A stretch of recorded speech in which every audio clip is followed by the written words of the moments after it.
things.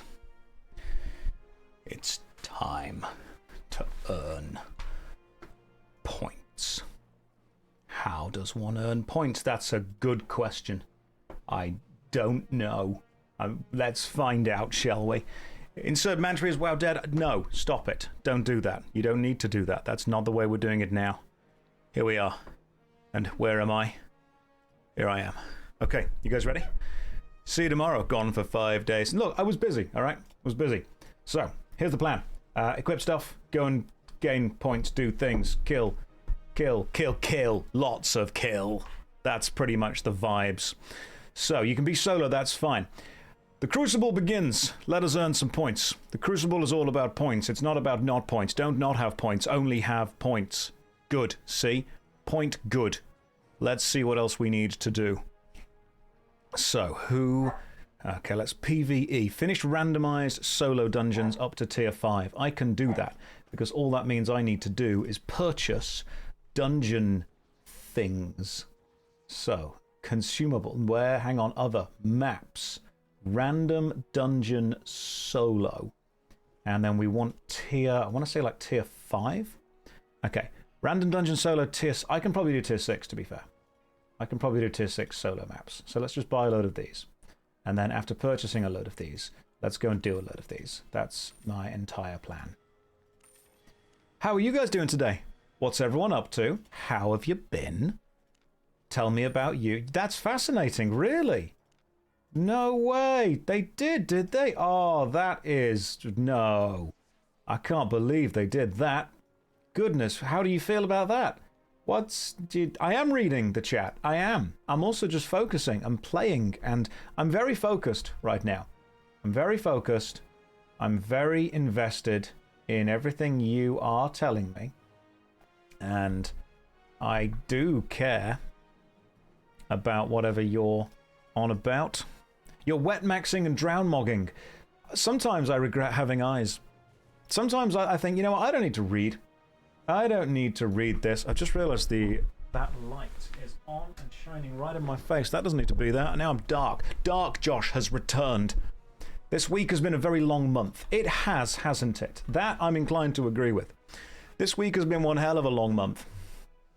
This is so far, but yesterday was the Wednesdayest Thursday, without a doubt. So I need to go to a... Can I just use... I think it's one of those now. I should be able to use it now if I'm lucky. Nope. We've got to go to tier 6. Got to go straight to tier 6.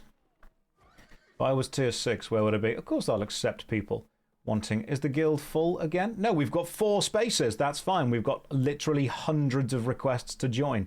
So that's fine. Get involved. There we go. People sent requests very recently. Guild application. We're all in. Cool. Back up to 300. Let's go. We're going to be at 300 all the time. Okay, there is never ever going to be a time period where we are not at 300 for something. So that is 6 and that is 5. So we want to go this way and then to the left. Cool. Yeah, we will never not have a 300 guild. It's going to be absolutely stacked the whole time. Oh, hang on. Yep, let me sort the countdown timer out. That's gone. You don't need that anymore. You had what a week, huh? It's only Wednesday. That's exactly what happened. We did the what a week, it's Wednesday meme, but IRL. Now, I will require some random dungeons in the world. That's going to be my entire plan. Random dungeons on I want to say tier 6 maps. If people make a new character, can they play with you? They can, but we have a 300-person guild and 155 people on the waiting list. Hey Josh, are you going to play the OSRS League? A little bit busy right now. Little bit busy for the next 2 weeks where I'm going to be no-lifing Albion Online. So yeah, we have a maxed out guild that will stay maxed out for, honestly, the entire time. I do not see any way in which case this guild does not remain maxed for the whole time. It's 2 weeks. 366 hours in order to earn as many guild points as possible. Gather, do dungeons, gather more, die, do PvP, go and do group dungeons. Question, what is this random little bag icon on my screen? I don't know. It's been there for a while. I'm not sure what it is. If somebody could explain that to me, I'd be very happy. Josh, thank you for the entertainment. Can you... Entering a red PvP zone. In red regions, hostile players... Right, this is annoying. Don't want to be doing red PvP. Do not want to be doing red PvP zone. Hostile players can attack and kill other players, but can also be attacked. If you're killed by another player, all items are either dropped, loot, or destroyed. Don't wish to do this. Don't want... It's bag durability. Right, didn't even know the bag durability was a thing, to be honest. You know what? It's fine. I can just rebuy this. That's not a problem. I've got millions of gold. What I should probably look into doing is this. How far away... Okay, so we're there. That is there. That sucks. I hate this. Are we going to just immediately die? Is this going to be a case of the game starts and I just straight away instantly die? Maybe. Who knows? Let's find out. The equivalent of the check engine oil. Gotcha, I see. So we could just die. I might get stream sniped. That could be a happen. Oh, hang on. You know what? There's a solo dungeon right there. We can just go in. At some point, I'm going to need to do something to prevent you guys from chasing me down. Because I know you're going to want to. I absolutely know that's going to be your whole thing. I have spent some time leveling up quite a bit, though. I'll give you that, okay? I have spent quite a lot of time leveling up, and am now substantially better with the battle axe and the torch. You would have tried to join, and yet you did not. Why did you not join?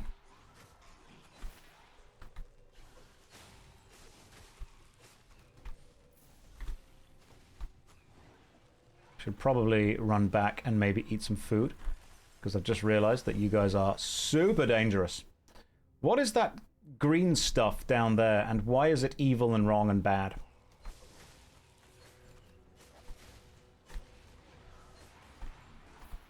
I suppose the great thing is that I can at least do that, and then do this with some self-sustain. So solo dungeons definitely take some serious time. It's evil because it's green. Why is all green stuff evil? That's colorist. That's what that is. Those ghosts are so fracking annoying. What do they do? What are they wet? That's the question we need to ask. Are these ghosts wet? And if so, how wet is the other question. Okay, so I'm going to try and keep killing these guys. Is there a way that you can get rid of this stupid green stuff? Now, the reason I'm going with Battle Axe is because they have a level of self-sustain, which is actually a thing called self-tanking. Self-tanking, or stanking, as we like to call, is when you are responsible for the damage that you are doing to pretty much everything around you. And it's a real skill. I think you guys will be impressed with how much skill I've got in this game. What is the focus in this game? PvP or PvE? Yes. So both of those things can be things that you do. It's a PvP focused game with PvE stuff that you can choose to do if you wish to. I love the fact the Battle Axe has a tiny amount of lifesteal on it, because that is where the majority of my life is going to come from. Which way do you go? If I was a dungeon, this way seems like the right way. I don't want to go that way, because if you go the right way, you miss stuff. Is this the graphically updated version? No, I don't think so. This is just how it looks. Okay, I'm going to kill this ghost first, because it is at risk of making everyone else wet. Josh, have you moved away from long-form YouTube content? Not really, just decided to do something different for a bit. Just thought I'd give Twitch a go, you know, see what's happening, see how the vibes are. And the vibes are good. Is there like a wrong way that you can go in these dungeons? I bet there is. Always kill the ranger first, because they think they're better than you, because they've got a bow. So no, I've not moved away from long-form content. I've simply taken a small amount of break. Weekend vibes are coming. That's not going to be good. We know what the weekend vibes are like. Weekend vibes are dangerous from what we've seen. More worst MMO coming, or have I played them all? There is definitely more worst MMO ever coming. I do think that I'm getting down to the kind of Chinese spyware bits right now. So we're definitely getting to a point where I am running out of legitimate safe games. But there's lots of games that I still haven't played. What? The wet ghost dance? Can't believe he made me do the wet ghost dance. Morning, Josh. Do I think these types of steel moves should be super effective against ground moves? My reasoning is steel tools are used for digging. Do I think steel moves should be effective against ground moves? I don't know. Sorry if you needed more than that. This ghost is getting everything wet. And I'm glad that I'm able to just use my axe to effectively apply axe to face. Liberal application of axe to face is the way we do it. Right, what have we got? We've got 27 bags of something, so I'm just going to take all of those. Cool. And then we've also got... These are all useless. What's that? That's probably good. Ancient Tome. Oh, it sells. Okay, cool. I'm not particularly bothered about anything else beyond this. Have we done the dungeon now? That's the dungeon, isn't it? That's finished. We've done the dungeon. Will I be streaming Guild Wars 2? I mean, not right now. Right now, I'm streaming Albion Online. And that's the whole plan.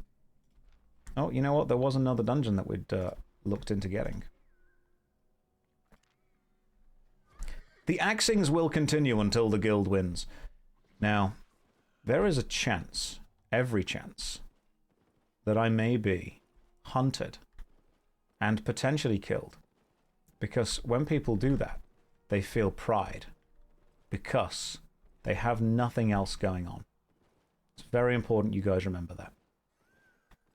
Do remember that if somebody does hunt me down and kill me, that person is statistically lame. Alright? That's just how it works. Where is that light coming from that brightens the side of my face? Movie magic. That's where it's coming from. A tiny little sun contained within my room. Full-on movie magic. Is that the answer you wanted? This is serious. The waistcoat has come back on. Alright, guys. We've messed around too much. We've had too much fun. We got too silly. I don't want that for any of us. Alright? That's not going to make any of us happy. That's not going to be what any of us want. So let's stop getting so silly. And let's instead start focusing. Can't believe that my bag is damaged. That makes sense. You know, I've been putting... In fact, hang on. If I refresh this now, have I done at least one dungeon in the PvE area? Let's have a look. Finished randomized solo dungeons, tier 6 plus. This is a tier 6 dungeon, isn't it? Is this a tier 6 dungeon? How can you tell what tier this dungeon is? Because I'm pretty sure I've obviously just done it. Maybe it takes a while for the game to update. Yeah, this is a tier 6 dungeon. It definitely is.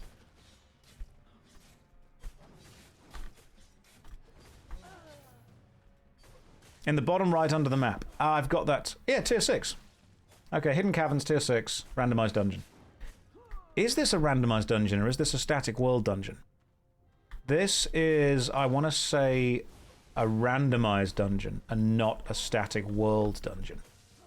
This is a random dungeon. Okay, cool. So, I'm looking at the Albion Online Lords of Strife score sheet. And right now, it still says, finish a randomized solo dungeon, tier 6 plus, 0 out of 100. I feel that should say 1. I feel that they've missed a trick there.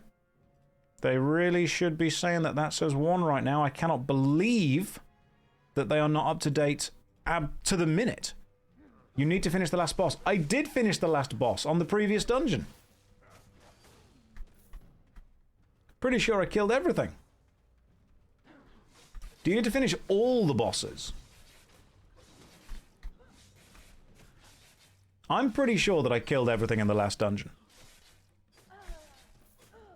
If I didn't, let me know. But I'm like 99% sure that I did. Someone will need to go back and watch the... Was it when the paths split? Because the path split and took me to 2 possible ways. Josh, I don't think anyone has permission to remove anything from the guild bank. Right, we'll give that to Nomad Poncho. That's a Nomad Poncho problem, because if I let people remove stuff from the guild bank just however the hell they want, you know people are just going to immediately steal everything. That's going to happen. You know that's going to happen. And we can't be having that happen.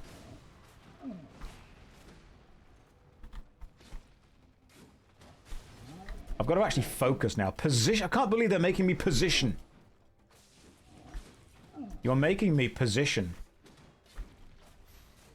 And that makes me very unhappy. Right, let's just use the self-sustain on the battle axe. Let's do some stanking. Stanking, of course, being self-tanking, for those of you who are in the know. I did 15 sets of tier 4 cloth to give the guild bank. Well, you should have done that today, because that would have counted toward the gathering and crafting points. So you need to do it again. Does this game have a sunder button? It has an axe button called Rending Strike, so you can A, B, C always be casting a spell called Rend.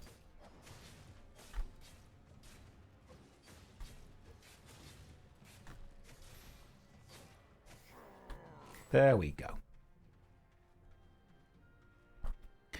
Today you was paying your electricity bill. I proudly showed a picture of my gaming setup. Yes, obviously you have to explain that your silver drops are increased. Cool! There we go. Give me the special pot. God, I hate this stream. Lewis, you're going to be amazed when you discover what you could be doing instead of this stream. You could be doing anything. I believe in you personally. I think you could be doing anything. Can you drown? Me personally or in the game? I think me personally, if I tried really hard, probably. I don't want any of you to love or hate this stream. I want you to be absolutely indifferent to it, but also have it on in the background and occasionally subscribe to it. That would be my ideal. My ideal would be a stream that has no expectations to match, and you enjoy just enough to turn it on, but you don't hate enough to turn it off. That's the level of absolute whelm that I think we can, if we work really hard together, achieve. I appreciate the auto attack of the axe just absolutely ripping through enemies' health. May I please be explained how to get guild contributions like I'm 5? Pip, go on the Discord. I have created a Discord channel that's had everyone tagged in it that literally explains how to do guild contribution like you are 5. There is a website that is tracking the guild contribution. In fact, the website is... Let me see. We go to the Crucible. The website is this one. Okay. So you can go to that website, which is an Albion Online official website, and you can simply follow our guild, the Lords of Strife, as we gain points. And it shows how to gain points. It shows everything you need to know. What to do, where to do it, how to do it. I like how I can just tank through some of the damage now. That's great. How do I do guild contributions? Okay, cool. So, gather, craft, kill, gain fame, do stuff, play game. Play game at high level, good contribution. Play game at low level, still good contribution, but small. That's the vibes. How play game? How play game? Get download game. Download game using special magical link. Type !_ Albion to find special magical link. Why play game? People always ask why play game. Never how is play game.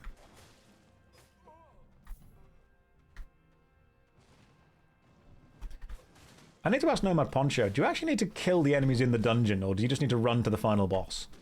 Because if it's just like a whole run to the final boss thing, I can just do that instead.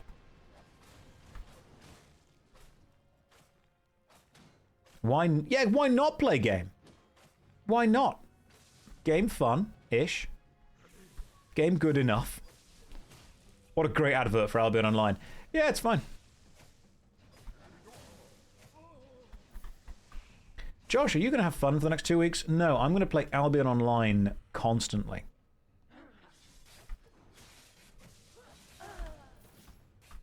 Josh, have you quit WoW? For the next 2 weeks, I've quit Society.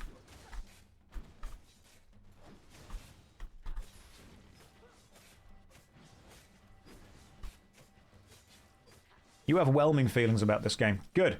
Would not want to, obviously, oversell it to you. That would be too much. I feel overselling would be.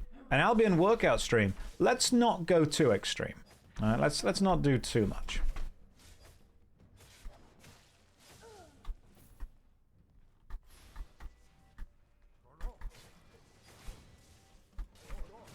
Now, I'm still annoyed that it's not said that I've completed a tier 6 dungeon.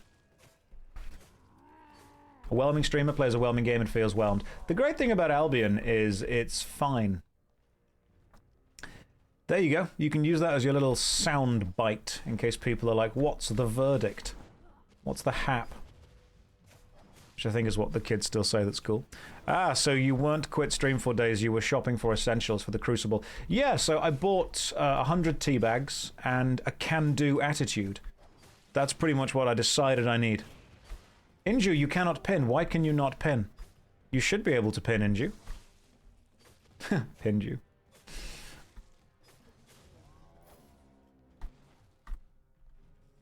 You're still in the hospital. Okay, gotcha. I see. Oh, so I didn't actually find this symbol last time. This symbol would have been the actual boss. Okay, now, plan. Hit boss with axe a lot. Plan's going well so far.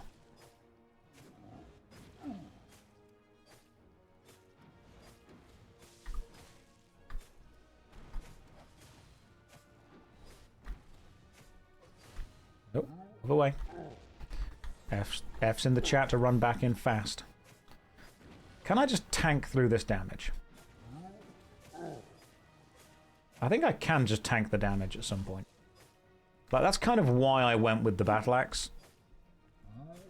The Battle Axe has this great skill where you just get health back as you hit the enemy. So, do full-on big tank. Even his massive attack, I don't think actually is going to be super noticeable. Oh, no, hang on, I spoke too soon. Hey, we did it! Cool. Mission completed. Finish a tier 6 solo dungeon, and whatever this weird thing is. So we've done that. That's definitely happened. None of these seem in any way useful, apart from you. And after doing that, is there a way to leave at some point? Or do we now just leave? Okay, cool. Now we leave. Now we should have a look and see that it says PvE tier 6 solo dungeon. It's still not been linked. That makes me sad. And that was the dungeon that we wanted to do. But we can probably just do another. Oh, no, we're in Krigar. So, off to Krigar we go. Let's refresh that, see what happens. PvE, tier 6 solo. It still says 0. I'm going to have words. I'm going to be having words with the Albion Online people because I'm going to be streaming the fact that I'm doing the dungeon, so it's obviously going to have been done. Like, I swear to God, if this still says 0 T6 dungeons, I'm not playing this for fun, alright? I'm playing this for glory. Possibly glory. Have I heard about Monsters and Memories? Yes, roughly 5 people a day come in to tell me about Monsters and Memories, but why don't you tell me more about Monsters and Memories? Tell me, what do you think when you say Monsters and Memories? You tell me what you think. How pay to win is Albion, if you're allowed to talk about it? I mean, if you put more money in, you can get more gold, and then you can sell the gold to get more silver, and then you can buy whatever you want. So, probably, very. But also, I'm not doing that because I like the gameplay. That's probably the fairest way that I can put this. There is an undeniable correlation between the amount of money that you put into this game and the amount of power that you could potentially reach. Undeniable. You could deny it, but you would be und. So instead, I'm simply going to play the game, do some dungeons, do some solo stuff. You think Monsters and Memories looks cool, but you're not going to play it? Yeah, What is that? What does that do? Keeper's Cauldron. This object does nothing. Okay, cool. Good to know. Good to know that the object does nothing. There we go. Oh, it's a sparkly solo dungeon. I love sparkly solo dungeons. You wonder if Zizaran is efficient at this game. Zizaran is a honed machine. Zizaran is a system that turns time into video game competency. Zizaran is... He is less of a human and more... Zizaran sees Albion Online like the Matrix. He truly does. You say we shall destroy him. We shall be around as he is doing whatever he is doing. I think destroy is a big word. Irritate, possibly. I feel that we could probably irritate him. Quite nicely, in fact. Yeah, that is more than possible that we could do that. When does the event start? Now. So, join the guild. Go do stuff. Get involved with guild things. I'm constantly refreshing the... Finished randomized tier 6. 2! Yes, good. Finally, we've got 2. That's excellent. I've finished the T6 dungeons. The solo, so only I can do these. When more members of the guild are on later, I will be obviously pushing more people to do whatever they can. Fight well, guild. We can do this. The full point list is available on the Albion website under community or the Discord. There we go. Stop talking, you'll scare the fish away. Stop typing. Typing is an efficiency loss. It's no longer about having fun. It's now about victory. Victory and only victory. Is the guild already filled? The guild has 300 people, which is maxed out, and we have a waiting list of 120 people waiting to get in.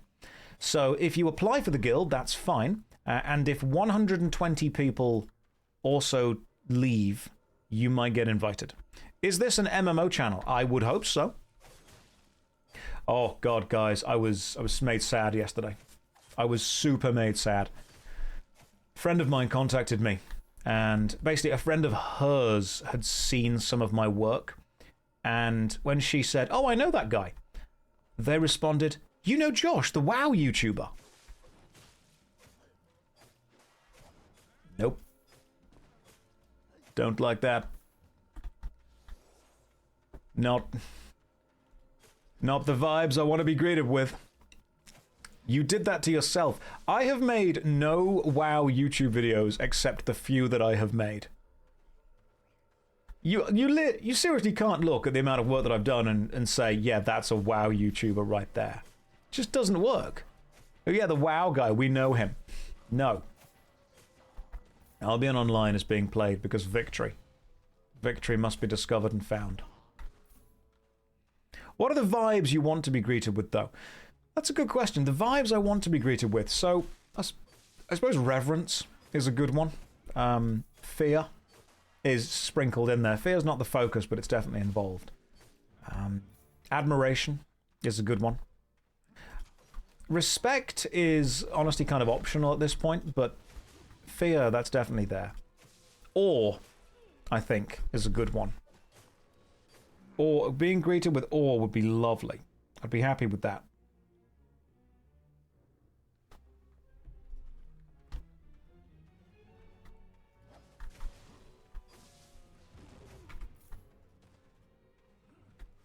I think being treated with awe.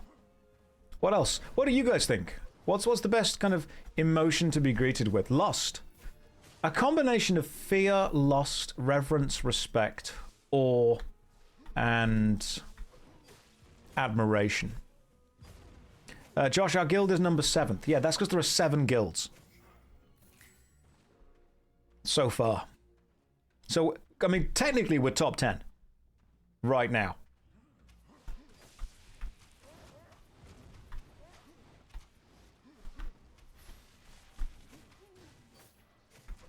Like, it could get worse. But right now, we're top 10. You thought there were only 6. Yeah, that's how bad we are. Screenshot it. No, I think we could do top 10. Remember as well that some French guilds and some of the Asian guilds started slightly earlier because of time zone differences.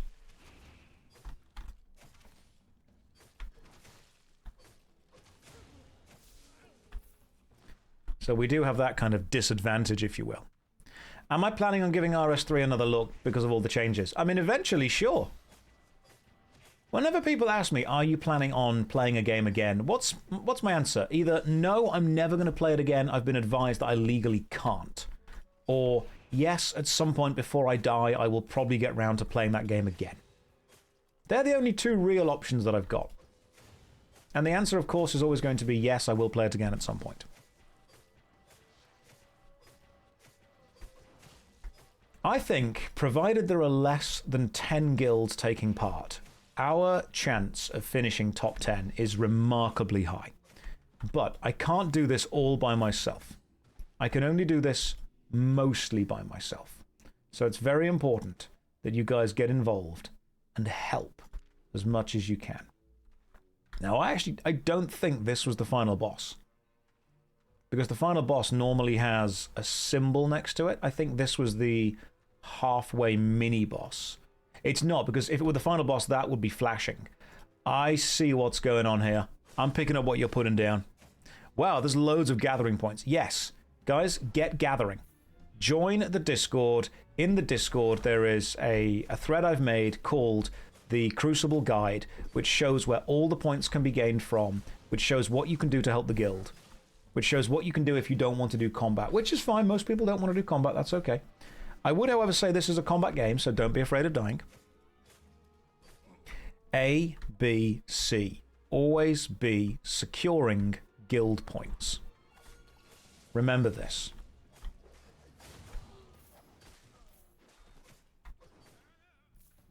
Josh requires more cowards. I do require more cowards. Get involved, join the guild, go and kill some people. Then, when you've done that, log into Albion Online and help us earn some guild points. For legal reasons, that's a joke. I will have to explain occasionally. My comedy is very highbrow.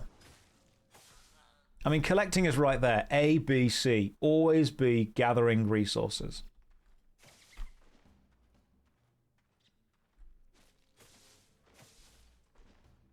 Can't believe there are so many rats around here. This mine is dead. I've just realized. This is a dead mine. Right, randomize a temporary buff. Love it. Okay, cool. Damage and move speed increased by 10%. Time to 100%. Time to start smacking. A, B, C. Always be smacking.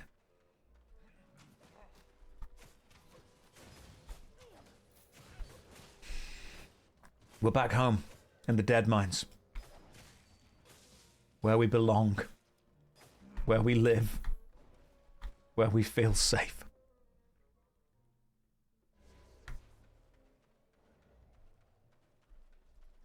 Take advantage of this 1 minute and clap everything really hard. That's how I live my life. It's going to be very intense for the next minute. Then things are going to slow down. Oh. We've been there before.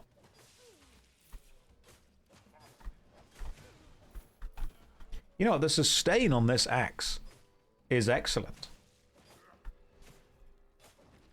We are going to be 100% efficient while we are here. Let's break that word down. Efficient. E, party drug from the 90s and 2000s. Fish, wet animal. Ent, talking tree from Lord of the Rings. We're going to be all of those things and more while we do this. A, B, C. Always be efficient.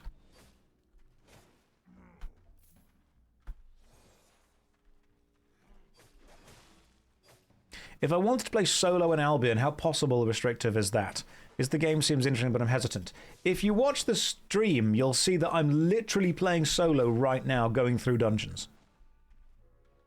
That's exactly what you're seeing. You're asking if it's possible to engage in the gameplay that I'm currently engaging with. Yes. Yes, it is.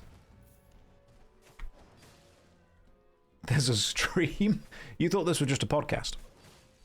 This is not just a podcast, all right? This is live. This is live entertainment. Oh, do you guys think that I'm not... Does it not count as a solo dungeon if you guys are watching? That's annoying. Yeah, good point. Is it still a solo dungeon if you guys are watching me? I think it would still count as a solo dungeon. Let's just blow up whatever these are. This dungeon's quite long, though, to be fair. It's a live podcast, which I suppose is just a podcast. You have 3 screens on my desktop and you're on my phone. Great. I love that. That's what I want it to be. Now, anything else would be too much. Let's blow both these barrels up and use them as damage. Love that for me. Are you guys my emotional support viewers? Is that what it is? Is that what I need? Emotional support views. I don't know if this is the fastest way to clear a dungeon, but it's the way that we're clearing it.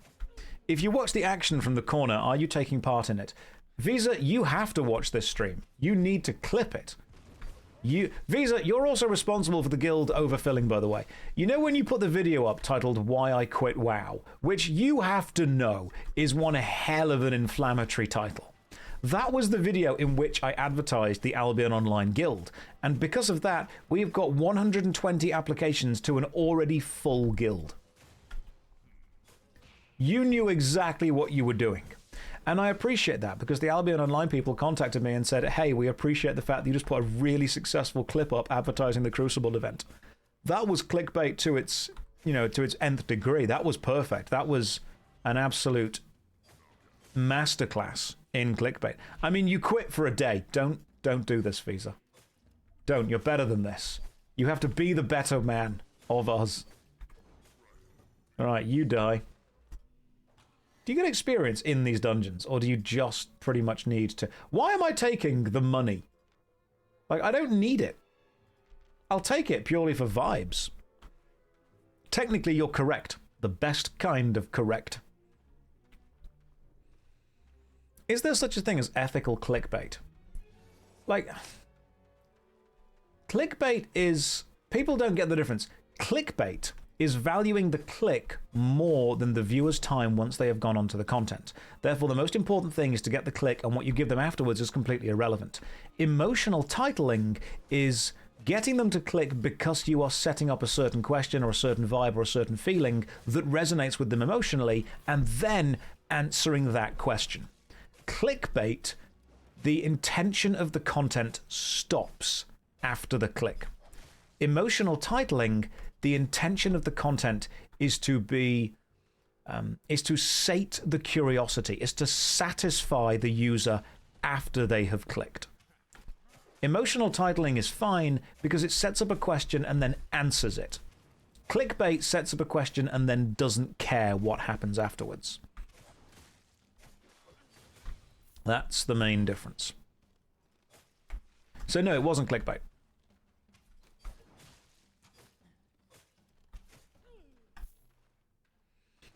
We are doing pretty good in this dungeon. We're making progress. So Visa also uses A/B titling, which is way better.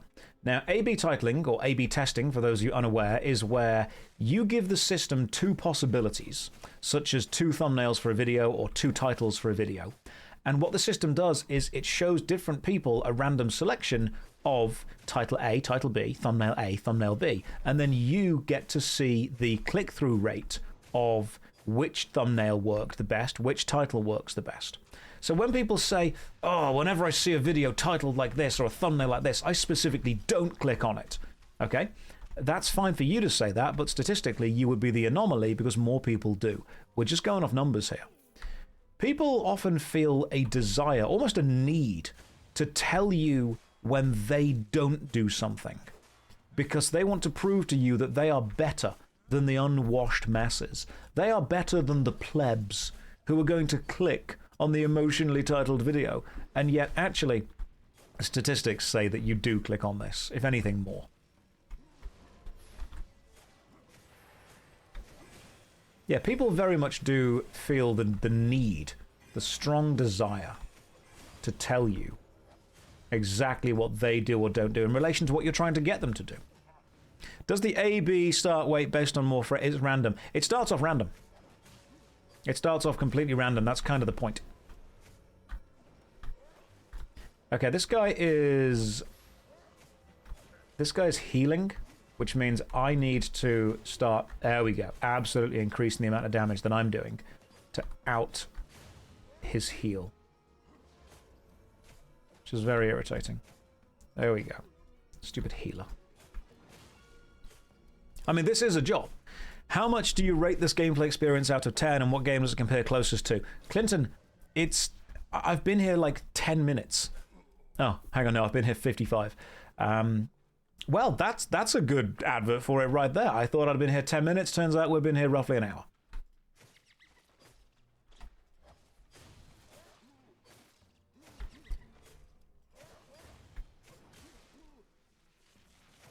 Is that why the YouTube thumbnails seem to change? Yeah, so Mr. Beast famously has about 50 different thumbnails for his videos, and he will cycle through them as soon as one of them starts to fall off in popularity.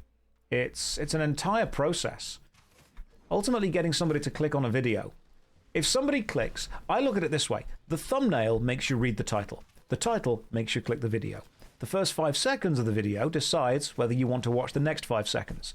The following 5 seconds keeps you around for the next. The following keeps you around for the next. It is a process. And if you are not going through the process every 5 seconds, somebody is going to click away.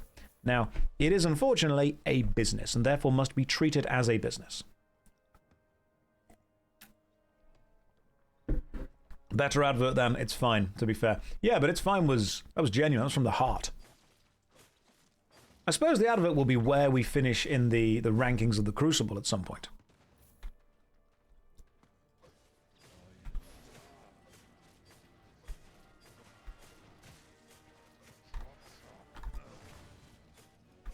So we'll see as and when the Crucible ranking finishes, and we'll see where we are.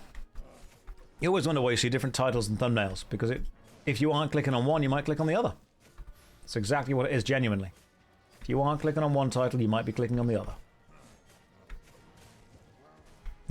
Oh, he's got the spinny thing going on. He's a spinny boy. He's going to Beyblade it. He's going to let it rip. Have I considered making TTRPG content, like World's Worst TTRPG? Yeah, there's already creators that do that, and you don't want to split your audience down too much. As soon as you start splitting your audience on YouTube, you lose a huge amount of views and algorithm power. So while I absolutely could explore tabletop RPGs, there are already a lot of people that do explore tabletop RPGs. Right, what do we got? Oh, cool. Oh, an Elder's Glaive. Nice. I'll take that. Might need it, might not need it. Made by Spearcraft. Very cool. We got an Elder's Glaive drop 5. So that's a level 8 loot thing. Cool. Level 8 loot. Oh no, I'm overweight now. I've got to drop some stuff. Let's just open all the bag of silvers. There we go.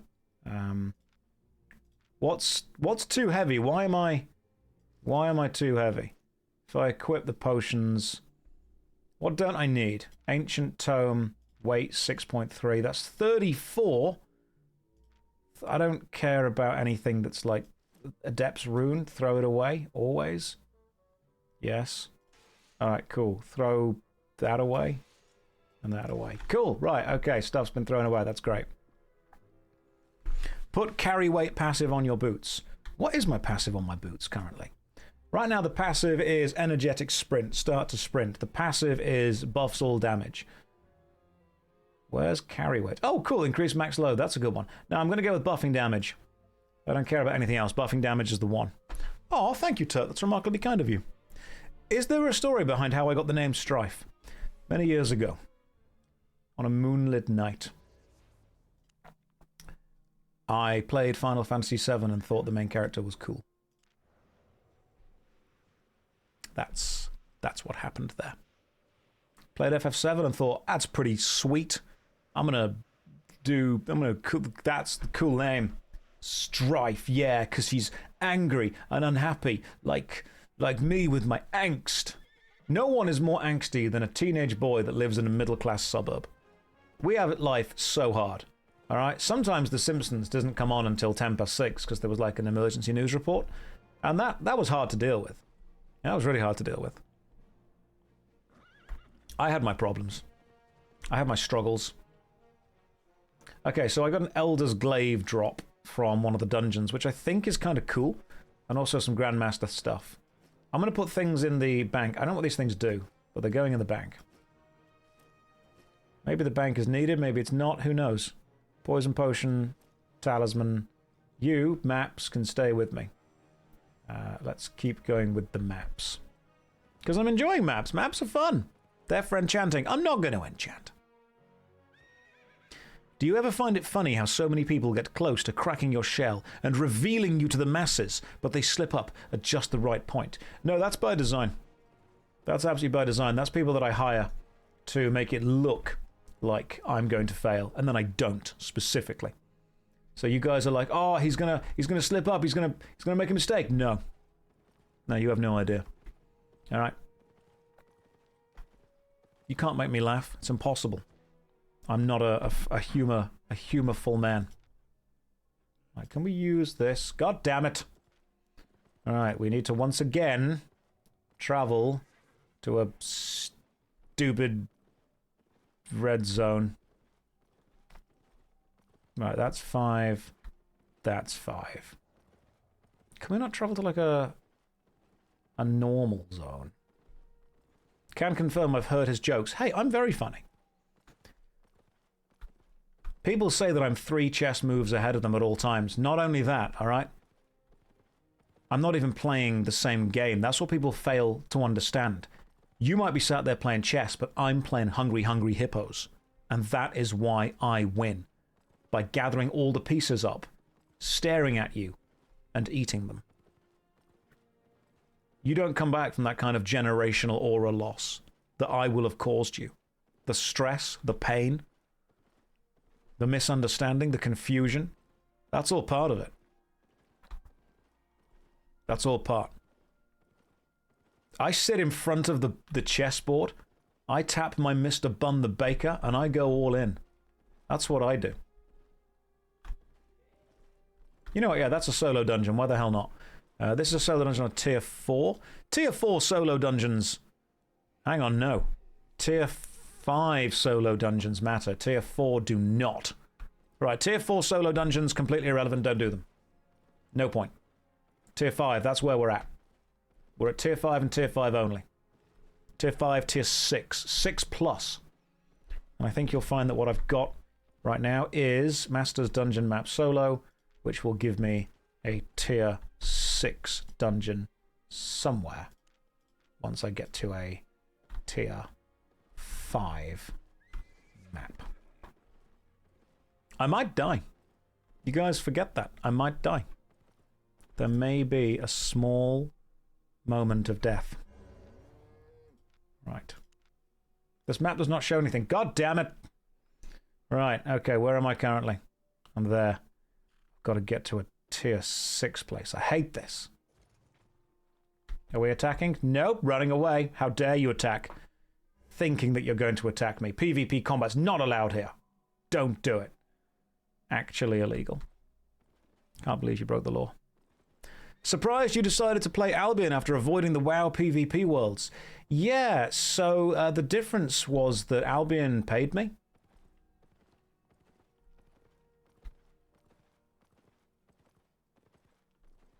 I mean, that did make quite the difference. And they were like, hey, Josh, do you want to come and join in with the Crucible? I'm like, I'm a scared little baby bitch.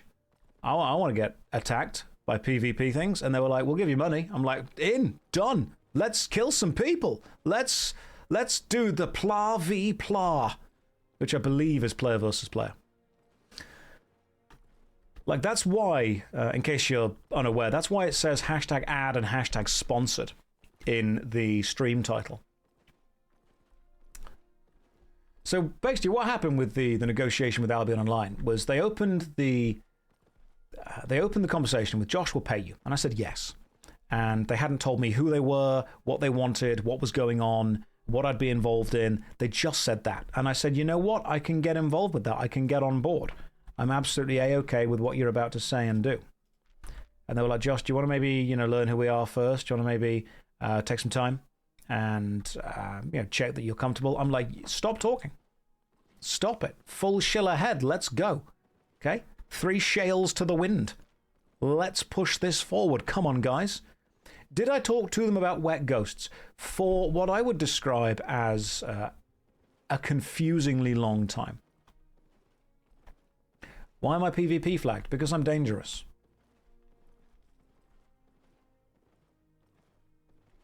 Yeah, so basically I held the Albion Online team hostage while I spoke to them at length about wet ghosts. And after about...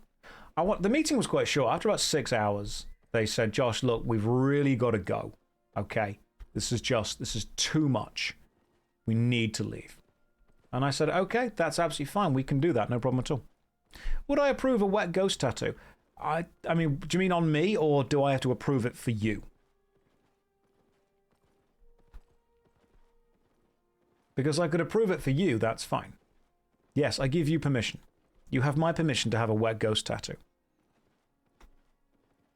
Photon is raiding with a party, and Sona, welcome as well. Welcome in, both of you. Hopefully you're both having a lovely time. You join us as we are playing... Oh, God, it's over in Cairn Clock.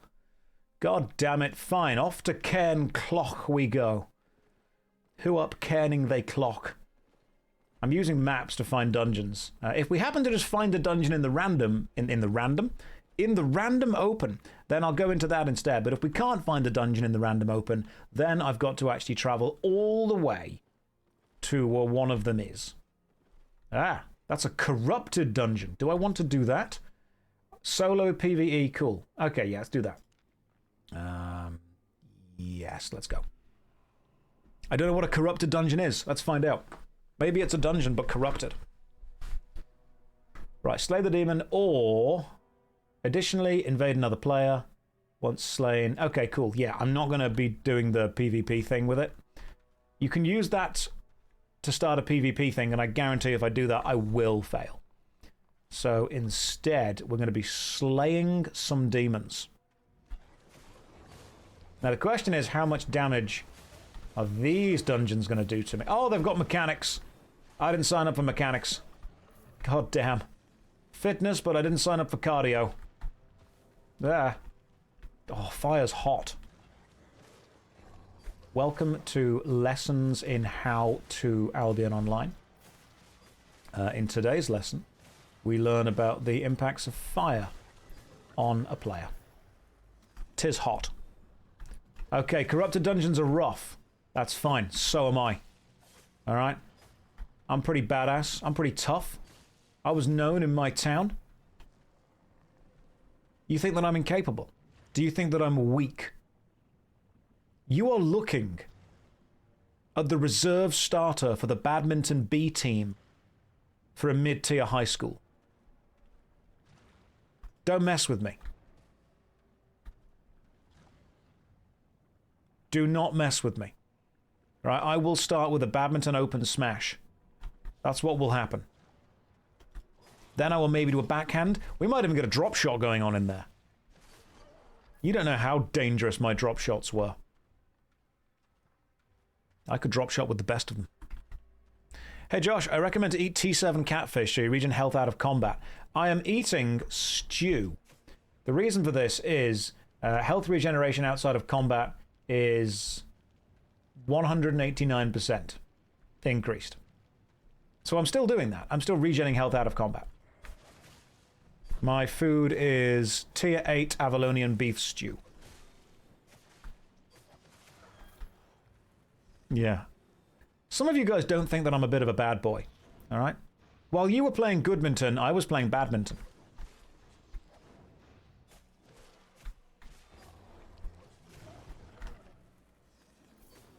Alright, can we kill this guy?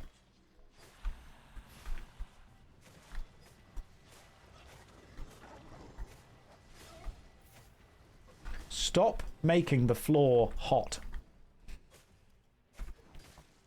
So Josh would be the bad cop. I would be both. Okay, my acting skills know some bounds, but I think good cop and bad cop is within those bounds. I could do both of those things. Quick question. What are you meant to do in a corrupted dungeon? Are you just killing everything? Is that like the plan? Just kill all the things that are in the dungeon?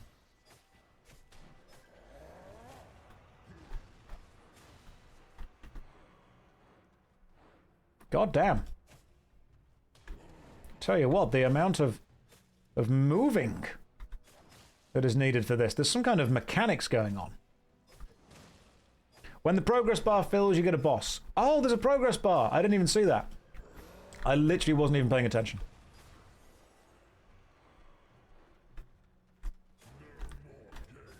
Is it a hard boss? Because right now I am ripping through this. I am going to score so many points that at the end of this Crucible, you'll be able to say that I scored at least some points. What about good cop, bad cop, neutral cop? Good cop, bad cop, whelming cop. What is this? What have we got in here? We have got 31 beginner's tomes of insight. Well, we may as well just use all of those right now. Cool. Does that count as gaining fame in a corrupted dungeon? Hang on. Okay, cool. Earn fame, corrupted. Are there even corrupted dungeons on this list to do?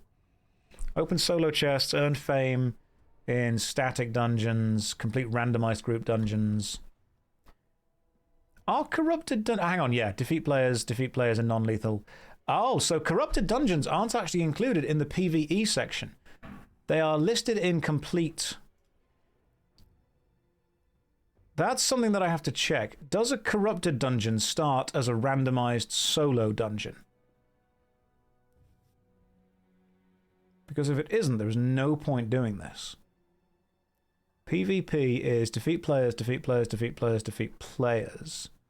Right, so corrupted dungeons are actually not on the list of things to do, it seems. That's interesting. Let's have a look at the details of this. So there are the details of our guild so far. But you know what? It's still fine. I'm going to finish it for the vibes. And then I'll just do solo dungeons from then on. Although I suppose if, like... Oh god, escaping an unfinished dungeon takes ages.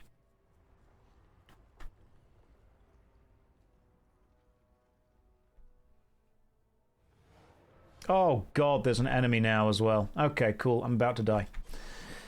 Okay, here we go. I've been invaded, so get ready for the first PvE death. Sorry, PvP death. The first PvP death is about to happen.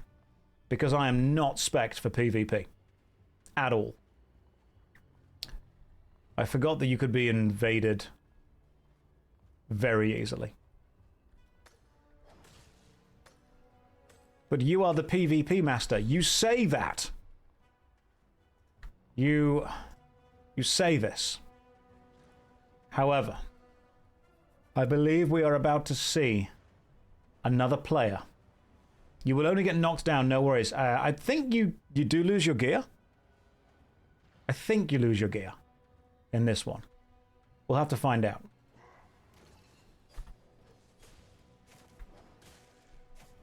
But I guess we're about to find out. Because what I don't want to be is fighting another player and the dungeon at the same time.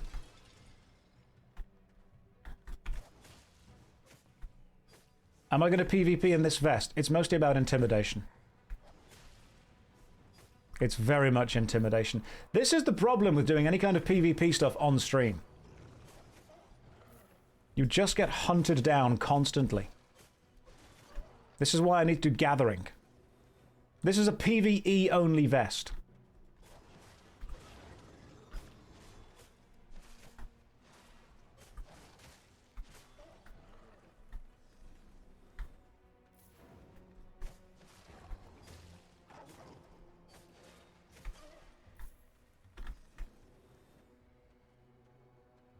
You, please move. Yeah, but corrupted dungeons are randomized. Are they, though? Oh, the evil presence has weakened, allowing you to leave at will. Cool.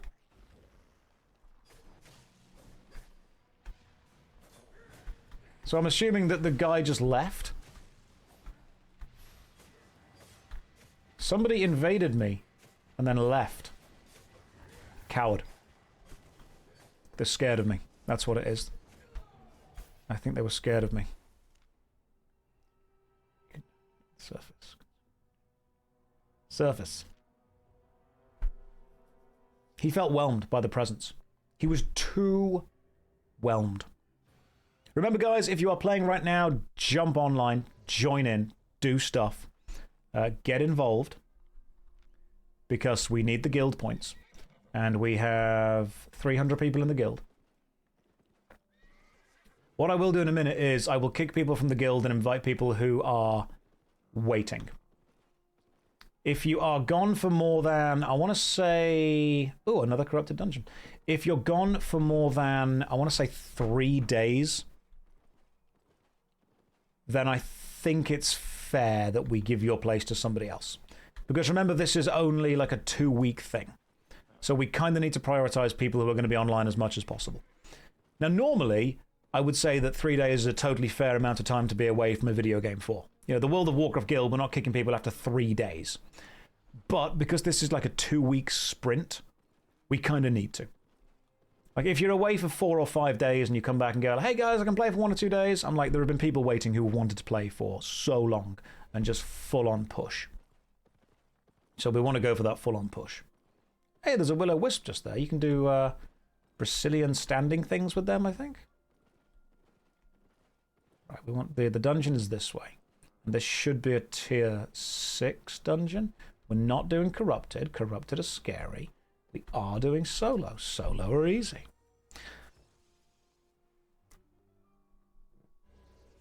So, what we're going to do is run forward slightly. Then we're going to open the old guild. Guild management. Right. Who was online last? 4 days ago. Big doodle. Sorry. Right. 4 days. We're getting rid of people. If you were online more than 4 days ago, 3 days and 22 hours. I'm counting it. Okay, 3 days I think is a fair amount of time to be like, yo, you have not been around for 3 days. Okay, now we invite more people. And we simply go to the newest invites because unfortunately that's kind of how we have to go through it. You've left the guild and can't join. I see. You get invited.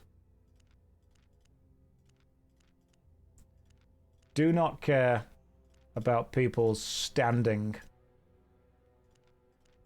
with... There we go. Cool. Right, back up to 300. We will always be at 300. That's pretty much how it's going to work. The purge will happen every day. There will be a daily purge. As a streamer, do I ever get tired of answering the same question again and again and again? So what I've learned to do is take this stream as roughly a 30-minute loop. And if you hang around this stream for a while, you'll realize that I tell the same stories, make the same jokes, generally go through the same framework every 30 minutes. So like when we were playing World of Warcraft and I would say succulent Chinese meal instead of succulent Chinese meal, I got it wrong. Or when I said tank stance, but I said it the wrong way around. So I said tanks. Hang on. When I'm trying to do it, I can't do it. Stank tants. That was the one. Thank you in chat. I said stank tants. And then there was that moment when we were at the Draenei starting area, and somebody said this starting area is the goat.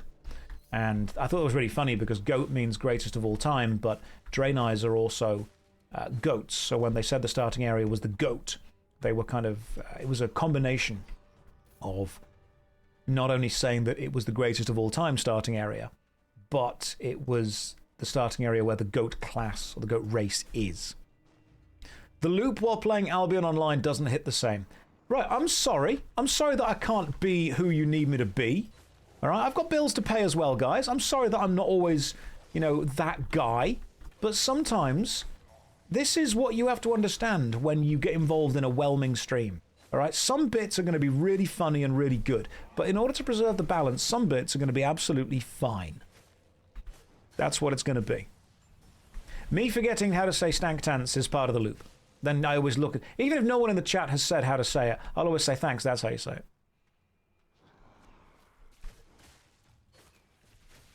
You were the WoW YouTuber, how could you? I dislike everything about the sentence you've just said. Like, it actively makes me sad. I have mastered my leather jacket. I should wear a leather jacket while playing this. That's what I should do. You think this is the most fine stream on Twitch and you appreciate the whelmingness of it. Good. That's all I've ever wanted to be. People are like, aim for the stars. Well, what's the old saying? Aim for the moon, and even if you miss, you'll end up among the stars. That's a classic saying. No. Space is massively empty. People underestimate just how empty space is. Aim for the moon, and if you miss, you will be drifting in the void forever until you die. So how about aim for something closer than the moon? Like, aim for the end of the road. And if you miss, you might end up in, like, Tesco's or somewhere. Buy a meal deal, go home. That's what'll happen. Even if you miss, you're among the stars. The stars are cold. Right? The stars are cold and sad. Provably so. I need to give moral advice and also attempt to educate trolls. And sometimes the moral advice is, guys, just don't. Just don't do it.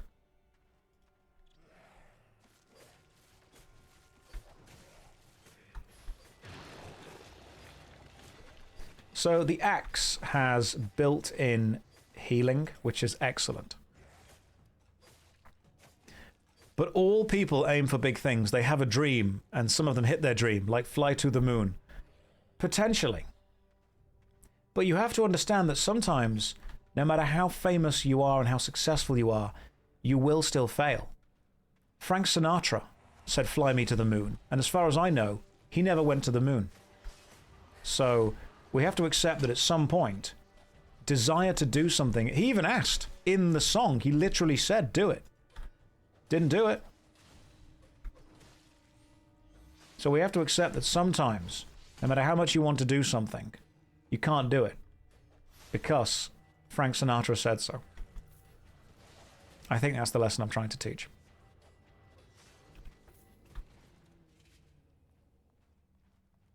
I think that's, yeah, that's what I want you to take away from this stream. Everybody can reach their dream, provided their dream is realistic. I love the fact that you can just throw your battle axe, because every weapon is a ranged weapon if you believe hard enough. We could transform the moon into a Death Star. I would like to subscribe to your Patreon. And maybe your newsletter.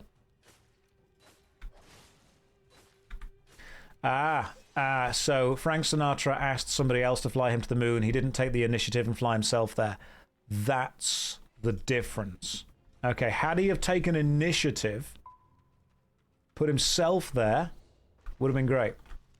Right, people keep sending me friend requests, which is fine, I'll accept them, but I'm not talking to you. Alright? Don't be thinking that I like you. Right, I'll tolerate you, that's what'll happen. Let me kill these ghost mice. Are ghost mice wet? Yeah, Savage Garden also, they went to the moon and back. But only if you would be their baby. There was a caveat in that, to be honest. So the difference with Savage Garden and why those guys didn't go to the moon was because, first of all, they had to find someone that would be their baby, and when they did find that person, they were taking their time making up the reasons. They were trying to justify all the hurt inside. And you could tell, you know, by the smile, by the look in her eyes. And everyone had a theory about the bitter one. Some people were saying that, you know, Mama never loved her much. Some people were saying that Daddy never kept in touch. She was basically waiting for what I would say is the right kind of pilot to come along for it. And they would say that we're flying to the moon and back.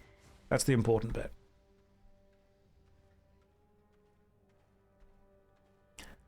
some of you aren't aware of the fact that I've just slowly explained every lyric of the opening of the song To the Moon and Back by Savage Garden. And I honestly would like a little bit more recognition for what I've just done. Like, some of you are sat there going, Josh, I don't understand what you're saying. Listen, playing Albion Online and singing Savage Garden at the same time is something that, honestly, a lot of streamers could do, but only I did. Now, maybe that's because other streamers thought it would be a bad idea. Maybe. But I went for it. I committed. Nobody knows your silly song. How dare you refer to Savage Garden as the silly song? Look, I followed Bo Burnham's advice. A worse streamer wouldn't have been able to do that, and a better one would have known not to do it. I sit right in the sweet spot of being good enough to do it, but bad enough to still think it's a good idea.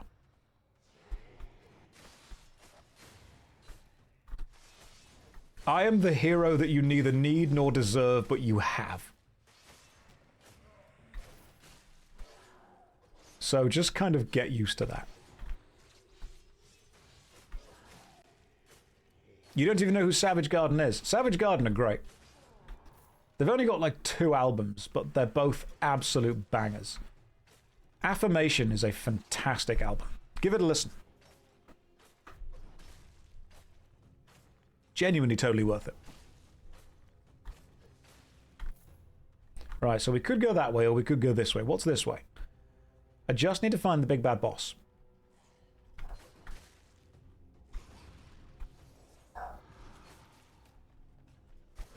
Okay, you are not the big bad boss, but I will still kill you because there was a treasure chest just there. I also got an Elder's Glaive. I don't know if it's any good, but it was a tier 8 item from a chest, which is pretty cool.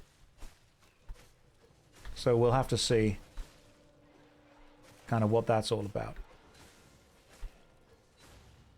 My goodness, you have some health. Right, time to press the big bad button. The big bad button means I just smack you really hard for a while. That's it. Get clapped, nerd. And after being clapped, give me some loot. That would be great. Oh my god, why? There we go. Right, how's everyone doing today? Getting a shape-shifting staff would be cool. Let's just grab you. Is there anything else in there that I need? Grandmaster's Hunter Jacket. Like, I'm not going to equip it, but I am going to take it just in case. Because then I can stick it in some kind of... Do you have certain music that reminds you of particular games? Yeah, absolutely. Believe it or not, Savage Garden is my RuneScape band. Because I remember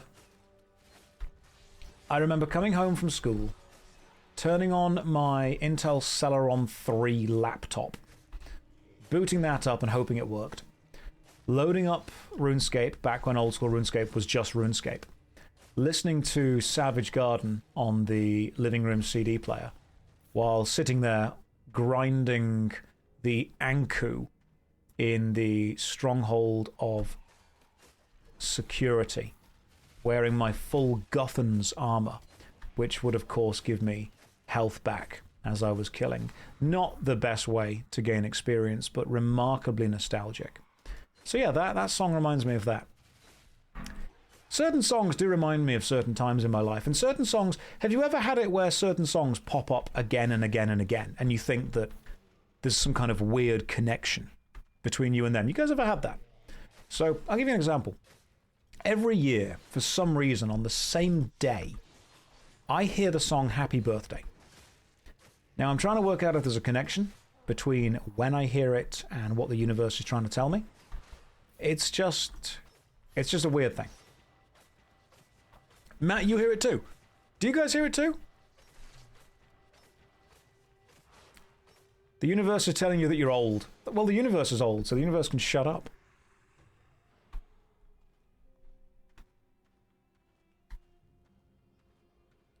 Just so you guys know who are currently in the guild, people were like, I gathered all of this and I gathered all of that.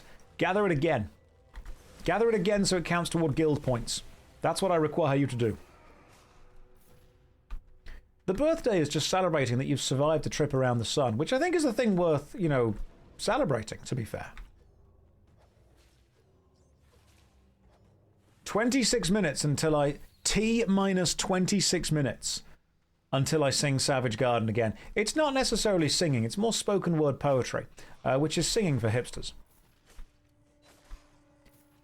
It's beat poetry, which is where you go if you're one of those weird, insufferable college people. Zizaran, fraternizing with the enemy, are we? Hang on, I overslept, but I'm ready to take you out. Zizaran, listen. You have no idea what I have. I have a can-do attitude and a healthy fear of you. That's what I have. Guys, if you're in this chat and you would like to be part of the winning guild of this Crucible, you can go and watch Zizaran's stream. If you would like to be part of a guild that won't win but will probably have, I don't want to say a good time, because that's, I think, setting your expectations too high. Have a time, then just stay here. All right? Just, you're in this chat until Ziz goes live. That, I'm going to play that off as a joke, but like that hurt. I'll be here until he's streaming instead, then I'll go and watch him. Cool. I'm going to be honest, if I was in your position, I'd do the same. In fact, I might even open Zizaran's stream on the side, just to have a stream to see what Albion should look like. Of course it's a joke, Josh. Come on. Yeah, I know. I know. Everything Ziz does is a joke. Oh! Got him! Got him! I have also just realized that... Ziz, I've just realized that I'm using a battle axe, and one of the attacks I can do with this battle axe is throwing it. Now, I think Ziz is probably the only person in the world who is actually able to tell you guys how good at throwing axes I really am. Because when he and I met, and we have met in real life, there was a lot of energy in the room, we went to do some axe throwing. We met in Cambridge for a RuneScape event. We went to do some axe throwing. And I'll tell you this, guys, in all seriousness, Zizaran is really good at axe throwing. Like, legitimately really good. He was scoring so many points. He was getting the axe to stick in the board so well. He was super accurate with it. Josh is better. Don't lie. I didn't hit the board with an axe once. Like, I hit it with the handle. Statistically, I should have got the axe in the board just out of, you know, out of pity. At least once.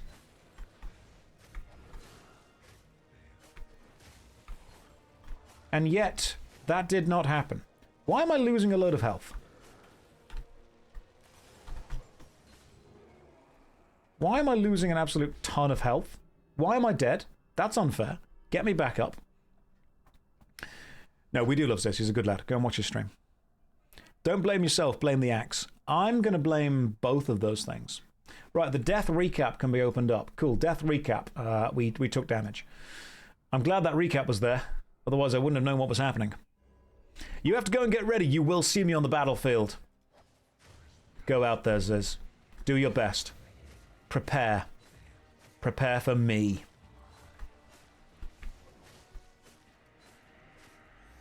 Guys, we've got to win this.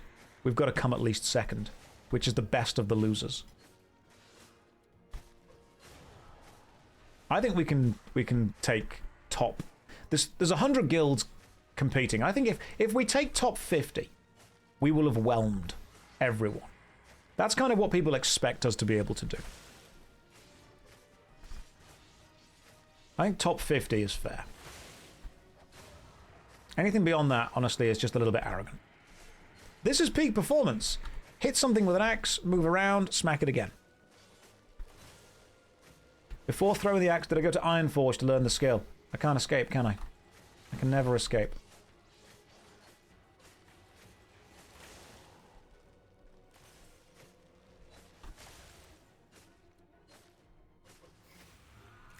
There we go, finally. Give me something from this. What do we got? We've got necromantic elixir, whatever that is, and some silver. Cool. Give me silver. Thank you.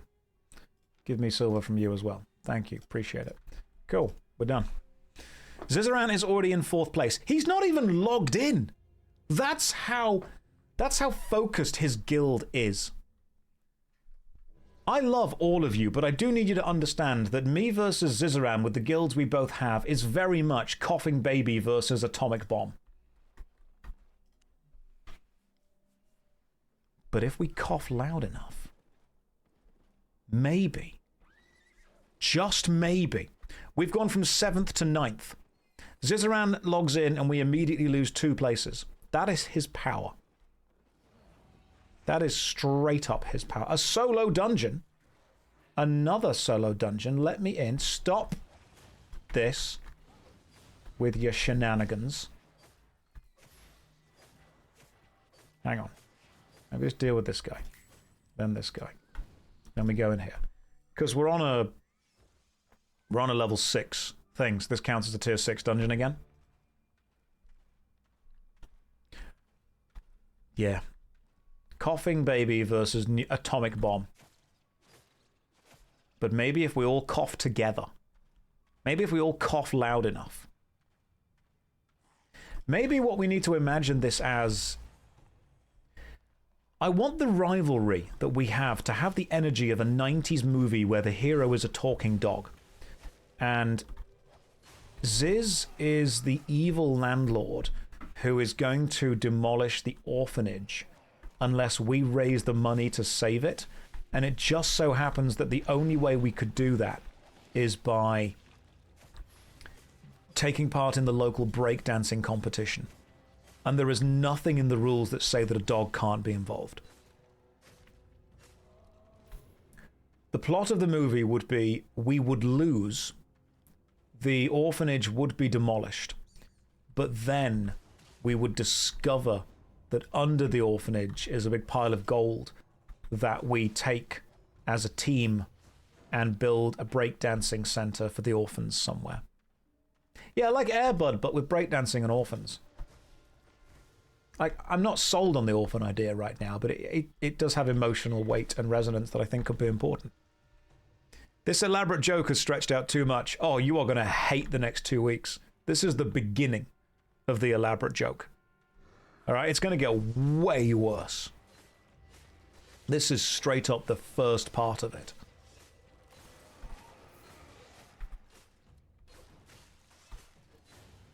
You are going to... Well, yeah, Air Bud technically was an orphan. You are here at the birth of a 2-week elaborate joke. Oh my god, why? Okay, these ghosts are wet because they're using ice magic.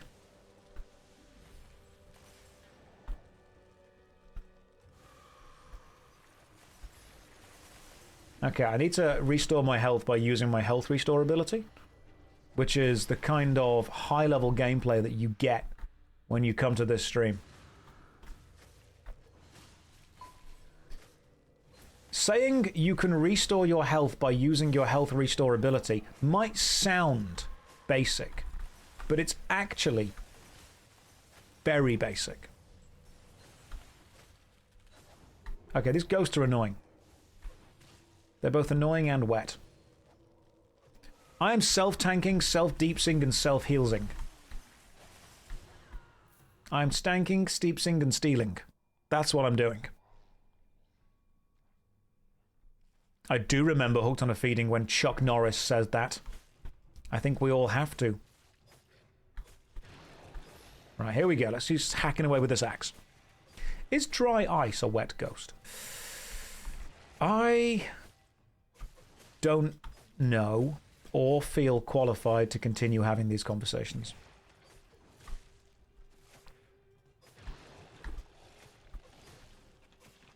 Now, in all seriousness, there will be a lot of guilds that are taking part. There will be a lot of people doing it. Nomad Poncho will be on later. And with Nomad Poncho on, I believe our chances will be increased from slight to slight, but with Nomad Poncho. Please remember that you can join the guild and learn how you can help the guild by joining the Discord.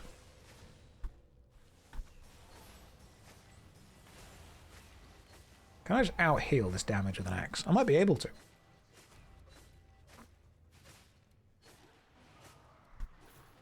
There's lots of different weapons you can use in Albion Online. But I'm using the battle axe because it has a lifesteal effect inherent to it. which I really like. You wish the best of luck to my guild. Thank you very much, Feeding. That I appreciate. We have 2 weeks to see how well we can do. Will we do well enough to place? Will we do well enough to be remembered?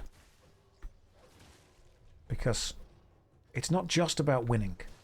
Others must lose. That's what people forget about competition. Oh, it's the taking part that matters. No. That's what we tell children who we know are going to lose. It is in fact the winning. The taking part is just required. It's not what matters, it's the requirement to get to the part that does matter.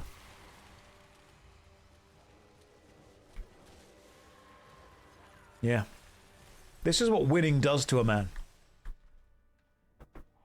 This is what victory has changed me into. Winners win. Losers win later. I wouldn't say that I'm the best player in the Crucible, but I'm probably in the top 1.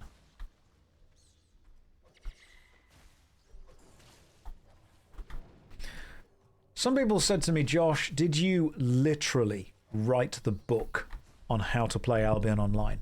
And my answer was no. Books are for nerds. I just feel it in my soul and know how to do it.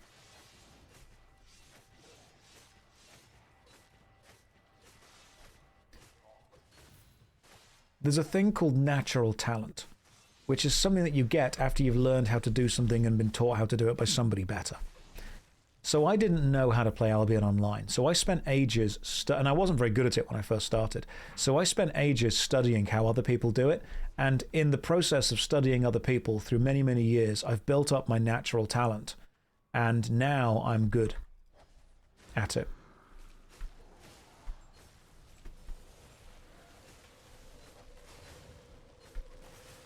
Reading books is for nerds. Writing books, massive nerds. You guys ever read a book?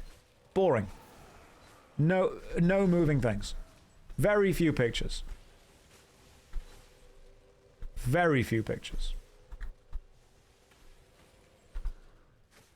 Okay, so I now need to use my own self-healing ability. I wish I had some kind of ranged weapon. Like, is there a weapon that can just, like, throw damage?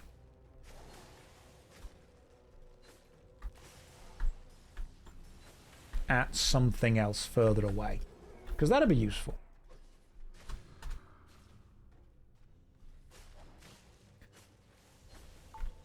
Some people in the guild are saying they have a game jam. If you are not able to log in within... I want to say we're going to kick people after 3 days of inactivity. What if it's a flip book? Pop-up books are amazing. Pop-up books, absolutely top-notch. Probably top type of book.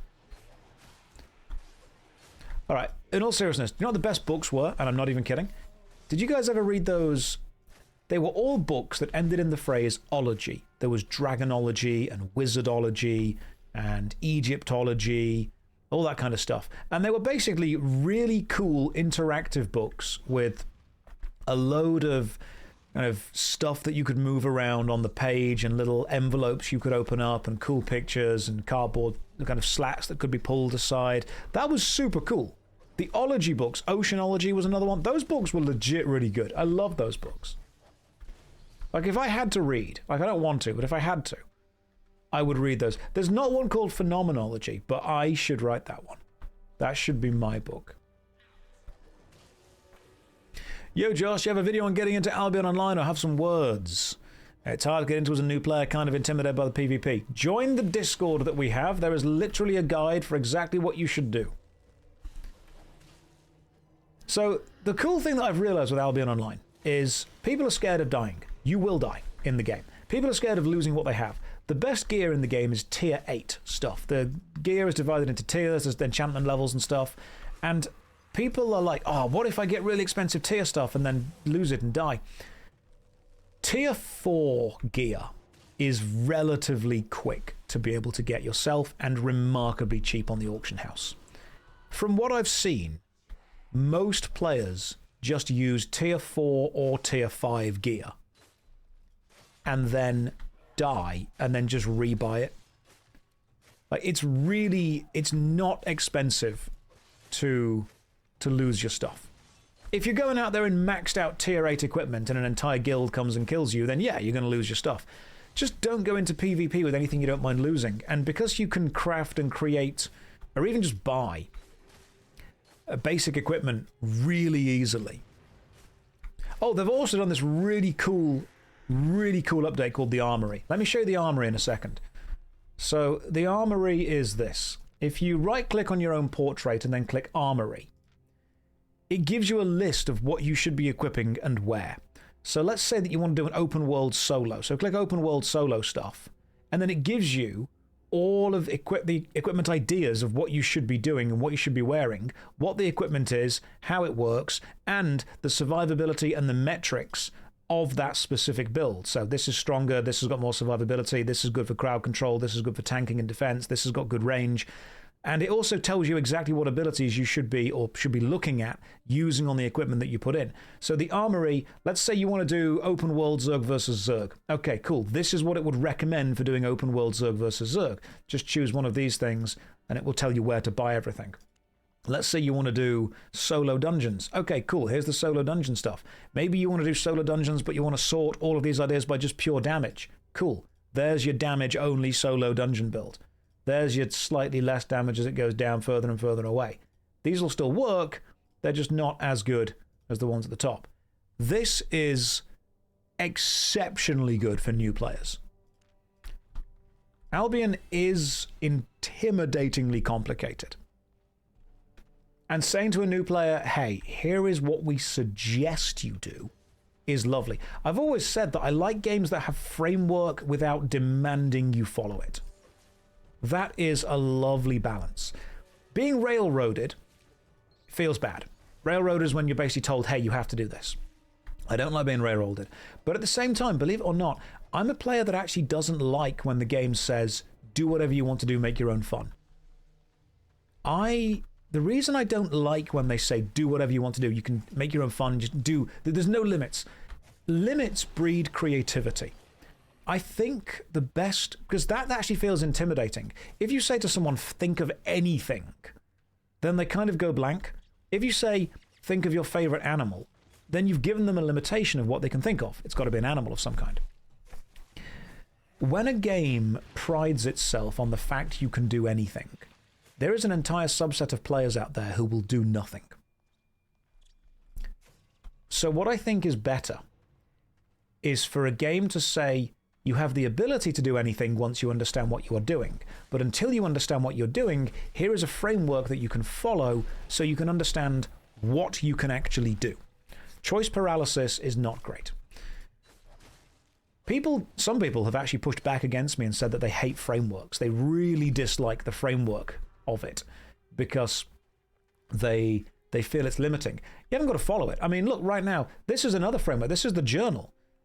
I'm 27 into 40 of the first steps journal. There's even more stuff it can tell me to do here, more things it can give me a list. PvE activities, there's loads of stuff it suggests I go and do and kind of work out. There's the economy that it suggests I involve with in certain ways, guild stuff. There is a massive framework that you can, if you want, follow. And I appreciate that a lot. Because following a framework helps someone understand what they can then do outside of the framework.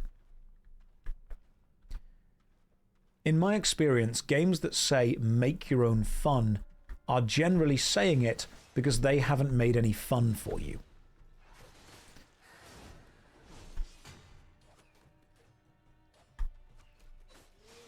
So I sometimes take it as a bit of a negative.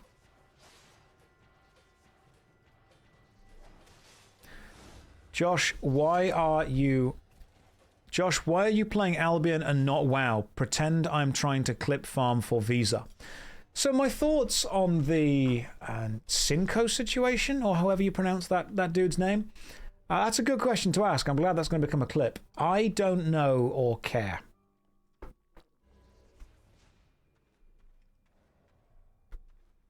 Sometimes I sit back and I look at Twitch. Twitch and streamer drama sometimes feels like you are back in high school. The problem with that is that I've been in high school in the teaching position, which means when I see guild drama going on, or when I see streamer drama going on, when I see content creator drama going on, with the same kind of behavior that I saw from 15 and 16-year-olds, all I'm thinking is, when can I go to the staff room? I hope they have the chocolate bourbons there. That's what I'm thinking. Content creator drama is some of the least important stuff you will ever dedicate your time to. And if you can do literally anything else, go and do it. Oh, this content creator said this content creator thought that. Guys, their job is to entertain you. If you're entertained, stay around. If you're not, do something else. A lot of people seem to believe that they need to care. You know what's weird is the kind of people that used to mock gossip magazines like OK are the exact kind of people who are super enfranchised in streamer drama. The something situation is crazy, that's true.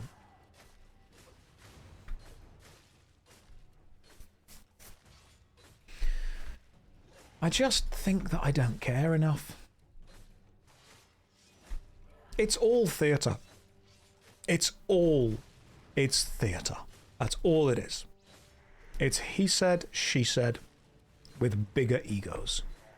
And believe me, the egos in theatre were pretty damn big. Right, let's just use you. A beginner's tome of insight. Used and applied. If you want to care about a streamer, go for it. But honestly, what a streamer tends to do in their own private life is up to them.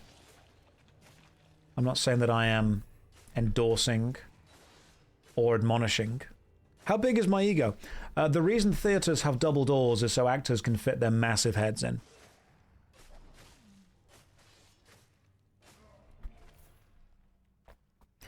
I'm not saying that my ego is big, but when I was psychoanalyzed, it was id, ego, superego, and even super-ego.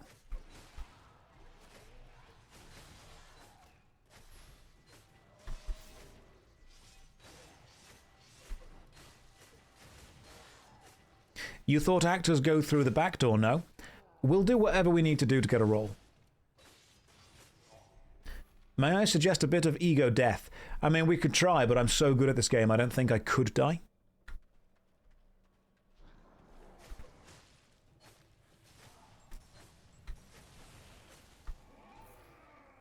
It's amazing that you have such an ego and yet are still extremely humble. I'm just better at being humble than other people. I've met other people and they're really bad at being humble. I'm better at it. Is my ego so big because you were an actor, or were you an actor because your ego was big? What came first? The chicken or the egg? And the answer, I think, is there was a symbiotic relationship between the two.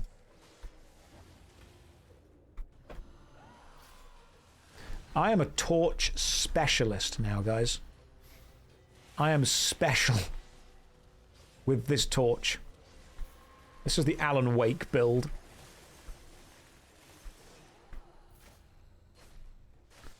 You thought you turned into a pirate software stream? Rat, no. No, I've... You know, I'm not going to mock the guy. No. No, there's... I can't be sitting here one breath saying, oh, don't care about streamers' personal lives, then in the next breath mocking somebody. No, that would be uncouth. We don't do that here. Game actually looks kind of good, but the PvP puts you off. If you look, you'll notice that I'm not doing PvP. You'll notice that I'm doing PvE, which is kind of what I would rather focus on. And I'm choosing to focus on. Now, I will need to do PvP in the future. I'll just need to. But don't you worry, because I've got a PvP build as well. I've got the old Incubus mace.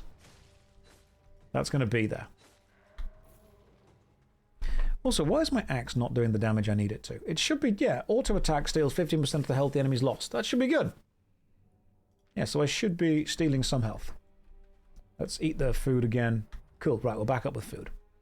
And let's find the boss. You've been enjoying WoW Classic with a controller. Is Albion playable with a controller? It is. It's even playable with WASD movement because I've changed it. I didn't realize it was. Turns out it is. I'm going to try and just out-heal the damage that I'm standing in. What does PvP stand for? Pla v Pla, which means player veterans take on other player veterans within an arena of mutual combat. But that was quite long, so we just shortened it to Pla v Pla. Which is normally, if once you get into kind of elite PvP circles like I do, just pronounced PV, which is the way it honestly should be pronounced. Anyone more than 3? I'm going to have to kick the 3-day people soon. So once you get into the kind of extreme high-level combat, when you find somebody else that you wish to engage in mutual combat, you say, do you wish to partake in PV? Most of them do. It's the most efficient way to pronounce it, and I'm all about efficiency. What is the medically acceptable number of days to not play video games for? That depends on what doctor you speak to. I mean, if you speak to like a medical doctor, they would say you don't need to play them at all. If you speak to, you know, the doctor of love, then they would say that certain games are needed. I suppose they would say that we all play games in a way. If you speak to like someone who has a doctorate in philosophy, they would say, what is a game? If you speak to Dr. K, he would probably give you some decent advice, to be fair.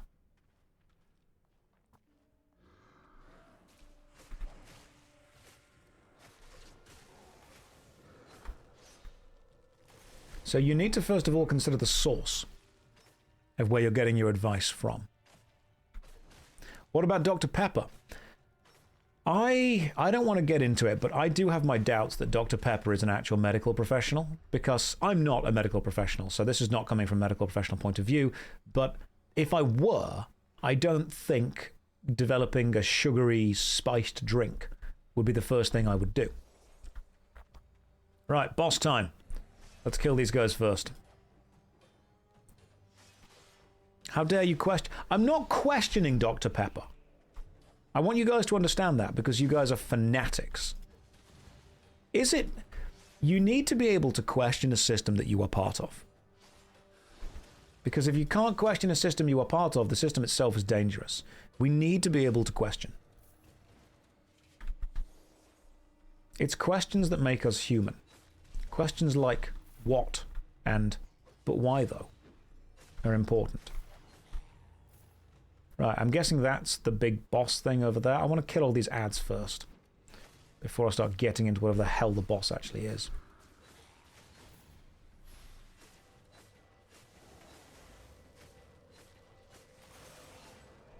Right. Hey, I've mastered the leather jacket. I remember many years ago playing Dragon Age Origins when Duncan told me that if I believed in myself, one day I too would master the taint. Now, I may not have done that, but I've definitely mastered a couple of other things, like the leather jacket and these shoes. Do you guys remember Dragon Age Origins, Duncan? Dragon Age Origins is the only game where you lose your father but gain a daddy. The leather jacket is definitely cooler. I feel that we could definitely... Yeah, I can use this. Right, you. Big bad guy, let's go.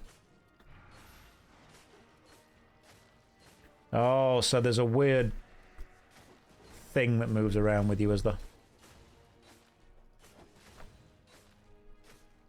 Okay. I see what's going to happen here.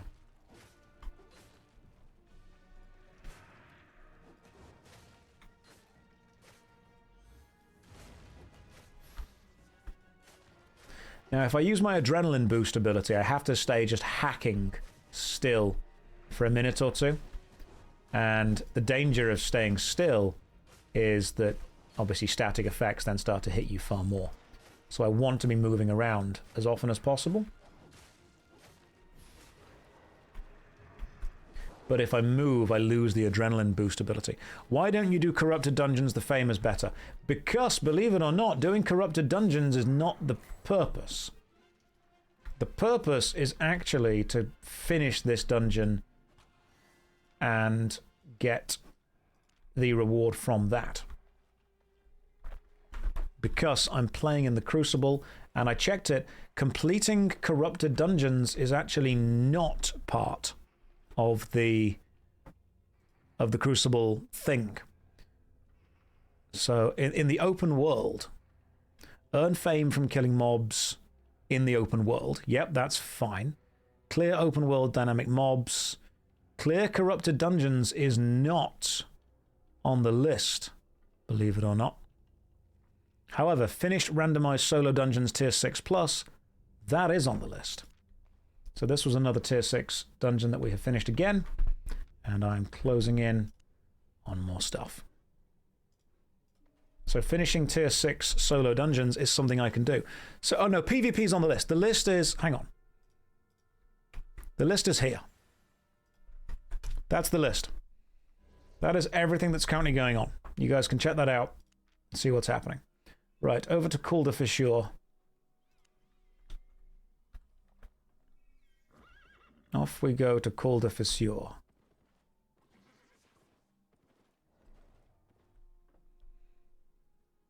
I don't think people think Horse Armor created microtransactions. It didn't.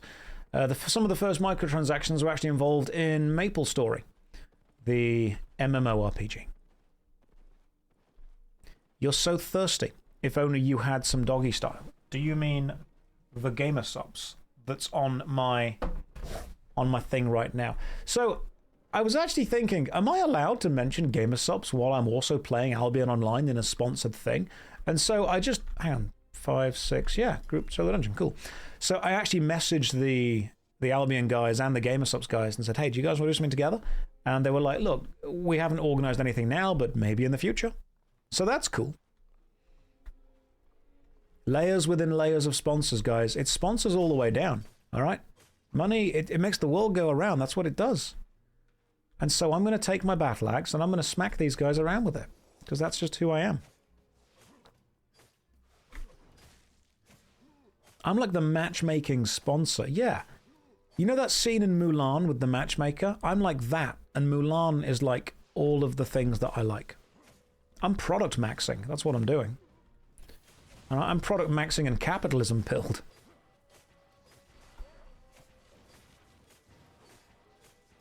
One day, my vest will look like... Exactly, that's a perfect way to put it. One day, this vest will look like a Formula 1 driver's jumpsuit. Just so many different sponsors. I would sell a patch on this vest. That's fine. You could do that.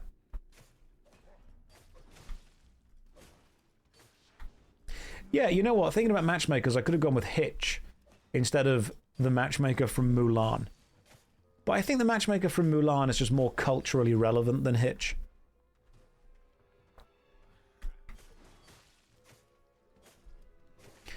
You hope I'm having a good day. Did I quit the jeans? All right, fine. I will level with you. I will be honest, okay? I'm wearing jogging bottoms. Jogging trousers because I need the movement.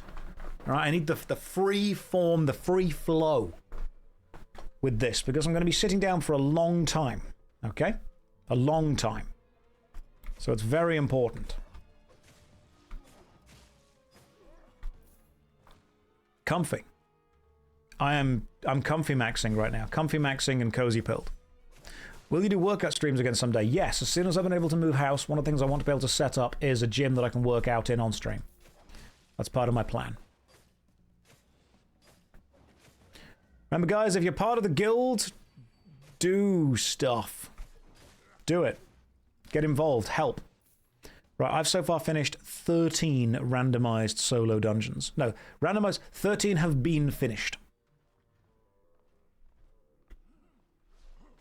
This is like people who dress well propaganda on people who always wear sweatpants. It's totally okay to wear, like, you can be professional from the waist up. That's what the pandemic taught all of us. If video calls taught us anything, it's that shirts important. Trousers, not as much. What if you don't want to be professional at all? That's fine. That's fine as well. You live your best life, and I will support that. I feel that my E attack needs to be different, because right now it's... Right, you need to die first as well, because you are going to be super annoying otherwise.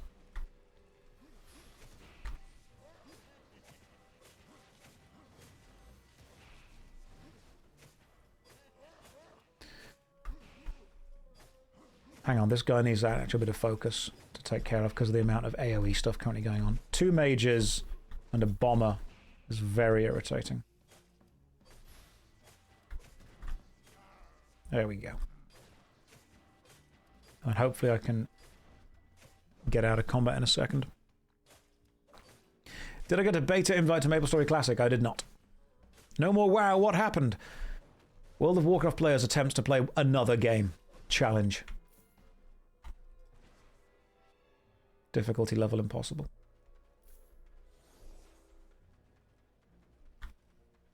I think World of Warcraft players do struggle to understand that you can play more than one game. Why are you not laughing at your own jokes? Are they not funny? I've heard them before. Nothing I say is original. This whole thing is a loop.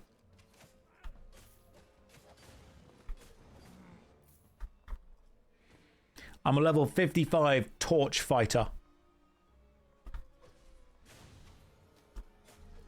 Alan Wake got nothing on me.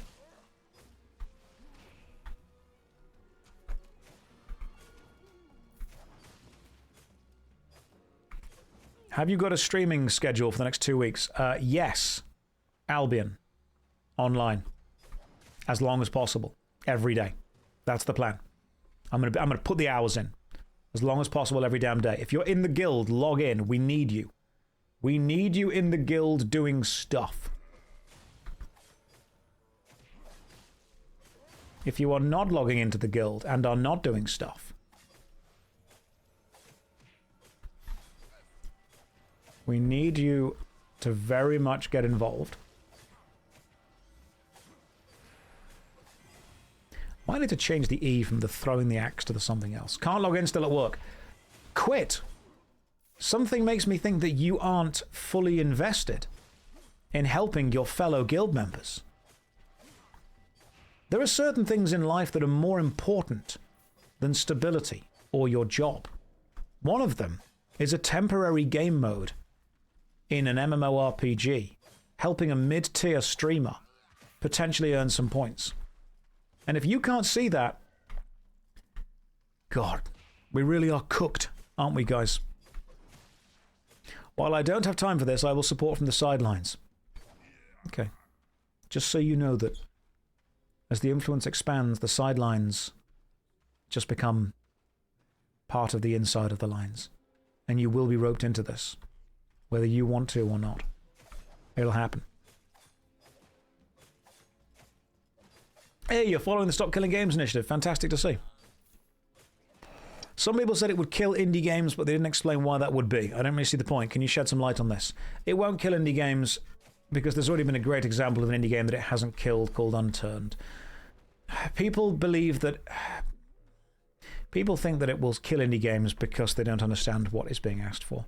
Right, give me a second. So instead of Rending Strike... No, E. E is always the Blood Bandit that you throw. You can't change that. Okay. Stop Killing Games is not asking for lifelong perpetual support. It's asking for an end-of-life plan to be put into place before games shut down. That's it. It's the request for an end-of-life plan. So people that are buying it know what they're getting. Oh god, yeah, you can also play Albion Online on your phone. So if you're not playing on your phone, you are wasting precious gaming time. Precious gaming time, guys. Alright, you can't get it back. It's very important. I mean, come on, don't you guys have phones? Hey, we did it! We did the thing! We said the thing! Okay, cool. So Zizaran is already at the top of the leaderboard which is pretty damn impressive. And I'm going to need you guys to do as much as you possibly can with helping. Own a guild island, done. Recruit guild members, done. Okay, clear randomized dungeons, not done yet, but will done soon. Came to watch my WoW stream with Yapping Streamer, and I get this, why no WoW? We are what we pretend to be. So while I understand that so many of you are going to come in here and go, oh, it's so stupid that everyone just asks Josh, where's WoW? You know what I'm going to do? I'm going to ask him, where's WoW? You are doing the thing that you are mocking. Satire requires an actual target to be satire to, you know, take the piss out of the thing that you are taking the piss out of. Otherwise, you are just doing the thing. You can't just add the sarcasm tag afterwards. Froggo, hello to you. Welcome to the stream. No, basically, as far as, let's be serious, no one's going to beat Zizaran. And the reason that nobody's going to beat Zizaran is Zizaran's team, his guild, is high-level, experienced players who know kind of exactly what to do already, and they will have super organization. They'll have a huge amount of resources to them. We're competing against an established big boy guild. Now, hey, can I be welcome to the stream? You can be acknowledged. Welcoming takes more. So while we can absolutely be, yeah, this is the pleb rebellion. Like, we're going to be here. We're going to be giving it a go. We're going to be giving it a damn good go. Will it be a good go? I don't know. But we're going to try. Finishing top 50 would be good. Top 50. I mean, we've got a full guild, which is pretty cool. In fact, you know what? You guys, you can give me your opinion on this. I could have probably made a much more powerful guild, but in order to do that, I would have had to refuse entry to lots of people. I would have had to say, no, new players can't join, we need established players. I would have had to say, you know, we're metagaming this. I don't want to do that. Now, I'm not saying that Zizaran's done that at all. He's not that kind of guy. He is a very decent, fair person. His guild is just formed of people who are very good at the game.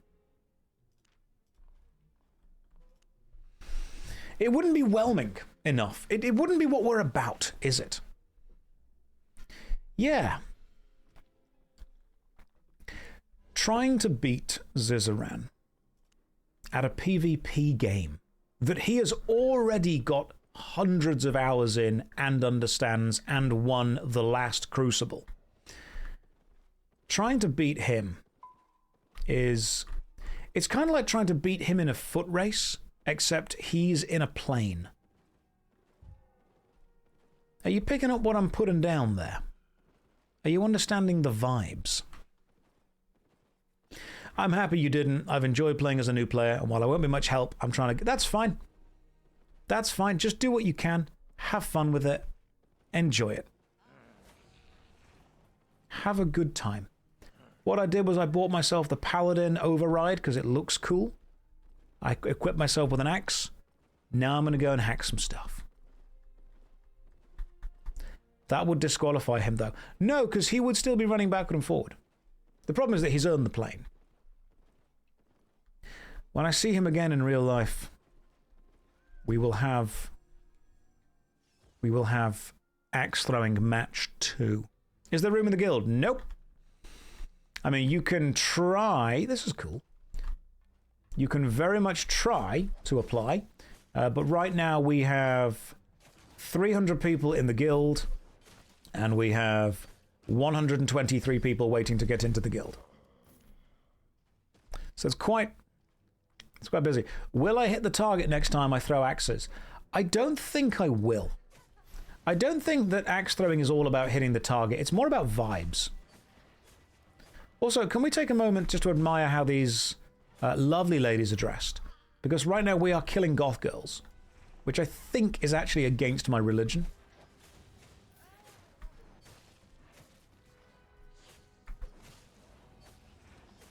I don't like the fact I have to do this. It feels illegal. And also wrong. Didn't you make a second guild? I did. I've got to log into that later. The second guild is on a second character. The second guild also does not contribute to the guild score for the first. This is a dungeon where you have to kill goth girls. And that should show you how serious I am about succeeding. Because there is no other world where I would willingly do that. This is like, it's like killing a unicorn.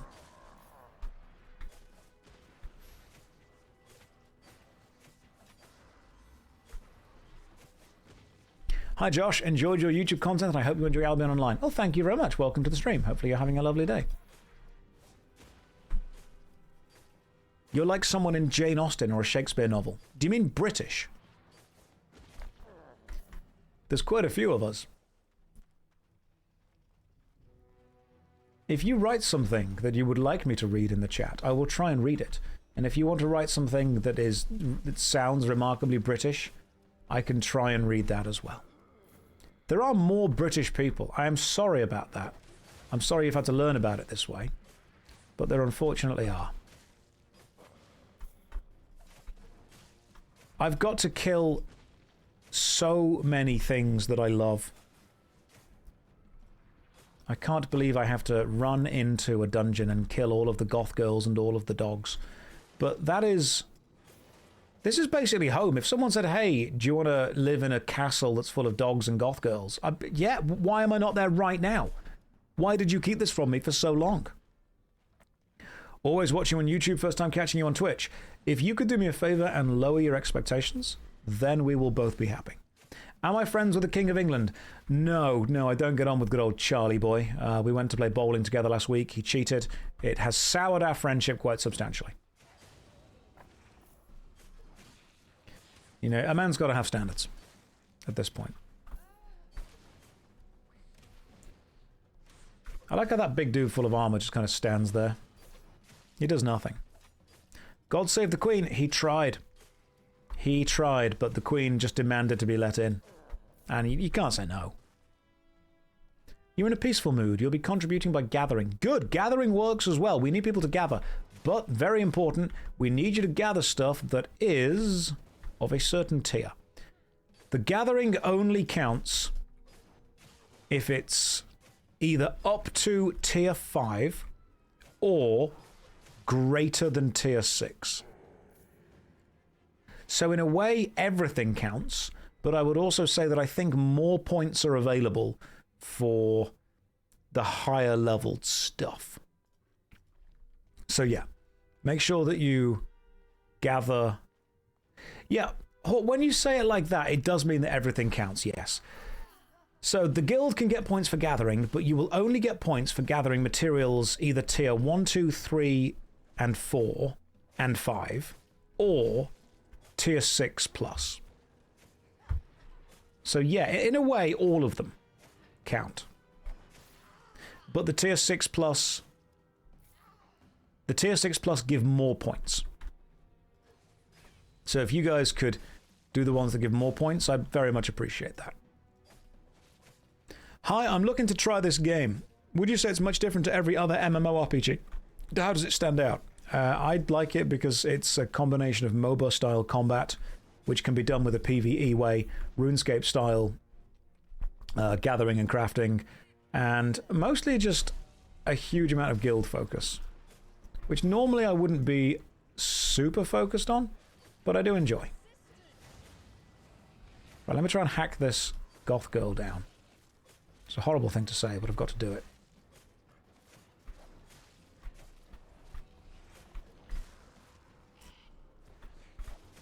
Maybe I should kill the things that are hurting me first.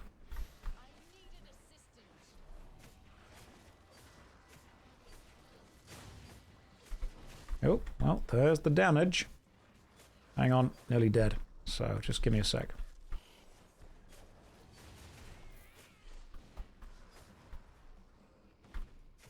There we go, finally. Seems a lot of us are coming from YouTube. I've watched you about 2 years and thought you were like a father. Oh, thank you. That is good energy. I'll go for that more. Right, what you got? What have we got in here? Nothing good. Give me gold, which is silver. Any room in the guild for experienced players? Nope, the guild is full and we have 120 people waiting. So you can apply, but we have...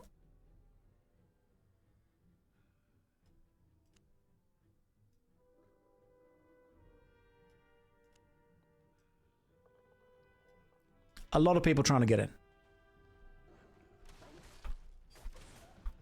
So when I say that we probably could have made a guild entirely filled out of super high-level players, we could have done.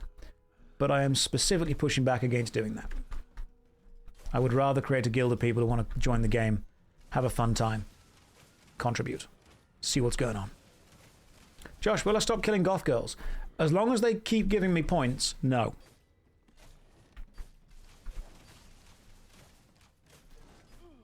Unfortunately, they are worth points. Why not make multiple guilds? I have. The problem is that the other guild is on another character that I have to manage through that character, and the other guilds do not stack points together. You have to have one guild that counts towards your guild point total. Oh my god, there are flying bugs, like that boss from RuneScape all over again.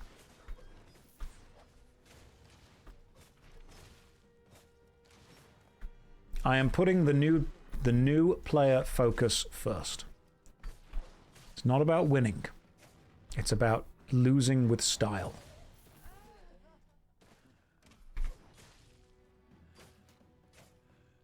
You love being ironclad against any marketing strategy. You're going to share your next stream? Yeah, do it. You guys can't be marketed to. You're smarter than that. You're switched on. You're clever. You're focused. You know the ways of the world. You are part of an elite group of people who are immune to propaganda and marketing. Now, if you want to join another group of elite people who are also immune to propaganda and marketing, my Patreon is a selection of people who are all immune to propaganda and marketing, and you will be in good company over there. Now, what you get if you join my Patreon is the ability to give me money every month without involving Amazon. What you get is a warm, fuzzy feeling of doing this. No, it's anti-propaganda. It's a group of people who are super smart. Right, listen, do you guys want to know how smart I am? It's not a cult. It's not a cult of personality. It's more a collective of friendships. Let me tell you how smart I am. When I was younger, I used to be subscribed to a magazine called Quiz Kids. I don't know if any of you, this might just be a UK only thing, but were any of you also subscribed to the magazine Quiz Kids? Don't call me a nerd, Max Volume, all right? I'm super smart, right? I do big think, brain good. Ask me a question. Ask me a question, mate, and I'll give you the answer to it, all right? Let me show off my brain power, my IQ, which means I'm clever. That's what IQ stands for. It's a collection of friendships that you can pay to be a part of. That's what it is. You subscribe to a Winx Club. Hell yeah, monthly or weekly magazines were the one. Okay, so whoever's in charge of this is being worshipped by two goth witches. Why am I not in charge of this? Was this a life path that I could have chosen?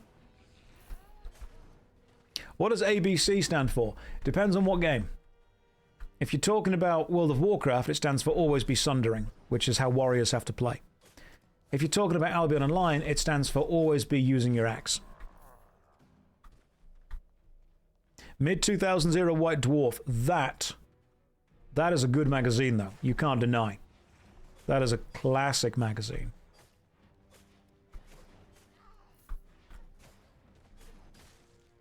I will equip my mace at some point, and I will return to fwecking.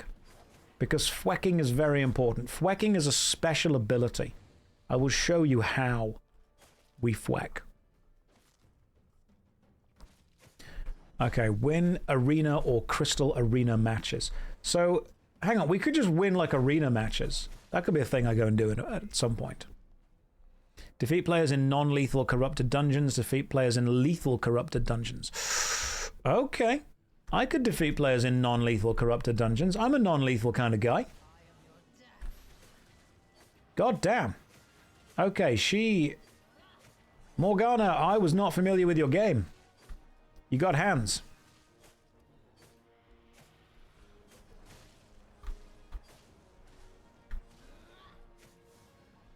Sorry, Morgana, I was very much not familiar with you.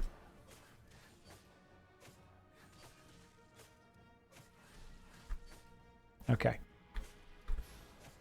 Now I get my own life back. I can out-heal your damage, you fool. And I can poison you, which is a great way of putting damage onto you constantly.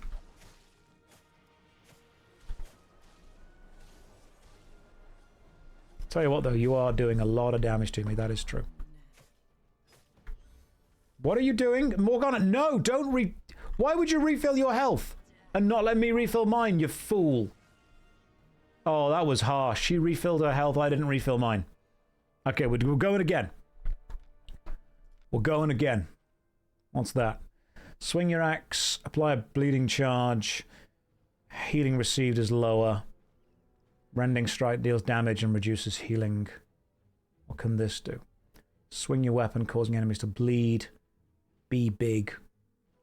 Decreases damage resistance. Strike the enemy. I'm going to try that one instead. Just see what it does. Cannot believe that this happened.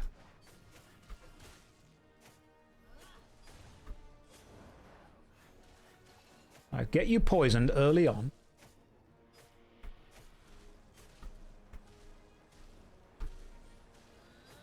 Then I attack you back as fast as possible.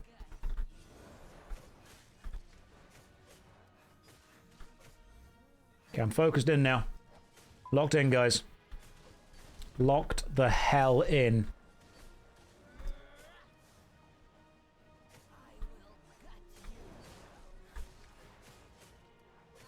Give me a sec, I'm focusing.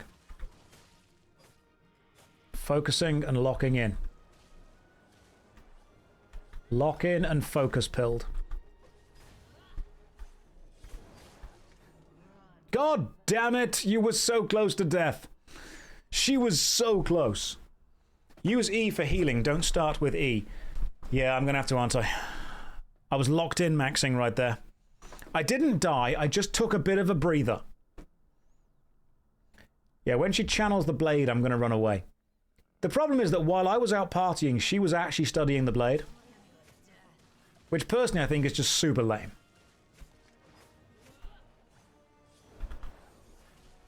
Right, when she starts channeling, we run.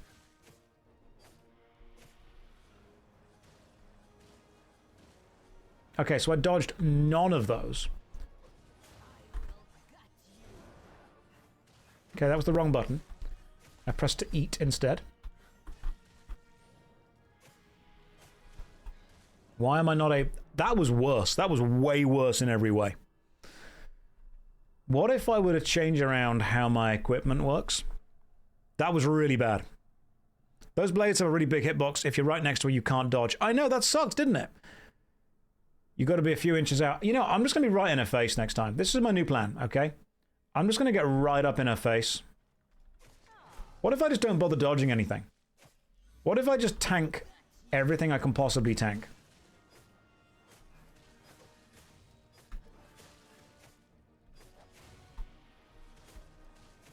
Because, like, I'm going to get hit anyway. So what if I just focus entirely on tanking and hitting? Okay, then you die again. There's going to be a way to beat her. You are way overweight, hard to dodge when you're that slow. Theral, look, I've put a couple of pounds on, man, but it's been Easter, okay? I've eaten some Easter eggs. I'm getting back into health and fitness. I'm walking around. I'm drinking tea. I'm cutting down the sugar. Okay, I'm trying to dodge, bro. I'm trying. Right, what else is over here? You know, I kind of liked the adrenaline boost, which worked really well. That's important. What's going on in this? That is the bloodlust, which is good. That is the increased damage. What if I increase my auto attack speed? That way I can get health back. And what if I also did... That's fine. Leap toward the target. Hover above the ground while channeling grants immunity. Let's try that. Okay, I'm going to hover ominously towards you and see what happens. Yeah, we are sort of 100 and... There we go. Hang on, now we're down. Okay, cool. Right, now I know what I'm doing.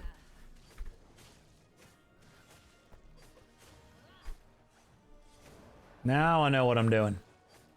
So what I can do is this. I can press 1 to heal, and then R to just keep attacking.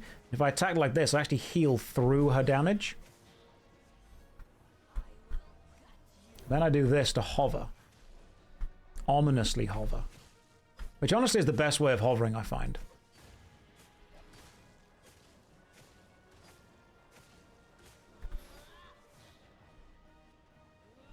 Don't know if you guys have hovered before, but hovering ominously, I do find is the best way to do it. Those blades have an insane hitbox. Okay. What if I wait over here until I can get my number 1 back? And then when that's back, I do this. I go for 1 and then attack. That is so close every time. It's ending my adventure. You tried hovering, but you sucked it and hoovered. It didn't cast. I need to just do the restore health method when right next to the enemy. The plan was solid. The weakness in the plan, I think, is me. Okay, so new plan. I'm just going to keep hitting her.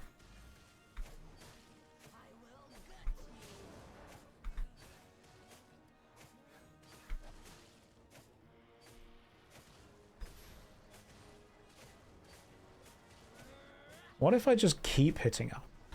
And, like, don't stop?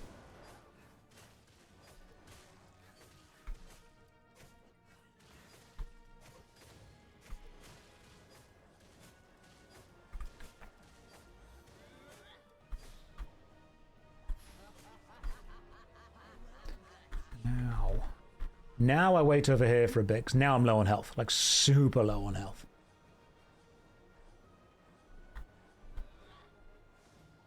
Okay, so you can just dodge straight through those things, which is interesting.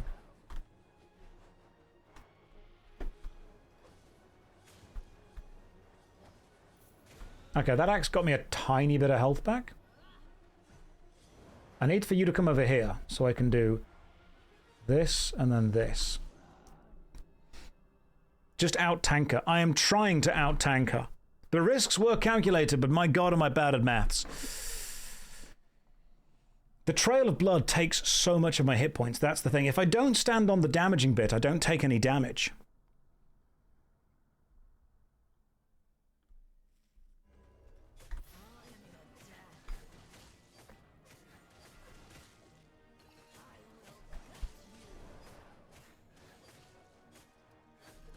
The only thing that's really dangerous is the blood. Beyond the blood, I think we're okay. That bit, that's the dangerous bit right there.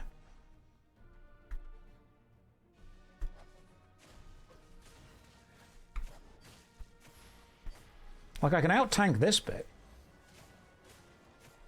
It's the blood. That bit that messes me up. If I can avoid that, I'm happy.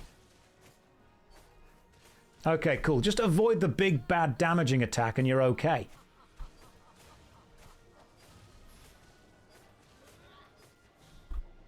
That bit, that big, bad damaging attack, that's why I'm no longer okay. Okay, she's super low on health now. I need like 2 more throws of the axe and I should be alright.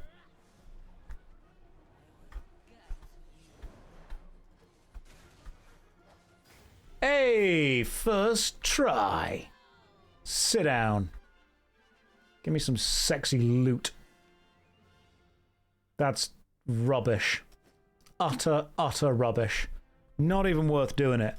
Heck yeah. First try. I'm pretty good at this, gotta say. Now my horse is yellow. Don't know what that means. That was a gamer moment. That was a moment of pure gaming skill right there. Artorias got nothing on Morgana. What if I were to also use another map? And that would have given me another dungeon that's literally right here. Well, hang on. We're doing a big journey. What's that? Group dungeon. Nah, I'm good, bro.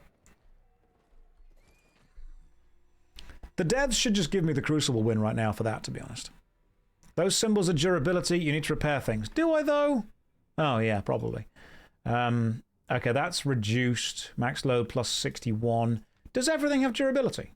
I didn't even know this. Oh, yeah, it's next to the word durability.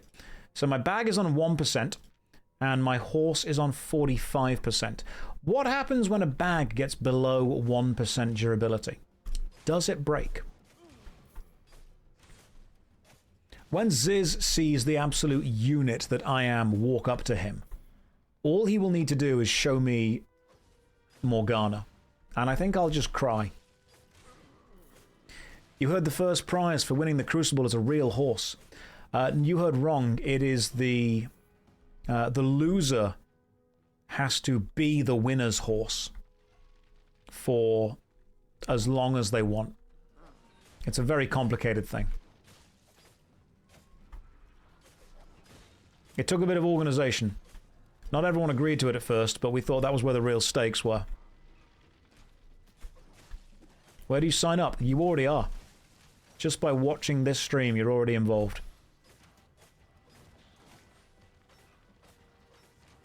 Right, so I'm just going to stand here and hit this guy.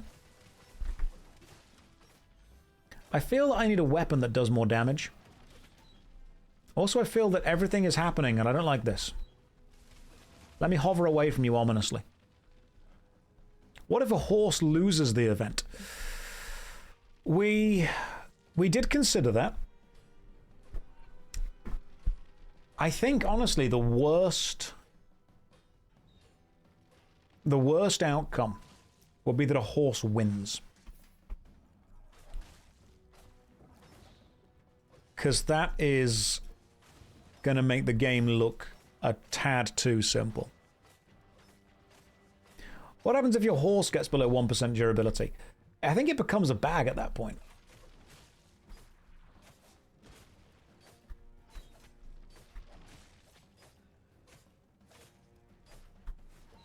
Am I talking about that Uma game? No, it is in fact possible to talk about horses without talking about the gacha game. It becomes glue, which holds the bag together, which is preventing the bag from breaking. Now, I will be doing group content at some point. In fact, we'll be doing a group dungeon.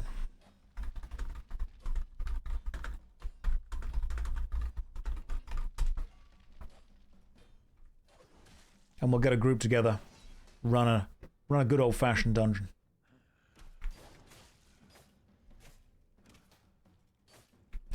So, question for any of the Albion Online vets in the chat. When you do an expedition from the portal in town, you need to have a specific composition of team. You have to have 3 damage dealers, a healer, and a tank. When you do a group dungeon, do you still need that composition, or can you just enter with any 5 people? Like, as long as you have 5 people in your group, you can just go in. You do need to have that composition. Right, so we will actually need to have tank, healer, DPS. Okay. I can kit up as tank, that's fine. And some people saying you can enter with any 5. What is it, guys?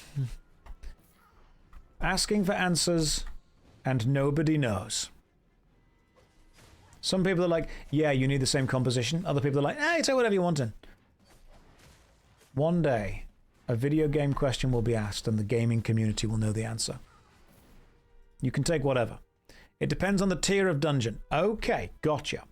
So if we're doing tier 5 or tier 6 dungeons, I can tank, that's fine. I can be the tank. in the dungeon, because I like having a big shield on. A big mace. Can you let me into the guild, please, Josh? Nope, it's full.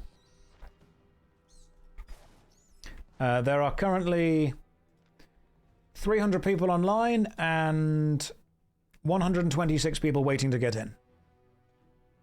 So, sorry about that. You can enter with any team, but having a tank and a healer makes it easier. Okay, gotcha. So enter with anyone, that just makes it much more simple. As an Albion vet, I can tell you that Albion Online, give me a second, I'm just killing the very well-dressed goth girls, is a sand... Oh, hang on.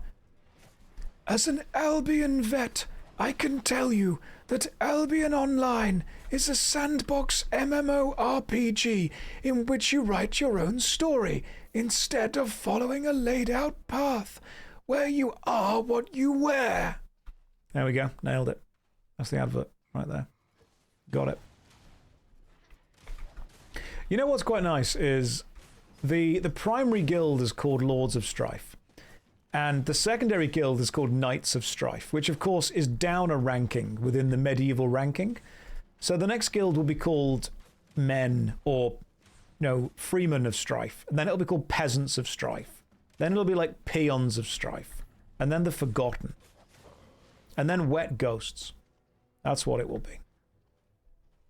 Hey Josh, watch the clip of Ross at the European Parliament talking about stop killing games. I think he did awesome. I've not managed to watch the clip yet. I've been busy with other stuff, but I've got all faith in Ross. He's very good at what he does.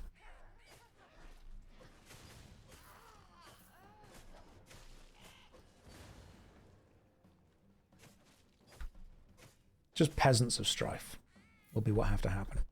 Don't worry about minimum IP. Make sure to have tier 5 or 4.1 gear. Yeah, tier 5 or 4.1 will be enough. You want to join the Peasants of Strife? I will start another guild. Then the Goth Girls of Strife. That guild is hotly contested.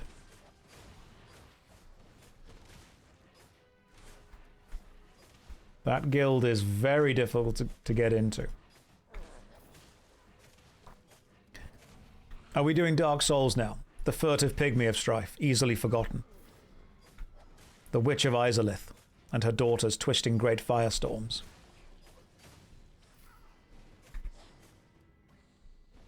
Your guild has lost control of the castle outpost in Dranfield Quag. That was my favourite outpost, guys. How have you lost control of literally my favourite outpost? Are the Goth Girls of Strife at war with the E-Girls of Strife? No, they've come to a truce, which honestly has made things worse for all of us. Unfortunately, they've joined up. They've created the Goth E-Girls, or GE Girls, and they just stand outside the RuneScape marketplace. They have been heavily merchanting and are now incredibly wealthy.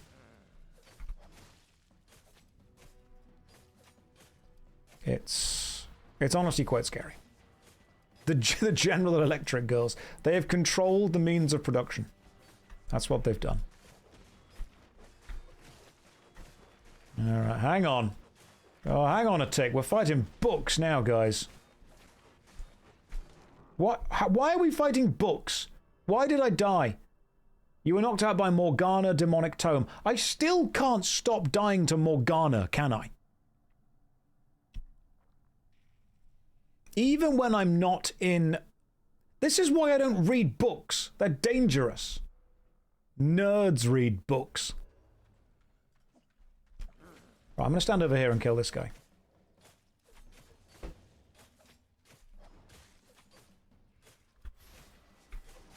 I'm going to out-heal him by just full-on out-DPSing him.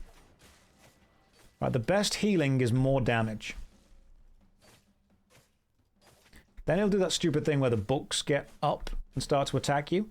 Reading is dangerous. Words hurt. In this case, literally.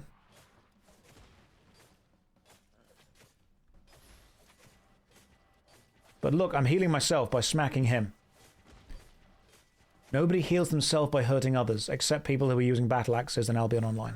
Yes! Sit down! Give me your book knowledge. A book? What a nerdy thing to have. Alright, cool. We've read the Tome of Insight. We've got better. They say the pen is mightier than the sword, but, like, it's not, though, is it? Like, if you gave somebody a pen and somebody else a sword, the person with the sword's going to win that fight. I've defeated a dead book.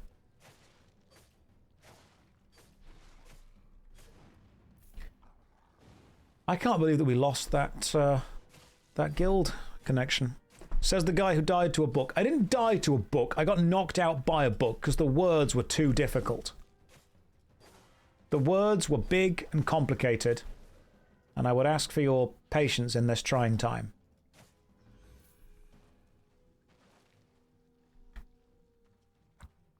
What if it's a James Bond shooty pen? Oh, obviously they're way better. Obviously those can defeat the sword. A frying pan is better than a sword. It can smack and block. You can also use the frying pan as a drying pan. While you're doing that, you can enjoy a lovely jelly donut.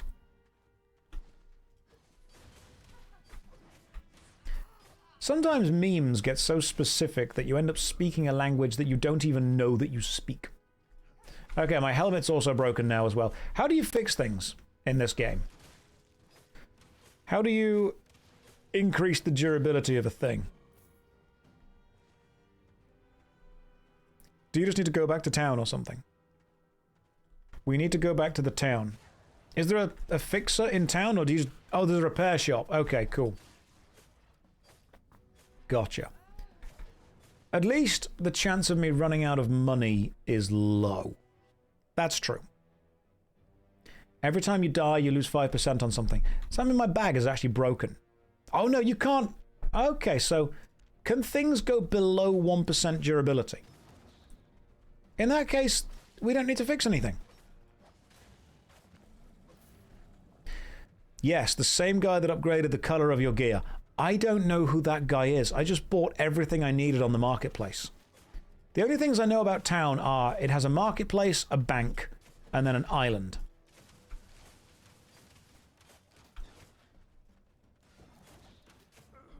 Anything else? Complete mystery to me. Oh, you lose hit points and damage. Am I losing damage on my axe? 54%. Okay, question for the Albion vets. Does the effectiveness of your item go down as the durability goes down? Or are there thresholds that the durability has to hit for the item to become weaker? Like, so, if your item is at 98%, is it only doing 98% worth of damage? Or does it do 100% worth of damage until it reaches a threshold? Okay, so there's a threshold it has to hit. And I'm guessing the color of the durability symbol changes as those thresholds are hit. That would make sense. Okay. Green, yellow, red, 1%, you get no stats. No stats from the 1%. Interesting. Alright, so I'm currently losing helmet points. So my head is not as good as it could be. Don't clip that. Especially not while I'm fighting some goth girls. They've got jiggle physics. I'm not even kidding. Can we just take a moment to admire the fact that every time the goth girl stabs with her staff, they have actually put jiggle physics onto the booba. I'm not kidding. Like, you look. Game of the year every year. The true winner in the Crucible right now is all of us.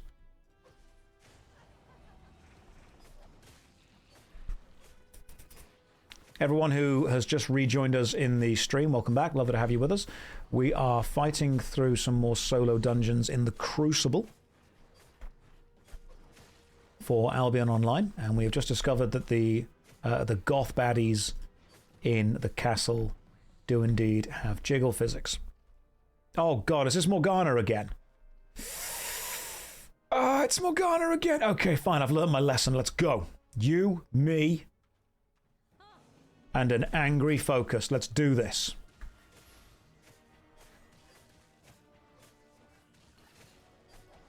I think I can beat you this time, Morgana.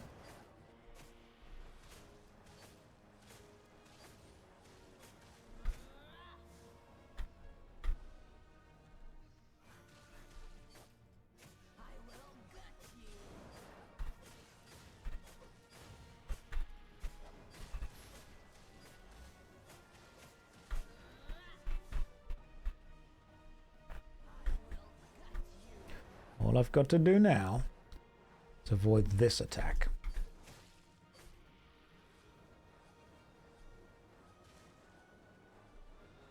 Okay. What if I float away from you like this?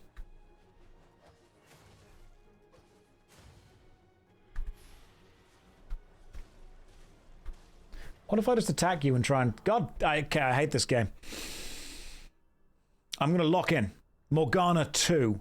Morgana.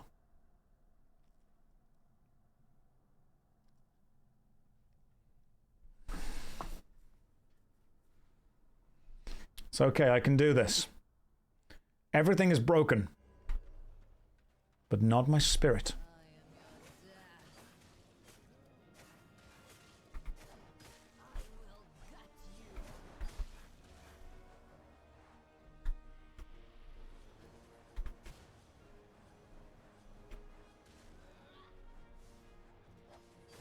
What if I were to, like, constantly run away from you?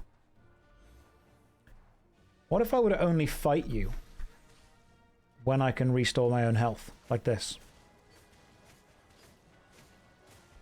And then I simply wait. What if I play the long game, like Monopoly?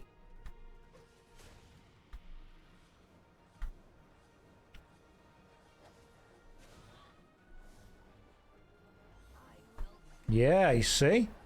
Now I'm using what we like to call mechanics.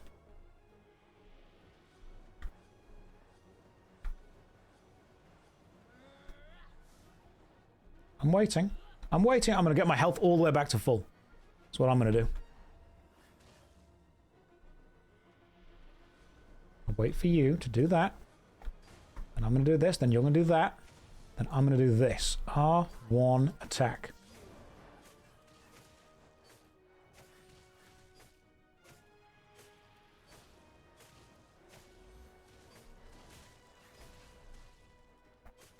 Then we do this. Oh, okay. So, turns out, when you actually engage with the mechanics of the game is much easier. Imagine a bulky, heavy paladin losing to a girl in a loincloth. She's got good defense.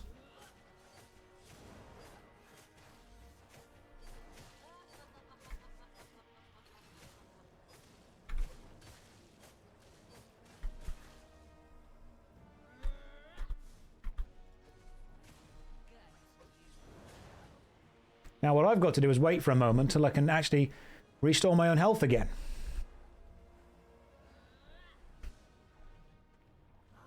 Which will happen in a minute.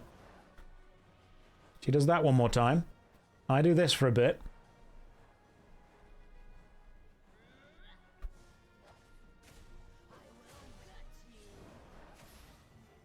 First try. First try. What's in here? We have got a Grandmaster's Cleric Cowl. Might be useful, might not. Who knows? I think I need to return to town and fix stuff, don't I? So let's return to town. Let's fix things. I did it! Again, thank you! Wow, are you a pro? I don't like to call myself a professional. Okay? I like to call myself a naturally talented person. That's, I believe, the truth. Let me return all the way back to Fort Sterling. I'll pay 14,000 silver to get there. That's no problem at all. WoW stream's done or taking a break?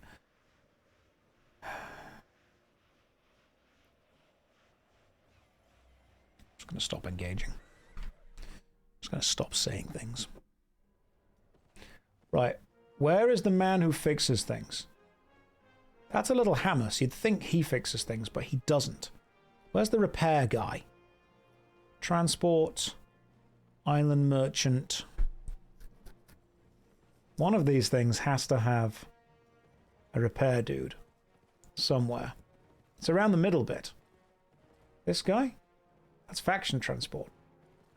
If I were a repairman, where would a repair station? Elder's repair station. Repair all. Repair all inventory items, 400,000 silver. Done. Yes. I assume that also repairs these things. Yeah, it does. Perfect. That is exactly what we needed. Now, I'm going to put some stuff in the bank. Elder's repair station. I'm not an elder. I'm 35, dude. You know, I'm basically ancient at this point. So, what's going away? You, whatever that is. These things can stay. Now, can we get points for doing randomized group dungeons up to tier 5? Yes, we can, actually. Now, I think tier 5 is still yellow. All right, what's yellow? Yeah, tier 5 is yellow. So we're actually kind of safe there. We can be attacked, but we won't lose stuff. So what I can do is I can get some tier 5 dungeon maps, and then we can form a dungeon team. Okay, so let's go with tier 5 other maps. Random dungeons group. Random dungeons group, tier 5. Let's buy some of these. And in case I need to tank. Okay.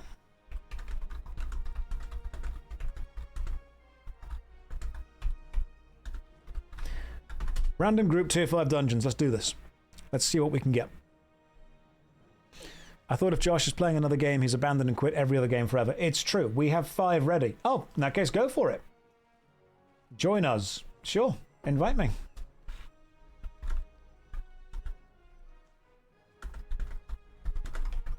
Invite me if there's space. Okay, 1, 2, 3, 4, 5, 6, 7. That's a lot of people. That's more people than we need. I thought we just needed like 5 people. Hang on. Can we do dungeons with more than 5 people? By the way, you can do group up to 10 people. Oh, sweet. Okay, cool. If you can do it up to 10, that's fine. Do I need to be... Do I need to tank up? Because I can tank up. I can do me a little tanking. You can, but it will not be optimal. That's fine. All we're going to do is finish it. Don't care about the rewards. Don't care about the other kind of stuff. I will tank. Loot will be worse with more people. Don't care about loot at all. I've got enough gold and silver in the game. Interested in joining your party? I don't... Am I in charge? Hang on. Who wants to join? Who is in charge of this party? Why am I in charge of the party? Okay, fine. Let me see what I can do. First things first. Gotta be tanking. Boots of Valor. Big cool shield. If I'm tanking, I'm going to want the Incubus Mace. Where's my Incubus Mace? There's my Incubus Mace. Okay. Mace. Boots. Shield. Where's me tanky body? Where do tank body be, though? Let me find it. Hang on. Where's my tank body? My armor. Oh, there it is. Expert's Armor of Valor. Cool. And that makes me look... For some reason, I'm wearing an Expert's Cape when I should be wearing the Cape of Things. Collect energy, then deal magical damage. Cool. Yeah, that's the one. All right. Tank stuff, all good. Good and ready to go. Does the M next to silver mean 1,000? No, that means million. So I've currently got 3.69 million silver and 24,000 gold. That might be, you know, needed and important at some point. But what I'm going to do before we go is go and grab a cup of tea. So, give me 5 minutes AFK.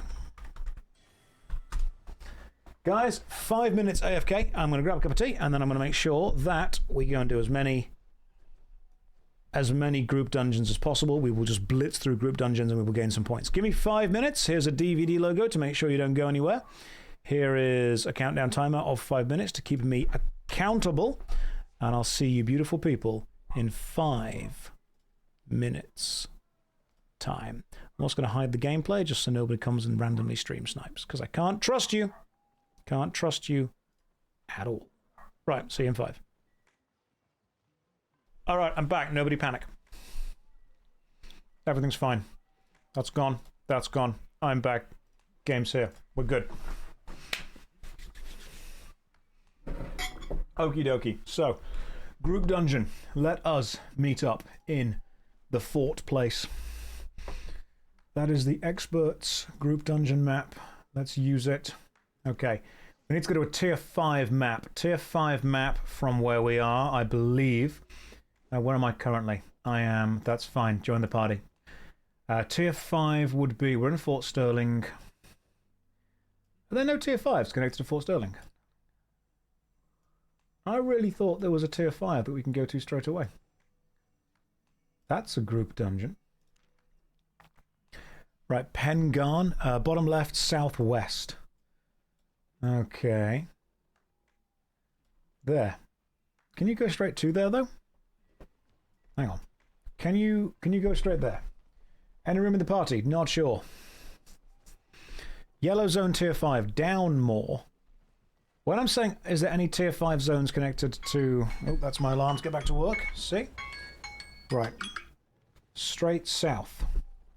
Right, many people are joining the party. Straight south. So that's tier 4.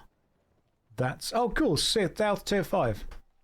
Gotcha. This way, I see. Which way does this take us to? Where am I? I'm there. And south takes us to... Okay. Cairn Camin. South to Cairn Camin. Let's see if this is the right way. Is this the PvP god? I like to think of myself as the PvP deity more than god. South to Cairn Camin. And then what I want to do is use the group dungeon finder and find it. Okay. South to Cairn Camin.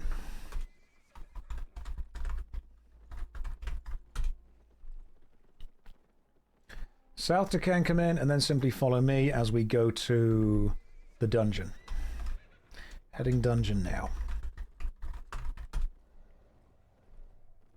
Let's go. Dungeon is pretty far away from where we need to be. It's effectively all the way over there. Okay. I don't know if this is the right... Hey, group dungeon. Fantastic. That's easier. That's way easier. We just happened to run into one on the way. Beautiful. We just happened to find one. Right, so what do I want to be doing? I want to charge, shrinking, and then... Okay. Threatening Smash increases your threat. Is that what I want from Threatening Smash? I want Defensive Slam? Okay, cool, let's go. Right, guys, stay with me. Let's go. Let's see how this is going to work. Might work, might not, don't know. But you need to be doing the damage. I'm just the one that's attacking it with a big shield. You guys are damaging everything. Just imagine a meme where I'm the lonely Pablo Escobar with the 5-minute countdown. That's all there is. Okay, so Q is the Threatening Smash, which is great. R is the Make Everything Small. Is Snare Make Everything Small? No, it's not. E is Make Everything Small.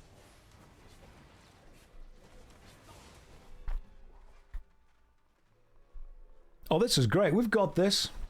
This is going fine. The DPS these guys are putting out is huge.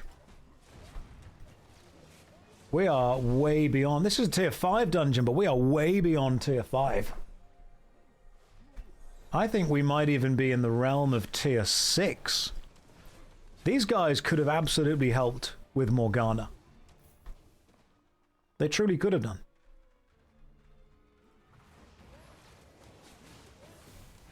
Now, just so you guys know, I'm using a weapon called the Incubus Mace. The good thing about the Incubus Mace is it has a special attack that shrinks the enemy. And when the enemy are shrank, they do way less damage and have way less health. Whatever that is. Creates a magic shield, slows, channels. Cool.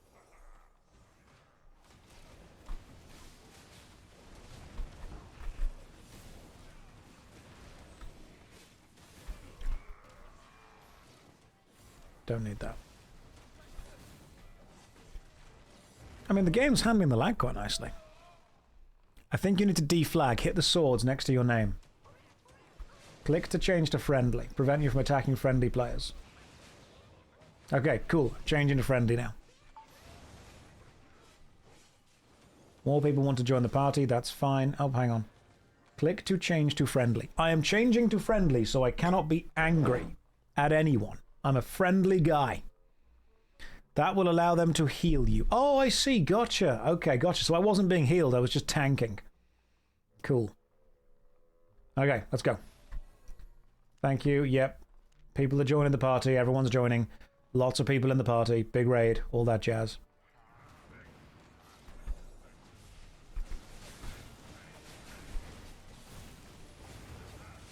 Okay, so the healer can now keep everyone healed, which is lovely. And now we can also try and take on this dude. Everyone's doing their own DPS. And what's in the old purple chest? It's a tier something something. Who got like a good sexy loot thing? I'm actually not bothered about any of that. You guys can have it all. Josh, the second skill in the maze should be compressor, so you can gather them around. The second skill in the maze?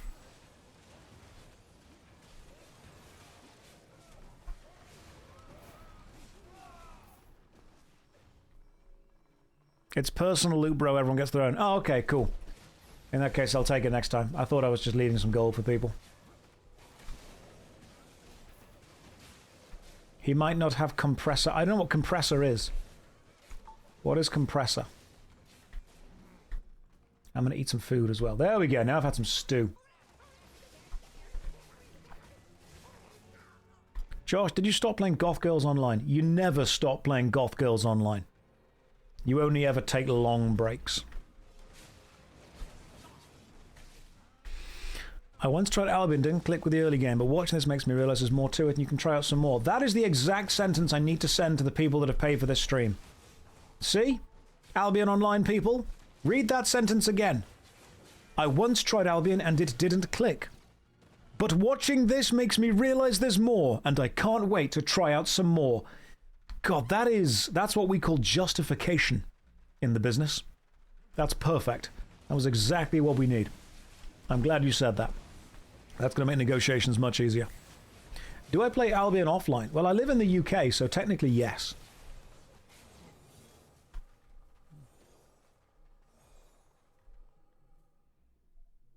And Freddy just said Albion later. Oh, that was clever.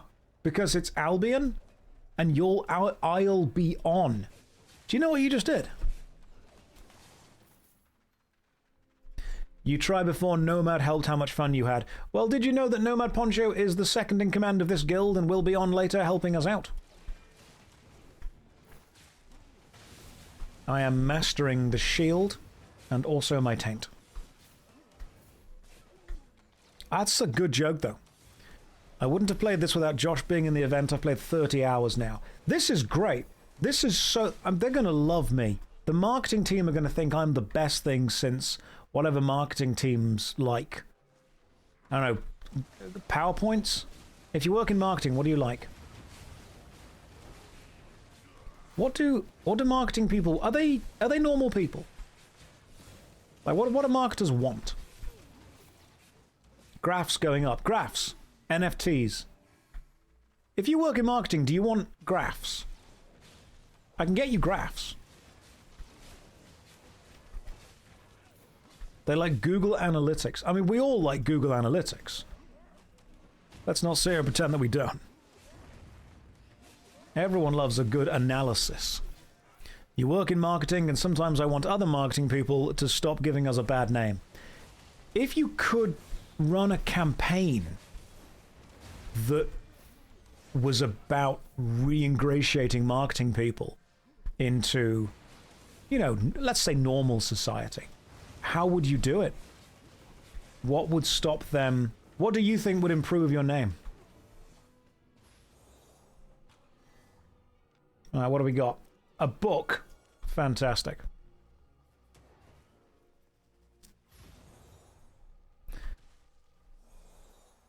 Your brother who's in marketing was on a business trip and they were all playing Midnight. Yeah, that tracks.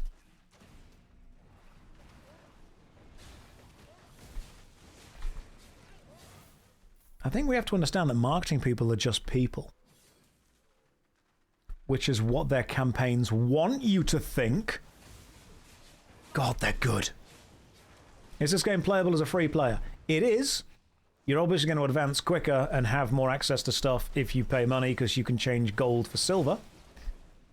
But apart from that, I'll show you how to do that later as well, by the way, in case you guys are like, how... Some of you watching are probably really rich, and you're like, guys, how do I exploit my in-life wealth to make me better at Albion? And I'll show you later, don't worry. In fact, do you guys want to see something quite funny? So... I made a video on Albion Online years ago called Worst MMO Ever, Albion Online, and Albion, to their credit, actually sponsored their own video. And when they approached me to sponsor their own video, I did say to them, look, I'm not going to say only good things. I've got to say critical things about your game as well. And they actually responded and said, yeah, that's fine. As long as you're honest and genuine and you think it's fair, we'll trust you. So they gave me a link that people could sign up to the game through my recommended link, and if they did, I got a small amount of gold, which is the in-game premium currency. And I honestly just I forgot about it. It was one of those set it and forget it kind of things. Turns out that link has been active for years, and they're still honoring it, which means when I logged in earlier to start this whole process, I had 45,000 gold. Now, 45,000 gold is a lot of gold. It effectively means that I was able to sell a lot of that gold through the in-game marketplace and effectively become an in-game billionaire. It means that I was able to buy literally everything I needed immediately.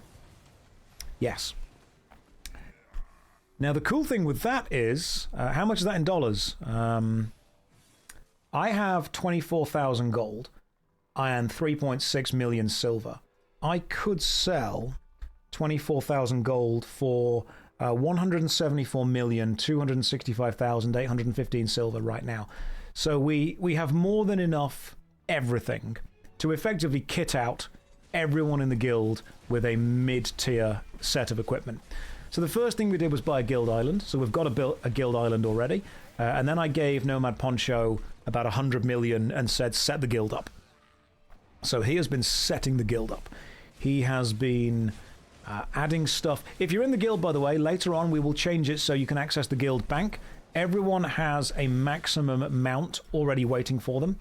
Everyone has multiple tier 5 and tier 6 equipment sets waiting for them. We have hundreds of every resource just waiting and available for everyone else. So don't you be worried about that at all. We have effectively, we have made it so you guys will be given everything we can give you early in the game. I am more than happy to use the wealth that I've built up to support you guys. That's my plan. Silvus, I built all the buildings for us, the basic ones I got all the materials for. Cool. Keep it going.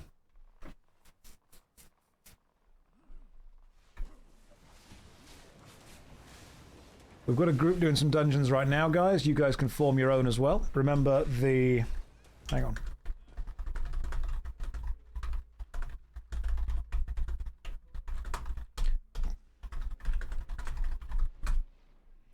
Remember, the group points are now visible online. So the guild points are visible online. You can check the Discord and see what you guys need to have. Welcome to the 15 stream streak. I appreciate that. That is incredibly generous of you. I don't need it. I would rather we give it to Nomad Poncho because he knows what to spend it on. Just, I'm not giving it to Nomad as in here is payment for whatever you're doing. It is here is some money. Please spend it on what you think is most beneficial for the most amount of people. Because I've got the gold and the silver, but I don't know what I need to spend it on.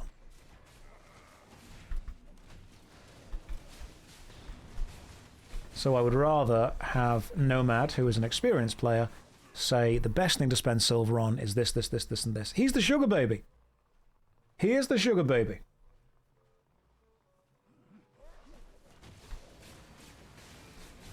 I've got, yeah, it's a classic phrase. All the gear, no idea. That's who I am right now. I am that horrible, rich, pompous guy walking into your club with all of the coolest stuff and absolutely no clue how any of it works.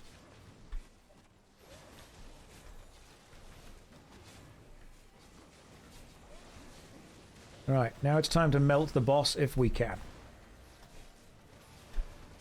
Where are you, boss? There you are. Can't even see you.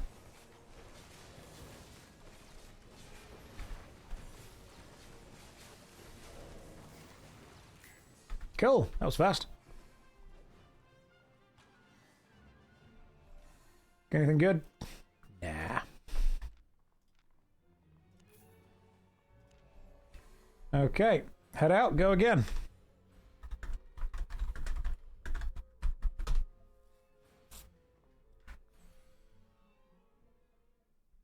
Yeah, you know what, if I have the money but I don't have the skills, is it just pay to lose? I think at that point it kind of is.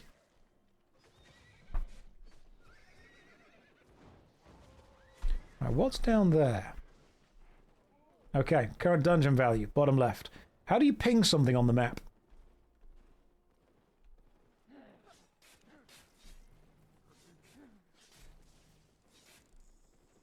Attack ping, defend ping, default ping.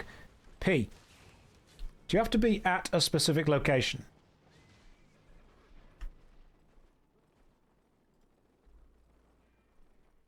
Okay, so ping is where you are, but we are going to the bottom left. Okay, group dungeon, this way, let's go. It's a tier 5 group dungeon, we can do this. I'm taking us all the long way around, but I believe in me. So everyone just keep following and trust. Just have some faith, alright? Just trust. Just trust that I know what I'm doing. And when Nomad gets on, we'll do like some big PvP stuff. That'll happen. You worry about people following me, you saw how that went in WoW. It's not that bad. Alright, I'm not that dangerous. Right. Where is the group dungeon? It should be around here somewhere.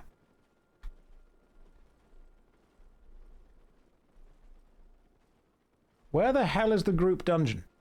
It's on the map. I can see it. It's a tier 5 dungeon. It's... Where is it? Has it despawned? It can't have despawned. It's there. That's a static dungeon. There's no way to complete it. That's a good point. Okay, in that case, let's just do this instead. Cool. Found one. To the north. To the north. This is the one. Tier 5 group dungeon. Aha! Group dungeon. Got it.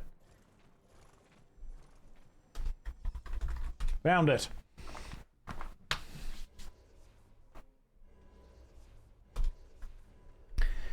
If a member of your team is in a dungeon, can you see where they are?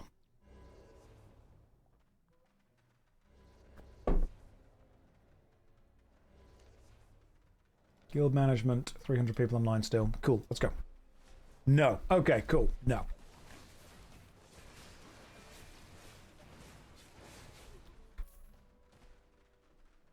Let us go now. Josh, you got a lot of hate for the last clip on YouTube not using action bars. It's kind of sad. Yeah, people really, really don't like me playing video games in a non-efficient way. People get very annoyed when you play video games in a way that makes them sad.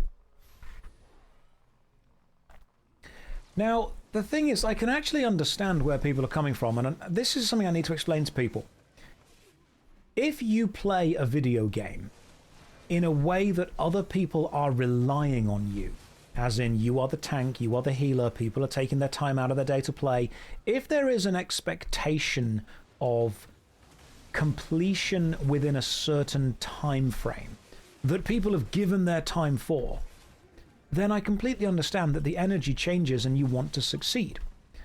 What I think happens, though, is people spend so much of their gaming time interacting with games in which only finishing the dungeon matters.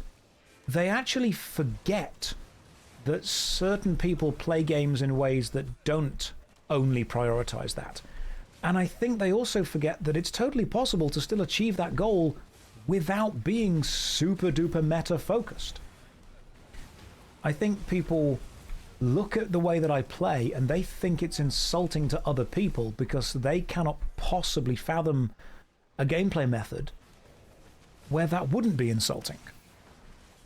That's what it is. They look at the way that I'm playing the game and they think you are playing that game in a rude way because other people have given you their time, other people have given you their trust, and you are not giving those people the best possible experience.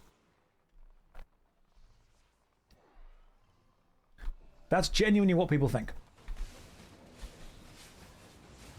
Now, if I were playing at a high level, believe it or not, I actually would agree.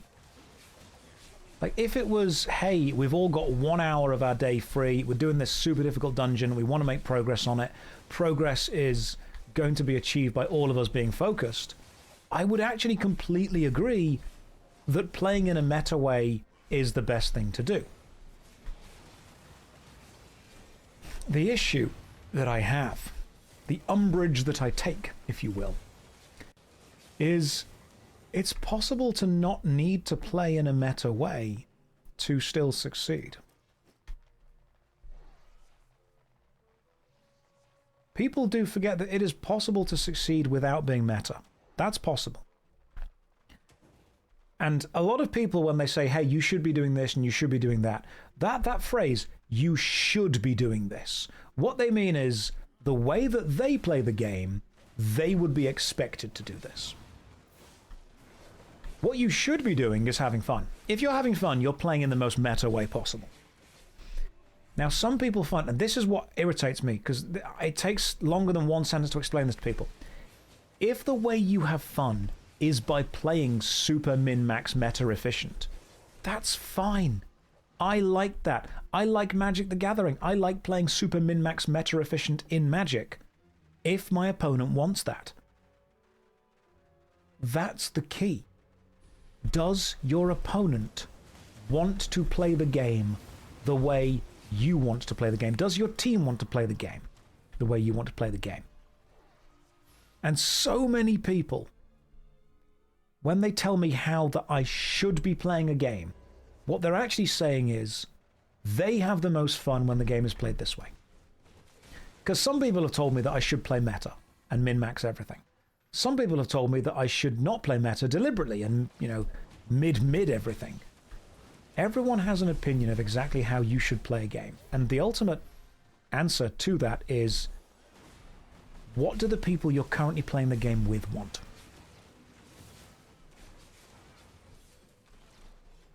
Do the people that you're playing with want to min-max? Do the people that you're playing with want to mid-mid? Do the people that you're playing with want to have a casual, chilled-out run or a super hardcore, sweaty run? And none of those are wrong. You've just got to find the right people to play the game with. Now, one thing that I am finding people are really struggling to understand is engaging with Twitch chat is an amount of mental effort. It takes a level of focus to do. I'm reading the chat at the same time. Playing a video game also takes an amount of mental focus. I have had so many people message me saying that they feel that I am being unfair and insulting to my teammates because I'm still engaging with Twitch chat and I'm not focusing only and entirely on the game. And sometimes I do just want a build in a game that I don't need to focus on too much, because I want to be able to engage with the chat. I want to be able to, you know, talk to you guys, which does mean that I'm not going to be able to play super efficiently. You can't enjoy a game if you're not 90% focused. That's fine. That's the way you want to play it. I've had people message me saying, hey, does your team know that they're just carrying you? And you know what? The answer at some point is, yeah, they probably do know that I'm not doing as efficiently as I could do because I'm not paying a super focused amount of attention. But engaging with Twitch chat and being good at a video game can only happen in a couple of cases. The first case is that you already know the game really well. If you already know the game, then you don't need to learn it as you're going on. If you don't know the game, then you do need to learn it. And learning takes effort. Have any of you ever seen a streamer quit a game because chat demands that they continue to entertain, or they continue to read, or they continue to respond while they are trying to learn the game, and it ends up being a bit overwhelming, ends up being a bit too much? Because I've seen that happen.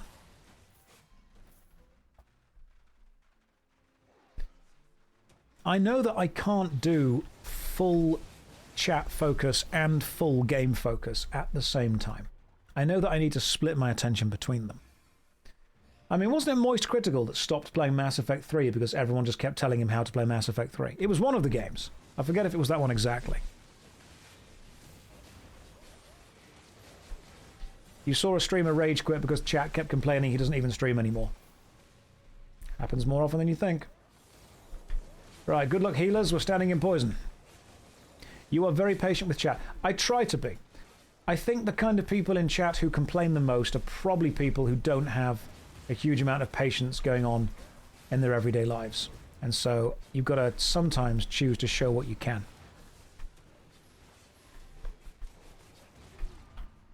What's this? Whatever this does. Shrine is depleted. That's fine.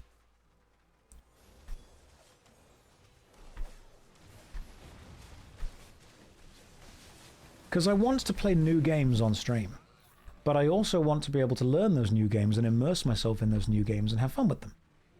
And it's difficult to do that when also trying to engage with people who have played the game for a long time. So with World of Warcraft specifically, you have people that have played this game for 20 years. And they are so focused on making sure that I play the game the way they enjoy, they forget that there are other ways to enjoy it. And sometimes, paradoxically, the way they enjoy the game is not the way that other people enjoy it. How is my experience with Albion so far? It's a combination of buying everything I need from the auction house and then Zerg rushing through dungeons with the guild, and people seem to be enjoying it, so I'm having a good time. I mean, I've only got 2 weeks of this left, so we'll see what's going on. But I am going to play as much as I possibly can. I want to... I mean, I don't think we'll win, but I think we'll give it a damn good go. I think we'll have fun with it. This is going to be a case of the true winners were the friends we made along the way.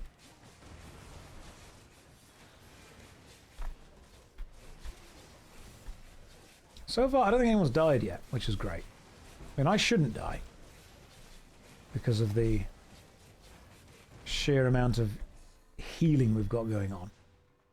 Right, whatever that shrine is, good job with it. A lot of people visit your stream and haven't heard about it.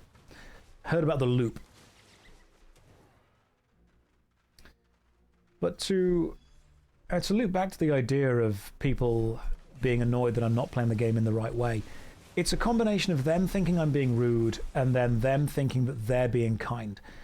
I have a lot of people, whenever they offer me advice, or it's not advice, it's demanding how I do something, they say, I'm just trying to help.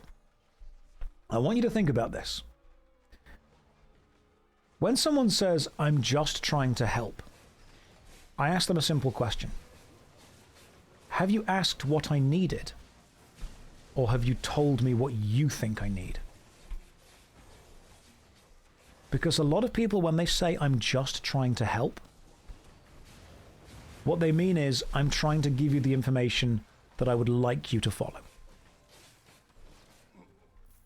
But the first thing that you can do is simply say to someone, what do you need?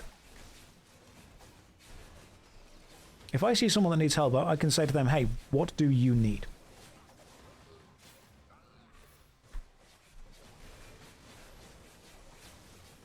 We are hacking our way through this dungeon pretty well. The DPS are doing a great job. Have I considered a safe word about asking for advice or just idly musing on stuff? That would require people to respond and respect it, and they wouldn't. Plus, it would also involve me repeatedly telling people that they need to stop offering advice when I ask for that. And they won't do that. If they were respectful and self-aware, or at least socially aware, they wouldn't do that in the first place anyway.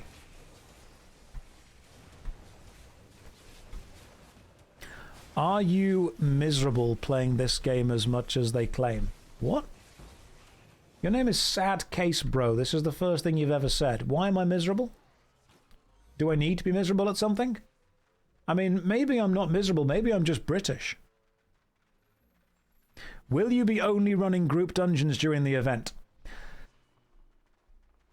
Are you asking if I'm only going to be running group dungeons because that's the content that you're seeing right now? Are you unable to think that maybe because Albion has a lot of other stuff to do, I will be engaging with other mechanics at some point? No, I will be doing other mechanics during the event. I will just be running lots of group dungeons because we are in a unique position to be able to do that. The event is an event where streamers play the game and their community show it can be fun and promotes the game. Yeah, pretty much. The Crucible is a challenge where multiple streamers start guilds and then over the next 2 weeks earn as many points as they can within that challenge. You can track the points online. The guild journal point tracker for our guild specifically is there. So feel free to track. Feel free to see what we're up to. Sign up to the game. Quite a few allowed in the dungeons. 10 apparently. Is Les Miserables a British story? No, that is French. I know you guys were thinking, but everyone's so sad, it must be British. No, the French can be sad too. Right, come here, you big badass boy. Everyone stay out the damage if we can. Oh, close to dying. Close to dying. Health would be lovely. That's fine, I'm dead. I trust all of you. I believe in all of you.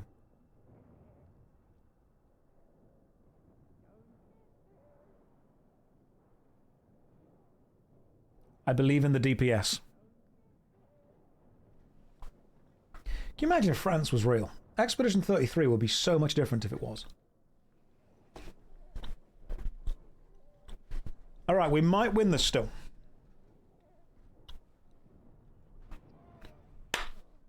You guys did it! Well done. Well done. First try. And it's purple. We got a purple chest. Let's see what we get. Alright, let's get up. Grab this chest. See if it's any good. It is... My loot is nothing. Did any of you guys get anything good? I assume you got some good loot. 90% bonus. And literally nothing. Good job to all of you, though.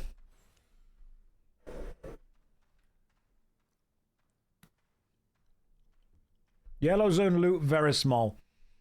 Well, we'll get into red zones eventually. Right, let me use... Okay. Cairn Gorm.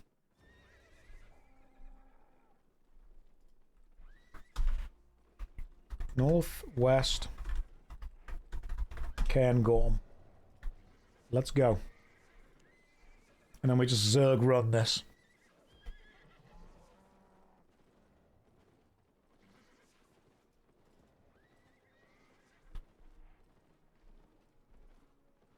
We Zerg rush from dungeon to dungeon. That's what we do.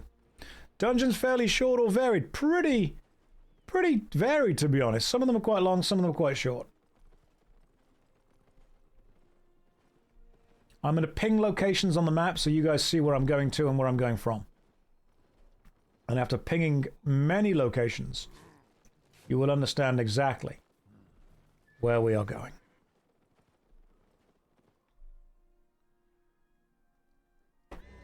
Right.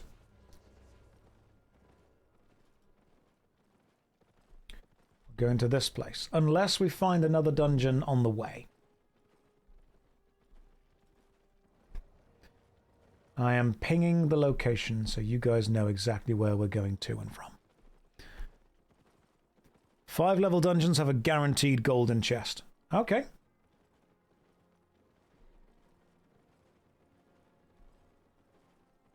I'm going to ping the location one more time. There we go. Now you guys know where we're going to. Now I'm not set for PvP, so we're not doing PvP until we get to the other dungeons.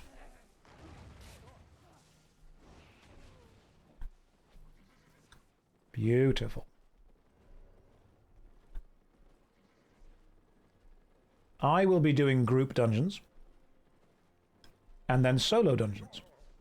What you guys choose to do, up to you.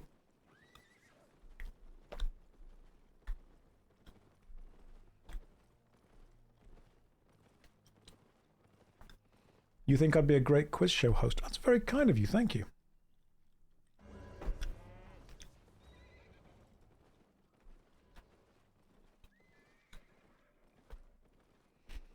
This is definitely going to be... Does the group dungeon change difficulty?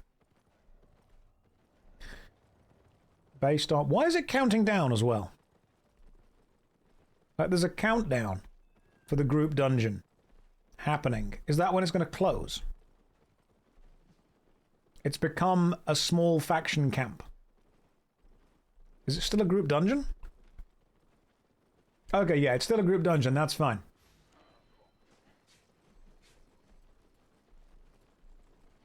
Here we go. In we go. Why would you play this cursed game? Jerry, why is it cursed? What's happened? Fill me in.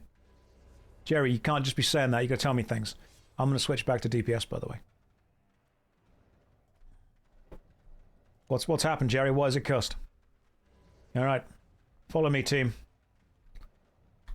I'll lead you.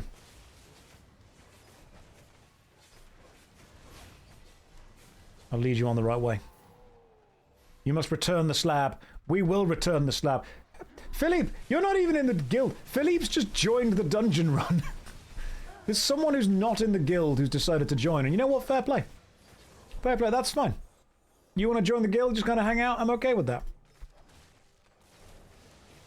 He's just here for the vibes. Pure vibes. That's what he's all about.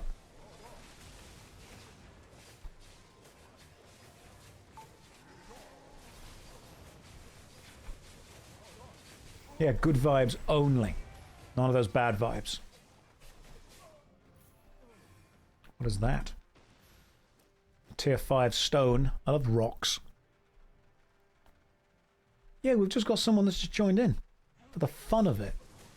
For the sheer shenanigans.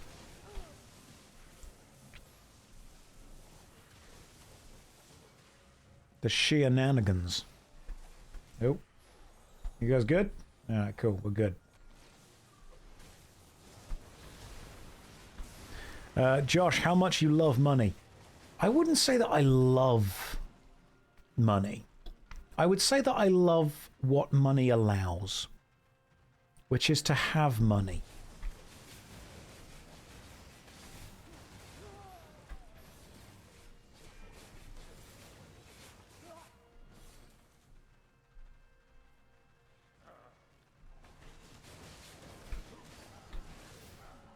I mean, people say that money doesn't make you happy. To a degree, that's true, but not having money can definitely make you sad. Whenever people come out and go, it doesn't make you happy, I think they're trying to say that there are problems in life that cannot be alleviated by having lots of money. However, There are a hell of a lot of problems in life that absolutely can be alleviated by having lots of money. And that is like the best way to alleviate the majority of the problems.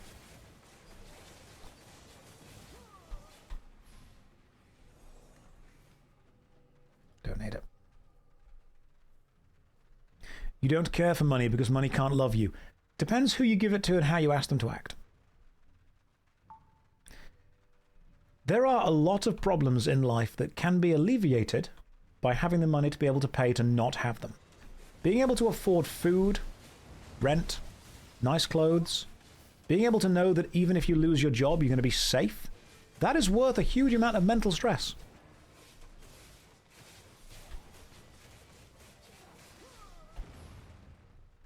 Alleviating mental stress is incredibly important.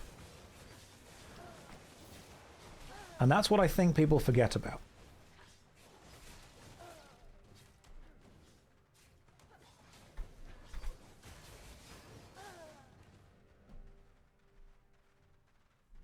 Which way are we going?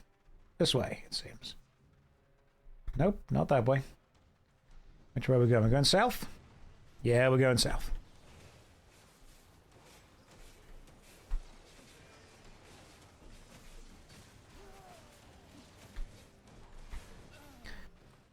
So, obviously, you shouldn't treat people with a different level of basic respect based on how much wealth they do or don't have. Obviously, I'm not saying that.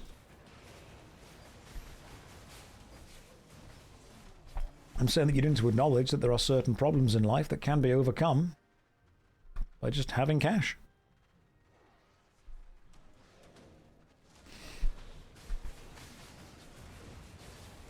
I've met many sad, wealthy people. I've also met many sad, poor people. And the problems they have are different.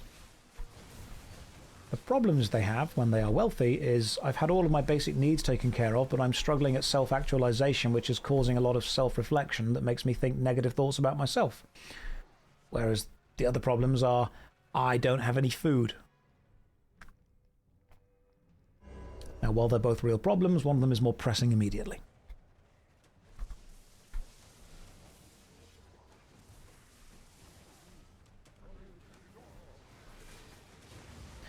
A lot of people think respect is combined with fear. Yeah, that's a good thing. People think that if you aren't afraid of them, you don't respect them. I'll tell you one of my favorite little psychological concepts, if you will.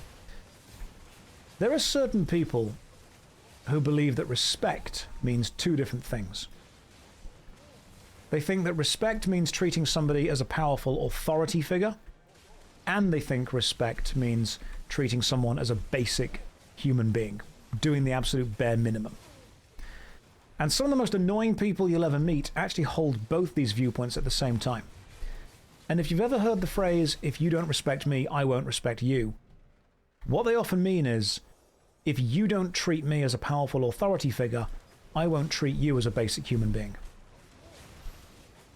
Because they're trying to apply the word respect to mean two different types of connection.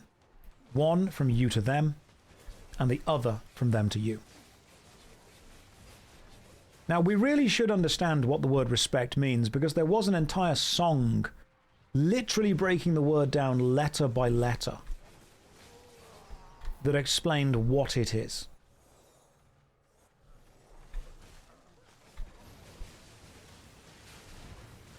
A lot of people do act like that. I've heard so many people. If you don't respect me, I won't respect you. You mean if I don't kowtow down to you, you won't treat me with the basic level of civility? Doesn't sound fun.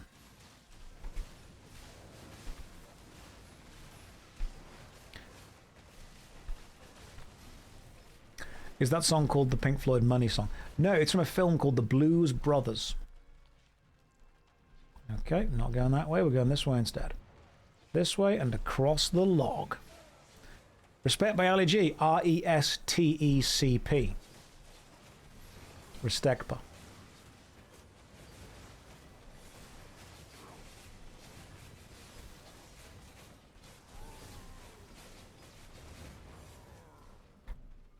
Beautiful.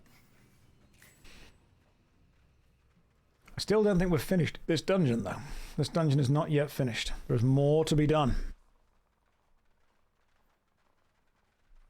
And it's funny that some elders act very disrespectful and then demand respect for the elders.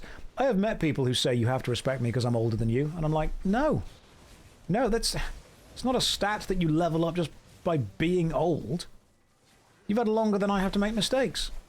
I'm not going to assume that every choice you've made is correct just because you've been around longer. Statistically, it won't be. You can respect people to a basic degree of human civility, but then you can also respect people based on the choices they make and the way they treat you. Respect your elders. How about elders act in the way they want to be respected for?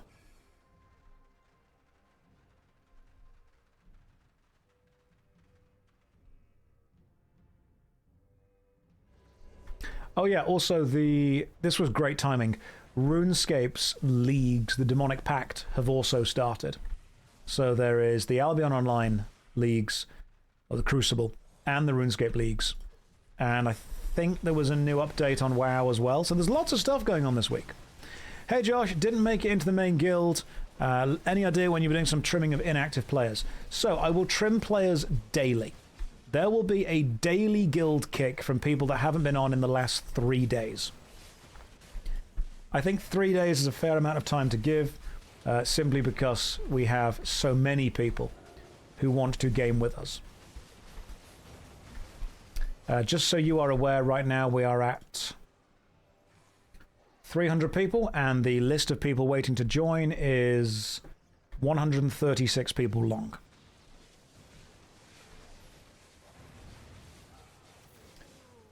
So there is a long, long waiting list.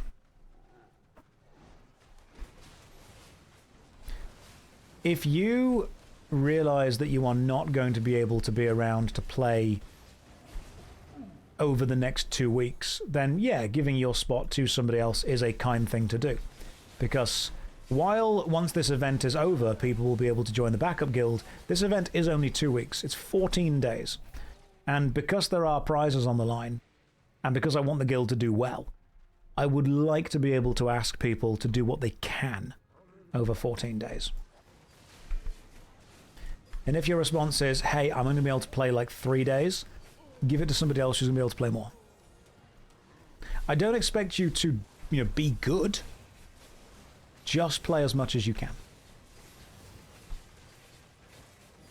What about paying respect to the Elder Scrolls? No, I don't. I don't think they've earned it. I think it's worth it.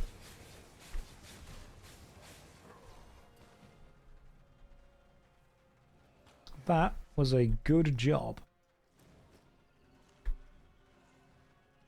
What sort of stuff can an early player do to earn points? All the point earning is on that page there. It's on the Discord. It's been posted on the Discord twice.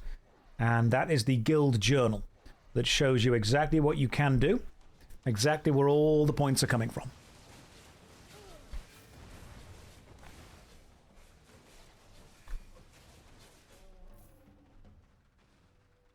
So we have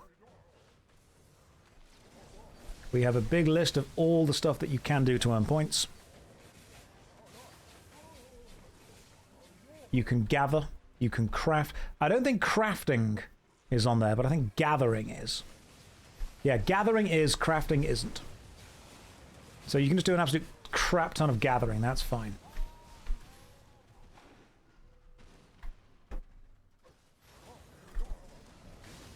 Noodle, he quit WoW.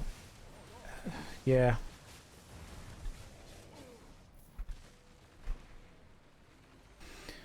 Just finished watching the Stop Killing Games. Oh, Ross did so well with that.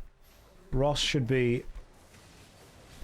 I was going to say Ross should be respected for that, but I think, honestly, what Ross wants is the initiative to be the focus, not himself. Which is, honestly, completely fair.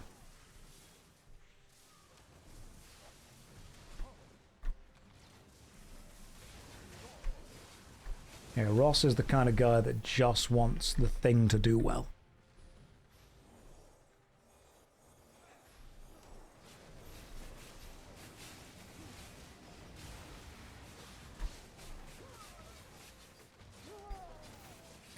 Gathering is enough, right? I can have to donate it. No, I think if you just gather it. Yeah.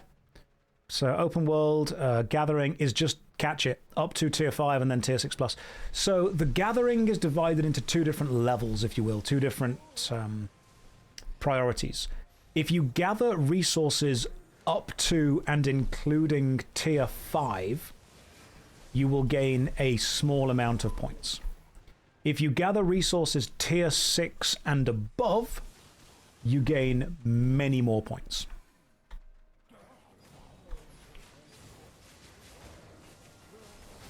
So, yeah, tier 5 up to tier 5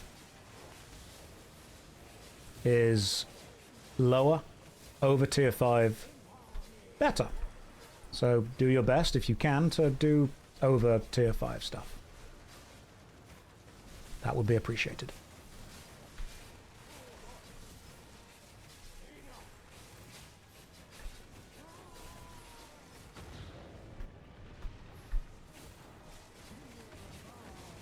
But the list that I've linked in the website does show you everything. That sounds like new players are not able to help as much as already existing players. Hers, that is true. That is correct. However, it was very important to me. Oh, what have we got? My loot. We have got a tier 6 Master's Great Frost Staff, a tier 5 Expert Satchel of Insight. Okay, 2 of those. Frost Staff, maybe. Dagger Pair. Everything else is a bit too low, to be honest. But hey, cool. Staff's nice. Excellent. It's not the end. What? Okay. Not done yet. Let's keep going then. Is there a guild member limit? Yes, 300. And we already have 300 people, and we have 136 people waiting for an invite. So we are very full. Now, to point this out, I could have just limited the guild to 300 people who are already high level. I could have literally just said you can only join if you've got this much experience in Albion Online, but that would kind of defeat the purpose of the event. Because the purpose of the event, to me, is to bring new people in. So, yeah, while I understand that we are, in many ways, actually making ourselves substantially weaker by having a guild made up of new people, I would rather do that. Josh, my character looks really advanced. How much time have I sunk into him? I've used the ancient technique of using the cash shop to buy a cool-looking cosmetic armor set and then buying a load of experience tomes off the auction house. Azayla, welcome to the stream. Yeah, this is an opportunity for people to learn. This is a learning guild. Is there an updated leaderboard? Yes, the same leaderboard that I've linked you. This is a chance for people who maybe aren't super enfranchised or invested to give it a go. By the way, I'm not going to promote the cash shop to you guys, but if anyone does want to do it, the only thing that I would recommend you buy, literally the only thing, would be there's a starter bundle that's really good. That's it. Now, it's much cheaper as well. There is a good starter bundle. That's the only one that I would push. There's a beginning one somewhere that's like 10 quid. I'll find it at some point. But there's a really good beginner one. Beyond that, nothing is going to be needed. Oh, the starter bundle ended. Oh, I'm going to have to get onto them. Right. If the bundle for 85% off has ended, I will message and be like, yo, can you put that back on? Because that was cracking. That was like a good deal.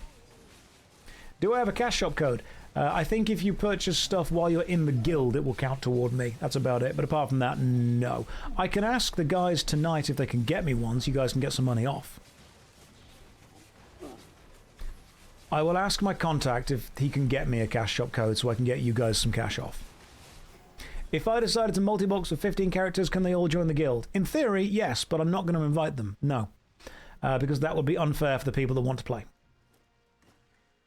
I would rather we have a bunch of human beings actually playing all together and experiencing the community side of it. That to me is more valuable than having 15 people who are tryharding. Or one person who's tryharding on 15 accounts, should I say. Yeah, so I'll message the guys and be like, can you get me a cash shop code?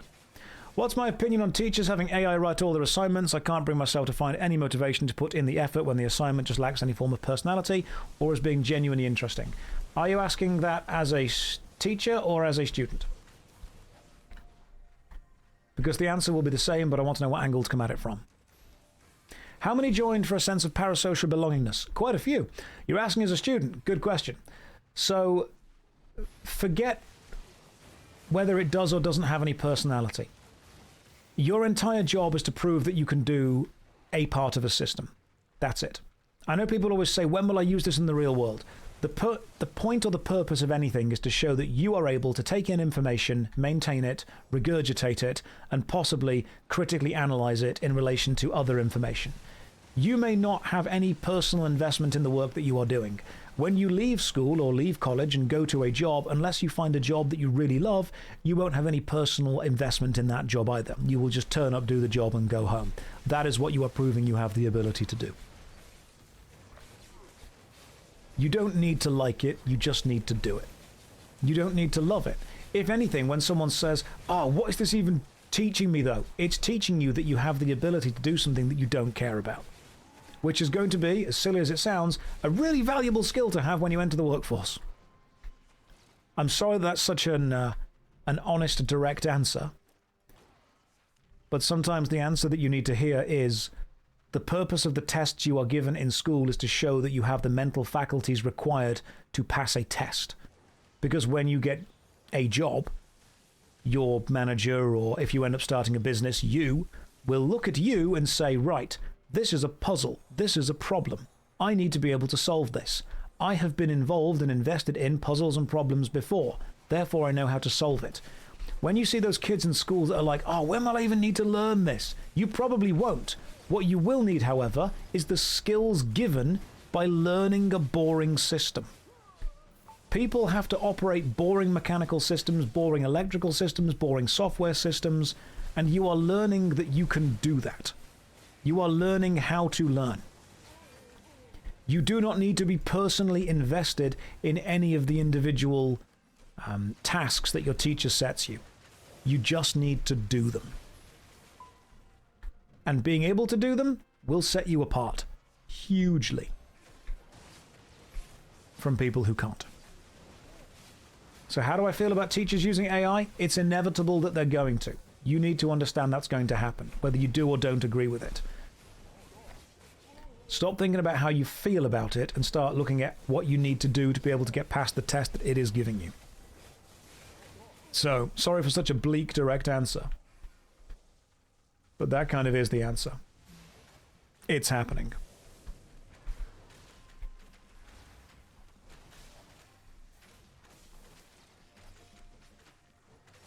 Thank you for the healing. Good job, healing team. Bubble Boy says, nah, AI sucks. Yeah, I agree. AI does suck. But the question wasn't, what do you think about AI? The question was, what do you think about teachers using AI in order to write tests, in order to write projects, and how do you respond to those when you don't feel personally invested? I'm not saying that AI is good. I'm saying that it is going to be something you encounter, and you need to be able to deal with it in a more robust way of simply saying, this has been created with ethics that I disagree with, and therefore I'm not going to engage with it. WTA, thank you very much. If my teacher used AI to make my assignment, I feel that I'll have to use AI to solve it. Meta, if you want to do that as in a tit for tat, you did this, therefore I'm going to do that thing, that's your choice to do that. The question is, why are you using it? Because you want to feel personally validated?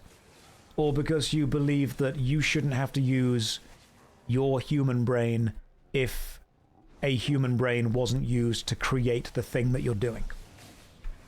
Are you doing it because you feel insulted or offended by it?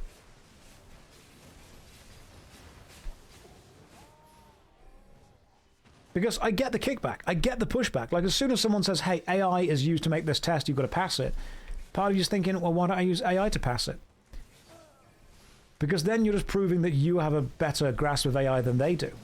If the question is, hey, you're going to use AI in your job, you need to prove that you know how to use it, then hell yeah. I actually completely agree that you should be able to use that to pass whatever kind of puzzle they've put in front of you.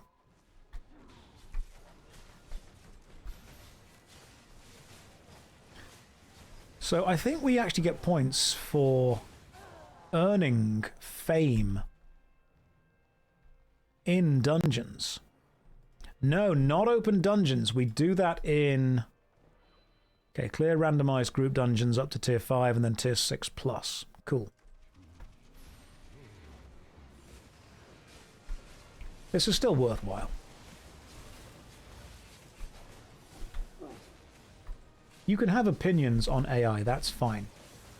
What I feel that people sometimes do is they react emotionally to it and want to push back against it out of purpose. There is no getting around it that the school system sucks. Sorry guys, it just does.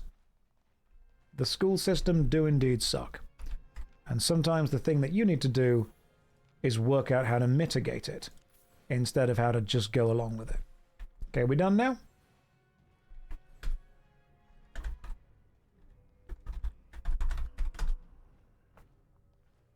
I think we are. Right, let's do the next. Bubble Boy says, illiteracy is ravaging the current elementary to high school generations. I agree.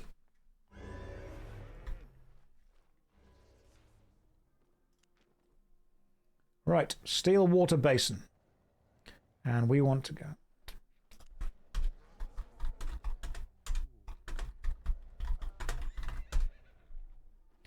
West to steel water basin.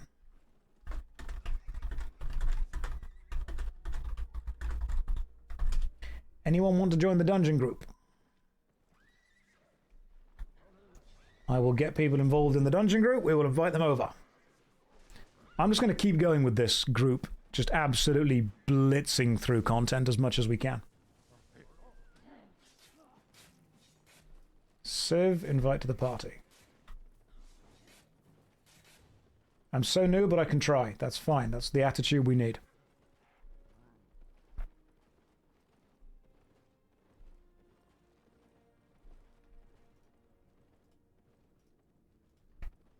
There we go. Get more people invited. How I look at the situation is challenging yourself. AI is one thing, but current teachers aren't keeping students locked in anyway. It's very difficult to do that. You're a big anime fan and was wondering if the anime classroom of the elite was real, how it would pan out. You would need more money. That's what it would need. You would need to be rich. Because people that are rich would just pay to get their kids into it. When you say that teachers aren't keeping students locked in, the problem is that there are 30 students in a classroom and all of them believe that the lesson should be tailored to them. That's the problem. Tailoring a lesson to one student means that the other 29 might not be able to have the experience they want.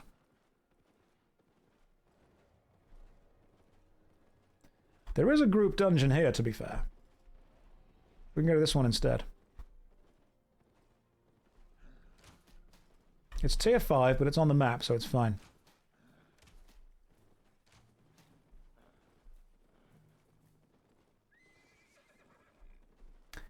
Is this a static dungeon? Okay, hang on. Do we get points for doing static dungeons? I don't think we do. Okay.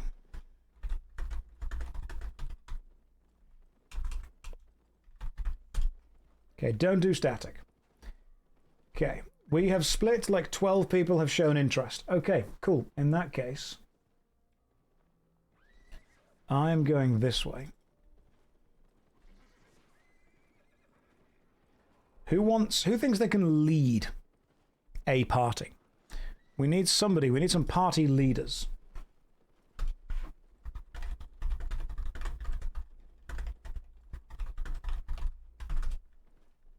Who feels they can lead a dungeon party?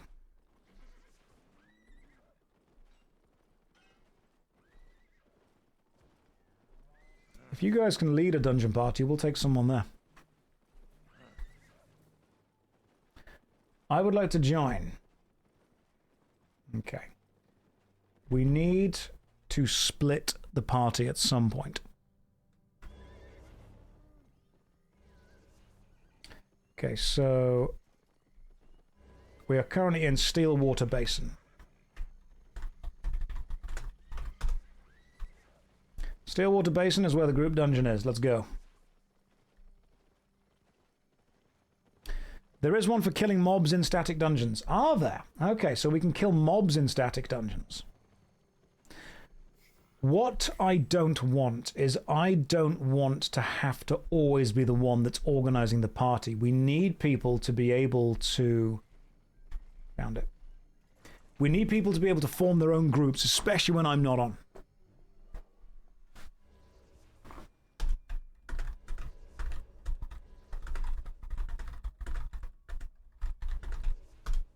Okay, Luna, start a party. Start a party and make it happen. Everyone else, let's carry on. The Venga boys do indeed like to party, that's true, but we don't have a parasocial relationship with them. Cool. You can form one. You can... I believe in you. I believe if you guys try really hard, you can form a parasocial relationship with whoever you want. You can do this. Curious about the game, please explain game mechanics. You ever played a MOBA like League of Legends? Imagine MOBA combat in an MMORPG style world with RuneScape style gathering and crafting. There you go. Pretty much giving you what you need there. Why do I have so much faith in you? Because someone's got to. Someone must be willing to take that leap and trust you.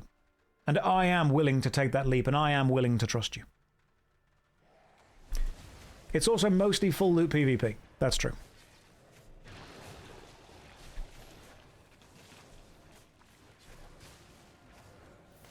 We're missing some people. They need to join a different group.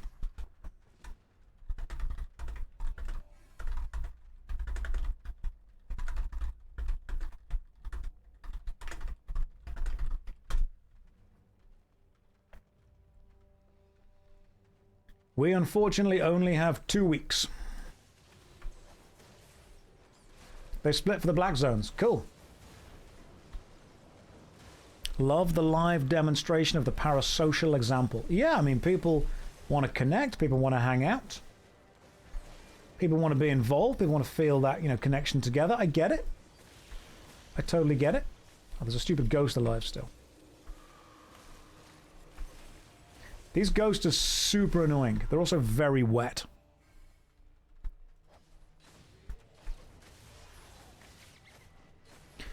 Thoughts on friendship? No need to be try-hard, just some of you won't have... Yeah, exactly. That's what it is. The thing is, we've got a limited amount of time to play, which means that we need to very much push on. And what I don't want is for people to join just to play in a group with me. I should not be the main character. I can build the guild, I can facilitate the guild, but you know what acts best is when people are all hanging out together. When people are gaming together.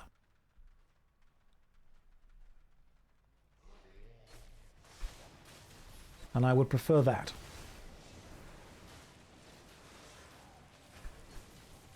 People beyond me can run groups. We will need to. I mean, honestly, the priority is the vibes of the general feeling. The vibes of the area. But I can't... If a dungeon takes 10 people and we have 50 people, that would just mean we have 5 dungeon groups, which is great. The problem is everyone wants to only run in a group that I'm in. You're a full-time streamer. 90% of your audience will join to follow you, otherwise they won't. Yes, I'm aware of this. Unfortunately, I'm also going to try very hard to convince people that playing the game without me is still fun. Josh, why is WoW a jumper game and Albion a waistcoat game? Play whatever you like, but the people need to know. WoW is a jumper game because it has jumping. Albion is a waistcoat game because it doesn't.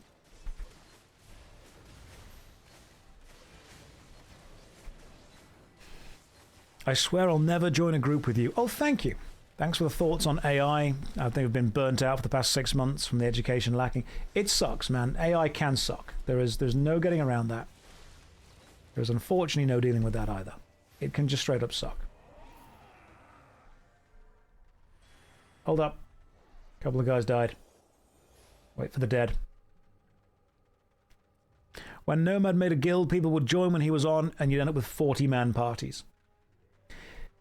So, one of the reasons that guilds will or won't win the Crucible is going to be the ability to self-govern outside of the leader. The ability to act as an independent cell within that organization. That is going to be one of the defining features. 300 people all following one person may not achieve as much as 30 groups of 10, each of them doing their own specific objective. Now that's what we need.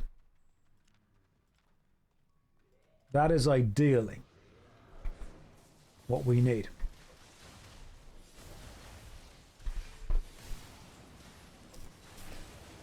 So the ideal scenario would genuinely be people acting independently, creating independent groups, running independently. And then, yeah, you know what, maybe for the Black Zone we will just have a 300-man Zerg. Maybe that's what we'll do. Maybe when we go into a Black Zone we'll be like, screw it, everyone come here. And then Tronton saying, nah, Albion's a Zerg versus Zerg game. Yeah, it might be, but the best way to earn points is not to do that here. There is indeed a way to earn points via the Zerg gameplay. But we are playing the Crucible, which means there are different ways to earn points. Can I tell you more about what the Black Zone is? Full loot PvP. Everyone not in your guild or team can attack you, and you drop everything you're carrying and wearing on death. Extremely dangerous. Last time it was down to season points. It's not season points this time. They've had the list of exactly how you earn points several times over online. That sounds horrible. Yeah, but it's fine when you've got lots of people. The Crucible this way is not just about season points. The Crucible this way is earned on guild points. Guild points are different. You can gain guild points by gathering. You can gain them by doing PvE. You can gain them by doing arena battles. You can gain them by doing solo dungeons, group dungeons, all that kind of stuff. And then there is also PvP, and then there is defending castles and areas and all that good stuff that Albion is known for. Black Zone, high risk, high reward, yes. I do sometimes lose my cursor. I am discovering that.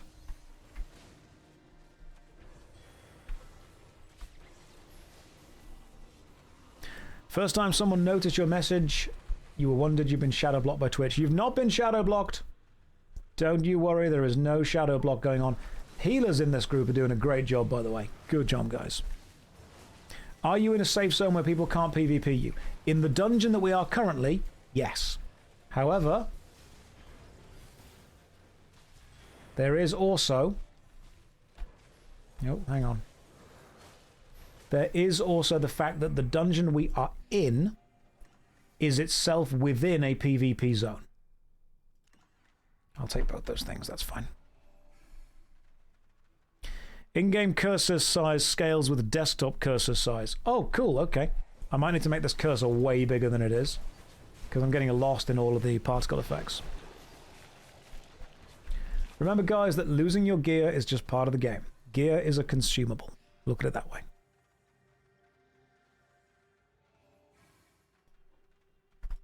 We are doing well. We are doing, I would actually say, very well.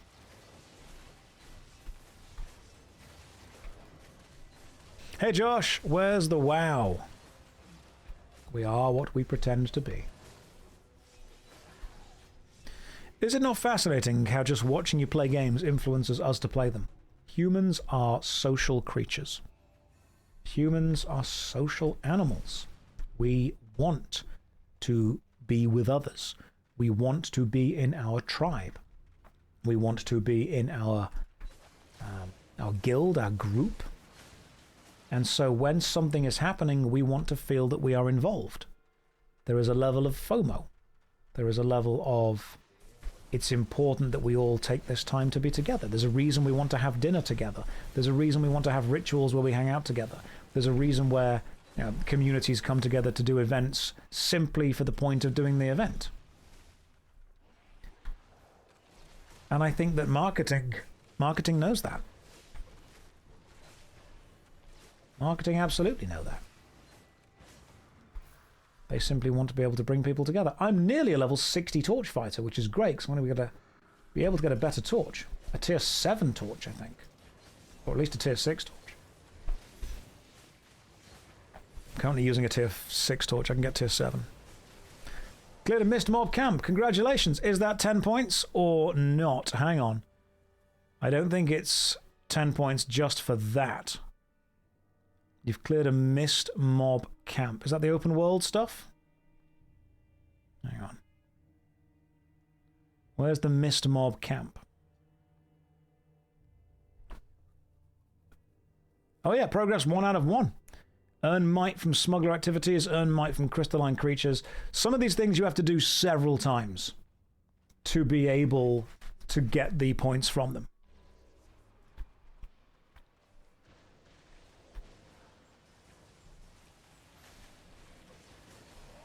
Some of these, like, you need to complete 30 dungeons for it. How good or bad is the monetization in the game? You can do everything you need to do without paying, but paying money gets you there a lot quicker. It's definitely pay for advantage. That is undeniable. You can put money in, you can buy items that give you experience, and then you can buy items that are better items. Which means you can absolutely start the game, spend a couple of £100 if you want to, boost your skills to a higher level, and then get equipment that is going to let you be better. You can still die and lose that equipment, which is a very important part of the whole kind of economy.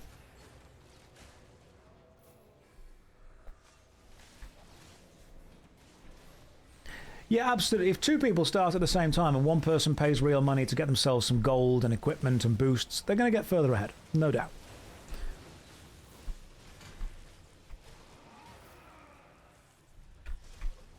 This group is doing a really good job. Josh, do you rent or own your living space? Own. Well, mortgage. So rent from the bank.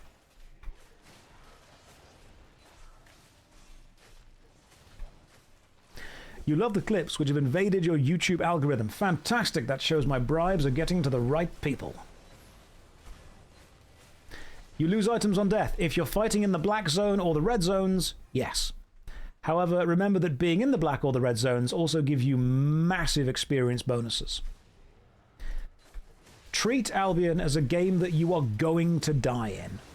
When you go into a black or a red zone, you are accepting that you are just going to die.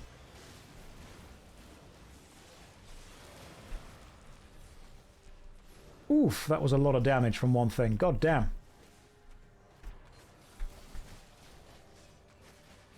There's a healer somewhere, I think.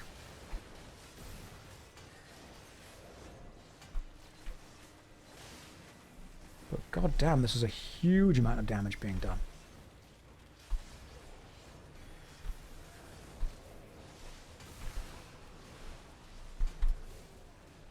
Right, well, you guys are good without me. I'm fine. I'll get up soon, don't worry.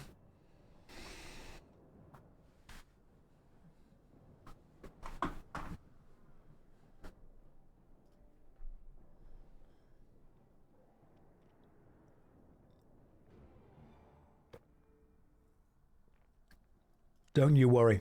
I'm doing fine. I'll just sit here. You guys have got this.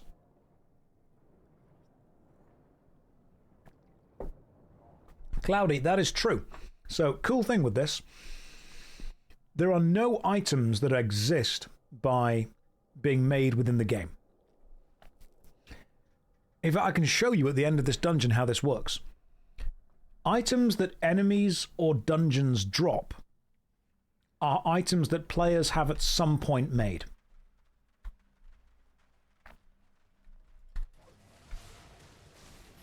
So when you get a dungeon chest, it's not giving you items. It is redistributing items that players have at some point made and have been dropped and lost in the black zones or the red zones, which is super cool. Or if you sell your item to the black market. Now, the black market is a marketplace that you have to go through a couple of black zones to be able to get to. It is much more dangerous, but it also gives you way better prices. You make a lot of money, but you risk being attacked by players on your way to the black market because you need to take the actual items physically to it. So if you want to make a lot of money quickly, sell your items to the black market.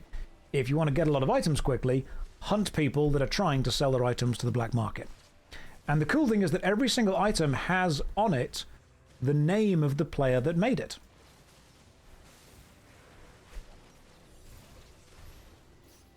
Oh, red zones, not black zones, thank you.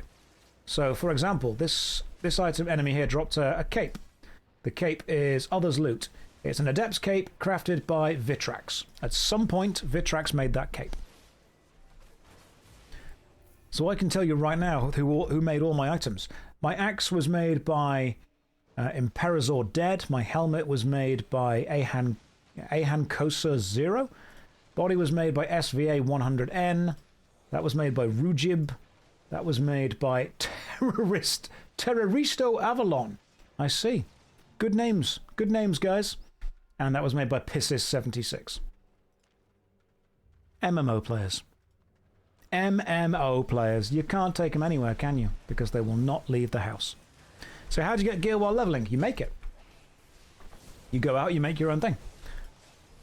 And there is a thing called the Destiny board that shows how you make everything. Everything is designed to be player made.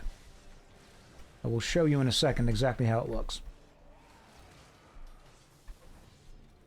Okay, so this is the Destiny board.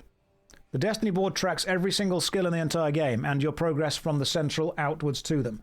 So let's say that you're a trainee crafter and you want to make a longbow. Okay, cool. In order to make the quarterstaff, you would require Tier 3 bronze bars, Tier 3 thick leathers. Tier 3 bronze bar, in order to make that, it's down here.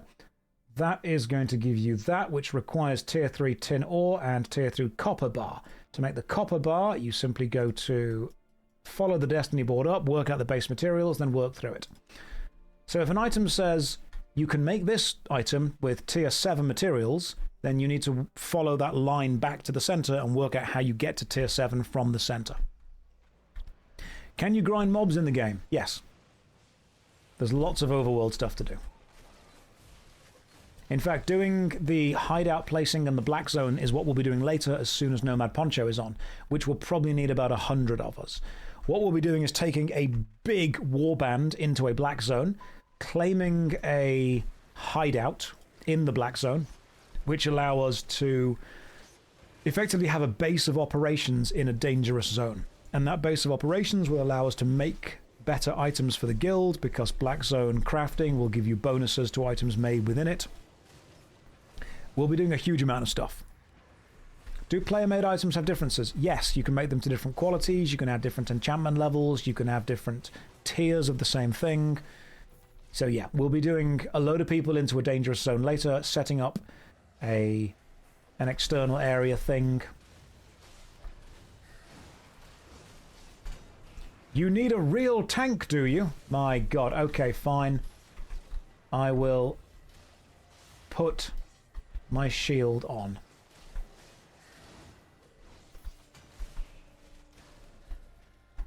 Let me stick my shield back on. And then let me put my incubus mace back on. Alright, cool. Tank mode, let's go.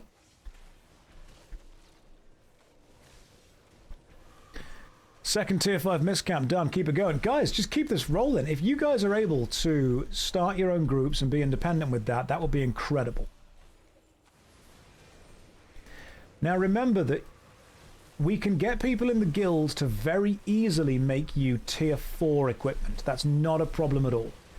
You will die. Losing tier 4 equipment is fine. Like I've died just then, which is fine, because my team love me and trust me and can kill the ghosts. I'm so good at this. Are the classes similar to... No, you are what you wear. You can change around whatever you want. Most people wear There's heavy, medium, and light armor. Heavy armor, good defense, low DPS. Light armor, good DPS, low defense. Medium armor, middle of both.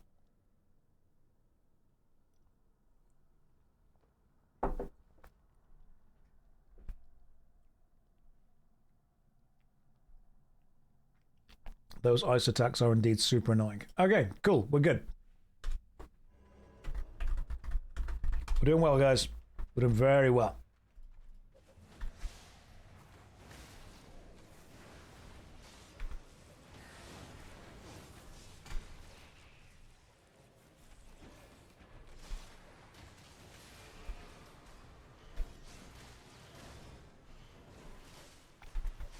Josh, am I happy? In general, I would say that I am, actually, yeah. I mean, there's stuff going on in the world and in life that needs to be improved and changed, but I would say in general, yeah, I'm a pretty happy chap. Watch these things because they just blow up immediately. What do I recommend as a beginner? What I recommend as a beginner you do is this. Right-click your portrait at the top, then choose Armory, which is a new system they've just added into the game. From Armory, you choose any activity that you want to do. Let's say you want to do Corrupted Dungeons. You click on that. That then gives you every single breakdown build that every other player is using right now, and shows you, on this little board down here, the statistics of how offensive, defensive, healing, and controlling that build is, along with all of the weapons and items that they are using. You can literally just see what everyone else in the game is doing at any given moment and borrow a build from the best players. You'll still need to go and get the items or buy them or make them, but there is a huge list of everything that is in the game. That is data-driven as well. So if people are using that set, you can see that that set is being used. Anyway, we can see real-time progressive updates. Civ, yeah, just refresh the... Refresh this. Just refresh that. It'll show you where we are currently. It takes a while to catch up, but you can just refresh it. I mean, right now you guys have earned actually quite a bit of the gathering skill, which is great. Are we not going this way? We're going this way instead? Oh, is there a mini-boss we left behind? Gotcha. I'll come back to you. When you go to the market, you can select the armory builds and just do it.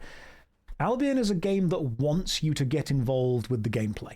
It wants you to go into a PvP zone, and it wants you to die. The reason people don't want to do that is because it feels pretty shitty to lose what you've got, which is why it's designed to be super easy to replace everything. No one is taking, unless you're super rich, tier 8 equipment into a black zone or a red zone. Most people are going in with tier 4, tier 5, possibly tier 6 if you've got a big group. But what you can do is you can mitigate needing the best equipment by just bringing more dudes. Yeah, you could see a guy in a PvP zone that has, you know, the best equipment in the entire game. And then you can just bring like 10 guys. That's one of the better ways to do it. Yeah, take gear that you can replace pretty quickly and pretty easily, which, because of the guild bank that we've got, will actually be very quick. For most people in Black Zone, T8 is the base. I wouldn't say that's true. I would say most people in the game don't have access to tier 8 equipment. And I would say a lot of people are going to the Black Zones and using less than tier 8. If you think that people in the PvP zones are majority using the best in the game, I think you would be wrong. Your guild might be using the best in the game, but ours won't be. Now, tier 4, tier 5, tier 6, that kind of stuff, you can then get enchantments. So you can get tier 4 enchantment level 1, tier 4 enchantment level 2. And I think that tier 4 enchantment 1 or 2 is as good as tier 5, but also much cheaper. So I would say that if we're going to zerg into the black zones or the red zones, we're going in with tier 4.1 equipment or we're going in with tier 4.2.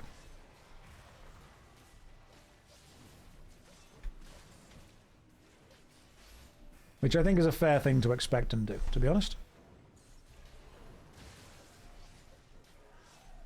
My brother's using tier 4.3 but has looted a tier 8 set and can't use it. I got an 8 glaive earlier, but I can't use it. I'm not high enough level to use the glaives. A tier is 100 item power, and then enchantment is also 100 power. Okay. So 4.1 equals 5, 4.2 equals 6. Oh, cool. Okay. So the fact that the axe that I'm using is... Hang on. The axe that I could be using, it's tier 6, but it's also enchantment level 3? Gotcha. I'm picking up how it's working. I'm picking up what you're putting down. Masterpiece is also an extra 100 item power. Eyes glaze over trying to process the lingo. Just buy tier 4 stuff. Hold mouse over the item power number. We'll do in a second. Just buy tier 4 things. 900 plus 300 enchantment, 60 quality, 64 mastery, plus 6 mastery modifier. Cool. So that's where the numbers are coming from. You also need to understand that tier 8 is not... It's not a world better than tier 7, which itself is not a world better than tier 6. Does that mean off paper that tier 12 is the highest? In theory, if you were to have tier 8 with 4 enchantment and masterwork, yes.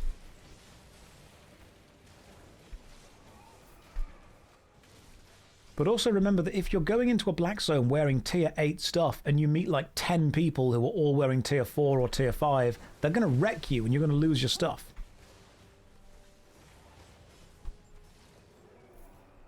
One of the ways that you can mitigate not having the best equipment is simply bringing more dudes. That's what we're going to be doing. That's our main strength. We have a maxed guild. We don't have the best armor and the best items. What we do have is just an absolute load of people. So we're going to send dudes. That's what we're going to do. However, it's very important that you remember you can change your abilities, by the way, by changing what's on your armor. These abilities I have down here on the bottom, they're all based... I can choose those. So... check this one out. I can change it so my Armor of Valor does 3 possible things and has passives and has actives. I can change it so my weapon has different passives and different actives.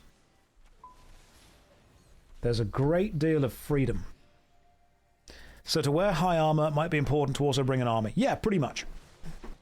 100 monkeys can still kill a ninja. That's true. And Zizaran is a ninja. Thankfully, we are 100 monkeys.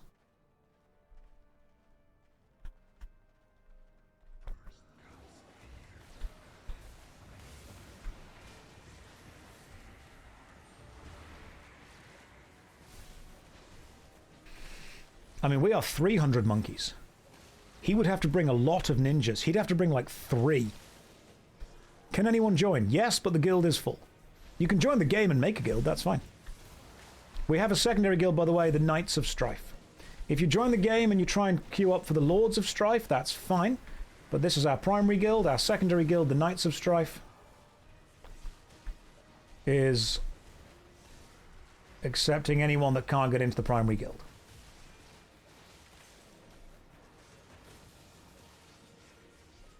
Primary guild is pretty full.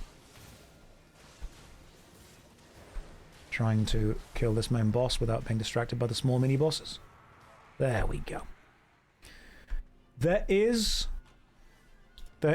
a build. So we've got the Adept's Guardian boots, and we can even see the Adept's Guardian boots were made by Wookie. We can even click on tits over ass. Excellent, Wookie. They are the Guild Master of Chillhowl. Good job, Wookie. Now we know that about you. Do I remove people from the primary guild? Yes, I do. Wookie, we know Wookie's a tits guy. Now I think... Cool. I think we're done. Let me just open this bag and leave the dungeon. Some of you disagree with Wookie.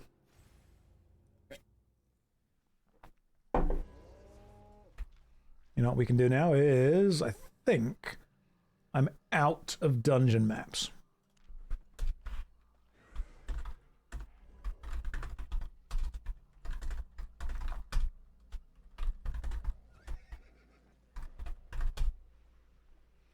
I'm going to return to Fort Sterling, buy some more maps. We could even try tier 6.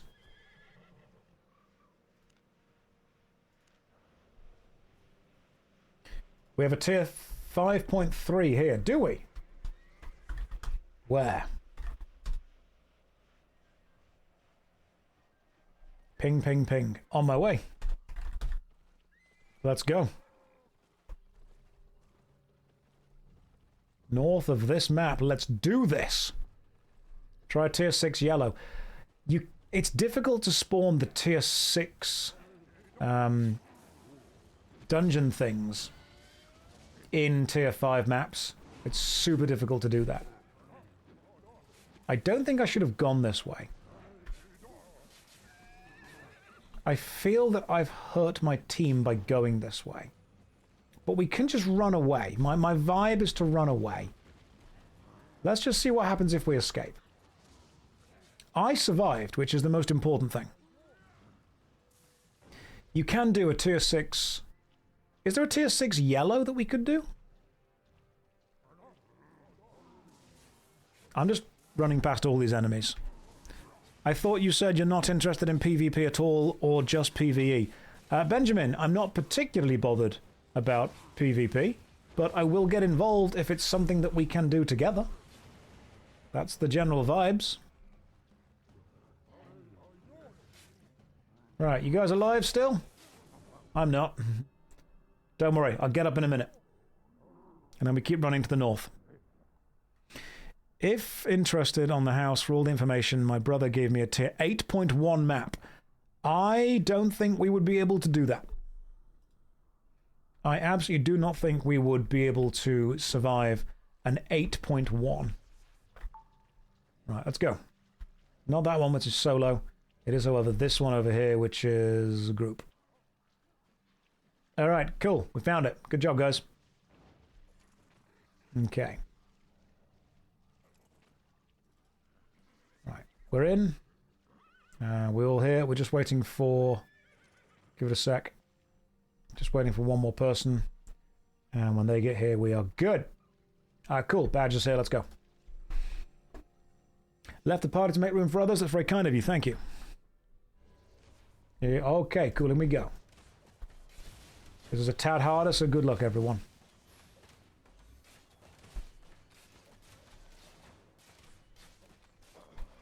Okay. This is a tier... It's a tier 5 Sanctum. Josh, what are my thoughts on the upcoming Hunt for Gollum movie? I don't have any. Sorry. Wish I did? Don't.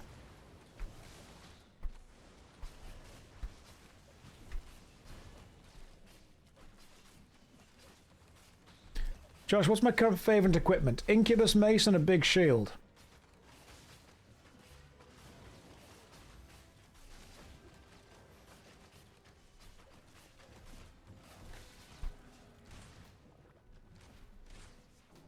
God damn it. Might need to change around my equipment. Do we have a healer? No.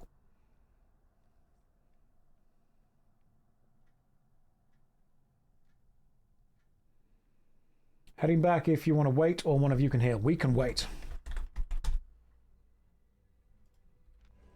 Healing apparently was quite important. Didn't realize. The dungeon will close soon. Run! Run, whelming healer!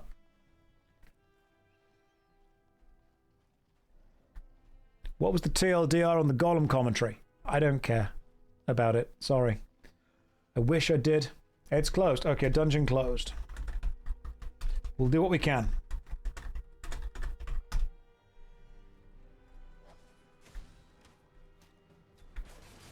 As long as we're all melting the same enemy, we should be okay.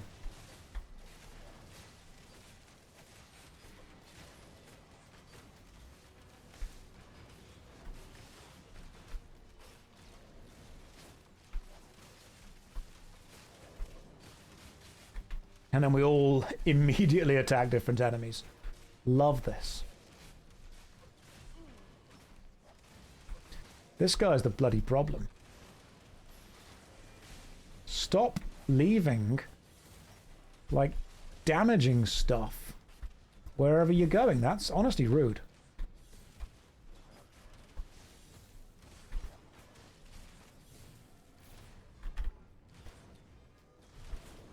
Right, let's see what I can do now. You need to attack 3 times with Q before you use E. The enemy just need to die quicker.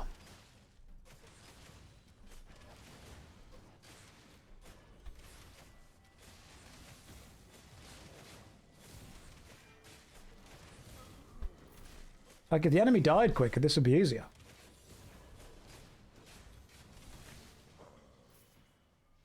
See? I was never, ever worried. What I will do, however, is change the number 1, which is my brain, to... What's the one where I get loads of... Okay, would need a different armor set. 1, I was wearing an armor set that gave me the ability, it must be in the bank. All right, we're doing fine. We're doing A-okay.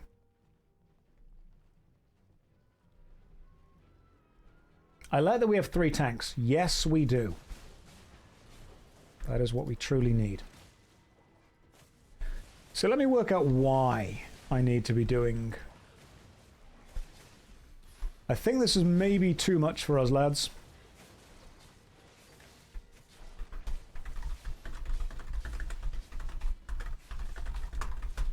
Maybe this is a tad too much for now, chaps. We need a healer. Okay. Let's reset.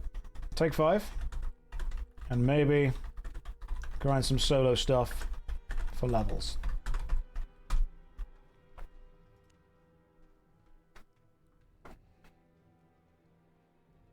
Good try, though. Very good try.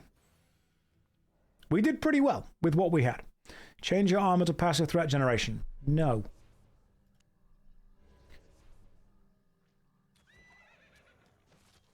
What I will do is return to Fort Sterling.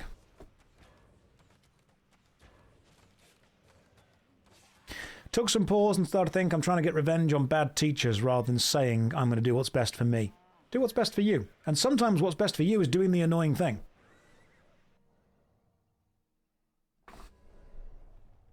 So, let us see what is going on now. Let me go to the old bank. Oh yeah, guys, hydrate.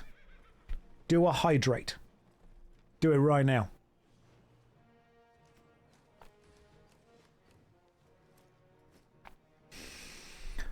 The books I'll keep.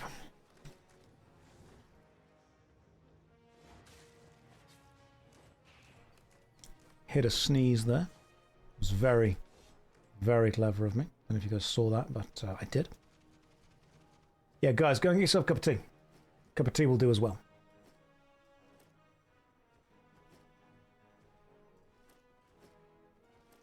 Let me just stick some stuff in the bank.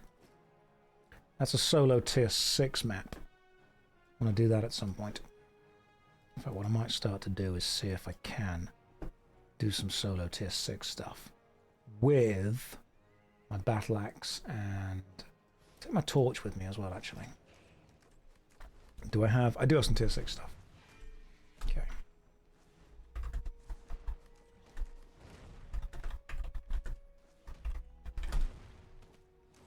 I will leave the party and push into running solo for a moment while I use these tomes. If you click actions in the bank, you can buy more bank tabs. Don't need to. Don't need to. Don't you worry. All my stuff's good to go and ready. What I might do, however, is put on my leather armor, which is going to give me... Hang on. That was the cultist robe that I quite liked. That's just so much more damage. Limited defense. Let's see how well the limited defense does with that. I mean, maybe right now I'm going to do way less damage with it, but we'll find out. Means tried to catch me to ask. The uploads on the JoshStrifeSays have been pretty consistent with Twitch, but it's months gap in between the worst MMO and the Was It Good. Have I moved on from those series? No. I tried to find a community note on them, but couldn't. Looking for an update. Been a fan for 4 years. No, what I'm doing is I'm gathering the data on whether it's worth doing Twitch or worth doing YouTube. That's the ultimate answer to all of those. I am basically seeing what is and is not. Are there any tier 6? Oh, tier 6 are reds, aren't they? That's a shame. Okay. Oh, hang on. Vine, that's a tier 6 yellow. So there are tier 6 yellows. I didn't realize that. Okay, cool. So there are tier 6 yellows. Where am I currently? I'm there. Where's my nearest tier 6 yellow zone? The nearest tier 6 yellow zone is probably Cairn Clock. All the way to the top left. Okay. Cairn Clock, top left. Let's go.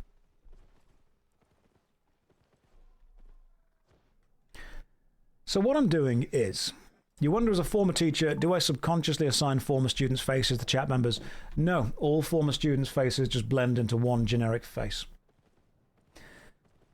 What I'm doing is this. The yellow zone is still safe. Yes, that's what I want. I want the yellow zone. I want the yellow zone tier 6, but I want to be able to do tier 6 solo dungeons within it. And to get to the tier 6 yellow zone, I need to go to... Oh, hang on. Cul de Fissure. That's one. So where am I currently? I'm there. So go to Pengarn and then Cul de Fissure. Pengarn is probably that way. Okay, which exit do I need? Because I've got streamer safe mode on. I probably want to go north. The north one gets me to Pengarn. Actually, closer. Yeah, north is Pengarn. That one. We'll find out. So the questions about videos on YouTube and Twitch. It is very difficult to be a full-time YouTube video maker and a full-time Twitch streamer. In fact, by definition, you can't really do two things at full time. You would be doing two things at half time. If I make full-time YouTube videos, which was what I was doing for a long time, then the content I was making has found a deal of success. But that meant that I was not doing Twitch streaming, which is something I enjoy and something I value. And so what I wanted to do was I wanted to see what working on Twitch full-time would be like. I wanted to see... Hang on, you can do two things full-time if you work at weekends as well. Full-time is 40 hours a week. Right, username not taken. I'm not talking full-time as in the specific definition of it within the working regulations. I'm talking about the amount of time that I spend doing something. It is difficult for me to spend all of my time focusing on one project and all of my time focusing on another.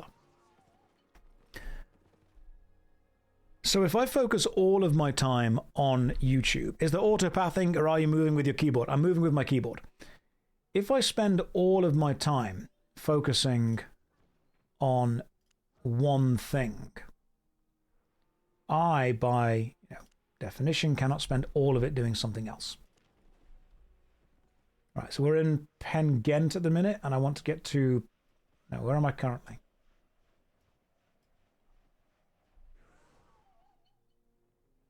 So right now I'm in Pengarn, and the dungeon is in... Oh, it's Cul de Fissure, top north. So northwest exit. Cool. Basically, if I spend half of my working time doing YouTube and half of my working time doing Twitch, I am not going to be able to put out enough YouTube videos to make YouTube happy, and I'm not going to be able to Twitch stream long enough in order to make Twitch streaming relevant. The only way that people are able to make Twitch streaming and YouTube a full-time thing is if they are making YouTube videos or clips of their Twitch streams. This is why you get people who do reaction videos, because they still want to be able to upload stuff to YouTube, but they don't want to have to be able to research, edit, write, script, you know, render and upload to YouTube. They want to be able to sit, watch something, and then upload that to YouTube. If you want to do Twitch full time, you need to just turn the Twitch videos into YouTube videos, which my YouTube audience don't want. So what I'm doing is a bit of an experiment.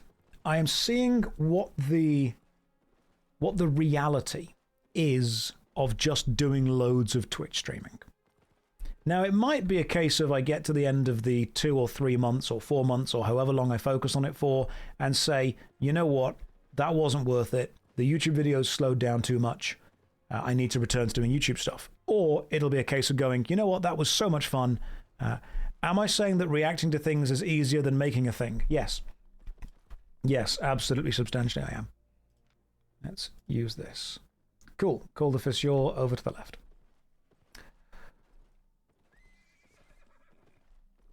So obviously the YouTube videos have slowed down because I've been focusing more on the Twitch. YouTube is becoming more... YouTube is a risk for scripted content because the amount of time and effort that you put into scripted content is much higher than just watching somebody else's scripted content and saying what you think about it. So I've stepped away from YouTube as an experiment for a bit. The main guild is full. Is there a sister guild? Yes, Knights of Strife. So Knights of Strife is also there.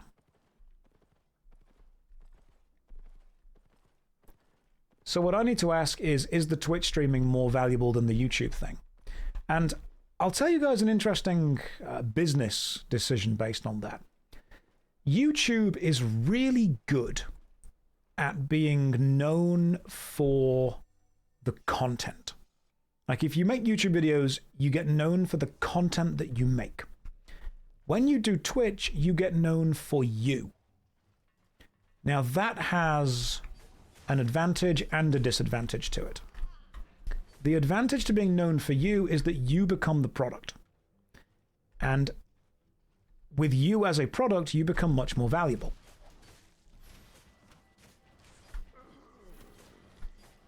The problem with Twitch is that you always need to be there in order to effectively do the job. YouTube has a huge amount of passive income that gets generated once you have made those videos. So YouTube is good if you don't want to be in the public eye a lot or interacting with your audience. Twitch is great if you want to interact with the audience. So you have to ask yourself as a content creator, what do you want? Do you want to be known by the audience but not interact with them? Or do you want to interact with the audience but not necessarily create work that is going to be lasting?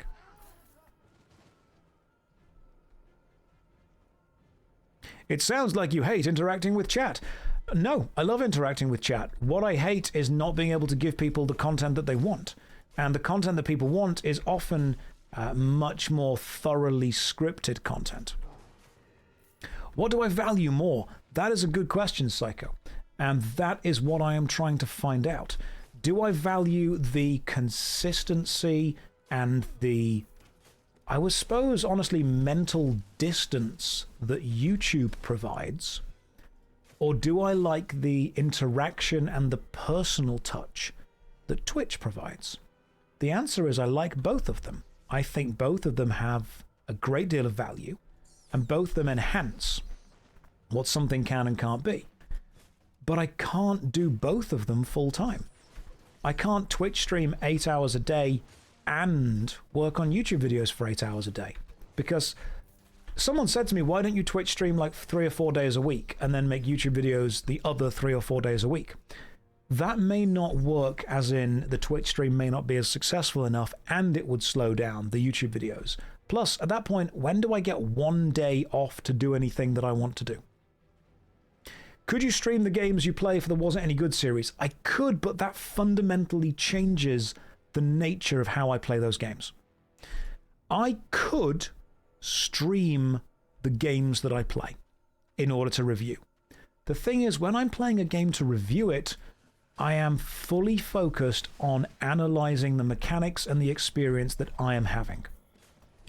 And doing that means that I'm putting all of my focus and attention on the game. That's why you got editors, right? I have worked with a couple of editors before, but I edit the vast amount of my stuff.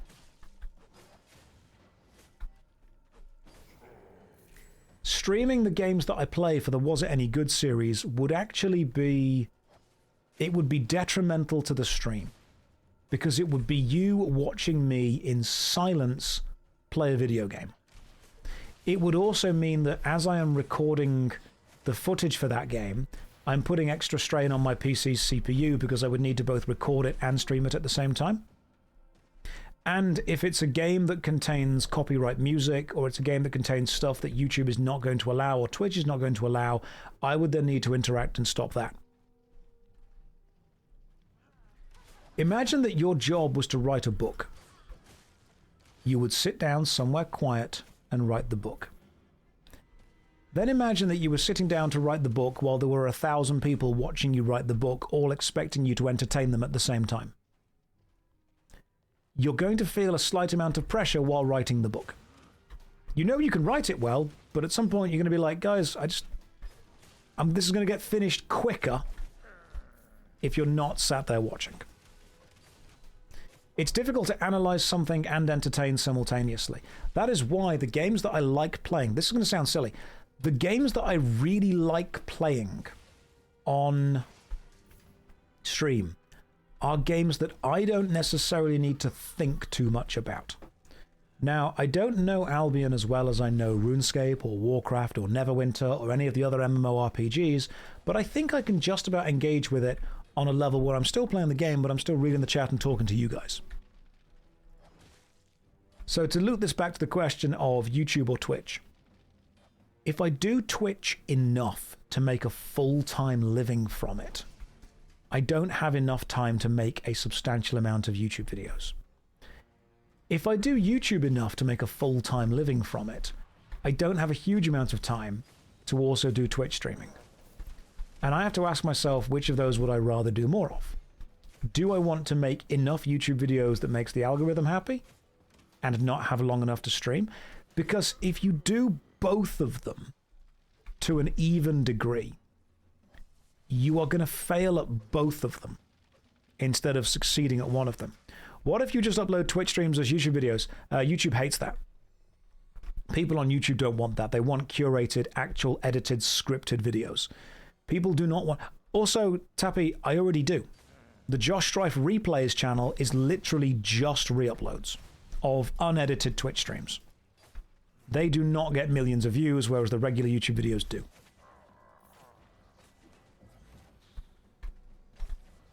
I think viewers forget how much extra bandwidth streaming takes. There is a huge amount of mental effort that I have to put into constantly talking and entertaining. And I'm not saying it's effort that I'm not happy to put in. I really am. I want. Right, but the gains channel hasn't seen any gains in years. Yeah, Tappy, what do you want me to do? Right, Tappy, I've got 7 days a week. Same 7 days that you've got, man.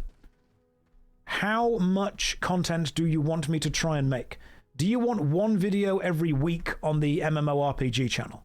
That means that I'm spending at least 20 to 30 hours playing a game. That's normally 2 to 3 days. Then I want to write a script of all the notes I've taken. That's 1 to 2 days. Then I need to record the audio of the script and edit it. That's another 2 to 3 days. Then I've got to, render it and upload it and sort all that out. Any kind of render problems, that's a whole day. Which means that I could put one video a week out on the MMO channel if I did literally nothing else. I could put one video a week out on the Was It Any Good channel if I did, this is very important, literally nothing else.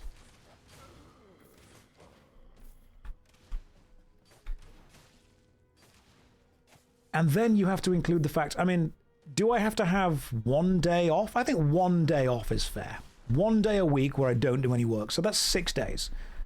That's 6 days. Let's say that I work 10 to 12 hours a day. That's going to give you 60 hours of work. Okay, 60 hours of work a week. What do we do with it? If I'm Twitch streaming for, let's say 5 hours a day for 6 days, that's 30 hours. That's already 30 hours gone. That's half your time, 5 hours a day, 6 days a week. From then on, we have to say, right, what's the other 30 hours being used for? Is the 30 hours being used to make an MMORPG video? If it's an MMORPG video, 30 hours is just the gameplay, which means in 1 week, all I would be able to do is establish the gameplay being played, nothing else. Let me see if I can just smack this guy down pretty quickly with stuff, because he is spawning quite a lot of ads. Then the next week I would write the script, the next week I would edit it. Hang on, I've got to lock in with this boss for 1 second. Effectively, what I need to try and get across is there is a limited amount of time in the week to create stuff. And people would like stuff created for everything. They would like the MMO videos to continue. They would like the Was It Any Good series to continue. They would, and I would like them to continue as well. That'd be great.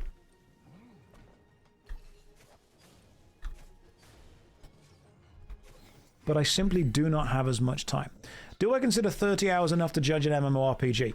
I don't consider it enough to see all the content that it has, but to judge it, yes. When I say judge, I don't mean I'm going to give you my in-depth thoughts and opinions on the end game of this MMO. I'm going to mean, are the controls responsive? Can you change around the keybinds? Does it have a consistent art direction? Was it easy to download and log into? What is the history of the company that makes it? What is the quality of the sound? What is the experience a player has in the first 5, 10, 15, 20, 25, 30 hours? All that jazz. If you cannot judge the quality of the construction of something within 30 hours, it has been constructed with bad pacing.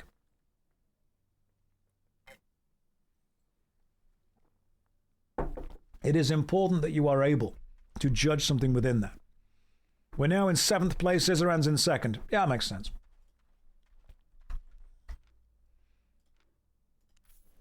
People say, can you judge an MMO in 30 hours? You're asking two different questions. Can you see everything that an MMORPG has to offer in 30 hours? No, of course you can't. But can you judge it? Absolutely. Do you need to stay in every room of a hotel to judge the quality of the hotel? Do you need to eat every meal on the menu of a restaurant to judge the restaurant? Do you need to see every episode of a TV show to judge the general quality of the show? No, you don't. You can, if you know what you're looking for, you can look for signals and signifiers that show you a level of quality within that game or that thing. You can see whether the acting of a TV show is good. You can see if the costume design is decent. There is a huge amount of stuff that you can judge early on that will show you the level of quality that you are working with.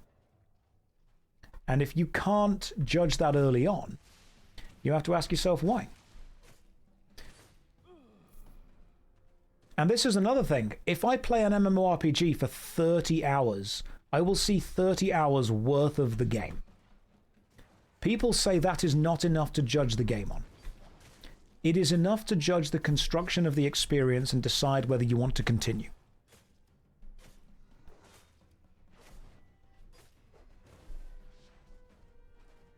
That's the question. You can finish Expedition 33 in 30 hours.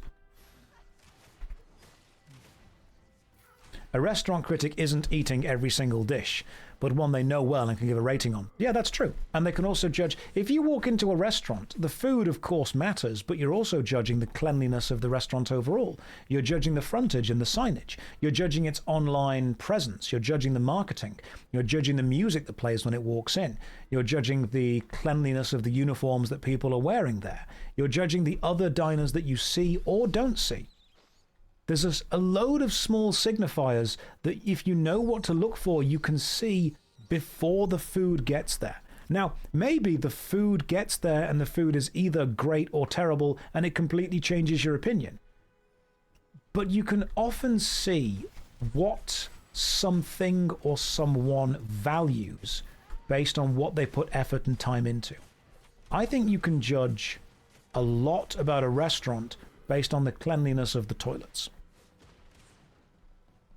Because that is the thing that the customers are not going to see until they have already invested and given you money. The customer is going to sit down, they're going to choose the food, they're going to order the food, they're going to give you the money. People want to get meals free for a lot of reasons. Very few people would say to the manager, I want you to comp this meal because the toilets were bad. People want meals comped for lots of reasons. That's not always one of them. It's not one of the big ones. So the toilets are something that a restaurant needs to provide, but aren't necessarily going to have a huge impact on someone's experience. So if you go to a restaurant and the toilets are spotless, you are seeing that this team care about putting effort into something that enhances your experience that isn't necessarily getting more money from you.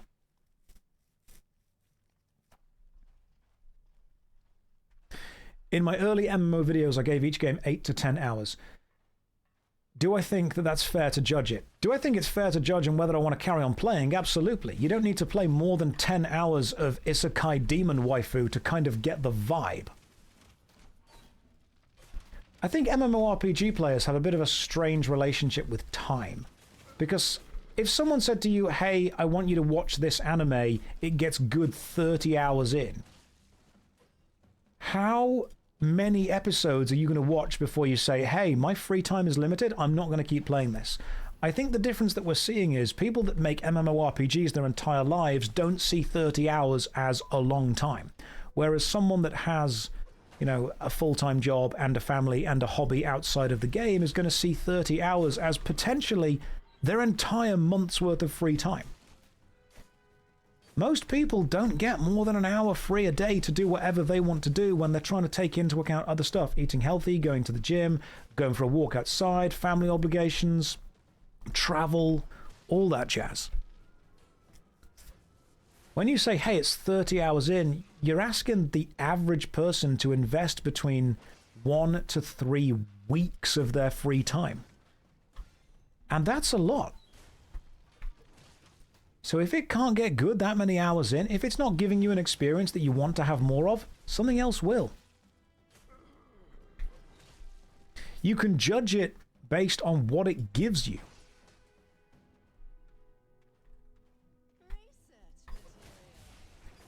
I think MMORPG players hear me saying, I've played this game for 30 hours, here's my opinion, and what they hear is me saying, I haven't experienced everything that's in the game. And you know what? They are absolutely spot on.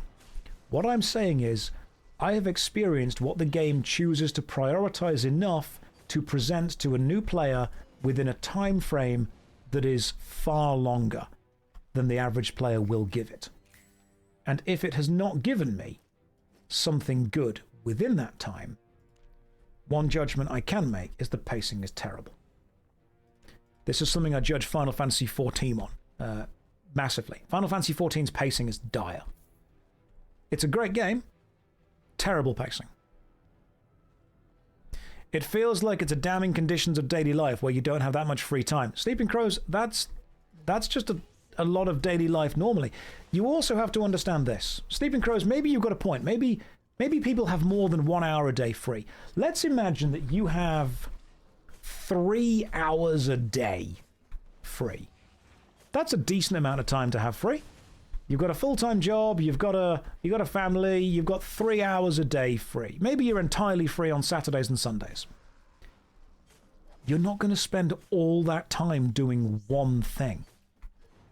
You're going to have different hobbies. People can play an MMORPG and go and be parts of a sports team, and collect models, and read books, and do painting, and do sports. There is so much more than just the game.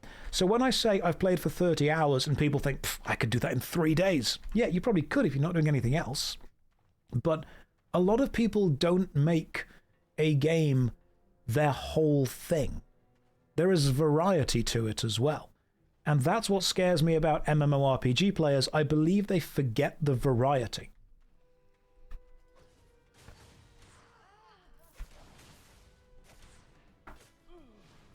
Even if you do, if the thing isn't fun, you're not going to carry on, are you? Absolutely. We have a huge amount of other games that we can get into and play.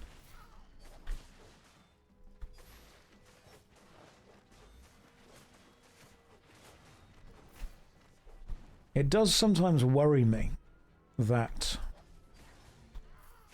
when I say, hey, I've put 30 hours into this, here is my opinion on this based on cross-referencing it with my experience of other things similar to it over many years. Hardcore players of that game go, basically irrelevant. You can't even talk about it. It's not even useful, you know? I think that you should absolutely treat MMORPG games like any other video game. Do you want to keep playing it? Yes, the good stuff's at the end, but do you want to keep playing it? Has it given me enough to keep going?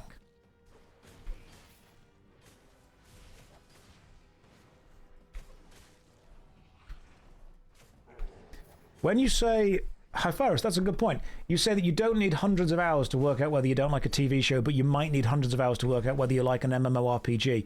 If an MMORPG gets good 100 hours in, and it gets good by changing its gameplay, you have to ask yourself, why didn't it change the gameplay earlier? If a game is good when it changes, why did it not change earlier?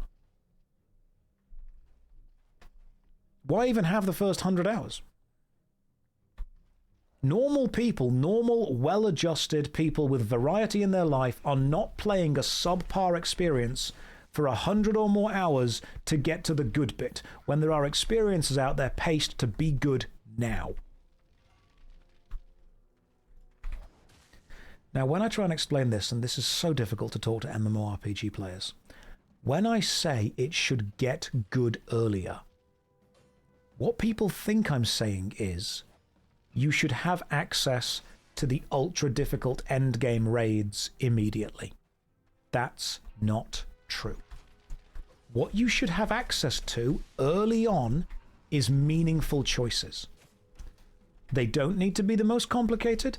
They don't need to be the most powerful. They do need to be meaningful. If you can give the player access to a meaningful choice and explain why that choice is meaningful, have that player understand, then you're going to have someone who says, hey, the first hour of this is good. Keyword is meaningful choice. People say to me, oh, just wait till the raids at the end. Oh, yeah, they're so good. Okay, why isn't the dungeon in the first 20 minutes good? Why am I not being given meaningful choices? Oh, your build isn't online. Well, why not? Why can't you give me a build that allows me to make meaningful choices in a way that doesn't overwhelm me or overpower me? An MMORPG player should be able to download the game, start playing the game, and engage with and interact with the game in a way that makes them feel that the most important part is their choice. If their choice isn't the most important part, what are they doing?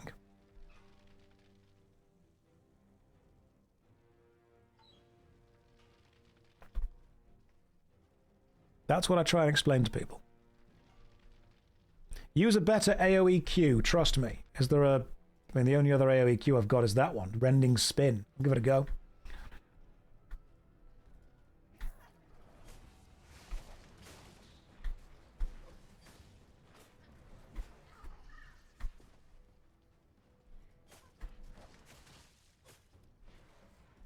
Is Rending Spin just better?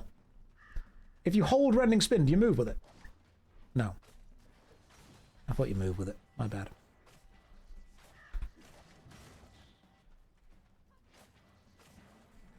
I'm like that character from that game. Is it Darius?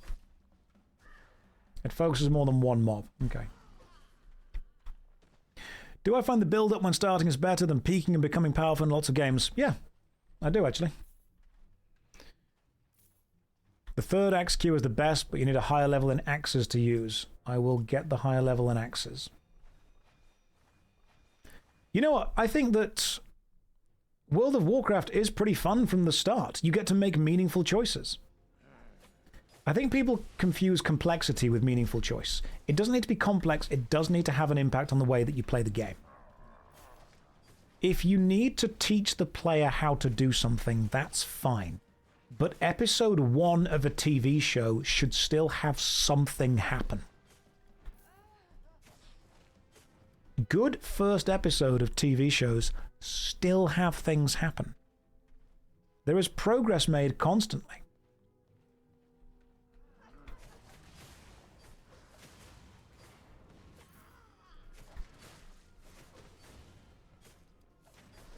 Needs to hook you in.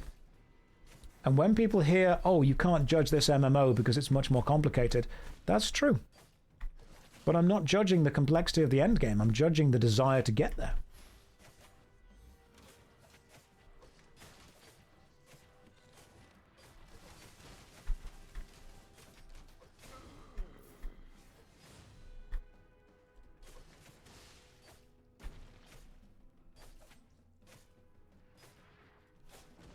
Damn it. An important factor when playing games was getting powerful progressively, not being powerful from the start. Of course. What's happening? You're doing a solo dungeon? Yes. Yes, I am. Critiquing MMORPG games does mean engaging with the MMORPG player base, and that means that you're engaging with, as much as you might not want to admit it, an emotional player base. Stop fearing me. When you critique someone's game that they have made their personality, in their mind you're critiquing their personality.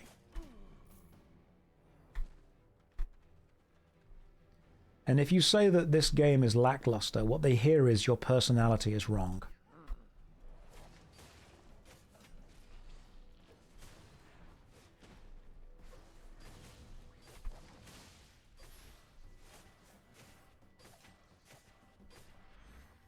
Introducing complexity as you go is a great way of doing it. Complexity is good. Depth is good. Working out how these things combine together is great. It's that aha moment that you really want the players to have.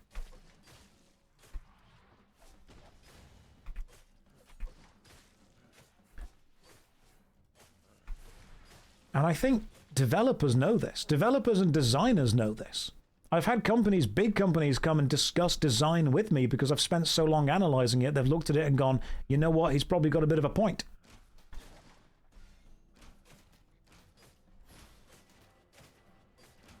Isn't that what FF14 does, though? Being a bit too slow during its first story chapters? Yeah, absolutely. The pacing in Final Fantasy XIV is terrible. Now, I believe that there is absolutely a good game behind that when you get to it. But one of my biggest critiques of Final Fantasy XIV is you have to sit through a slog of an early game to get to a good bit, which I think is a real shame.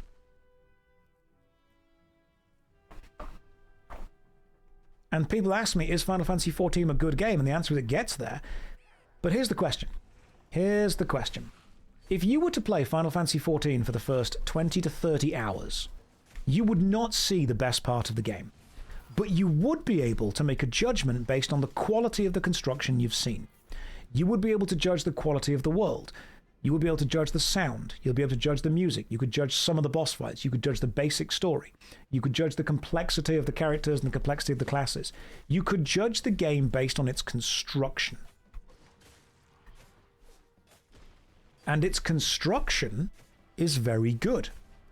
Even if you don't get to where it truly shines, you could understand that it's made well.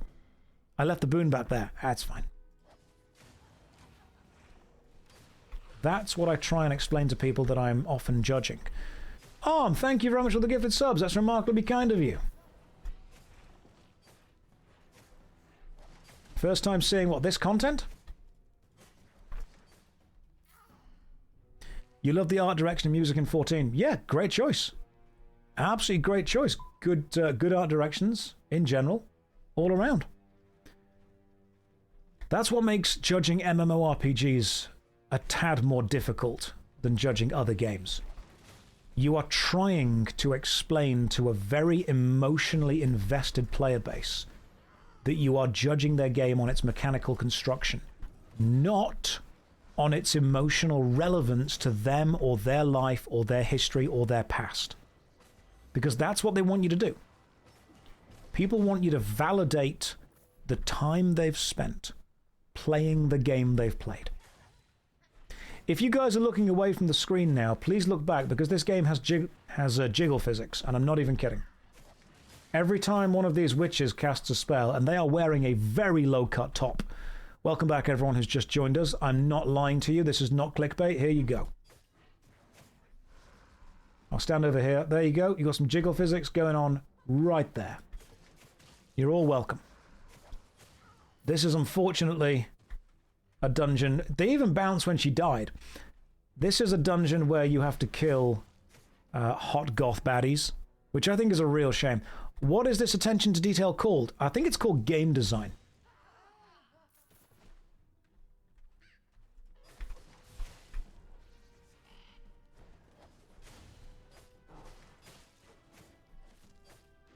I think it's called competent game design. If you can judge a game based on emotions, then becoming a people pleaser, get their approval, make them feel validated. Yeah, that's true. I would feel that you can judge a game based on its construction, and I can say to someone, hey, this is badly designed, but that doesn't mean that you don't love it. There are many badly designed things that I like. Am I doing so because of a statement on Albion so far? No, no. People were saying, can you really judge an MMORPG playing it for only 30 hours? And I think the answer is yes. This is Morgana Fang. Sup, Morgana? I remember you. Do you remember me?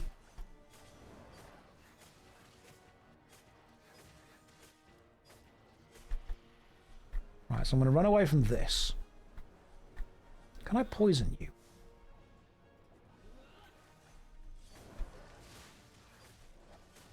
Okay, you know what? This is actually doing way better than it was before.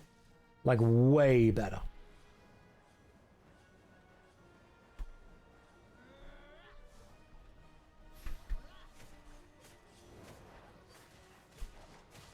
So I would say we are currently doing substantially better than we did last time. Because I now know this boss quite well.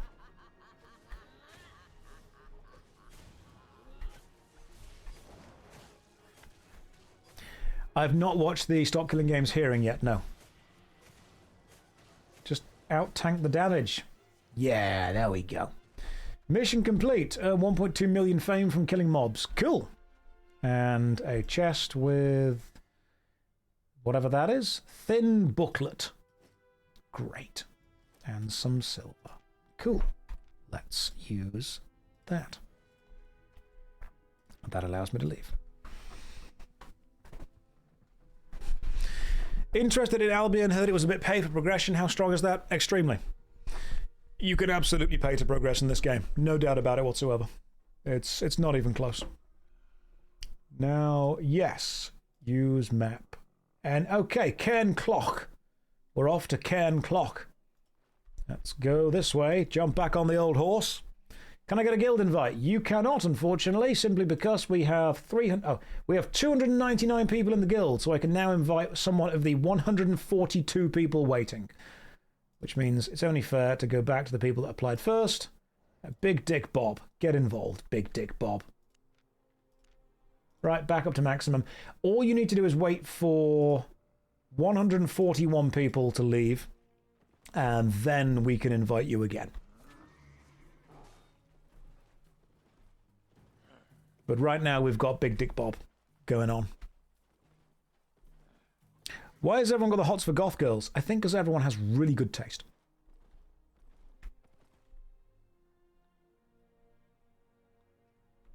That's my vibes. It's my opinion.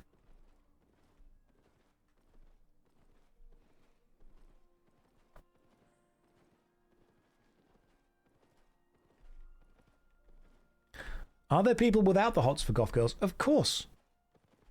Different strokes for different folks. You know, whatever floats your boat. You find sexy what you find sexy. We don't kink shame here. Unless your kink is being shamed, in which case you're filthy and wrong. You should feel disgusted at what you do. There you go. It's all part of the service.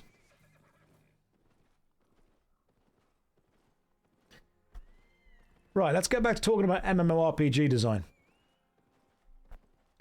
MMORPG design appeals to people who want to spend hundreds of hours in one game online and make that game their thing. Which means when you come across, or when I come across, as effectively a tourist and critique that thing, why should they listen to me? They shouldn't. And then they wonder why they have no new players. Because I'm trying to explain the new player experience to them.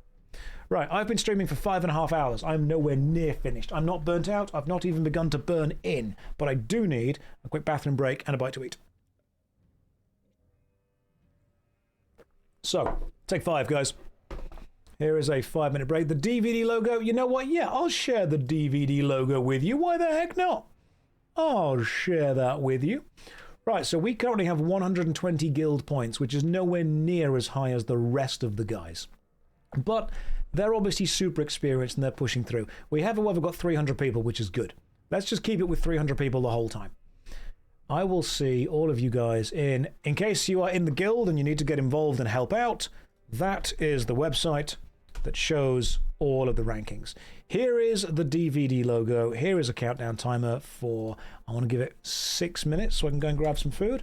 Right, I'll see you beautiful people in 6 minutes time. Don't go anywhere. Or do. I'm not your dad. What I will do, however, is take the game off so nobody can join in and say rude things. Ah, yeah. Right, see you then. Alright, I'm back, but like, I'm still eating, so don't, just give me a minute. Hang on. The DVD logo can stay, that's fine. Just give me a sec. What were we talking about? What were we talking about? I am back, but at what cost?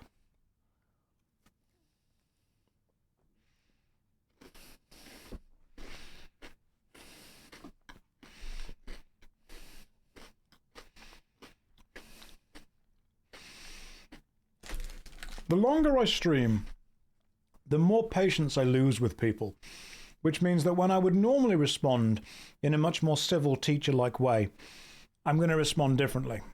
King Bradley NZ has just said, "You don't know how people sell attuned weapons, lol." Are you saying lol because you're effectively saying that somebody should know how it works straight away? Are you saying lol to them because someone doesn't know something that you know and you find that funny? Just a quack, just a check to make sure that we're on the same page here. No, he said he was a 7-year vet. Okay. Some people might not know things that you know. Some people might know other things that you know. He's talking to a guy called LOL. That would make sense. Nobody in the whole game knows how to sell awakened weapons. I don't even know what they are. You got scammed on RS and quit, and now you have learned a valuable lesson. Before we pick back, thank you for taking the time to explain your logic on the YouTube updates. Oh, you're welcome. So, effectively, it's a business decision. And if I get to the end of my business month and I look at Twitch and I say, wow, that has made nowhere near as much as YouTube would have done, or I get to the end and go, wow, that was so much more successful than YouTube, holy crap, I'm then going to know what the best choice is going to be in the future. But I need the data. I also need to know which day is the right day to stream on. Hang on, sad case. He's saying the market gameplay has depth and I'm claiming it's the same quite early in the game. I mean, yeah. Something that you find deep might not be something someone else finds deep. Only the day matters, not months. The data you can gather changes day by day, and you can see that there are a couple of days in the week that simply have greater or lesser views. Wednesday and Thursday are normally quite low as far as viewer count goes for pretty much any Twitch stream. Wednesday and Thursday are lower. Saturday and Sunday are much higher, but interesting fact, Saturday and Sunday are much higher viewed days, but they're not actually the days where you get the most subscriptions. The most subscriptions, this is weird, I mean, it makes total sense when you think about it, but I didn't correlate it. The most subscriptions come on the Monday after payday. If people get paid monthly, the Monday after payday, that's when people sub to Twitch streams. That's when people gift subs. And it makes total sense when you think about it. That's just when people have got money. But I didn't realize that until I was looking at one Monday a month. And I'm like, this one Monday every month just sees a huge spike in subscriptions and cheers. Why is that? Oh, yeah, it's payday, obviously. That makes so much more sense to me. Is that not just auto-renew kicking in? It could also be that as well. But normally it's not just from the subscriptions, it's from the bits as well. So people also cheer on that day. So what you end up with is a huge amount of data that helps drive your decisions. Data is important to help drive business decisions. You can make business decisions off vibes. That's fine if you want to do that. But having data to help you kind of direct those choices, that matters a lot.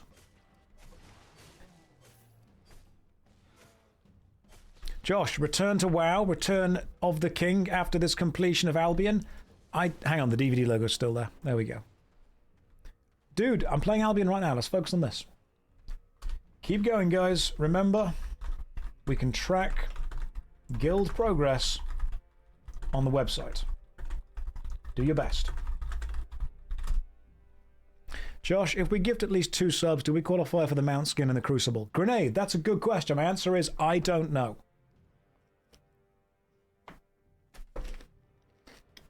Maybe. Find out. Give it a go.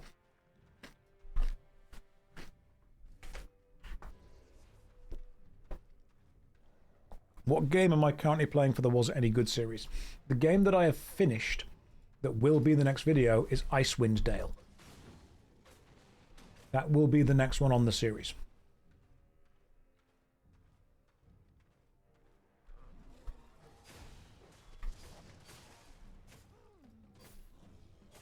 What's that? Icewind Dale is one of the Infinity Engine games similar to Baldur's Gate 1 and 2. It's effectively the same kind of game as Baldur's Gate 1 and 2, except it's much more focused on combat and much less focused on story. Icewind Dale has no companions that you can choose from. It has no narrative that matters for the main character. It is effectively just a 25-hour combat challenge that goes all the way through. You're not sure why, but I remind you of Robb Stark from Game of Thrones, because I look a little bit like Richard Madden. That's exactly why. We have that same casting type. Can you play Albion Online without any PvP? Yes. You just can't go into the red zones or the black zones.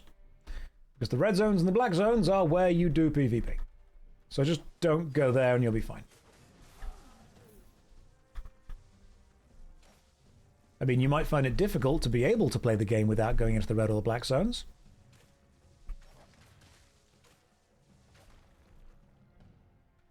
But you can.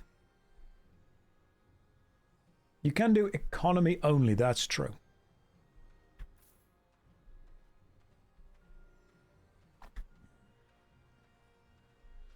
Making some decent progress with this. What do we miss when not going to red and black zones? Higher level resources and higher level dungeons. That's pretty much it.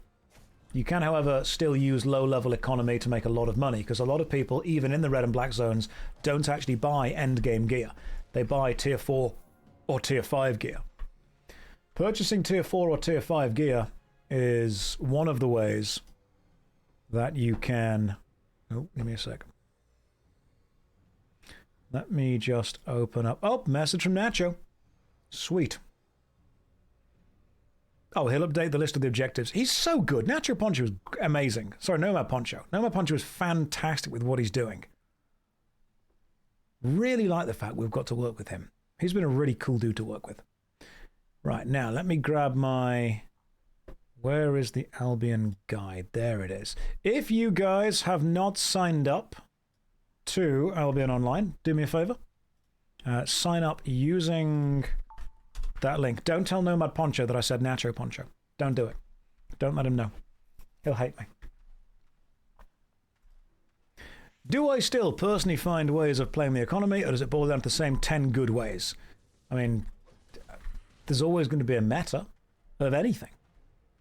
There's always going to be a way of, you know, the most efficient, most effective use of time.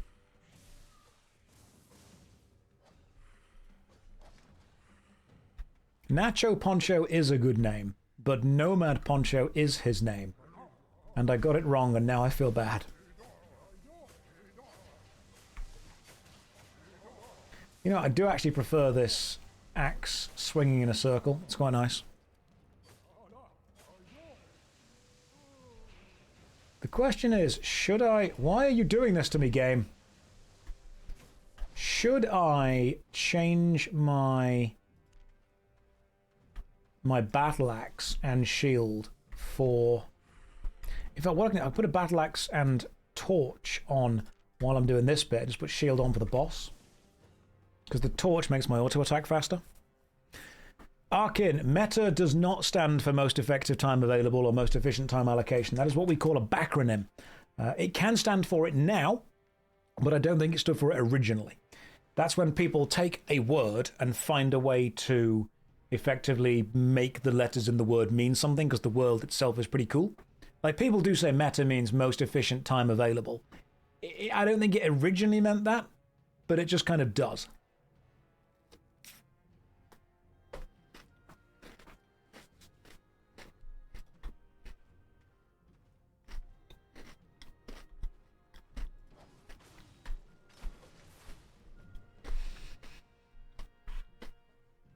Josh, in your opinion, what does the MMO genre need to come back to life? It needs people who aren't having fun playing it to stop saying what it needs to come back to life and let people do it. That's almost like saying, hey, you're involved in this really, really, really niche sport. What does it need to become world famous? It doesn't need to be. It's fine the way it is. You can play a less successful sport. You can be a fan of a less successful genre of music. You can enjoy something that isn't massive. Massively multiplayer does not mean every player in the world has to play it. It's totally okay to... It's not dead. The genre isn't dead. It doesn't need to come back to life. It's doing fine. It's found the equilibrium that it sits in with the players that it has. Everyone seems so... You know what? The people that enjoy the MMORPG genre are just playing the games. The people that still really have fun are just logging in and having fun with their friends.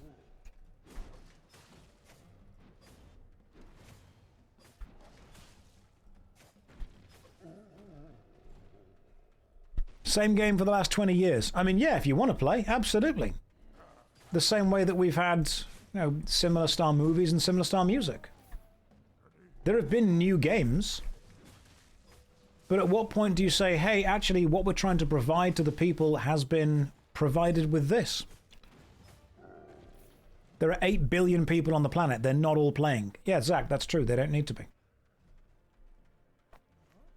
People seem upset that it's been the most famous games for the last couple of years. And I have to ask myself, okay, I get that, but the sign of the successful MMO game is grabbing a player base and holding it, which means unlike regular single-player games, you specifically don't release your player base once you've got them. You want them all to stay.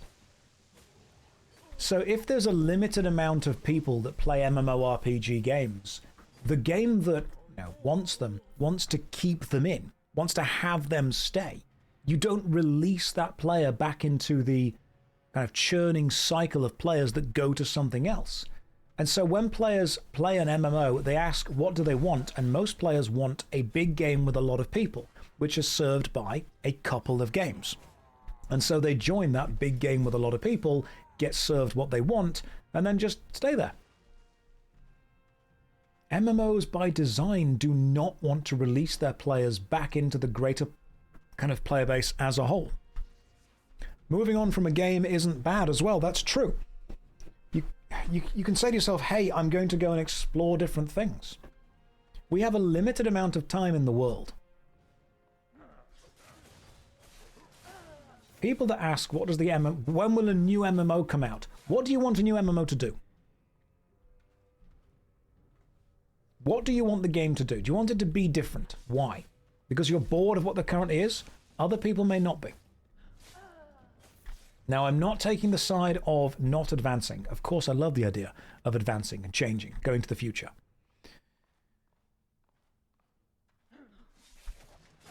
But people seem obsessed with the idea of what do we have that's new. Here's another question. Has it been the same game for the last 20 years? If you believe that the most successful MMORPG, in this case World of Warcraft, has been the same game for the last 22 years, are you saying that World of Warcraft as it is right now in live midnight is the same as it was when it first launched? Because I wouldn't say it is. I would say it's changed quite substantially. I would say at what point do we need to take into account the idea that a massive update or a big enough patch actually changes the game to a different experience? At what point are we Ship of Theseusing an MMORPG? Is it a different... I'll explain the Ship of Theseus in a second.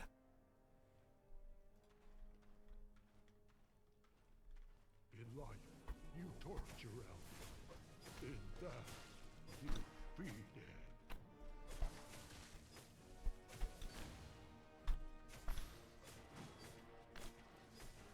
So, the Ship of Theseus is a thought experiment, a psychological thought experiment. Imagine an old wooden ship captained by a man called Theseus. The ship leaves and goes on adventures, and as the ship returns, it gets, struck by lightning, it gets into storms, it gets into battles, and slowly but surely they have to start replacing bits of that ship. They replace the hull, they replace the sails, they replace every board and every plank. Even some of the crew members get replaced eventually. Now, they never replace all of it in one go. It's only ever a little thing here, a little thing there. At what point did that ship stop being the Ship of Theseus and start being something else? Or is it still the Ship of Theseus? Because small changes are okay. Exactly, define the same. Because if we define the same, and if we go small enough onto the minute scale of like the atomic scale, it was a different ship the moment it hit the water. It was a different ship the moment someone stepped foot on it. It was a completely different ship the moment the wind caught the sails and they snagged on a chain. That's a change. World of Warcraft is a Ship of Theseus MMORPG. It is not the same as it was when it started, but we can only see that when we look at when it started. There is no individual moment that it became what it is. There were thousands of small moments that added together. That's how it works. No. So when people say it's been the same game for the last 20 years, it's had the same name for the last 20 years. But I definitely wouldn't say it's been the same game. That's why people have classic and retail. Remember, guys, if you're part of the guild, please do stuff that gains guild points. I would very much appreciate you doing that, because we are up against a lot of professionals. I know that we may not be able to wrangle as many points as they can, but as long as we do the best, what we have, I'll be happy. Sam says, go to the black zone. No. You don't want to start a 20-year-old game even if it has a fresh coat of paint. Shep, would you watch a 20-year-old film? Would you listen to a 20-year-old album? Would you read a 20-year-old book? Do you believe that engaging with and exploring art is limited by how old it is? Do you want to be there at the start of something? Is that what you are saying? Because there's nothing wrong with that. The value of being there at the start is very important.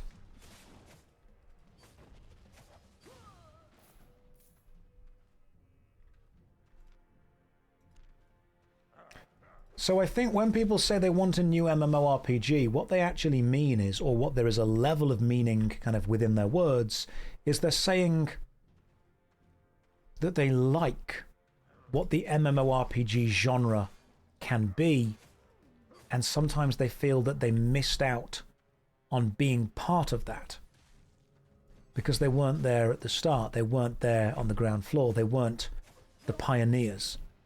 And so they would very much like to be that. When people say they want a new MMORPG, sometimes what I hear them saying is, I want to be there at the beginning of the adventure.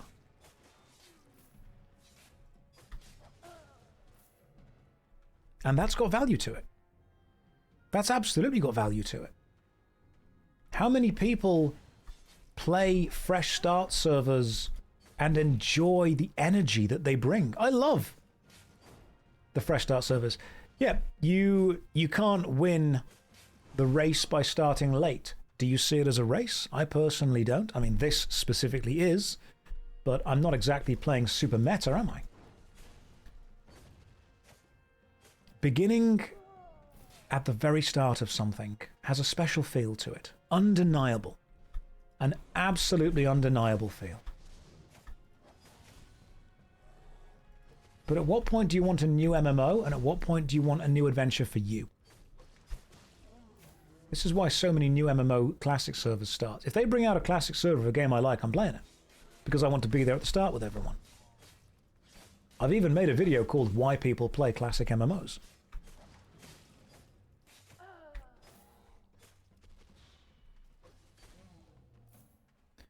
Fresh start servers are what give people this rush. Some people want the game to be a replacement for what they do with day-to-day life, and they want that replacement to be something they feel involved in, important in. I think, and this is going to sound cringy, but it's very important we understand it. I think we can actually learn a hell of a lot about what people want from MMORPGs by looking at what MMO animes give people. Now, I'm not saying that every MMO anime is well written or well made. But I do think it's interesting that so many people that watch anime MMORPGs or MMO animes, they all ask, could this game exist? Could this be real? And then I ask them what they want from it. Games like Log Horizon, animes like Log Horizon, animes like, what's the really big one? Sword Art Online, that kind of stuff. They always have everyone playing. It's a popular thing. And there is always a community within that game. And there is always a defined bad guy, a defined good guy. There's always an adventure. There's always this idea of you are going through it with friends. There's this idea of you can explore, it's brand new, it's different. I think what MMO animes show is that people want to be part of a community. And they also, and this is something that really strikes me as odd, they think it's more important if more people are part of it. You guys ever seen how in animes that involve MMORPGs, like everyone knows of it, everyone's playing? It's that thing where that's the most important thing. That's the game. Because it validates people as making the right choice. You like playing with others that are figuring out the game and the systems. Yeah. In that case, if you like playing with other people who are figuring out the games and the systems, why don't you get people together, or friends, or a group, and go and play an unknown MMO that you don't know, and just agree to not look anything up? That could work.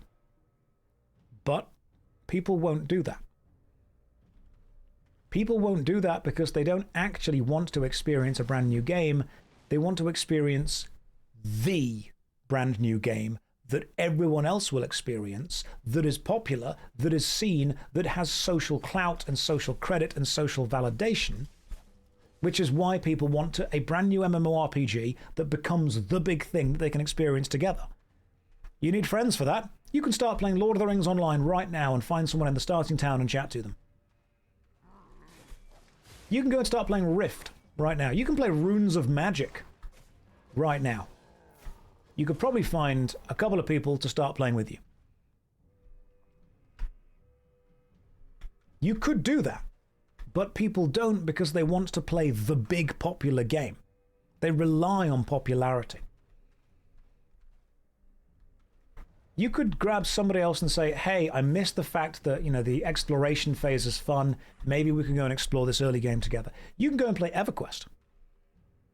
What is the guild name in Albion? It's at the top of the screen, and it's above my character. It's below my character name. It's the Lords of Strife. You won't be able to join right now because we have 300 people online and 143 people waiting.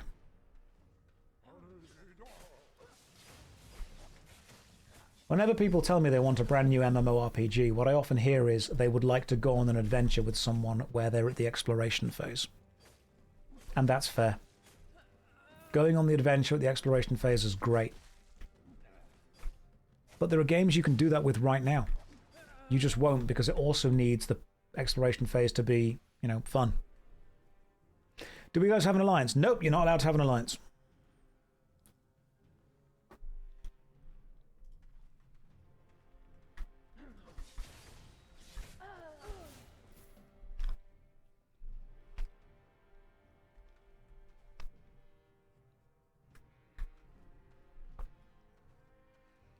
I will type a message in the guild chat in a second.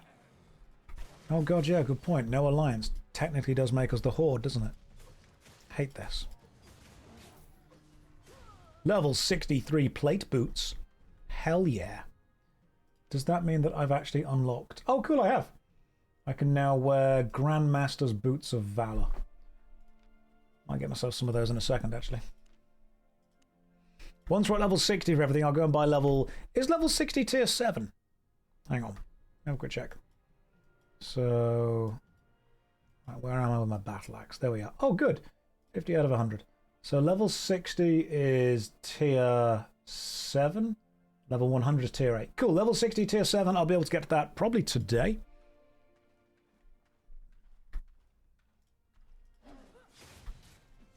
If I can get tier 7 stuff, I'll be happy. I can probably afford to lose quite a few sets of tier 7 stuff before I have to start worrying about money.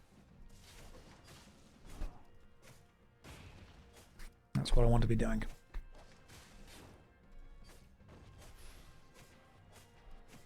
Let's just hack this guy down with my adrenaline rush. You are cooking and watching the stream and you are having a time. I'm glad you are having a time. What are you cooking? You should claim your 68 rewards from the journal. I'll get them later.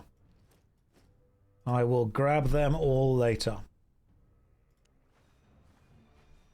I don't know if gaining fame through books in dungeons still matters. I don't think it does. Hey, 59 Torchfighter as well. Level 60. That's going to be great.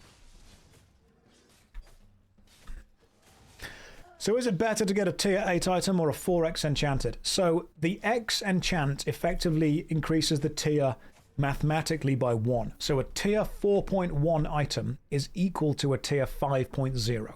A tier 4.2 is equal to tier 6. A tier 4.3 is tier 7. You will not be able to go into the wilderness with tier 8 stuff unless you are wealthy. You could run into a black zone or a red zone with tier 4 stuff and be okay, especially if you just take more people. If you see 3 or 4 guys who are each rocking maxed out sets of tier 8, and you just have like 50 people with you, we're going to overwhelm them with sheer numbers. That's what's going to happen. My plan for this kind of gameplay... You guys ever seen Starship Troopers?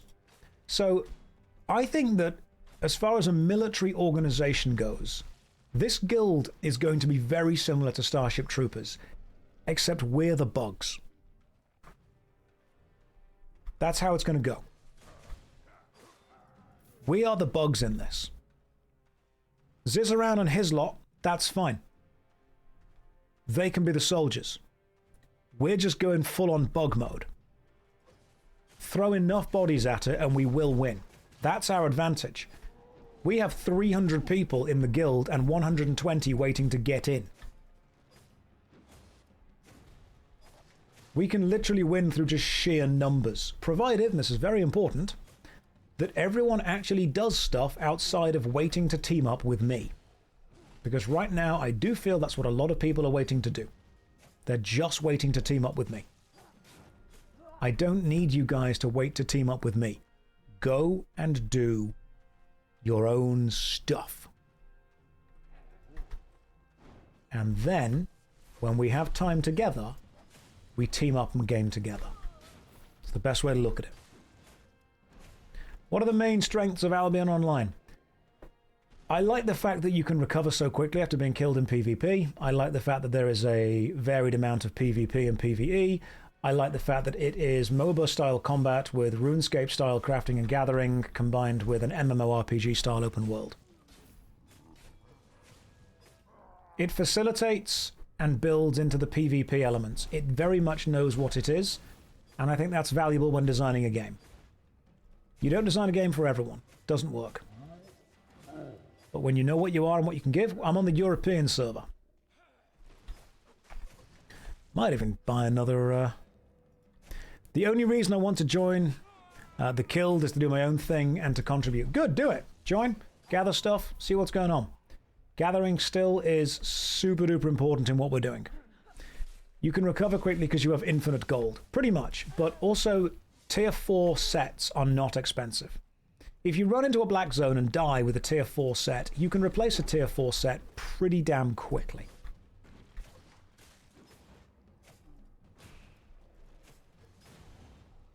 And they are good enough with enough people.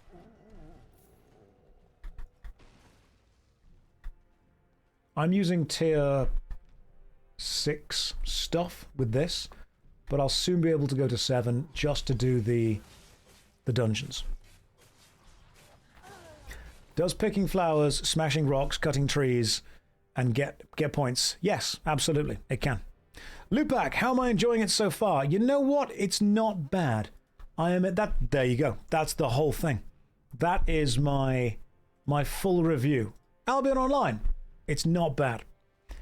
I like the graphics. I like the chunky style of it. I like the fact that I can wear my cool paladin armor, which is just a cosmetic override, by the way. Hey Josh, I want to congratulate you on quitting WoW. Well, you'll be taking that back in a few days' time, I'm sure.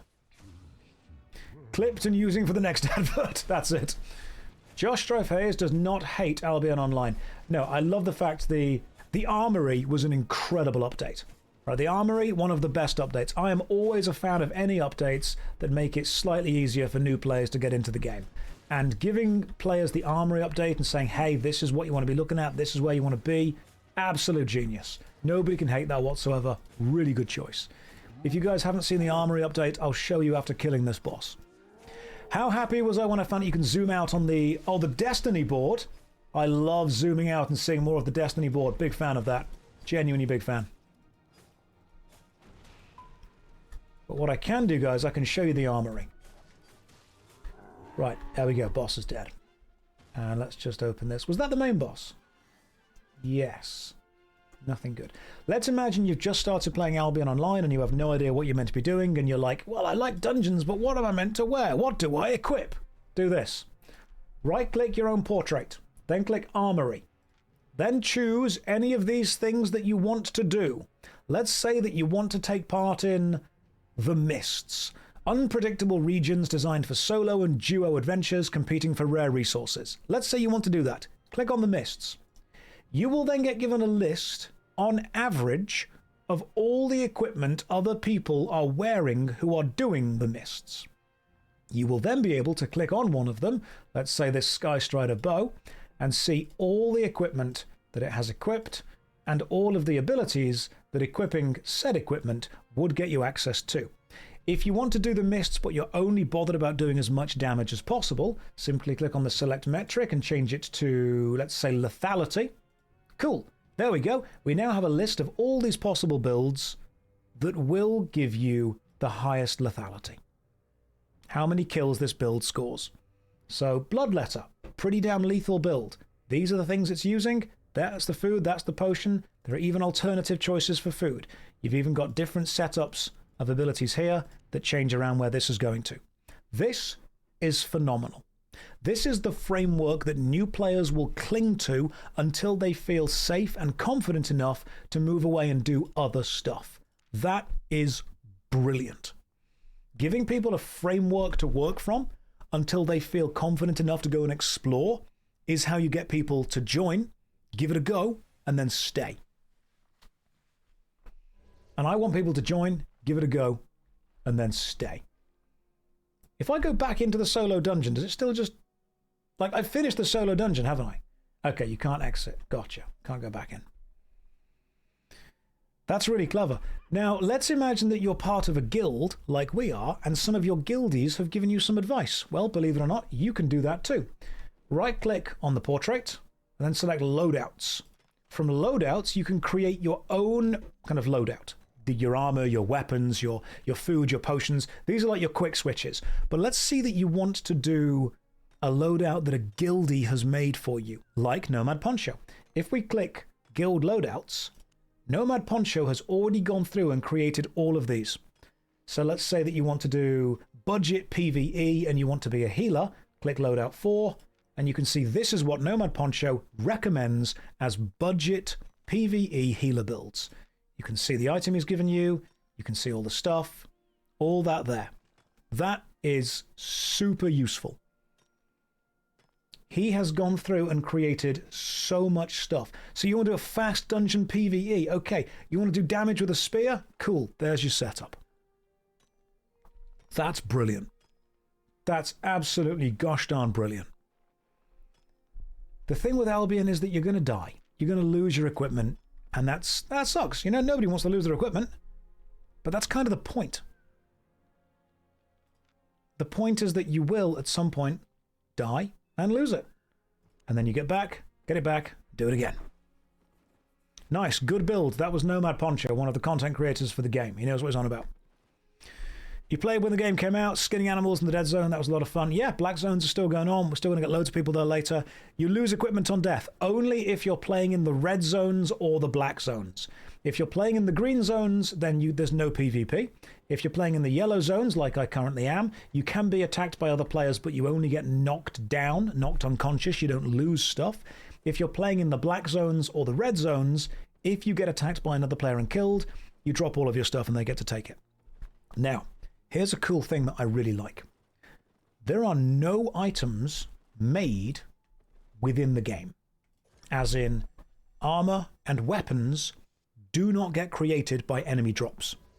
Armor and weapons, things equipable, are all made by players. And when a dungeon drops an item, that is actually an item that another player has made that they have sold to the black market. Or that another player has effectively lost and destroyed. So if I open what I've currently got equipped, I can actually see who made all of this stuff. Cool. So my cape was made by Globzy.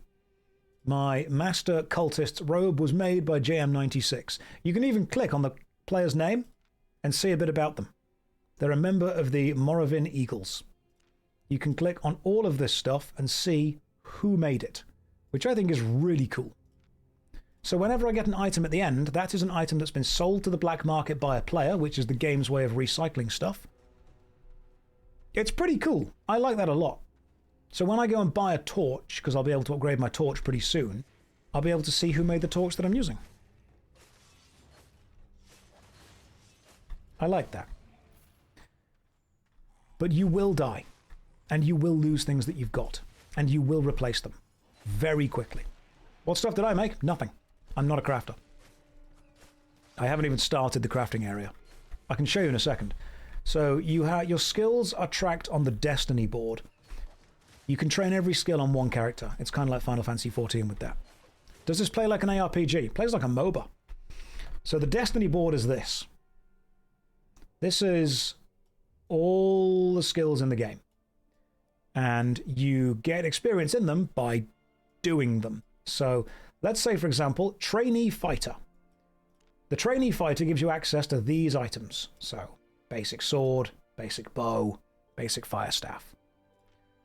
Let's say you use the Trainee Fighter and you go to the Journeyman Warrior. When you unlock the Journeyman Warrior by using the basic sword, you gain access to all of these items instead. Let's say that you equip a battle axe. By doing damage with a battle axe, you will gain battle axe experience, Axe Fighter. Every time I hit an enemy with the battle axe, I am gaining experience in the Axe Fighter stat. I am currently level 50, and I've got 49k toward 108k for level 51. When I reach level 51, I will unlock nothing new, but level 60 gets me access to these things here. But using the axe that I am using, which is a battle axe is also gaining me combat specialization experience within the battle axe, which means the more I use it, the better I get at it. Rewards per level. 0.2 bonus item power to all axes and a specialization bonus to item power for battle axes. The more I use it, the better I get at it. So when people say, what's the best weapon? It's the one that you've got the highest amount of experience in. So if you want to get better at mining, just go and mine stuff. If you want to get better at using a battle axe, just go and use a battle axe on stuff. Does the IRL cash shop improve skills? Yes. So the way it works is this. You can use the IRL cash shop to purchase gold, which is the premium currency of the game. You can then use the IRL gold market to sell your gold to gain silver. Silver is what is used on the marketplace. So what you can do is buy a load of gold, sell it for silver, and then purchase Tomes of Insight. Now, Tomes of Insight give you experience based on whatever you are wearing. So if I'm wearing a plate helmet and use a Tome of Insight, I will gain fame, which is what they call experience, in the plate helmet skill. So equip the build that you want to be good at. So battle axe, shield, plate helmet, leather body.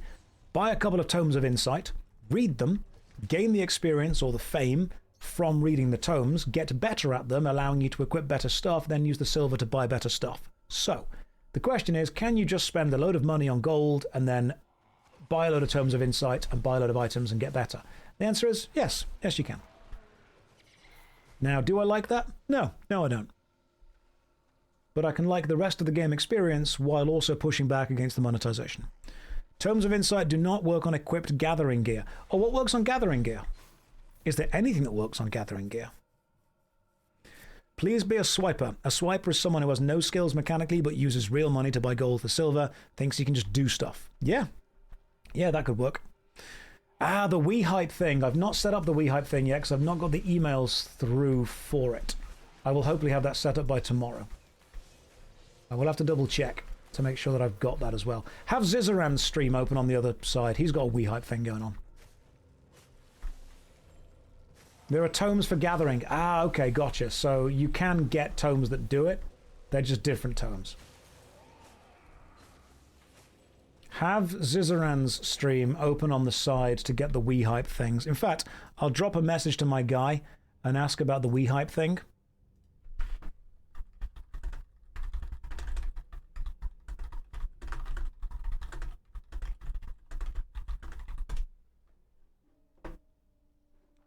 Cool. Asked about the We Hype is like some kind of drops for you guys for watching, and I want to make sure you're getting value for money. I mean, yeah, you can boost to max level and still suck. Like, look at me. I'm a high enough level, and I've got millions of silver that I can spend on whatever I want, and I'm still not very good at it. This is one of the reasons that I don't want to go in PvP against Zizaran. He would probably be able to beat me with a strong enough word. But I might go and do an arena battle in a second. Oh, I think we still get guild points for winning arena battles, don't we? Let me double check. All right, let me have a quick check, see if we still get guild points for arena battles. We should do. I think we do. Not 1v1s. That's fine. 5v5s is fine. I'll do 5v5. PvP, defeat, win arena or crystal arena matches. Perfect. If you guys want to track our score, by the way, go for that hyperlink I've just put on there. Now, I will level with you all. This guild is probably not going to win the Crucible. And the reason for that was a decision that I had to make while assembling the guild.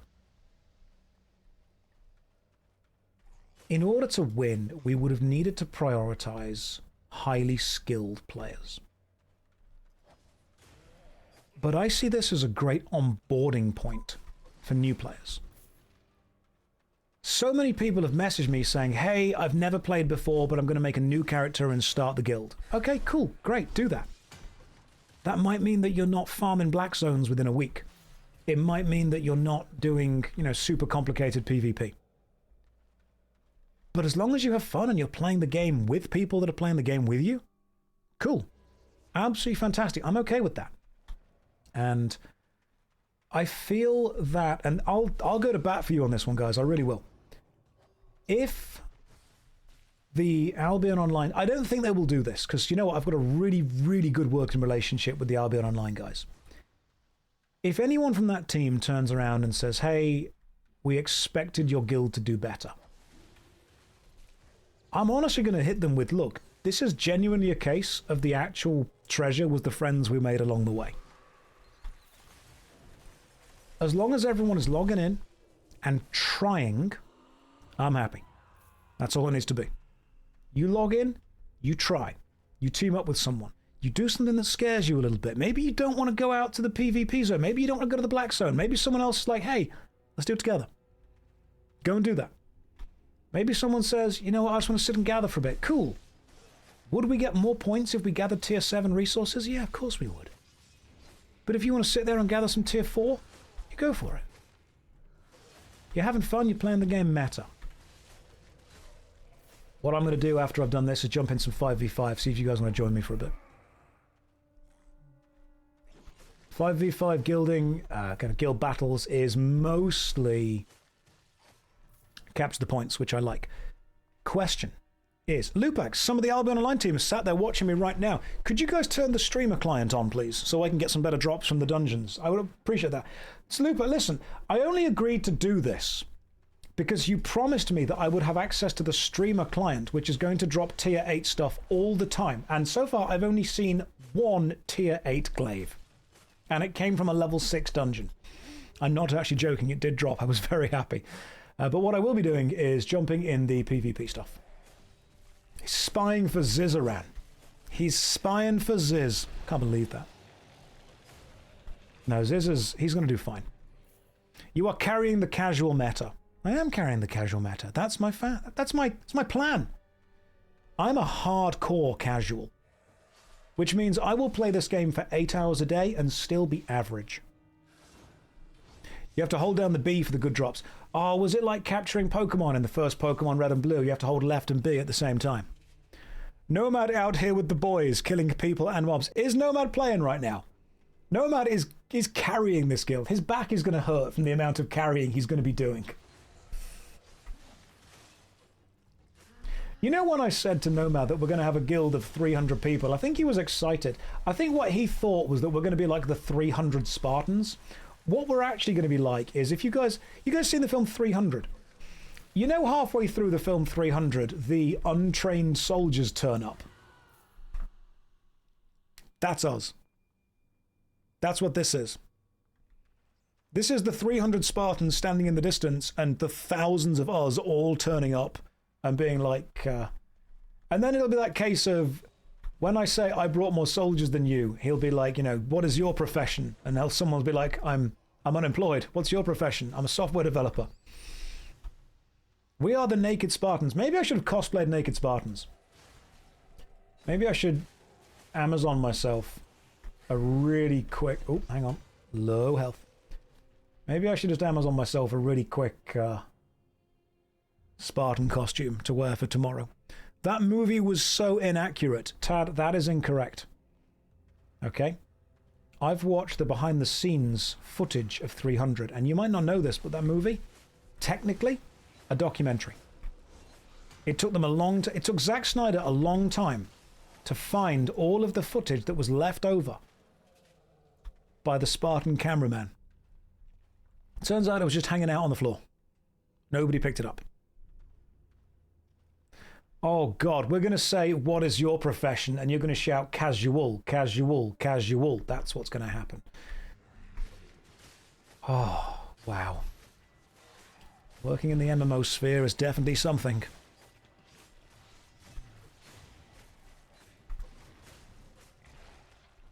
He had to cut out all of the sex. I mean, yeah, obviously. Those guys are ripped. You would. You'd be cheating yourself if you didn't at that point. Right, let me just try and kill this guy sooner rather than later. God damn it. Josh, does my impression change since you made that Albion video? No, I think my impression in the Albion video was pretty positive, to be honest. Hey, purple chest! Always grab the purple chest if you need it. You're the only guild with 300 players in the Crucible, and we're not even winning. That's how good we are.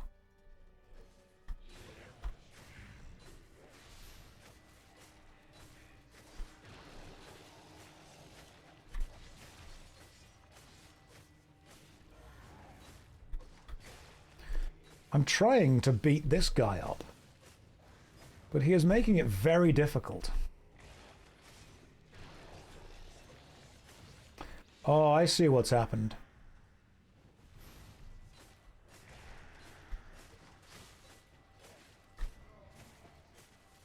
I'm picking up what you're putting down. My equipment's breaking. That's why I'm not as good anymore.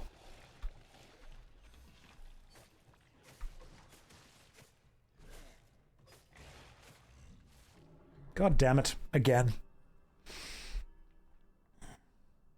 He's not letting me win. This is... Mum said it's my time to win. Can't believe you're doing this. You're embarrassing me online. Spud Hunter. It's no, Spud Hunter, leave. You guys have seen me die. Don't look at this. I'm embarrassed. That's not the attitude, is it? That's not the attitude at all. The attitude should be that success is simply the summit of Mount Failure. And I can keep hitting this guy with my axe. And if I believe in myself, and also all of the buffs that I've spent millions of silver to get, maybe, just maybe, I will be able to be good at the game. I never doubted myself. I'd like to thank the Academy. I did believe. I just got to believe. Parappa the Rapper once said to me, "You've just got to believe."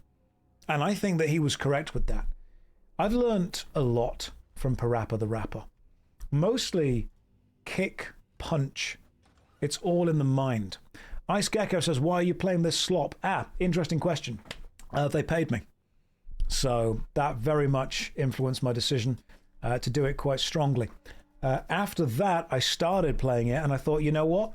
This is fine. I quite like this. I'm going to keep going with it. You're far too honest. Well, if you look in the title, you see that I've cleverly hidden the word ad behind a hashtag. And then after that, to make sure that I'm extra clever, I've also hidden the word sponsored in the title. I've tried to be very clever with that and hide that and just assume that you all couldn't read.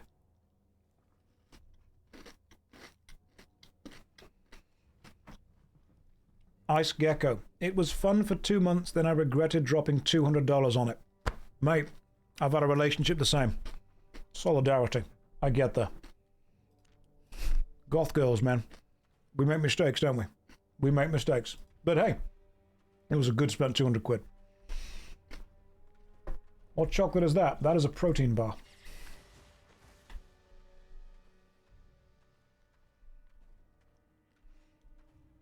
You've never spent a cent on RuneScape. Become the third best You're the third best crafter in all of RuneScape? You're John Crafter? No. You are the third best crafter. That was like in 2005. Only 21 years ago. Let's keep reliving the good old days, eh? Let's keep looking back 21 years and being like, oh, it was good when it came out. I was the third best crafter in all of Gillinor, I was. Back when it was 99 smithing to make a rune plate body. Yeah.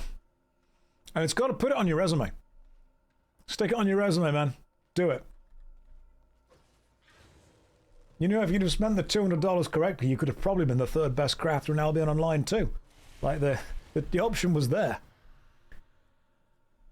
21 years ago, back when the world wasn't even in colour. God. I'm not even the best crafter in RuneScape in this room. Almost was. You were almost... I'm feeling a level of sadness. I'm feeling a level of you could have gone pro if it wasn't for the knee injury kind of vibes. Oh, lads. I was almost the greatest crafter in all of Albion. I moved on. Ice Gecko was gifted a sub. Thank you very much. Oh, good. Zach's here. I was almost the greatest crafter in all of Albion. I've stepped on. I put all the money into the battle axe skill and forgot to do any combat. We're getting old now. We're all getting old, man. We're all moving on. It's okay. I still believe in you. I think you could probably be the 3rd best crafter in your family if you give it a go. I think you could do that. Do you think you could do that? I think you could do that. Everyone's just gifting subs to people, which I appreciate. But no, if anyone has any questions about Albion Online, feel free to ask them, and somebody in the chat far more qualified than me will be able to answer them. That's the best way to look at it. Oh, level 46, Mastery of the Torch. As soon as that gets to level 60, I'm going to buy a better torch. IRL crafting mechanics are more immersive. I'm not even the best raider in my family. I had my mother playing MMOs and her retirement goes hard. Excellent. World of Warcraft classic, classic, classic. Gonna go crazy in the retirement home. That's what it's gonna be. God, retirement homes for us gamers are gonna be weird. People are like, ooh, I can't wait to get the Nintendo Wii out in the retirement home and play some Wii bowling. Shut up. Okay? We're getting the 4 nerdiest people in the retirement home together. We're 4 playing Baldur's Gate 3.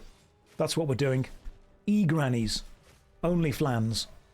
That's what we're going to end up creating. Only grands. Oh, they don't laugh at them. Don't laugh at them, man. They go tough into those MMORPGs, all right? Those only grands, they are pounding Hogger. And they're also playing World of Warcraft. I feel that the Albion Online team are watching this stream and they're thinking, we've paid Josh for this, and he's spent the last 30 minutes talking about WoW and old people playing WoW. I wonder if they think they're getting their money's worth from this. I hope they do. Zizaran has died hundreds of times. It's entirely possible the guild combined will die less than him. I died to a book earlier. Like, it's not going to be great. Okay, I died to Morgana like 5 times, and then I died to a book. So you really have to be kind of thinking, how good am I going to be at this?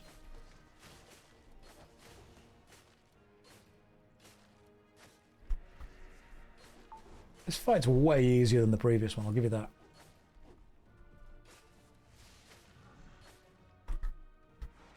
Come over here, my friend. There we go. Just pull you away from the damaging spots that you make. That's quite a lot of time to avoid the damaging area. This guy's way easier than Morgana. This guy's way easier. God damn. It's wasting everyone's time, bro.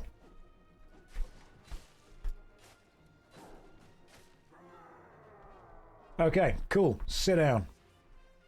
That, I assume, was the final boss. We've got a blue chest. Anything good? Bags of silver. That'll do. Everything else is useless. Give me beautiful silver. That's not even going to cover my transport fee back. My God. All right, cool. Well, we seem to be doing fine with this at least. So maybe it's time to leave now. Morgana isn't too bad. Don't get caught by her CC. She's a hot goth girl. I got distracted. All right? Every man has a weakness.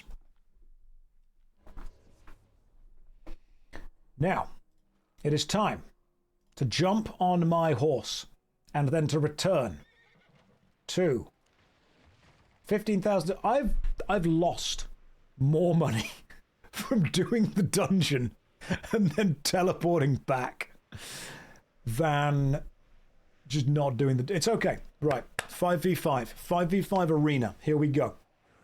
We need some arena wins. But you know what we need? We need my arena set. This game is controller ready. I'm using WASD to move, by the way. I'm using the good old WASD. Now, what I am going to do is change around where some of these keys are placed. Because it's very important for me to be able to do this. What was the thing that I got earlier? It was, wasn't it? 5... It was level 8. Yeah, we got an outstanding Elder's Glaive, which does 158 damage a second. That's pretty cool, actually. Yeah. Didn't expect to get a tier 8 bit of equipment, but goddamn. Goddamn, we did. which I think is pretty cool.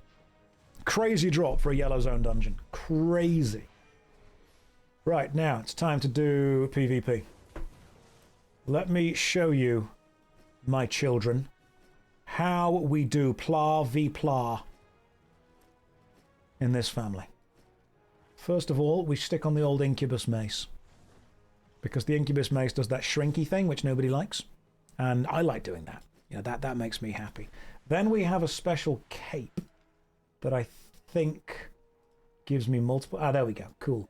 The Caroleon cape, which has that special ability... Yeah, you can just use your first ability again. So the Caroleon cape, we'll stick with the Guardian helmet. That's fine. Do I keep the cultist robe? No, we want leather, don't we? I also want to go with one of these two shields. I feel that the Cative shield is probably better. Because I am doing CC duration versus players higher, and I do want to be crowd controlling them. It's very important that I crowd control. Boots I'm not too bothered about. Where's the main body? That was the body, wasn't it? Because you had a special skill that did something. Was it the Force Shield? I need to find the special body armor that does what I want it to do. I might just stick on... And what's that? Yeah, Stalker's Jacket's fine, because that's leather. We'll stick a Stalker's Jacket on, that's good. Alright, yeah, that works.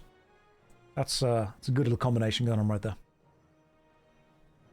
Oh, are you guys talking about the human Jawtopede that we made yesterday? Some of you weren't here when the human Jawtopede was created, and I feel that you needed to be. I think the human Jawtopede may be one of the greatest things we've ever created. Now, let me work out how I press the buttons. I need to go this way, back to where the arena is, and then work out how I'm going to thwack. It's very important that I thwack.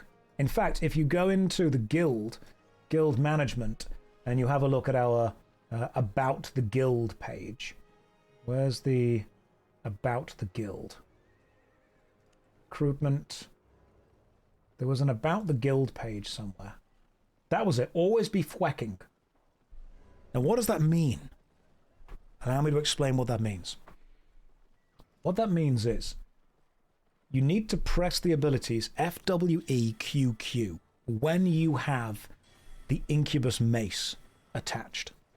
FWEQQ. And what those abilities do, very important. In fact, I might need to change my shoes, because when you change your shoes, you forget how to run.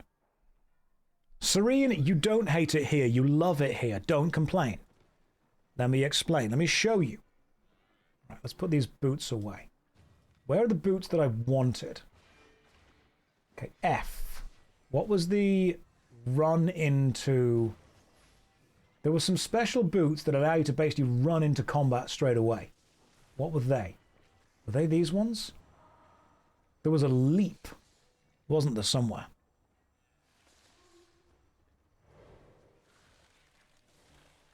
I think it may have been any leather boots that do it, to be fair. It's the assassin's shoes, thank you. Right, I'm going to search for ass. Hang on, I'm just looking for ass, and then when I find them... Where are my ass shoes? Why are they not there? Could it have been hunter boots? It could have been hunter boots. Let me search for hunter boots instead. That was them. Yeah, perfect. Rush. Rush in, ignore crowd control. There they are. Hunter boots are going on. So let's just have a look at the skills.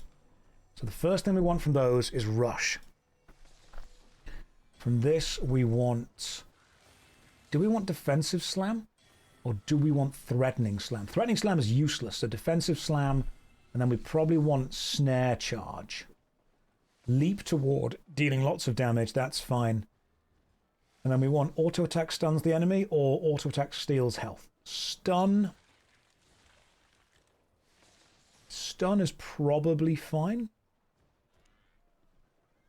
But I'm going to go with steal health just in case. What do you want? Do you want increased auto attack speed? Which is great, to be fair. No, increased damage. Let's do that. And what's on this one? Yep, you're increasing damage, and you've got the old electric field. This is cool. Right, we're going to queue up for a... Josh just joined. Why do you start a conversation like this? Because it filters the cowards out of this stream chat. This stream is a very extreme stream. All right, we talk about some really deep stuff.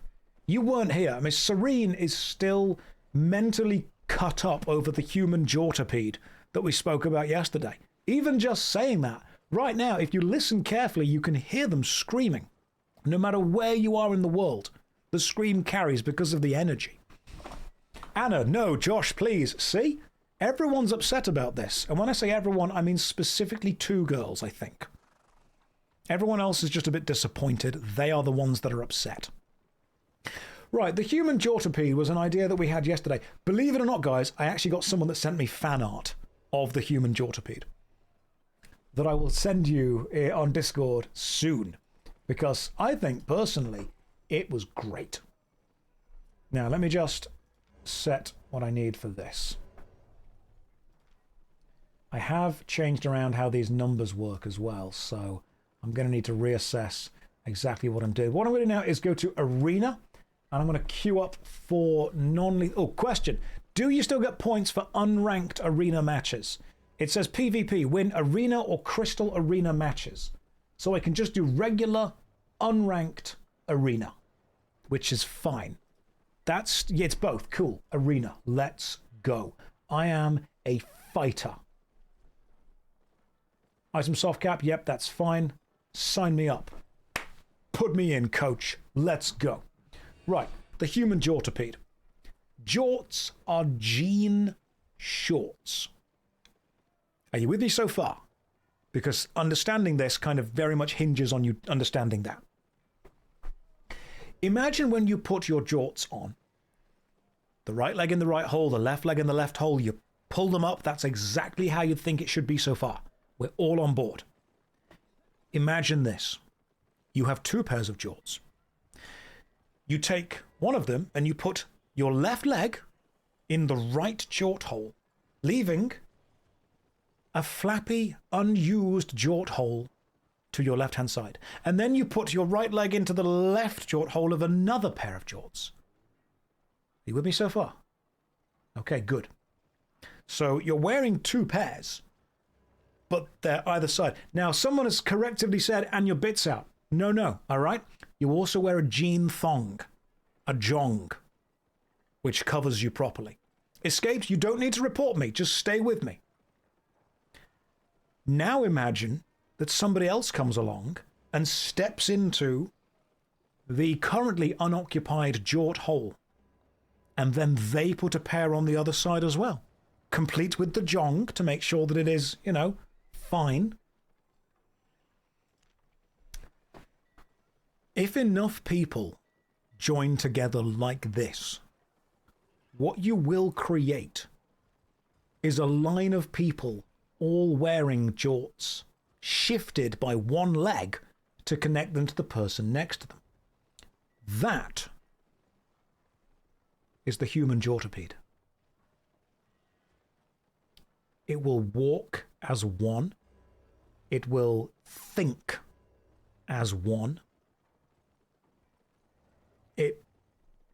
I was going to say it's unstoppable. That's a lie. It's very stoppable. But I think stopping it also involves getting in front of it, and that's where the issue rises, because nobody wants to. And if you create a circle, as in the person on the far right puts their leg hole within the person on the far left's open jort, what you create is the jortoboros, which all comes together. This is also ungoogleable. We have created a word that Google does not want to recognize as existing. This is not some dark stuff. This is not dark. This is just... No one's dying. People are just wearing denim shorts in an odd way. I don't understand that I've created this and you're all... Everyone seems so sad. Okay, new plan. I'm going to go in as a tank. My new plan is just to be really annoying in PvP. Right. Forget Arena Q. Arena Q needs a tank. Arena. No. Not that. Abort. Yes. Ajort it. I've cancelled my arena resignation. I've adjorted. And now instead, I'm going to go with full-on... How do you queue up? Can you queue up as a tank? Yeah, surely you just have to wear, like, tanky armor, don't you? Just wear tanky armor. What's, like, the tankiest armor I can buy? Hang on.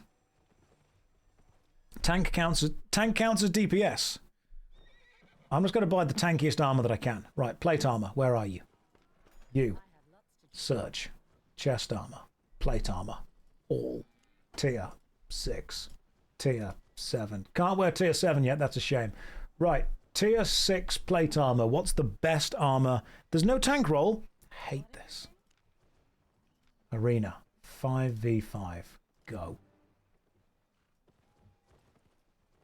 Now we wait. Important question. Would everyone be facing inside or outside doing this? Psycho, that is an important question. That's a question that's kept me awake at night, often screaming into the void. I think the answer is that it has to, at some point, flip. Because if you have a human jawtopede that is entirely facing one direction, you are very exposed and potentially weakened from attacks from behind. I think you need to flip the way that people are facing so we have eyes everywhere. That's the important part. Yeah, outside is defensive kind of stuff. Inside is to channel the energy. What is the most fucked up movie I've ever watched? I watched a movie a couple of years ago where it was really weird. So, an old man who... Oh, God, hang on. It was about this old guy who lived in a glass tube. Basically convincing... He was like a cult leader. Convincing 5 teenagers to put on these brightly coloured spandex suits and then go and beat up stuntmen. Power Rangers, that's what it was called. Yeah, Power Rangers, the first movie, was Zordon was just this old guy in a white robe that stood in a glass tube that got smashed halfway through. And what was that? What was the little robot that helped Zordon? There was a little robot, wasn't there, that had like a little eye thing going back and forth that always said, Alpha! Alpha! Alpha helped Zordon convince the Power Ranger teenagers that they need to go and beat up Ivan Ooze. And, right, can I just say that I've realised this was a formative moment in my childhood. If you haven't seen the Power Rangers movie, the first movie with Ivan Ooze, halfway through that movie, for some reason, they go to the jungle. Just do yourself a favour and Google the huntress that they met in the jungle. Because I didn't realise this as a kid, but she's basically wearing nothing. I did not realise. Saw that shit in theatres when you were a kid. What an amazing film. What an absolutely incredible time. Paulo, hey, you want to say hi to me? Come here. We're waiting for an arena. Yeah, you can come here. Come here, you big fluffy butt. You want to sit here and hang out for a bit? What's going on? You chilling? You just relaxing? Relaxing all cool? You flopped very quickly. Goodness me. You alright, bro? What's up? You want to sit here for a bit instead? Yeah, that's fine. You're being a good pupper, aren't you? You're a heckin' pupperino. So apparently the Gen Z hate the fact that the millennials have the whole dog talk with doggo, borka, heckin' pupperino, that kind of stuff. How is Apollo feeling? Right now I would say he's feeling curious. You feeling curious? Hey. How's it going? You good? Are we, The character's name for the Huntress is Dulcea. Yes, thank you. Go on, you. There you go. And now I'm covered in dog fat. Sit down there and hang out for a bit. That's absolutely fine. Yeah, just Google Dulcea from the original Power Rangers movie. Piper, what are you doing here? Didn't realise everyone was here. Come here, you. Can't give Apollo some attention and not give you some attention. Hello, gorgeous. Oh, oh no. Now I'm being cleaned. Licks everywhere. Piper cleans me. That's what she does. Oh no. Oh no, I'm being cleaned. I'm being assaulted. Assaulted by a tiny little puppo. You see a little doggo. Oh, you see a heckin' pupperino. Ugh, you licked me on the eye. Why would you lick me on the eye? What's going on with this? Nom, nom, nom, nom, nom, nom, nom. I will eat you because you are a hot dog. Okay, no, more cleaning is required, is it? Okay. The dogs are bangers and mash. Apollo is a fluffy mashed potato. And Piper is a sausage dog. Oh, are we done now? Are we good? No, no, just different side of the face is required to be cleaned. Piper, I'm meant to be doing the arena queue. I feel that I'm not being as productive as I need to be. Hang on. Ugh. Let me just move. There we go. Okay. Okay. Hey. Oh, no, more licks must happen. You good? You should be good. No game, only doggo. I'm sorry, must hand be licked now. Hand must be cleaned. Piper, I'm just supporting you as you lie on my forearm, pressing your neck into my mouth. Piper. Piper. Piper. Okay, sorry. So one lick on my face to shut me up. Does she lick her butt before she licks your face? Mate, when you live with dogs, you stop caring and you just have a shower every day. Apparently I need cleansing.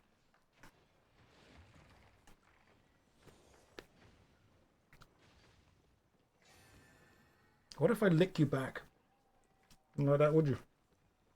Wouldn't know that, would you? You good? Alright, cool. We happy? Yeah, you are.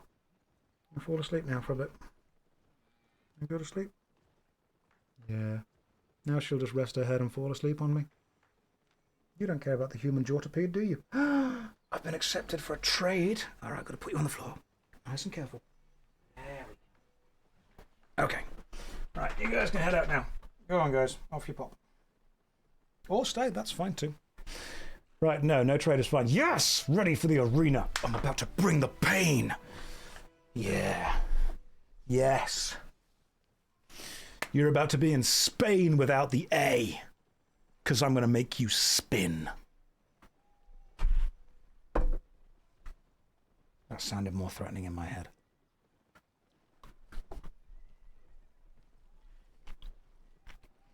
Josh, you applied to the guild. Okay, cool.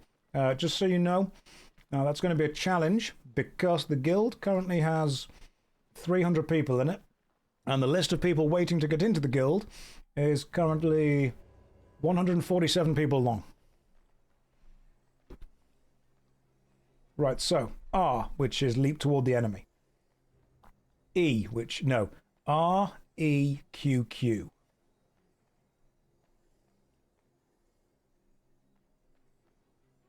R-E-Q-Q. Got it. R-E-Q-Q. Reek. Always be reeking. Right. R-E-Q-Q. Let's go.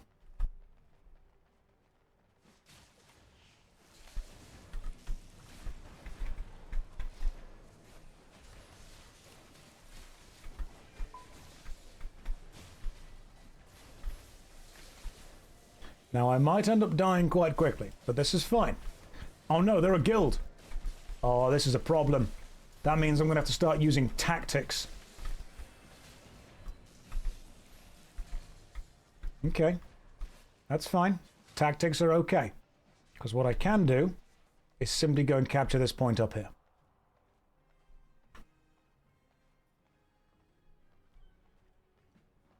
Right. Right, FWEQQ. That's what we're going to be doing. Here we go. Let me see if I can get this. We might not. I am super focused on playing the objective, all right? I'm one of those nerds that just straight up plays the objective. I know that it's boring to people to be like, oh, what a nerd, what a lame-o, playing the objective. Literally all I do. Because anything else requires me to actually fight.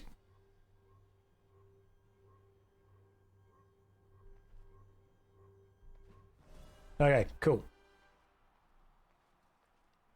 If you guys want to be, if you want to play the objective at any point, that's fine. I think that the enemy team are trying to make us run out of points, but that's fine. I can't beat these guys. I know I can't.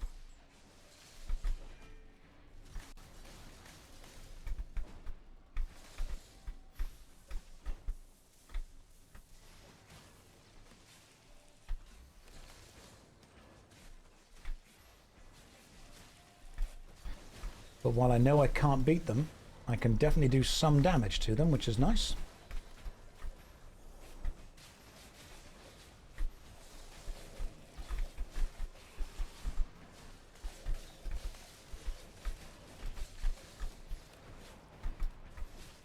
Some damage is better than no damage, at least.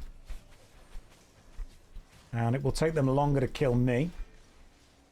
And if we can get them off the point, they are going to beat our team by simply depleting our life resources. That's what they will be doing. Now remember that... Is there... Correct me if I'm wrong. How do you know how many respawns a team has? Because I'm pretty sure that after a while, if you kill the enemy team enough, you just win. There is no respawn limit. Don't you get points for killing the enemy, though, don't you? Okay, so there's no respawn limit, but...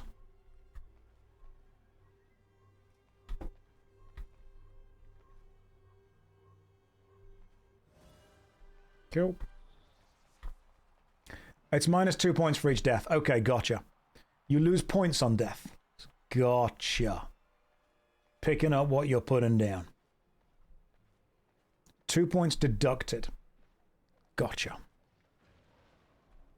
I'm guessing death is 2 points deducted from your team.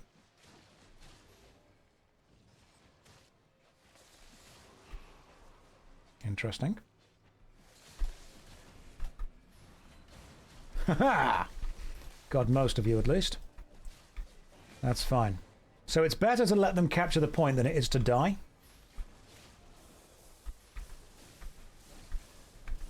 Like, if they're going to capture the point anyway, there's no point just dying specifically for the point.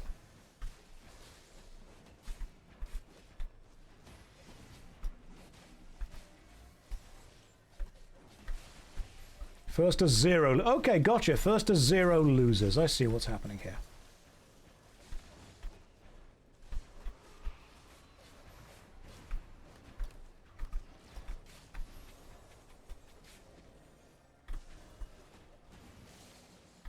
Gotcha. So they captured that, which means they got it, so we run away from it, because there's no point carrying on. I see.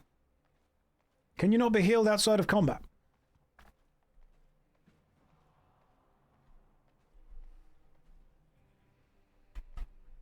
Hell, the old rules. First one to die loses.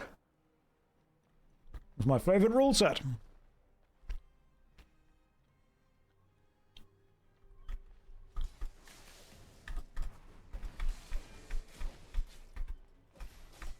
That's fine.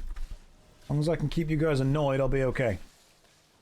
Keep you off the point long enough while my team capture, you know, the other point. That would be fine too. I'm keeping 2 of you busy, which is fine. That's all I need to do. God damn it. I kept them busy. Sometimes that's the best you can do. We captured a stone. That's good. If you start Albion and get addicted, can you blame me? I would actively encourage you to.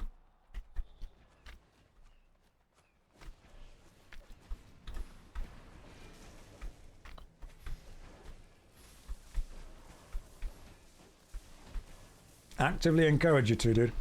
Because that way they know But you are there because of me.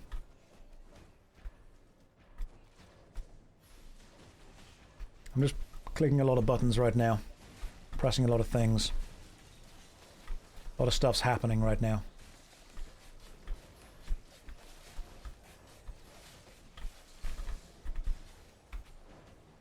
Someone died, which is great. Damn it! When the runestone cooldown is happening, just get back to your other runestones. Swap to the Stalker jacket. Yeah, I thought, you know what? You know what nobody would expect is to swap to the Stalker jacket. And you might be thinking, Josh, why did you swap to the Stalker jacket? That's an interesting play.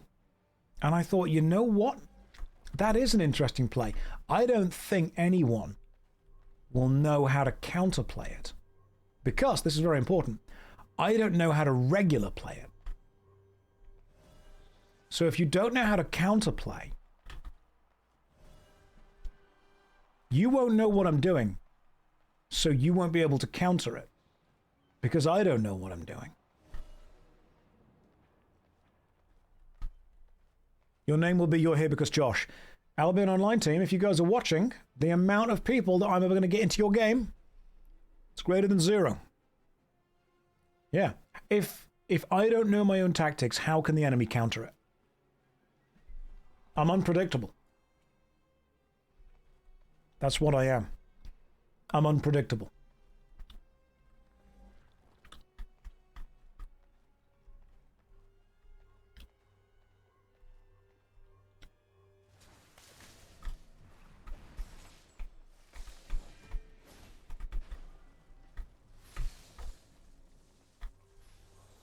You could be here, that's fine. I'm going to keep hitting you.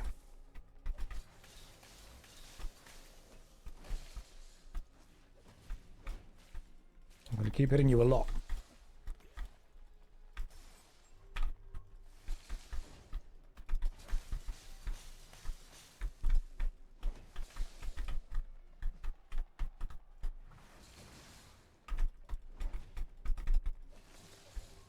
There we go. One person down. God, you had a horrible staff. That staff was awful. That was not a very nice magical staff to deal with. I'm now lowish on health, but I can probably just leap in, slam a few of these guys down. Well played, thank you. I'm pressing the buttons really quickly. Haha, their entire team shrunk. Fantastic. Love this for me. Yeah, that's it, entire team. Chase me. Give me player aggro. This is literally what I want to do. My job is to distract you when you should be focusing on other things. You should be focusing on capturing the points, and yet you are focusing on little old me.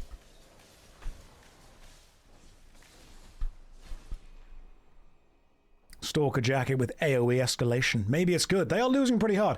Is this a match with 5 randoms? Is an actual team? I think they're a team. Because they all seem to be part of the same clan. Or the same alliance, at least. They've all got the same tag in their name.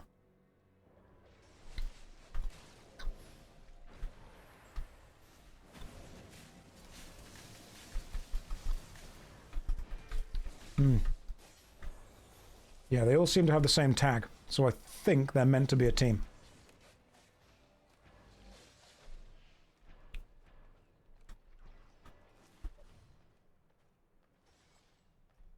They're too worried about their sick kill-to-death ratio, and not worried enough about doing the one thing that matters, which is actually playing to the objective.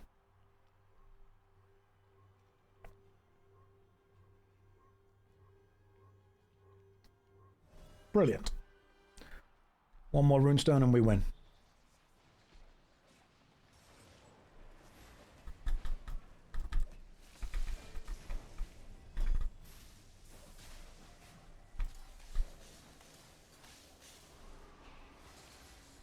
In fact, 4 more kills of them and we win. Let's shrink them all down. There we go. This is why I like the... why I very much like the mace.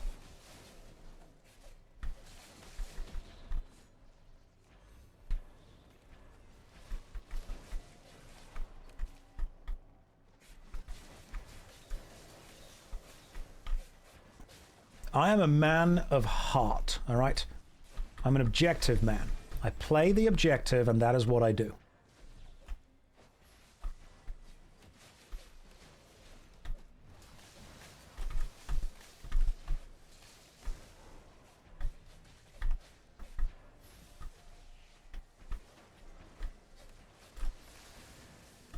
And I will hit these guys until they start focusing on me. There we go. Beautiful. Let's have a look at the stats. Cool. The most captures. I'm happy with that. Most captures is good. Most assists. And we did a decent amount of stuff. I'm fine with that as well. We got the captures. We got the points. That's how we play it.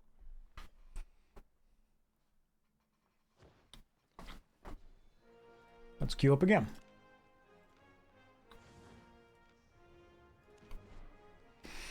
Many games have the I'm a genius, where the game makes you feel good for a decision made. What is my I'm a genius moment in Albion? Okay, listen.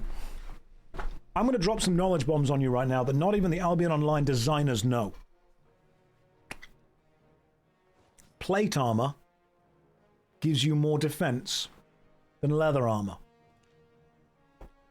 And so, everyone who said to me, oh, but you've got to wear leather armor all the time in PvP. No. You die. Put plate armor on. You know what nobody expects you to be doing? That's right. Playing the objective. The armor's irrelevant. Just play the objective.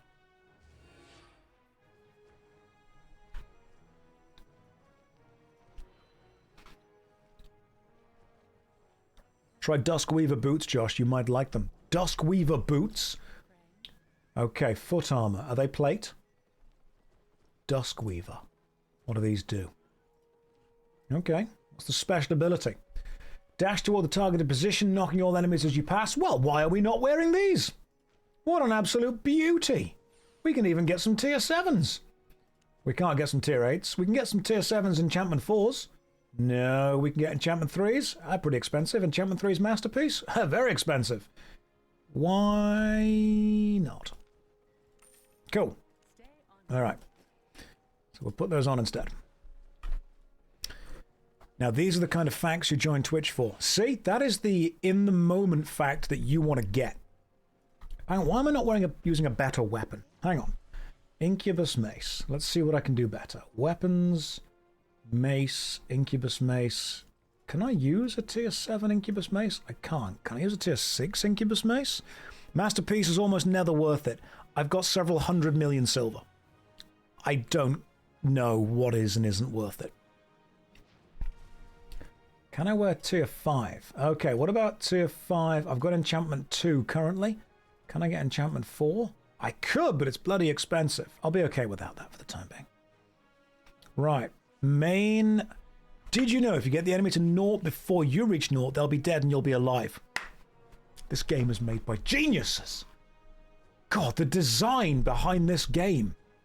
I've not seen such good design since Pong. Albion Online was made with only a Kickstarter and a dream. Thankfully, the dream was quite good. Are you able to wear a piece of each type of armor and level all 3 together? Yes. You gain experience in whatever the hell you're wearing at any time.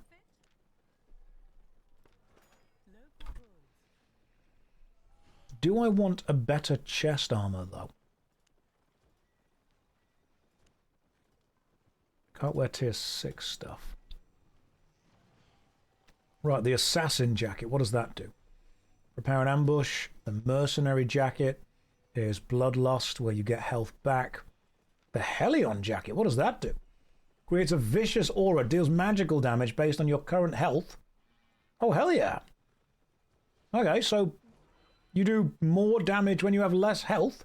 That sounds great. I'm always at low health.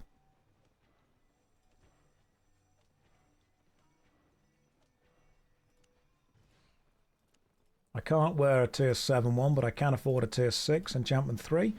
Yeah, let's just get myself some. Let's just sell 1,000 gold for 7.2 million silver. Have a little cash injection there. Helion Jacket is for brawling. It's lifesteal. Cool, I'm going to brawl. I'm going to be involved in all the kinds of brawls. Right, what's it doesn't exist. Enchantment 3, Masterpiece, 1.3 million. Yeah, sure, let's go for it. Let's see what's going to happen. Let's put you on there. I do need to level my Incubus Mace up to level 6 or 7 at some point. The shield's fine. The shield's good. I like the shield. Helion is Stalker, but with lifesteal. Nice. Okay. Right, increased damage and healing, swiftness, cooldown rates. I want to go with lifesteal aura.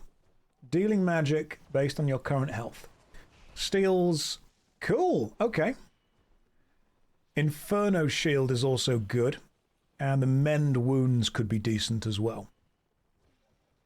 No, Inferno shield I might look into afterwards, but right now we're just going to go with this. Leather lowers your CC versus plate worth nothing. I see. So I could wear plate, which means I'm less likely to be crowd controlled. I don't mind the crowd controlling me, because if the crowd's controlling me, it would imply that I'm with the crowd, which is kind of where I want to be for the AoE attacks. This is fine. I don't need to root for a long time. Just a good time.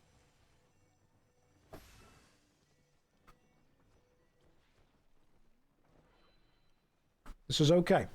I can do more CC stuff. Crowd control, which I think is... Okay, hang on.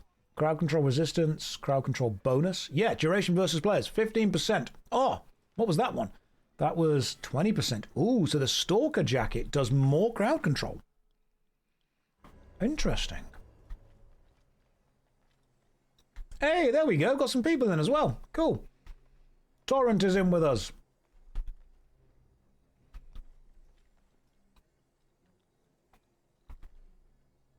This is great. Oh yeah, so if Nomad's online, I've got to change around how the guild bank works, because currently nobody can accept anything from the guild bank, which is personally quite funny. Just realized I've not set my... There we go. Okay.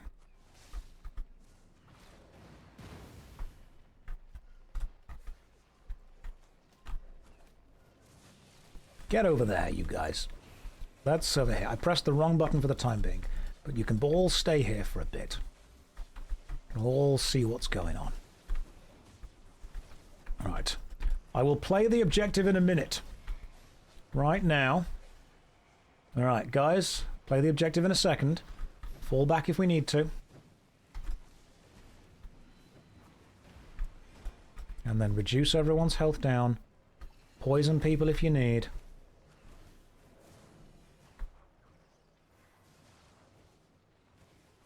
Remember, it's about capturing the point. So we let them get involved with fighting. They do their own thing. We run over here.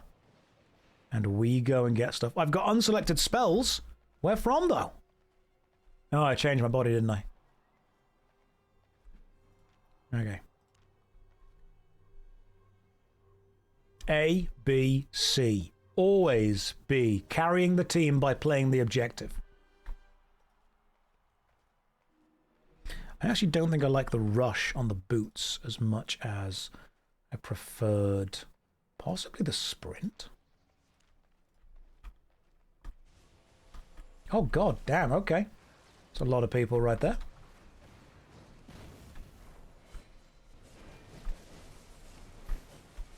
You, however, have the lowest health, so you can come over here.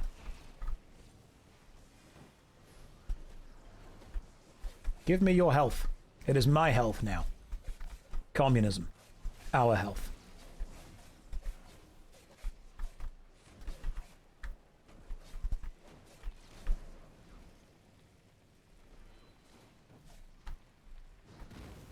That's fine. Stay away from here. That's totally okay.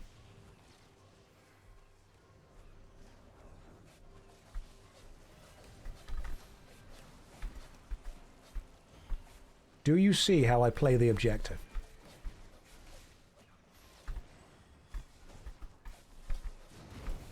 Do you see how this works?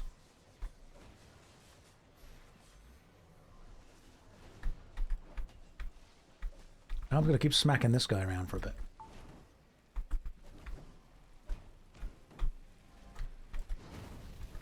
Oh no, he's going to win. He's going to win because he's got the power of anime and God on his side. Hate this.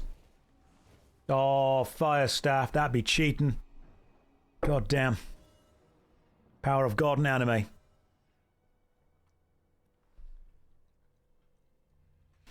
How does it feel that you're the third most watched Albion streamer right now? I assume the first two are both Zizaran.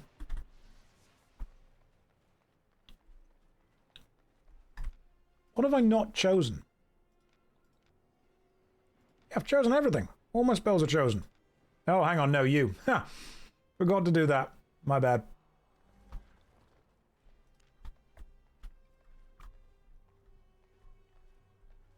Oh, is it Nomad Poncho? If Nomad Poncho is the other one, then yeah, that's fair. He's great at what he does. I feel that if you want a really good streamer, you can watch Zizaran. And if you want a really knowledgeable Albion Online player, you can watch Nomad Poncho. And if you want neither of those, you can watch me.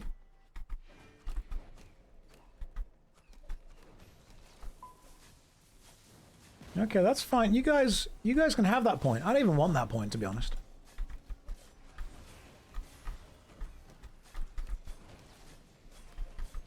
I don't really want the point. You guys can have that.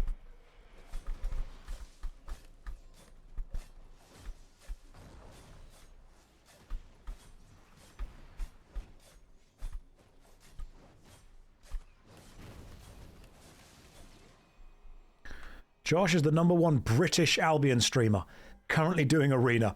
Lupac, I love how the fact that if you slowly narrow it down further and further and further and further, then you can justify me being the best at something. Like, you are currently the best person in this room at doing the thing you're trying to do. Almost.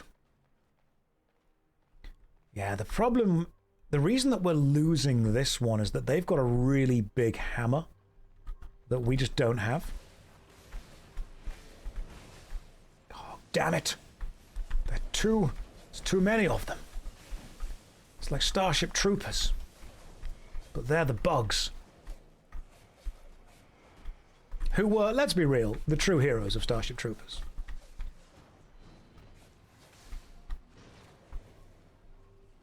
And then we captured it. Which I think is fine. Then we speed away.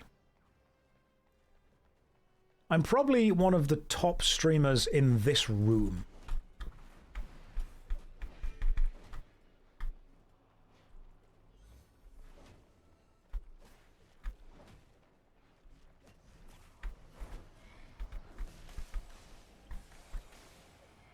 There we go. That was an assist kill, so it's fine. Still counts.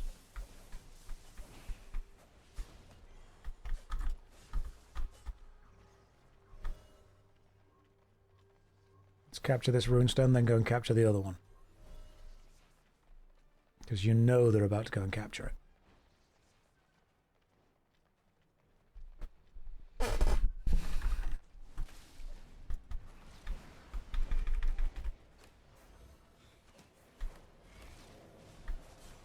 Give me your health back.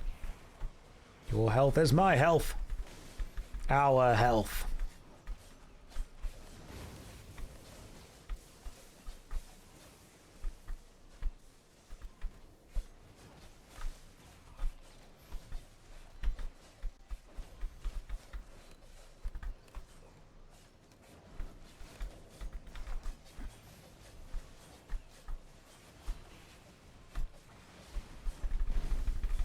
That's fine. Keep 2 of them off the point.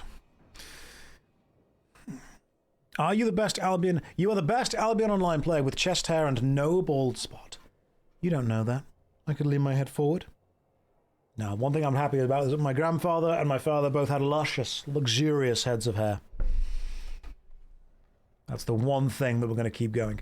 Now, I don't think we can take this point from them. I think they're going to take that point. They're going to have it. They're going to win. And I think that's going to take us down to 32. Oof, that was painful. That was straight up painful. Maybe I can... Also, guys, there's nothing wrong with having a bald spot if you have that. I think we're going to lose this fight. And I think this is somehow Zizaran's fault. Just saying.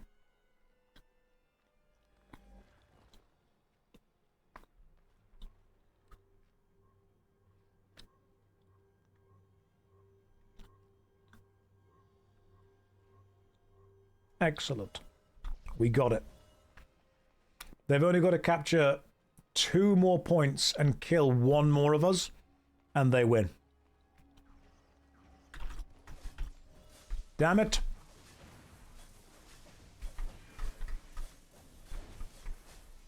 Yeah, they've got this. They have defeated me. I have given them almost the final point. They win. Looking happier today. Almost nice. There's no arguing with the chatter today. What are you saying, Ask? What are you getting at? You saying that normally I'm argumentative? Confrontational? You coming in here with that attitude, mate? Wind your neck in.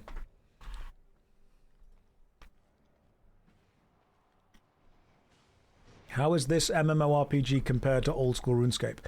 They're different.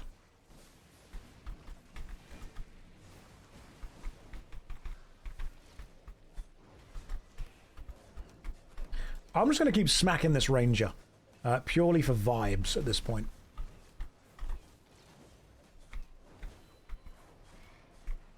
They will win, but they will never take my spirit.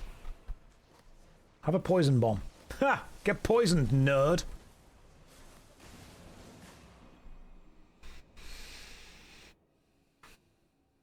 That arguing almost seemed real. Rage bait used to be believable. It did used to be believable, then it wasn't. I guess we're going to see arena stats. So, no one did anything, apparently, which is impressive. That can't all be 0.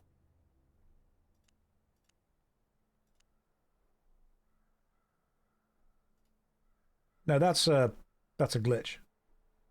How is okay? 0, 0, 0, 0, 0, 0 for everyone. Everyone got 600 points, and I didn't even take the most damage. I received the most healing. No, I didn't. I did nothing of any importance. No one did anything all match.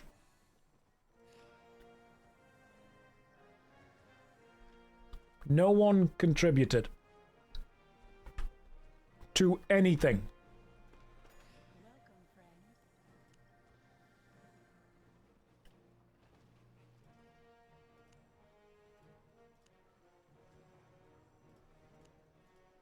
Right, tier 7. Can I not use a Grandmaster's Battle Axe yet? Why not? I like how the game shows you when you can and can't use it. Oh my god, I still need 60 axe fighting. Plate helmet, that's good. Shoes are good. I need so much more axe fighting. I've got 60 crossbow fighter. Use a crossbow at some point. Right, axe. Let's go back. Let's do some... What are we doing? Dungeons. We can do some random solo dungeons tier 6 upwards. Can I just do like tier 2 dungeons and just speed run them? Let's see what would happen if I did that. So, let's go with maps, random dungeons. Right, what's the lowest tier of a dungeon you can do? Tier 4? Adept's dungeon map. Okay, let's just buy a couple of these and see what happens. I want to see if I can just speed run some low-level dungeons. Just out of curiosity. Then we go back to the bank and equip some new stuff. It's not good fame or loot. I don't care about fame or loot. I care about crucible points. The crucible points are given based on the completion of the dungeon. Nothing else. There are 30 people using voice chat in Discord right now. Do it! Jump onto the Discord, get involved in voice chat, lend your voices to the chat. I assume that's going to be a good thing to do and not a terrible idea. Let's go with... Where's my battle axe? Where's my big boy battle axe? Where's my torch? Where's my big boy torch? Maybe the Helion... you know, the Helion jacket could be useful because I can get some health back from that. But I'm going to go with the tier 6 cultist robes, Duskweaver boots, Guardian helmet. I think I'm good with everything else. Then we want to go with you guys. Okay, let me just open all this stuff. Use all. And then use everything else. There we go, I'm good with the torch now. We need a Discord command for Streamlabs, Josh. We do. I agree. We absolutely do. A better streamer would have put one on. A worse streamer wouldn't have one at all. The sweet spot. That's what we call that. Right, let's just jump on my horse, because my horse is pretty goddamn amazing. Then let's go. I'm surprised they didn't flag your stream for the in-game Twitch drops. They should have done. Not sure why they haven't done. Did you check the account email? Let me double check with that. There should be an email there. I need to read through it, follow the instructions. I'll sort that later. Maybe it was in an email that I don't have. Maybe it was in an email that's gone to a different email. Maybe. Okay, cool. Are we... You've been getting drops. Have you guys been getting drops? What do you mean I'm getting drops on the stream? Alright, sweet, cool. There we go. Good. Just be on the stream. You've got drops. You might not be getting the Wii Hype drops, though, so double check that you're getting those. Right. We're at Pengant, currently. We're going to go into Pengant. We're going to go into a dungeon. We're going to see how fast it is to do a tier 4 dungeon. Just applied to both guilds. Good luck. Because currently we have 300 people in the guild, and the waiting list is 151 people long. So if you are from the Albion team, just be aware that right now we have effectively 1.5 full guilds waiting. So one full guild is playing, and 151 people are waiting to get in. Now, what I could probably do is I could probably kick whoever's been offline. You've been gone for 4 days. Get out of here. Right, if you've gone for 4 days or more, you need to get kicked. And if you've gone for 3 days and 33 hours, that's basically the same as 4. Right, people that are not active are being kicked. 3 days away, you're gone. And then I will simply invite people, as many as I can. Right, 3 days. Because of the amount of people that want to join, 3 days is the limit. And then we just go from the top and we accept randomly in. I'm afraid that I can't go through reading every single application. We have to just accept randomly because otherwise nobody will ever be able to get in. The Mamussi? No, you don't deserve that. Flemish? Obviously you can get involved. Of course you can. What about you, Holiday MS? You, Coin Bearer, you sound rich. Get involved. Maybe you can come in, that's fine too. You're already in a guild? Oh my goodness. Absolute. Cool, right, we're maxed again. Good luck, everyone. Does anyone know how to make a lot of money? I'm new. Yes. The old credit card. That's you do. That's how you do it. Just swipe. Where's the solo dungeon? Where are you, solo dungeon? You're meant to be around here somewhere, solo dungeon. Are you hiding from me? There you are. Okay, this is a tier 4 solo dungeon, not a tier 6 solo dungeon. So I'm just going to see what happens if we run through. I should be able to kill things a bit quicker. Here's a question for the people in chat who are smart. Do you need to kill every enemy in a dungeon or only the final boss?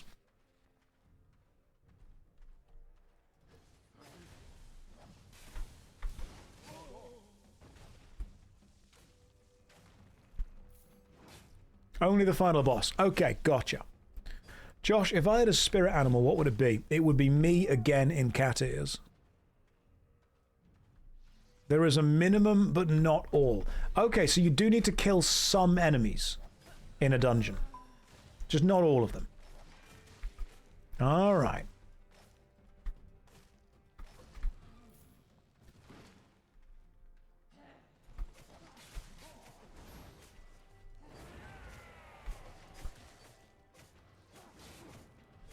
Sometimes there are side objectives before you kill the boss. Okie dokie. So we'll just see if we can get to the old side objectives.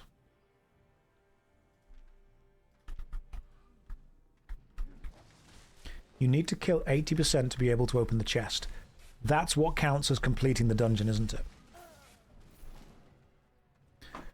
So if you don't kill at least 80%, you've not technically completed the dungeon. I'm getting it. I'm picking up what you're putting down. You know what's crazy is that I'm not really seeing that much difference in difficulty between a tier 4 dungeon, which is what I'm in now, and a tier 6 dungeon that I was doing earlier. It's crazy that I'm not seeing that difference.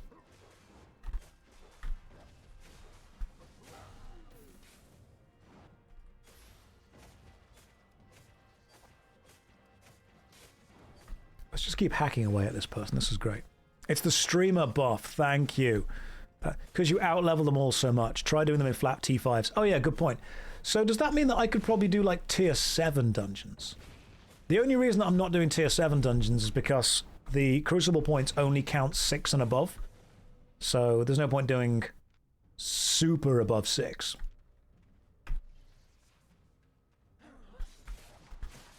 Were people joking about drops? Are there really drops? There should be, yeah. If you're playing the game and you've linked your Twitch to it, you should be able to get drops in the game by just watching this stream. That should be a thing that you're able to do. Hey, we're at 12 out of 60 wins on arena matches. Fantastic. What about PvP? Solo dungeons, tier 6 plus. What? We need to complete 100 of them to get 20 points. That's insane. 100 solo dungeons to get 20 guild points. That's mental. It's ridiculous. I'm going to do it. Alright guys, if you're able to complete tier 6 solo dungeons, just do it. Just absolutely grind tier 6 solo dungeons. Will this be the best point? Don't know.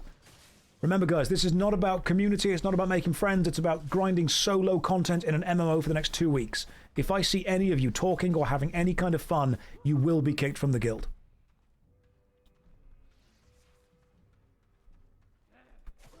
You log in, you perform solo activities for 8 hours a day, you leave. That's it. But Josh, it's about fun. Shut up. Changed my mind. Made a mistake. We all make mistakes.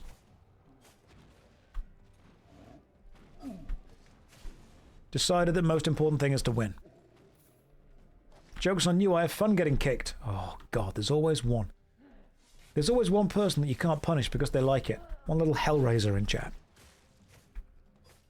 Maybe I am starting to believe. Maybe MMOs were never about... Maybe the true friends we made along the way were actually about the victory.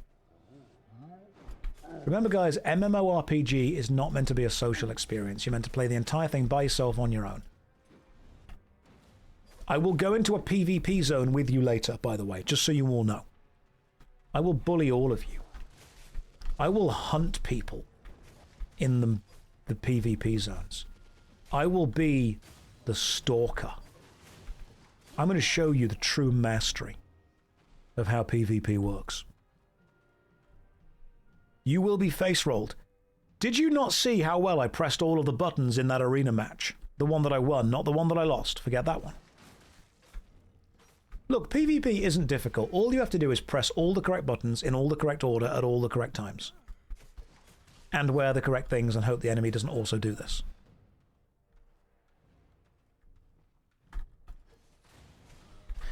The only thing that makes me less good at PvP is the fact that other people don't seem to want to die. 1, 2, 3, 4, that's the correct button press. A, B, C, always be casting the correct skills using 1, 2, and 3, and 4. Level 52 Axe Fighter.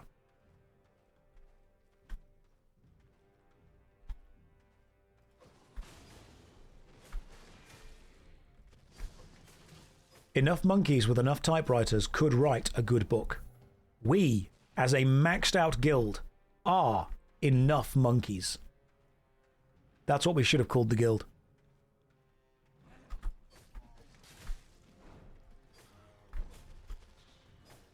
I explained to everyone earlier that our guild PvP tactics are going to be the same as the Starship Troopers tactics, except we are the bugs. Simply equip whatever weapon you like, run up to the enemy, Press all the buttons.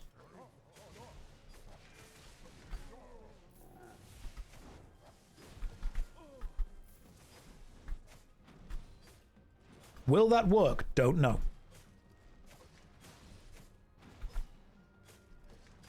Strength in numbers, guys. Strength in numbers. They may have skill, but what we have are lots of people. I think it's time... I think it's time for a bit of a motivational speech. You guys ready? If you join the Lords of Strife Guild, it's true that you will be going up against professional players. People who have more money, more time, more skill, more history, more understanding, more support, and more chance in pretty much every way to win. But you know what they don't have? The sheer audacity that we are going to bring to a battle. The first thing that you notice when the Lords of Strife charge into battle is, wow, there's a lot of them.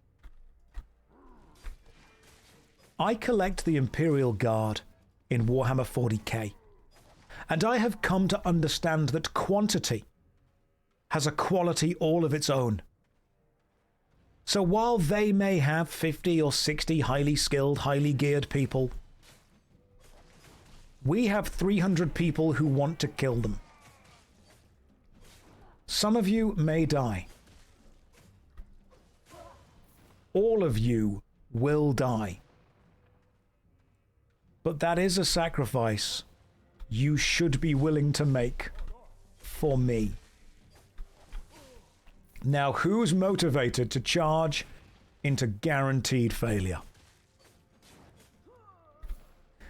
Because you see, guys, that success is simply the summit of Mount Failure.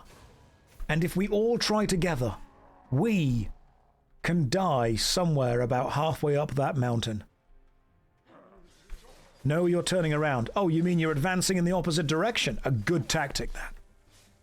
A good tactic. Inju says, you lived 16 hours in hospital. Inju, that is amazing. That is the exact time that you should come and join in with this fight. I know that you've obviously undergone some quite, intense procedures, but what you are missing out on is playing a video game.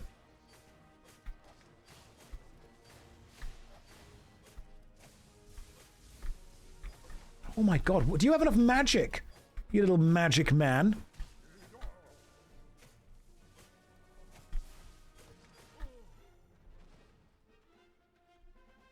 Was that the boss? That wasn't the boss, was it? That can't be the boss. That was way too boring. What? That was the boss? God damn it. What a speech. If you believe in yourself, and if you try hard enough, and if you aim for the stars, then every mission can be a suicide mission. Remember that when you charge into PvP battles. I feel that you won't respect me until I go and do PvP. I feel that I need to do that now in order to gain your respect.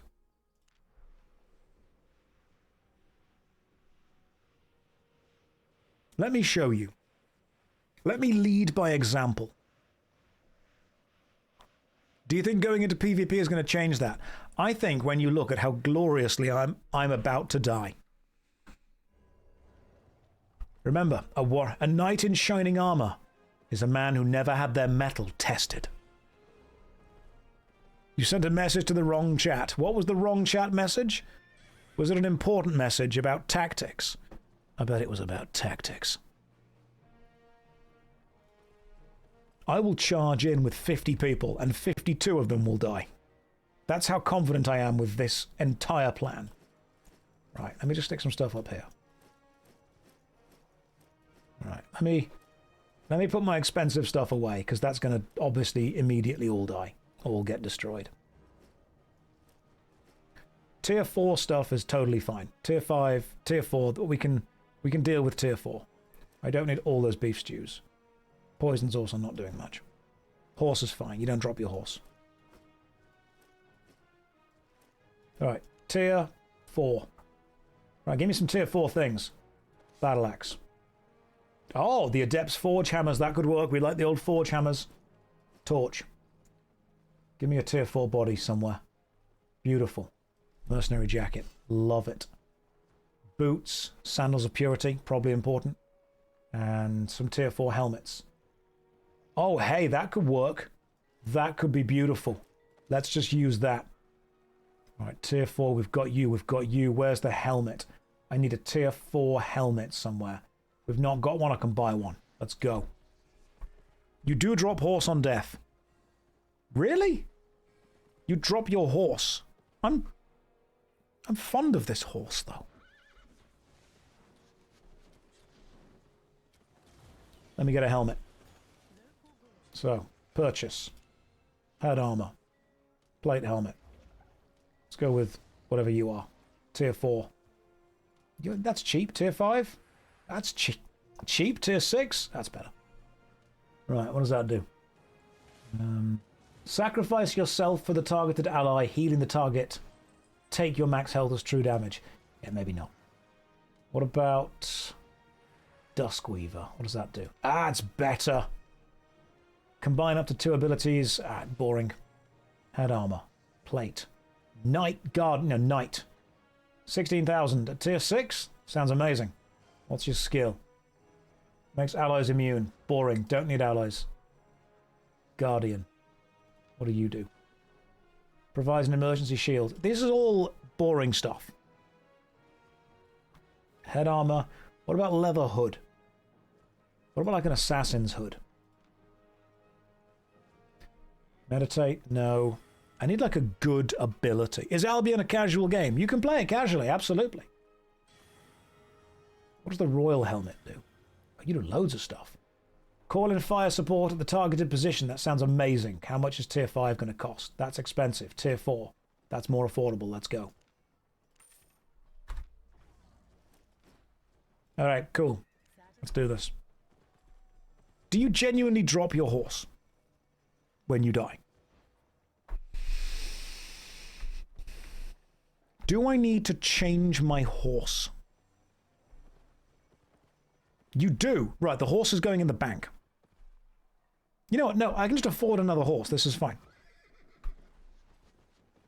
Full loot PvP means full loot. Okay, fine. Horse. Let me get off the horse. Go in the bank.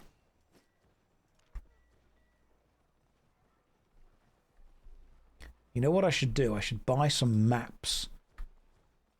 Armored horse is hard to kill. They aren't bad for PvP zones. Fine, we'll go with a better horse. You.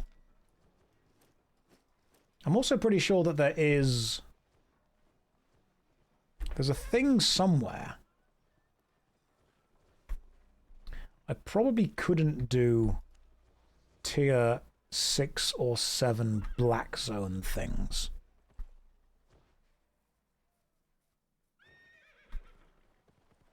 But I could have a look at them. Josh, you should check the guild bank. The guild bank has got so much stuff in it, but I do not understand the guild permissions. Right. Guild management. Bank? Where's the guild bank? Rights management. How do I work out who can withdraw from the bank? Right, withdraw siphoned energy, kick from guild, use bank, access guild mail, island management. When Nomad comes on later, I'm going to work out how the guild bank works. Because right now, I do not know. The bank tabs themselves have their own permission systems. Gotcha. Right, I'll sort that out later. This is just the first day. We're getting into it. We're finding the vibe. We're finding the flow of the stuff. Now, let me have a look. PvP. Defeat players in the depths, non-lethal corrupted dungeons, Hellgate, whatever this all is.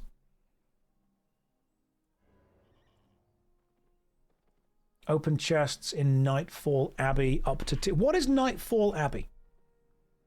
Somebody explain to me what Nightfall Abbey is. Dungeons in the mist. Well, let's go. Right, where do we find the mists? If I were a mist, where would I be? Is that the mists? Find a wisp. What's that? Is that important?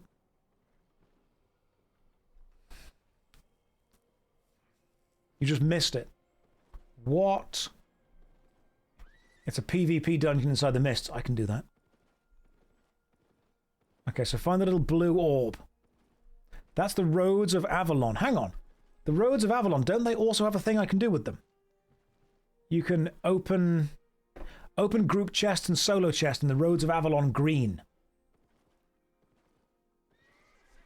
So I can just open chests, can't I? I'm going to go in here and see what there is. Entering a black zone. Lethal PvP. Do it. Alright, let me show you how it's done. Enter green chests. Let's go. Probably select my spells first. You. Let's do increased cast damage. That's fine. Let's do increased defense. Let's do move quickly and also do more damage. You, my friend, are on Siphon. You're on big attack. You're on... What was the good stuff here? Yeah, this is fine. Okay, so Relentless Assault is great because you can just keep smacking people. And I love that. I'm all about that. I'm all about that smacking people. That would be that one. Okay, conjure an area around you while dashing, hitting one enemy, reduce the cooldowns of the ability. Just keep pressing that. Just press that a lot and it's all good. Well, there's someone. But we are together. And therefore, we can be friends. I've got this. I've definitely got this. Are we inviting to a party? Yes, we are joining our party together. Together we will open chests on our horses. You will run into a 7-man party in no time. I don't think I will. I think if I do that, they best be prepared for me. Right. If I were a big green chest, where would I be? I would be... over here. Yes. Yes! Gotcha.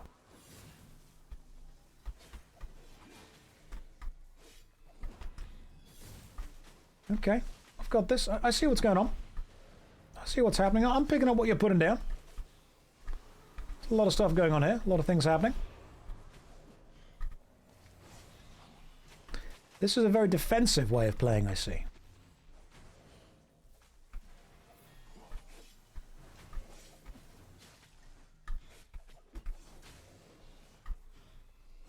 Right, let's just kill this guy first. Alright, cool. Yeah, sit down, son. You don't know me. You don't know me and my life and my ways. What's this? Chest is locked. Well.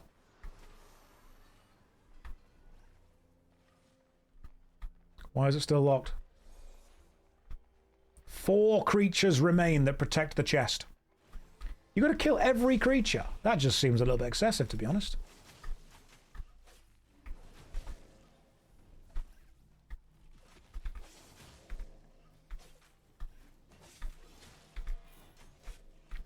It's like watching a thriller with an unsuspecting protagonist. Watching my stream is like watching a horror film. Hey, my sandals of purity have been mastered. I've mastered my feet. Right, hang on. 1 creature remains. What server am I on? Europe. European. There we go. You...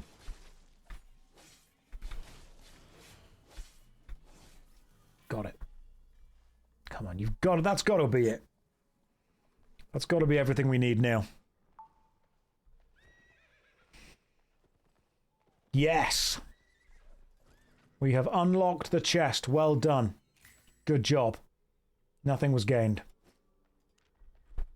Open. Wait, no, use all. Obviously. Back on the old horse.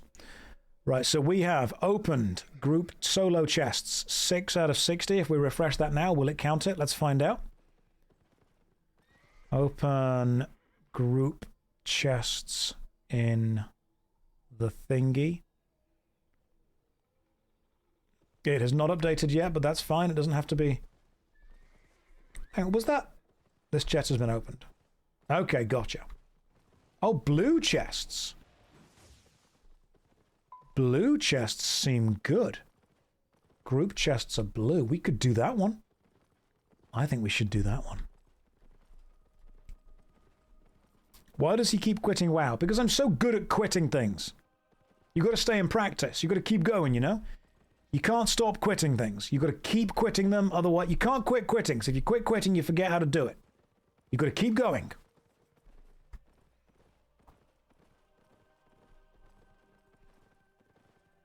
You've just got to focus. You've got to push forward. You've got to do more. Only quitters quit. Winners keep quitting different things. That's how they win. Would I quit WoW if you were a worm? I would quit it to make you a worm. Just so you know where my loyalties lie. A wisp! A will-o'-the-wisp, rarity rare. Hang on. Where are you, wisp? Yes, enter the mists. Let's do it. We've gone to the roads, and from the roads we go to the mists. And then in the mists, this is what we do.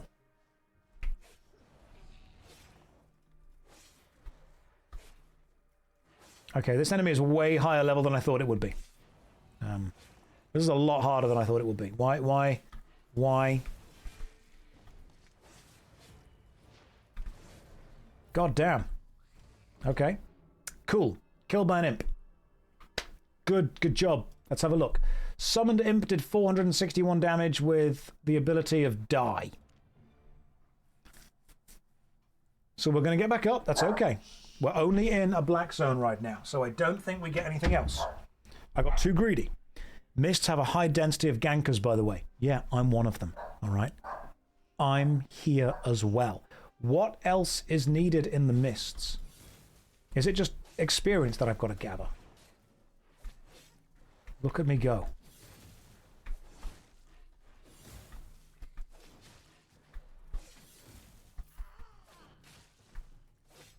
Do I gain... Right, have a look. PvP. Let's have a look. It's like earn experience in the mists or something.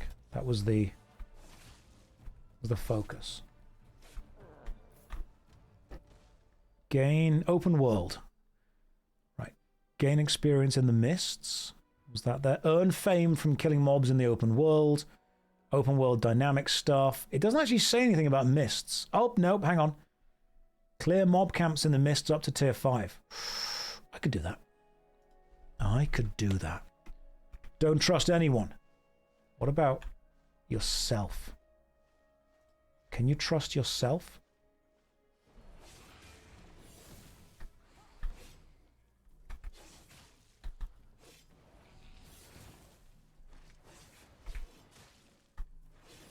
That includes me. Right, let me kill this great mystic owl. Is it called the mystic owl because it's in the mists?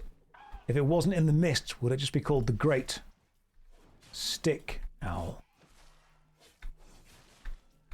What if I don't trust the guy that told me not to trust anyone? What happens then?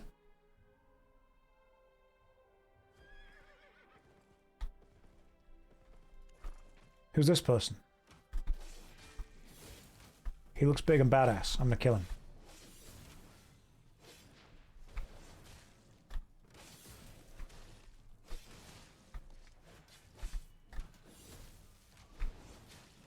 Yeah. Don't trust anyone, not even yourself. Is this guy gonna give me like 1 point for doing something? I hope he is.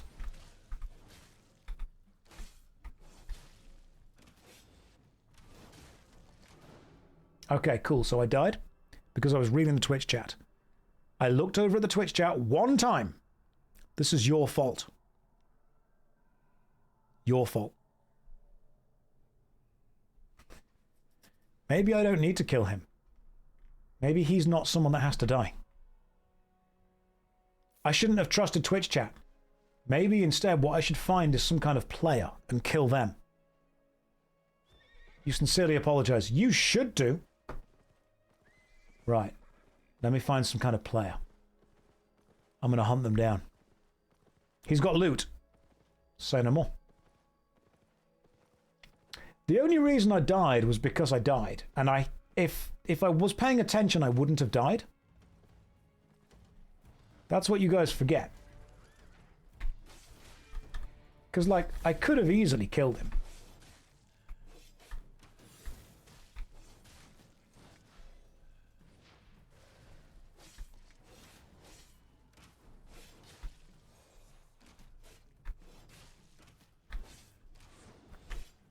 Like, as long as I keep moving. Okay. Maximum sweat mode engage. Channel my inner spirit animal. Look into the mists. Who do you see guiding you? Who do I see leading? Who do I trust? The further I look, the more I see. Zizaran. He's there. He believes in me. He's guiding me. He's helping me. He looks at me and says, Josh, you can do it.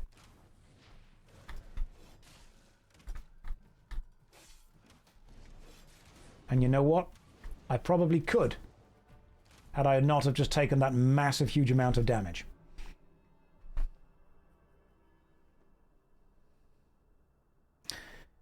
You have acting experience, so I'm asking how one best plays disappointment. You have to truly feel disappointment. That was close. So the reason I died there was because I got hit. And I think if I avoid that, I actually think I'm going to do okay.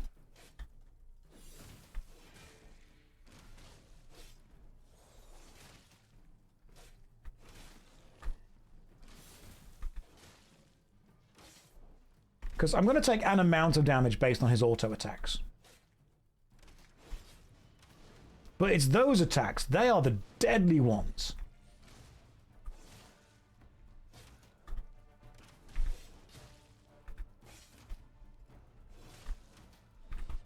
That's the problem, those massive ones.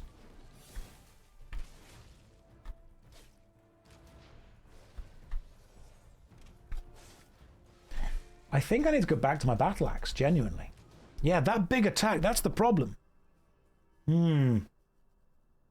Okay, I'm going to get my battle axe and then return to the mists. That's what I'm going to do. I've learned that my battle axe is my best friend. I am also using tier 4 equipment to fight someone who I think is higher than tier 4. Is what a quitter would say.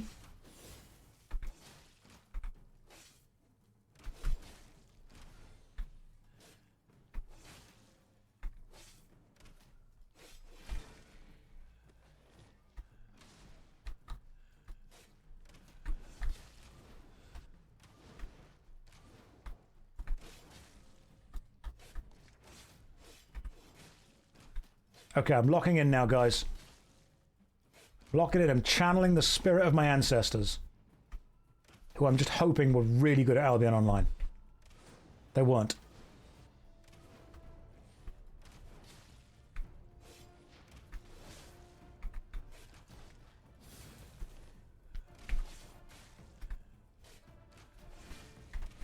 Hang on, have I even put lifesteal onto this weapon? Let me just run away for a second. Hang on, I might not have put lifesteal on this weapon. Oh, nope, nope, it is. It's there. Okay, cool, yeah, lifesteal's there. Let's just take a moment. What else is not on here? You were good. You're good with lifesteal. You're fine. Grants immunity. You're good. I probably want... Yep, you're fine as well. You do a tiny amount of damage, to be fair. I think maybe just absorbing damage is a good idea over doing damage right now. Right. Regroup and try again. Lifesteal is my jacket. I need my jacket on, don't I? Okay.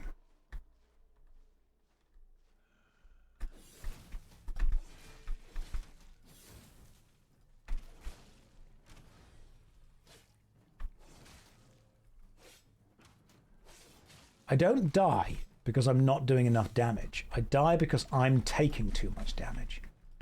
So all I need to do is make sure that every time he does a special attack like that, I'm running away.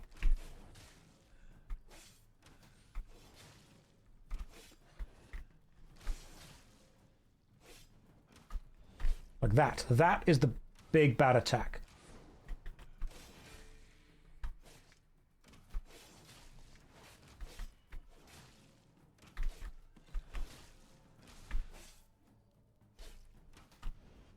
Stay away from the damage and just do the things you need to do. Don't show off. Don't try and be impressive. Just do the things you need to do.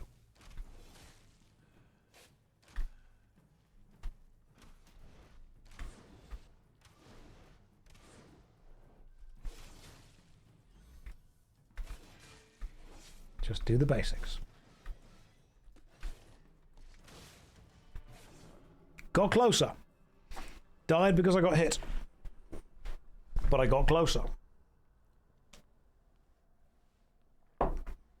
A quitter is just a quitter who refused to quit. A winner is a quitter who refused to win, but then decided they wanted to win and then winned.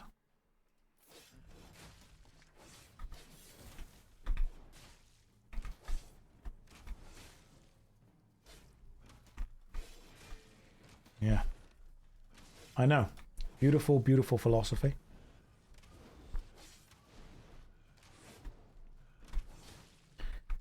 And what I'm going to do is I'm going to stop losing and I'm going to start winning. Josh, have you heard of a game? And then I stopped reading because I can't read while doing this. My brain is very small. It can hold exactly one bit of focus. Right now, the bit of focus it is holding is Albion.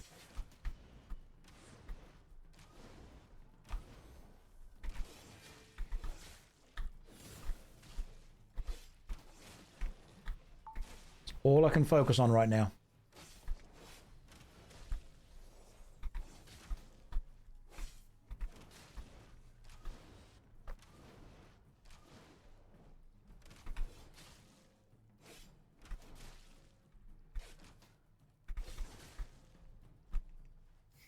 First try. First try. And that, wow. An Adept's Rune and a Relic. Absolutely worth it. Big, big day. Big day for me. Thank you. That's what happens when you refuse to refuse refusing. And I got some fame. You know, maybe that was good. World bosses drop loads of fame and silver. I'm good. I've got loads of fame and silver anyway. I'm okay. What I am learning is maybe you get quite a lot of fame by killing stuff in the open world, don't you? Maybe I need to go back to like solo single dungeons. They were good. I nearly quit quitting. But I'm not. Oh my god, you do get loads of fame for doing this. Good lord. I didn't realize you got quite this much from just doing open world stuff. Is this how people grind anything, really? I suppose. Just kill stuff in the mists.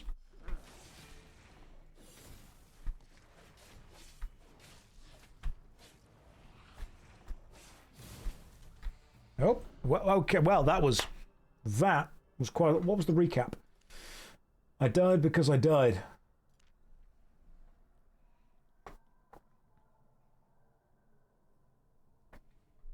Solo dungeons give the least amount of fame. Okay, yeah, but no one else is doing them, which is important.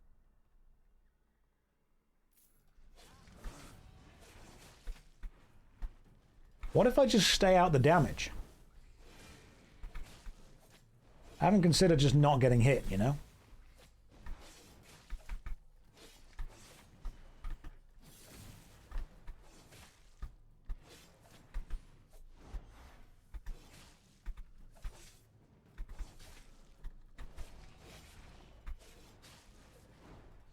Yes, sit down. Sit down, you, and have a think, a good old think-a-rooney about what you've done. You have no idea who you're messing with. It's me, John Albion. Perfect. Absolutely perfect. And what did you drop? Nothing. Good show so far, chaps. Good show. I start getting a tiny bit of victory and I just change. I just become a different person. It's like a switch flips and my brain just goes, you are the master of PvP. You are the P.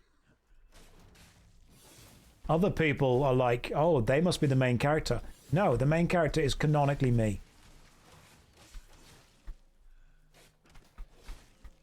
The mist, yellow or black? Black. I'm in the black mists. And I'm opening whatever this is. Cool. Whatever that was, we just managed to do it. We saved it. Good job. Good job, everyone.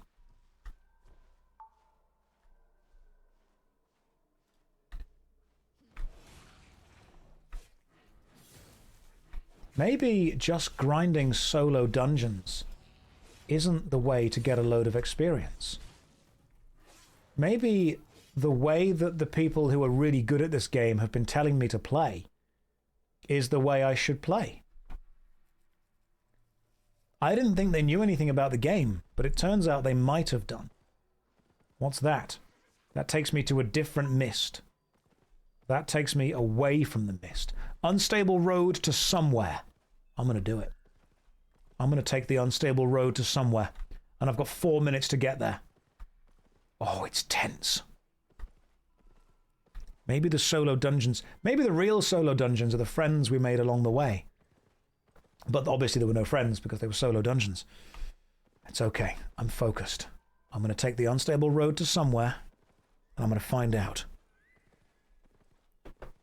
Am I leading by example? Are you inspired? On a show of hands, who's inspired? Hang on. Maybe I can kill this guy. He's like super slow moving.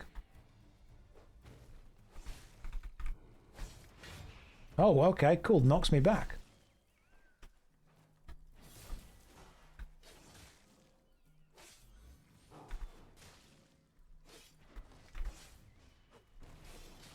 Okay, so why is the guy with the armor easier to kill than the guy without the armor?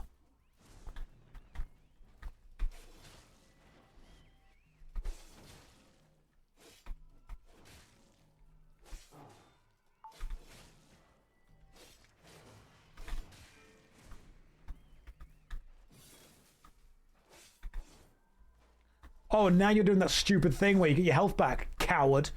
Because you're too far away from where you live.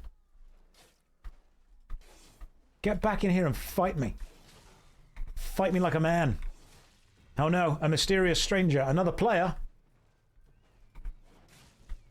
Is the mysterious stranger going to attack me? We'll have to find out.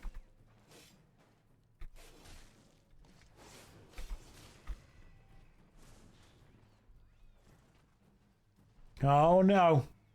Oh no. Okay.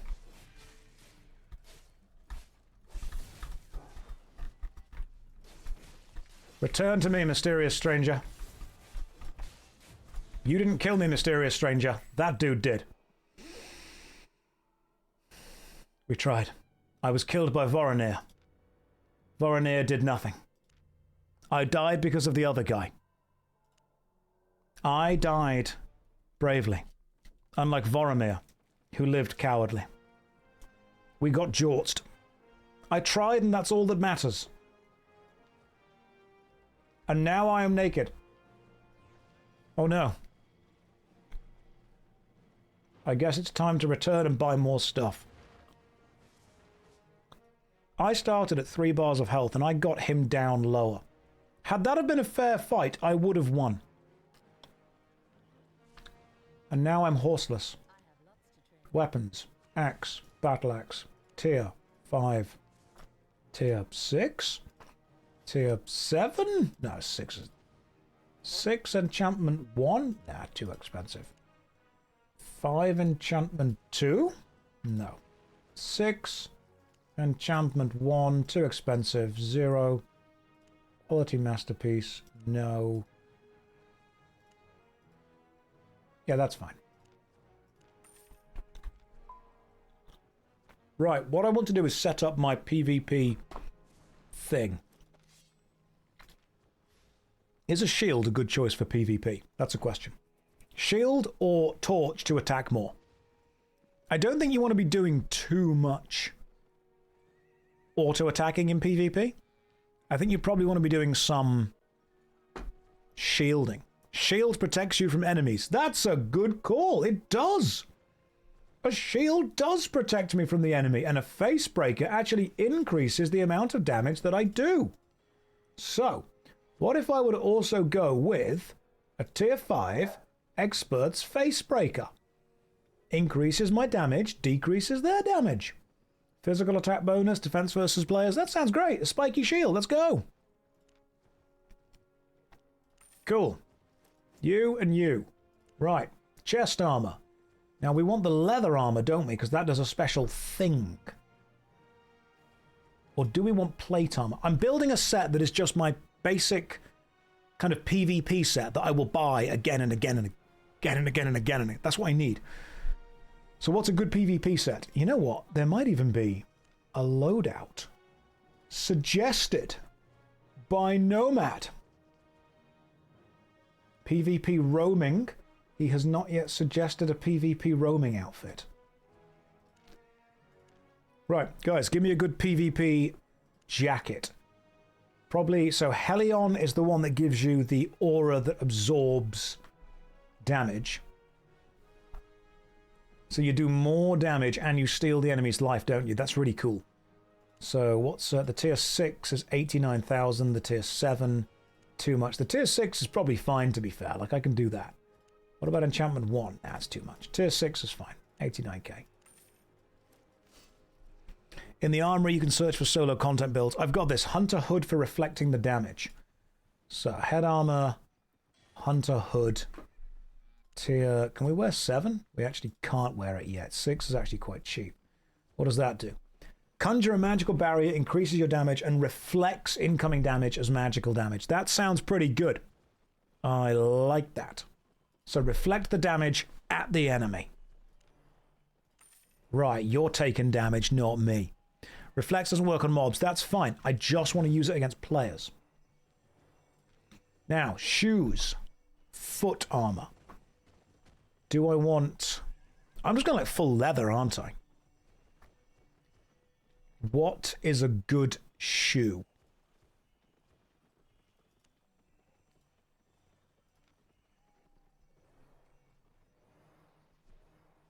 Mana sandals just in case.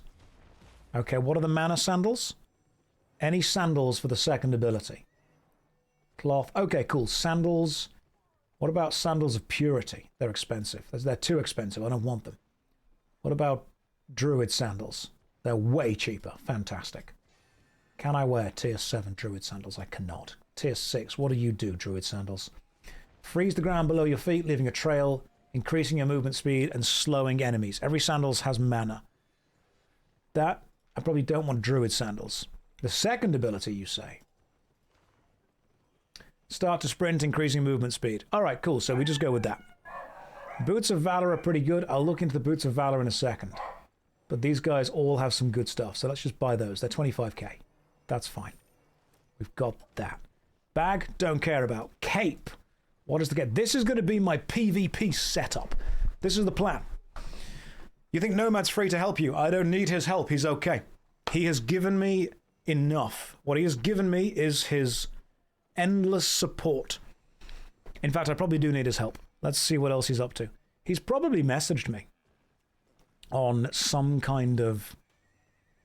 Yeah, there we go. Okay, cool. Let me know. I'll update the list. He's doing some stuff. What I need Nomad to do, honestly, is take lead of a group of people and go and do the hardest content. That would be amazing.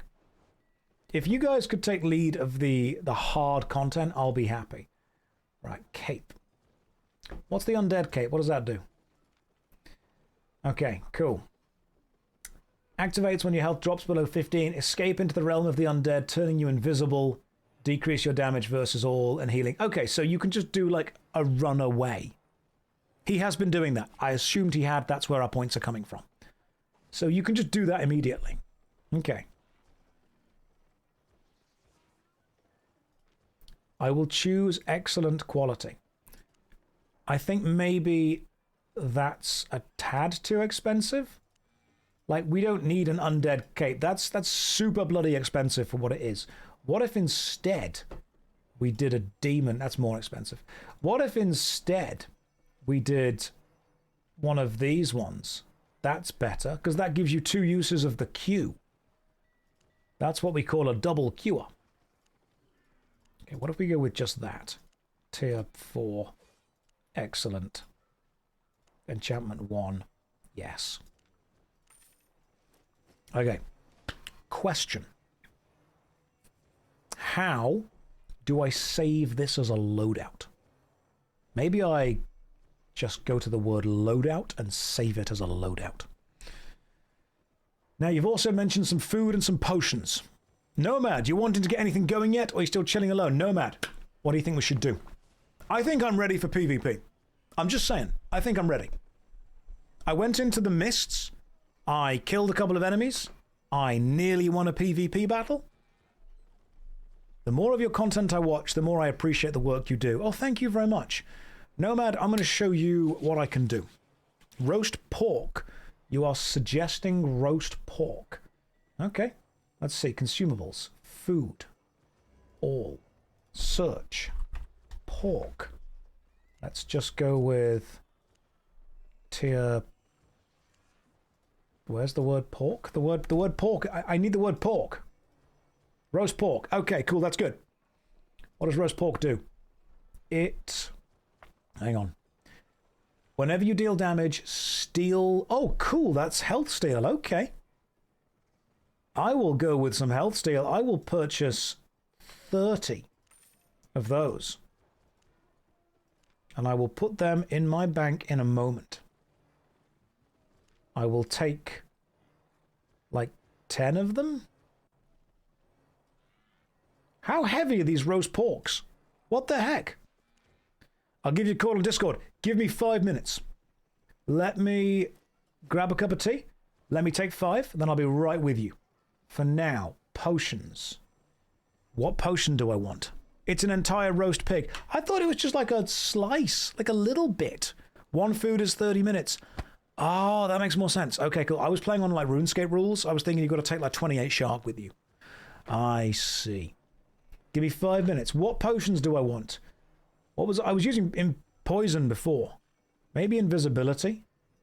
Maybe I go with invisible potions. Maybe I go with all. Oh, hang on. We're going to be there. It's the wrong thing. You. Consumables.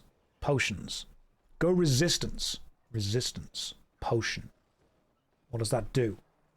It increases your defense and your crowd control. I should probably have been using those in PvP battles, shouldn't I? Rage Darling is raiding with a party of 106. Come in, raiders. Sit down. Prepare to be amazed at my power of PvP as I go on a 5-minute break to grab a cup of tea. Now, let's just purchase... Let's purchase 20 resistance potions. How long does a resistance potion last for? That's the question. You guys have raided at the exact time that I'm going on break. Why have you done this? Why? Why would you need to? You've on it worst timing, worst possible timing. Right, let me stick some stuff into... Repeated respawns prevent you from leaving a hideout or smuggler's den for a bit. Okay, let me put some stuff in the bank, and then Nomad, I'm going to be with you. You are going to show me what to do, and I'm going to come along with you, and we are going to, together, feed the world. We're going to let them know it's Christmas time. That's what we're going to do. That seems good. That seems like a plan for me. Right. I need a horse. So, oh, Nomad, question for you, actually, before we jump on the Discord call. How do we make it so people can use the guild bank? Because right now people can't use the guild bank, and I just want to have a quick check because I think there are 300 horses in there. And, I mean, that was the point, was to give that to, the guild. So we're going to have to work out what happens with that. Oh, hang on. You know what? The Traveller could be this guy. You. Travel to Lords of Strife's Island, Fort Sterling. Go. Let's have a quick look in the old bank, see what we've got. This is the guild bank. Oh, everyone's hanging around. There he is. Oh, look at him. Look at that magnificent elk. My goodness. Honestly, I'm quite intimidated now. So, let's have a look. Bank. That's the personal bank. Where's the guild bank? If I were a bank... Oh, you just change it, don't you? You change it from here. So, actually, do we want... Where's the guild bank? Okay, cool. Right, this is the guild bank. I see. So we have literally thousands of all of the resources and some decent tier 4 stuff. Loads of things in Okay, cool. Gotcha. There are a bunch of elks inside the building to the northeast in a chest. Gotcha. Northeast in a chest. Where's the elk building? If I were in... What building's this? Novice's house. Okay. What a novice. Right, you know what? Let's go. Nomad, give me 5 minutes to grab a cup of tea. Cool. Give me 5 minutes to grab a cup of tea, and then I'll jump on a call with you, and we'll have a chat. We'll make it all work. Because I know that you guys absolutely can't be left alone with, anything. Here is a DVD logo. Here is a countdown timer for 5 minutes. I'm going to make a cup of tea. And when I return, I will show you 10% of my power. Okay, don't go anywhere. Or do. Not your dad. I have returned. Don't all clap at once. God, don't everyone be excited. God, man forbid. God forbid a man come back and everyone's happy. Good Lord. Sometimes you... That was the corner! The DVD logo hit the corner! God, yes, we've won the Crucible. Spiritually. It hit the corner. God damn. Oh, it's a good day. We've done it. We've done it, team. Right, let's get... No, that turned the wrong thing off. That was the camera. That can go back on. Let's get Nomad on the call. Are you ready for a call, you beautiful man? What I think I might also need to do is put my headphones on. Hang on. I'm about to activate what I call gamer mode. Oh yeah. Now we're gaming. 100% game ready. Nomad, I think you're nearly ready. I want to just check that my settings on Discord are playing through my headset. Double checking. Should be. We're doing a... No sunglass. Hang on, yeah. Proper full-on gamer mode. Let's go. Gamer mode engaged. I'm trying to just check that these, the headset's actually coming through. It should be coming through. Give me a second. All right, he's ready. That's cool. All right, Nomad Poncho's on the call right now. He's going to be there.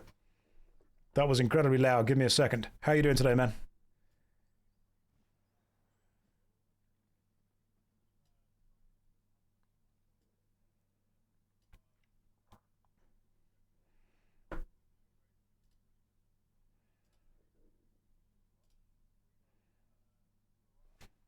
Give me 1 second. One sec. Just want to change this. And try talking now. Hello. And again. Hello. Oh, there we go. Now we can hear your beautiful voice. Okay, cool. Sorry. Perfect. Say that again. Ladies and gentlemen, Nomad Poncho. Hello, everybody. How are you all doing today? They're all do you great. Do you want to do the little thingy knock function thing again? Or... Oh, the thing where we can Twitch stream together. Yes. Yeah, let's be professional. Let's do that, because otherwise Yes. people are going to look at us and think, Josh, you're not being as professional as you could be. Let's see what we can do. We've been raided by... am I also coming through on your stream as well? Can your guys hear me? Yes, they can all hear you. Yeah. Okay, I'm sorry about that. No, that's all good. That's the point. You say that now. Give it 5 minutes, and you'll be like, Josh, shut up. So let me just jump over. How do we do the knock? That you've knocked. You've collaborated. I've sent you the invite. I've accepted the invite. So, perfect. And then now I can go through in a second. Right, and share chat. There beautiful. So now we're all set. What we're doing is what's called professional maxing. Okay, guys, we're business pilled and professional maxing right now. True, very true. Incredibly true. Maybe one of the truest statements I've ever heard, to be honest with you. So, Nomad, quick question. Did you see my PvP escapades earlier? I did not. Would you like to regale me with a tale? No. I would just like you to...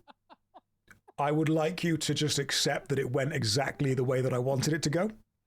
Okay. Yep. I know, and I believe that. Good. I wholeheartedly. Was the way that you wanted it to go a hilarious shambles? It was one of the PvP fights ever, which I think is the best way to put it. So we have definitely one of them. We have a guild chest, and apparently the guild chest, people are struggling to withdraw stuff from it. How can I change that? I'll propose the guild island real quick. I was going to ask, do you want to perm me up real quick with the with my alt character in the Knights of Strife, so I can help with accepting people there, because I've been yes, that would involve me logging onto my other character, so I will sort that off afterwards. That will be the last thing we do today. Yes. I'll make sure we do that. Cool. Yes, we'll do that. I'll log back into the main here then. Yeah, I'll hop over. So with the guild chest, are you wanting to change permissions for the Knights of Strife to be able to access it as well? Is that what the problem is? Just the Lords of Strife to start off with, because people have said that they are unable to withdraw stuff from the guild chest. I'm not sure what they're unable to withdraw. People have just messaged me. The Nations chest is currently unwithdrawable, because that's where everyone's basically just throwing in all the stuff. Cool. And just as a protection measure for that one, I put that to supply only for everybody. The loot split tabs are currently the ones that can be accessed by all the guild. Right. So if ever anything wants to be like, so if people want to have some bricks from there or something, I transferred some stags from there earlier to go out into the guild hall in chests, so that if anybody wanted to use that stuff, they could do. What I can do. Right. So the loot split is where you can withdraw stuff from. Yes, loot split right now. What I'll do is I'll make a tab here called supplies. And I'll do that as a little chest icon perhaps, or this. So we have a tab there called supplies now, and what we can do is, was there anything in particular that people wanted? I think I can show you as well. Some people wanted some mounts, and I think some people wanted some equipment. Okay, cool. So if you click the actions thing at the top left, yep. Then you can go to manage, and that comes up with a whole list there. Oh, I see. Perfect. I've got at the bottom of that is supplies. If you click edit tab on that one, or not edit tab. Sorry, I'm lying. That's the name. Access rights. The little key, and then you can change that over. I can change it to guild. You can change that to guild, yes. And then everyone in the guild will be able to use that chest. Fantastic. Save. Cool. So now everyone can use the supplies tab. So what we can do is just manually move stuff from the guild bank to the supplies tab. And then if you're in the guild, you can take whatever you need from the supplies tab and ideally use it for guild things. Don't just stick it on the auction house and sell it. Use it as best you can. Yeah. So for example, we have, if you click on the bank on the left-hand side panel here, you should see at the top you have a little drop-down that selects the different tabs, yeah? Yep. I see. So if you click on donations on that one, and then top right of that window, there's a little arrow that you can click out. Yeah, got it. So I see the supplies thing just there. So what I could do... And then you can go to supplies and shift-click, and they'll just transfer over. Oh, you can shift-click, can you? Okay. Yes, you can. So, for example, we can just shift-click... there's a couple of weapons at the top. Oh, brilliant. So we can just chuck like weapons and armor and stuff into there. Yes. And then also if you go ahead. No, you go first, man. This is perfect, making sense to me. I was going to say, if you follow me up here as well, up the stairs. Inside the guild hall. This is also right new in the to middle. me. So these chests here, if you look in the left chest, there is these are accessible by the guild. These are a bunch of dungeon maps. Brilliant. So anybody that's in the guild that is looking to go and complete dungeon maps, there are solo maps here and there are group maps. Make sure if you click them, you click the right one. So if you're a solo player, don't pop a group map and then go out and be very depressed when you can't clear it. But feel free to take the solo maps out of here. There's also mounts that are accessible on the chest on the right side to all the guild right now. So if any of you want to take that, and we'll just transfer them over as we needed to go. We also have a big supply on the left side here in these chests of more dungeon maps to top up into that chest in the middle. So we can keep sort of feeding in more supplies for the guild as we go through them. So we have hundreds of maps and hundreds of guild stags that people are able to take, use, and if you die and lose it, just come and get another one. Exactly, yep. Perfect. Why is your stag bigger than mine? Oh, hang on, let me fix that. 1 second. Hold for, there we go.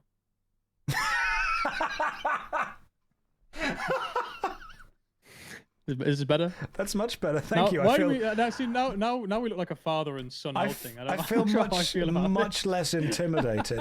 Let's see what I've got in the wardrobe. Hang on, I want to make my stag look different. I think I've probably got a different stag thing.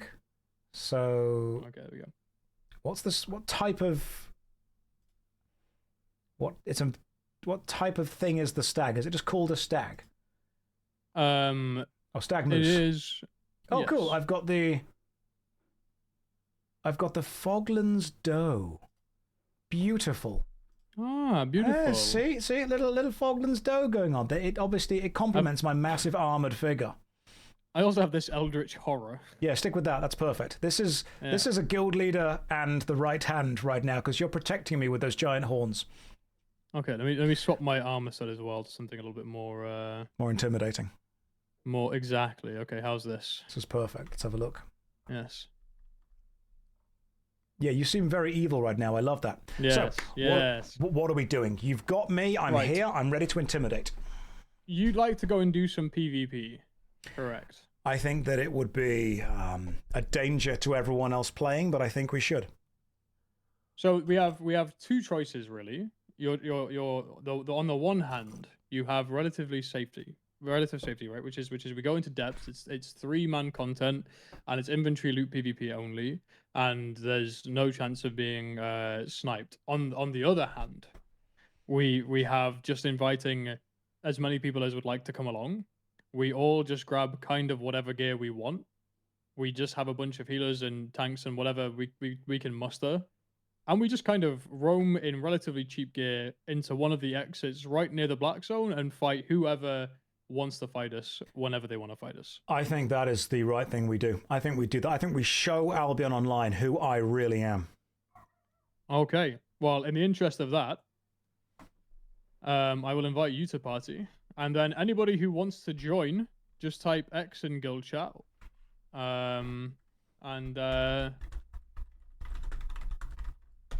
We will start the war. Brilliant. Join the roaming PvP mob. Type X in the guild chat if you're in the game right now. Nomad will invite you. We're going to get a bunch of people together. We are going to recreate Starship Troopers, but we are the bugs. That's how this works. We are just going to throw body after body at things. And I swear to God, if we die to like a small group of people, I will... Honestly, that's kind of what I'm expecting to happen. But I think Nomad can lead us the right way on this. Nomad is building up a big group of people. We have a maxed out guild. We have probably one of the biggest guilds that's taking part in the Crucible. We have 300 people in the main guild, and we have 144 people waiting to be invited to the guild. We have so many people. What I will say to everybody that wants to join, there is, I would say, a relatively high chance of death here. 4.1, 4.2 gear is fine. You don't need to bring anything crazy. Don't bring your Sunday best. Bring what you're comfortable with losing. Oh, random fact. I got a tier... Prepare not to. I got a tier 8 glaive from a level 5 dungeon earlier, which was pretty cool. So that is cool. Yeah, I can't use it, but if you want it, you can have it. Hang on, let me just give you this because it seems way better. What is? Oh, okay, hold on. Still in my tanking gear from. How do we access the personal bank instead of the guild bank? Is there a personal bank around here? Yes, it's just the bank tab at the top. That one called bank. That's yours. If you check that actions tab again, you can also see. You have your top one, which is personal bank tabs. You can make your own personal bank tabs, which will come out of your money. Our guild banks, bank tabs come out. Hang of on, the guild are money. guild banks separate to the banks that you have in Fort Sterling? Yes. They also have a lot more storage than the personal banks do in Fort Sterling. Right. In that case, I'll need to go and get something from Fort Sterling because all my stuff is in the Fort Sterling bank. But for now, we're okay. Right. Time to go. Let's go see what we've got. More people inviting. Are there any more? If you're in the game right now and you want to be invited to our PvP mass, simply type X in the guild chat, and Nomad will invite you. Have you been through the realm gate before to get to the outside of the Black Zone yet? I don't think so. Okay, well we can take you there right now. If you wanna, are you in the guild item store? You are in the guild item store. Yes. Do you wanna follow me here then? We'll go just to the Fort Sterling city for now. Okay, we're off to Fort Sterling. Let's do this. Get ready, guys. And then we travel up here. I'm following you. So these are in every single city. These are called realm gates, and they lead you from the Royal Continent to the Black Zone. We're going to pass through the Conqueror's Hall, where the statues of previous season winners in Albion are shown, and are quite fantastic. Very cool. Okay. The Conqueror's Hall actually has multiple levels that go down, where you can go through all previous season winners as well. So it just goes kind of down and down and down. So the NA server has the longest one so far, but yeah. That's really cool. So there's like recognition of players in the game. That's it. Sort of immortalizes the achievements of players. And then you click the big realm gate here and you click enter, and that will take us out to the Black Zone portal. I'm so ready. Which is our access to the Outlands. I'm so ready. As soon ready. as we step out here, it is anyone's game, really. Okay, so where do we want to be going? North, do we? So this area that we're in right now, this isn't PvP, is it? It isn't. No, this is the town. So there is an auction house here to the left. There's a repair bench. There's an enchanter. There's all the little facilities and utilities you might want. I'm going to just change gear over here a tad. Gotcha. And then I should be good to go. I've got gear on me that I'm happy losing. This is fine. In fact, I might save this as a loadout. Can I? Fantastic. Can I save what I'm wearing as a loadout right now? You can. You can click on your character. You can go to the loadouts. So you click on your character nameplate. You go to the loadouts. Gotcha.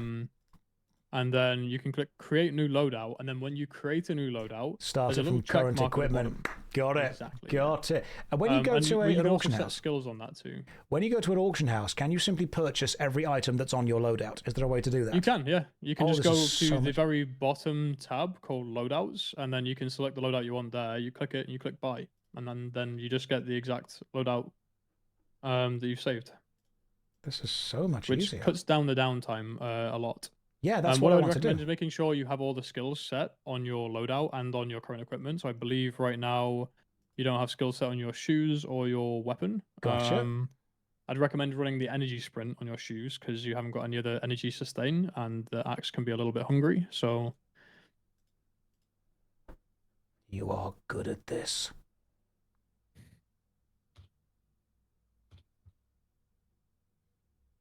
And again, guys, the party is currently max, but if anybody wants to come out and join, feel free to. You can always just run around with us. There's no reason why you can't.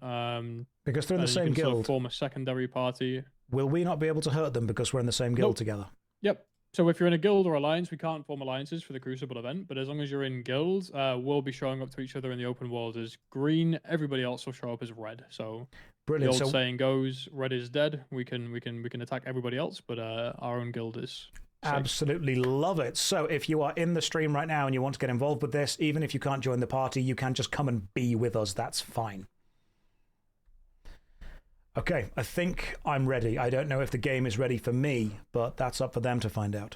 Okay. Well, what we can do is we'll start. I'm going to give you a nice little crown so everybody can see where you are. Finally, recognition. There you go. And I shall mark myself with a little heart. Okay, perfect. Right, we've got a couple of healers here, which is nice. And again, like I said, anybody wants to come out, we will all meet up by the south here. South exit, guys. You can ping the map by double-clicking it, can't we? Yes, you can also press P, and if you want to get really fancy, you can press Shift P, and that gives you a blue shield ping, or Control P, and you get a red sword ping, so you can kind of differentiate for what different things mean with your party. This is so complicated. I love it. Right, we're all here. And then if you, what I'll do, I'll make you party leader as well here for now we've got the party set up. You can click your name tag, your own name tag, and you should be able to see there is a ready check function as well if you right click. Yes, ready check. Yep, so you can click that, and then everyone will be able to go, yep, I'm ready to go. And people click on the left, yes or no. Yep. I and then if everyone's clicked yes, so the most people have, then we can proceed out. So most people have. Kalia has clicked no, but Kalia, there is no mercy in this dojo. So unfortunately, we need to be going onwards and pushing forward. We won't take it this time, but these blue soup things next to us, you can drink them and they'll turn you invisible and make you invulnerable, so you can get out into the black zone without being ganked immediately. So for those of you stepping into the black zone for the first time, really, really nice way to get out there safely. All right, coward soup, gotcha. I have taken the door to the black zone. I am here. All right. So these guys are incredibly juicy, and we probably don't want to fight them right now. I'm just going to throw that out there. You say that. They're in full ZBZ equipment, overcharged, like tier 9 equivalent. I think we can let the big boys chill out for a moment. You know, just because they're just trying to get back into town. When you have outlaw, so if you've attacked or killed a player, you can't go back into town for 3 minutes. All those players are outlawed. Okay. And waiting to go back into town. Right. So where the do alternative we go? is we can send it into them for the first time and hope for the best. Okay, so you see this Elysia just here? No, they've gone. They've cowered. They've run away. So where do we go? Where should we go? Give me a hint of where we go. Well, so the choice, usually what we can do is we can check around the map and see if there's different sort of pings for content. Right, I'll follow you. Lead the way. Looking for chests, maps, everything. Yeah, we'll go for a little ride out.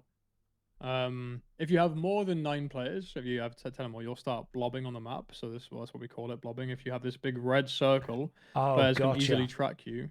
If you're in smaller groups, running out there, groups of that's why most of the groups I've recommended for people to go out doing dungeons in the black zone is sort of 7 to 9 people. Seven's really good because then if you get like another solo or duo player past you, you still won't blob. So you can go around and do some PvE activities. Ooh, so we've just had an objective spawn on the maps, smuggler crates. Cool. So what we can do is we can go over there. That'll spawn in 3 minutes or become accessible in 3 minutes. And for that one, we can pick up a bunch of crates, drop them off with a little guy that lives in a trap door. That's my favorite type of little guy. And he will take every box you give him with glee. So love this. These things here are fantastic. These are called boss layers. So we could probably have a little look at these. These are solo objectives, but if we kill all these mobs, see if we can get Josh to click the map. Or somebody did. I've clicked something. Did you click the map? Which one was the map? Do you have a little circle with a green dungeon marked on your map or no? Okay, yeah, somebody's pinging it. So basically someone clicked that. You can just go and do that, whoever clicked it if you want to. That's called a boss layer map. So you kill the mobs. A boss layer then is revealed to you and is shown on the map, similar to how when you use a map for a solo dungeon. And it's just a boss with a chest of loot at the end. So it's a nice little way of getting a little bit of instant loot when you're riding around here solo. There is group variants as well that can spawn on these big mob camps. Okay, cool. So we might have a check around there. Oh, we have a purple one. That's very nice. No, that's just what I was thinking. So we want to be killing everything around here. Yeah, we can just wait pretty much now for the chest for the crates to become accessible, then we can pick them all up and we'll get a drop off. So if you guys want to do me a favor and we'll try and let Josh carry one of them so he can see it and show it for the rest of you to be able to see on stream that didn't manage to make it here yet. And then whoever else wants to pick one up, just go for it.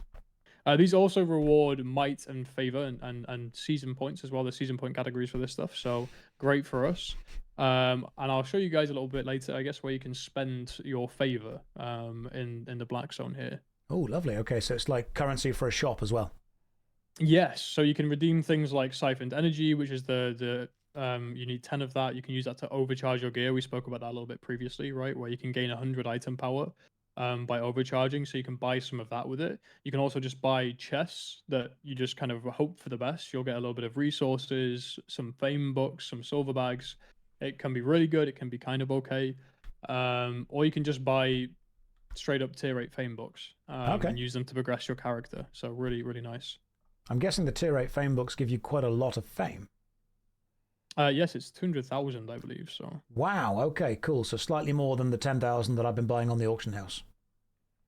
Yeah, you can combine those ones as well. So if you get all those lower ones, these are the non-tradable variants. So you can't get the tradable versions through this. You can also combine your, so click the chest here. Yep. You can also combine your lower tier tomes into higher tier ones at the enchanting table. So you don't have to click so much. Okay, so do I need to mount up? No, you can't mount up when you're carrying these. Oh, yeah, so okay, so I've got like a box on me, which means I'll need you guys to be defending me while I've got this box on me. Yes. And where am I taking it to? So we can all carry this. So if you see on the minimap, we should see some drop-off points, which look like little trapdoors with a green arrow. Oh, I see. Yeah, gotcha. Yeah. Okay, cool. So these ones is what we're going to... Now, when we get a hideout down, which I think we're going to see about seeing when we get that place tomorrow, there's a similar game mechanic like this, but with something called power cores, where you take those and you dump them into your hideout, and it makes your hideout a little bit stronger and a little bit more defensible as well. Meaning that people have to attack for multiple days in a row to try and smash it, and giving you some more bonuses inside the hideout. You also get a fame bonus when leaving the hideout. So for this event, it's going to be very good. So here's a little trapdoor. And if you want to pop the first one in, up north here. Up north? Oh, I see. Yep, the one that's... And you should see a little fella will pop out. I do see a little fella. Love that guy. He's now my best friend. Okay, cool. I've earned some favor. He's taken it. There's an enemy. Okay. And I'm guessing we've done well. Remount. Yep, we've done pretty well. It's a whole wagon of crates deposited, so that's going to help benefit us a little bit. We can go west here to the next exit, and what we'll do pretty much is just keep scanning What's the keeper group encampment just spawned to the north of us? Yeah, so that is a group camp. We have too many people to clear this right now, because how this one works is... Oh, there's actually a map. We can go take this map. Let's go. Do it. Never mind. We're going to clear these mobs, everybody. Okay, cool. New Dismount and be ready for combat. Love this. I'm ready.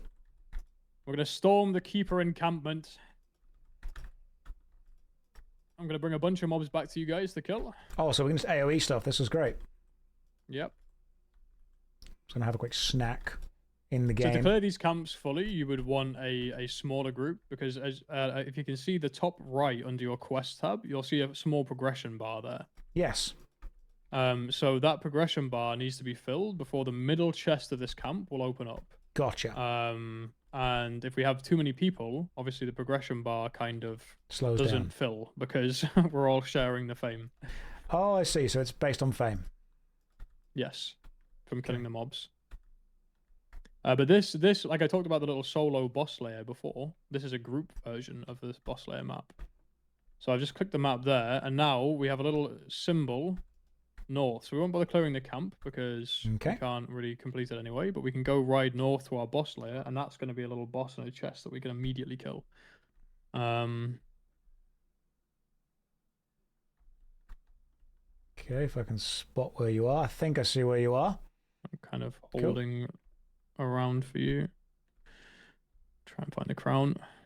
I've got past you. Yeah, there we are. Cool. Where we are. Perfect. If you're in the guild chat right now, if you're in the game, just follow the crown and the king symbol as best you can. Just look at the map and see where the long line of dots is going to. We're not going to be able to keep everyone perfectly together, but this is kind of like... Imagine this is a combination of the Ride of the Rohirrim and the Muppets. Oh. There is a second smuggler's crate that spawned over in 2 minutes. We can do that then. We can do that as well. Yeah, this map will run out after 10 minutes, but that spawns in a couple of minutes, so we can take that and then deposit it on the way up to that dungeon, and then yeah. And that's going to give us, because this smuggler thing is quite a lot of guild points, isn't it, for the Crucible? Yes. Yeah, the might that it gives is really good, especially if you're in a small group or solo. But overall, anyway, it doesn't matter. It's all going towards the guild, so it's good progression for the guild. Nice. There's also season point brackets for it as well, which we'll go through some of those season point brackets in game where people can see them. So these ones are only blue and green. They're not as good, but still good to take. Yeah. So you had a look at the way that the guild earns points. We can do it with solo dungeons, group dungeons, the mists, the Brazilian standing, whatever it is, lots of stuff like that. I have been looking at doing a load of solo dungeons to start off with. Solo tier 6s and tier 7 dungeons. I think 6 and 7, maybe just 6s. But they've been fun so far. I've enjoyed those. Good, great. And it's good. I mean, that's why we posted those in the Discord to start with, to get people kind of into their gear and start learning a little bit about the game and everything to start with. And then we'll blast in some more of these objectives in there, like the gathering ones. I'll update in Discord here tonight for people. Yes. So they can keep a good track of what it is they need to do. And we'll try and soft track that progression in Discord as well as the other areas we can have it. So, but the main thing is like the way that Albion works now, really, it used to be very sort of PvP centric with how the seasons are won. But now with the season overview, we can click that tomorrow, because that starts tomorrow, so we can talk about it a bit more there. But basically they made it so that everything that you do out in the black zone contributes towards your guild season position now. So gatherers, PvE players, you know, people that are going out and doing PvP objectives like the outposts and the castles, everything all kind of works together now. And even players that are in places like the depths, the orange zone, people that are doing mists or corrupted dungeons or hellgates, it really rewards like everybody for just taking part and playing the game a little bit now, which is really nice. I like that, because people in the chat are saying that someone mentioned, say they love the look of it, they love the feel of it, love the vibe of it, but they don't want to be forced to do PvP. And I think that while the beating heart of Albion Online is definitely the PvP aspect, there are enough things that player versus environment or player versus enemy players can do to still be relevant. For sure. It's one of the biggest things as well, is that at the end of the day, for people who enjoy like the economy side of the game, every item in Albion is crafted by players. Yeah, so all the gear that we're wearing now. So, you know, obviously it's super important having come and drop it. Is there a north drop off point, guys, that you can see? Someone has pinged something. Yeah, we'll go drop on the north one over there. Then on the way to this dungeon, we'll keep people safe as they carry. Yeah. But yeah, so gatherers is super important. You know, crafting gear up for your guild and everything, like the economy side of the game. We had somebody in our guild for the first couple of seasons of EU that I did, that was just an absolute economic powerhouse. And he absolutely carried the guild with being able to take care of a lot of the gear set crafting and figuring out how to do all of that stuff.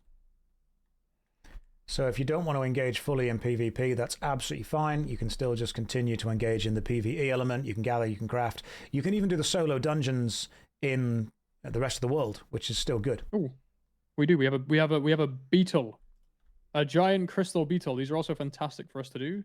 Okay, the one mechanic you need to remember about these ones, guys, is it's going to summon a bunch of lightning balls. You got to catch them before it gets to the boss. Catch the lightning balls before it gets to the boss. I can't see a thing. I'm just going to try and press buttons and do damage. It might even die before it spawns the lightning. Okay, we killed it too quick. We're just too good at the game. That's fine. The best way to mitigate mechanics is just to kill the enemy quicker. Right, and then we're going to go to the boss layer that spawned for us. That's all the way up here, just to showcase what that is. The map is being pinged, guys. Yes, up the northwest there. All the guild can see pings, by the way. Cool. Pings are guild wide, not just party wide, so everyone will be able to see those. Oh, fantastic! So if you're in the guild and you're not here in the party with us, you can still see the map ping. Yep, and it can be a good little thing to do if you know that there's a lot of us playing out in the black zone around Fort Sterling and stuff. If you're ever in trouble, sometimes it can be a good idea just to ping the map a few times, and maybe somebody's sort of in the same zone and they can ride over to see what's happening. Love it. Hey, group dungeon. Cool. We'll do a group dungeon sometime later. Yeah, we'll have to do some of these camps here and just take a smaller group to actually be able to complete them. But okay, if you want to go inside, guys, feel free to go inside. Nobody start killing the boss yet though until everyone's up here, just so we can kind of show everybody. This is a group boss layer. You can recognize them as boss slayers because outside they have some little money bags and stuff on the floor. Nice. It also says the normal dungeons, which don't. And group boss layer when you hover your cursor over it. I like this. This design so far seems like there's a lot of variety. Yeah, they've really done well with adding a lot of sort of dynamic objectives into the open world that could keep things fresh. It's definitely one of the Kickstarter success stories. Not many of those with MMOs, is there? Not many at all. Yeah. Are we all in? All right. So these can spawn different rarities. There always will be a minimum of a blue chest, or it can be a purple chest, or even a legendary chest. So we've got a little blue chest there, so this boss will be relatively simple to beat, I hope. Right, let's go. How about it, lads? All right, guys. So mechanics don't matter. We have enough players. True. Interestingly enough, bosses will enrage if hit by too many players. They'll have something called focus fire protection, which means the more players hitting them, the less damage they'll take. That's I annoyingly love that. That sounds fantastic, and it's going to be incredibly irritating to deal with. There we go. So we now have a blue chest.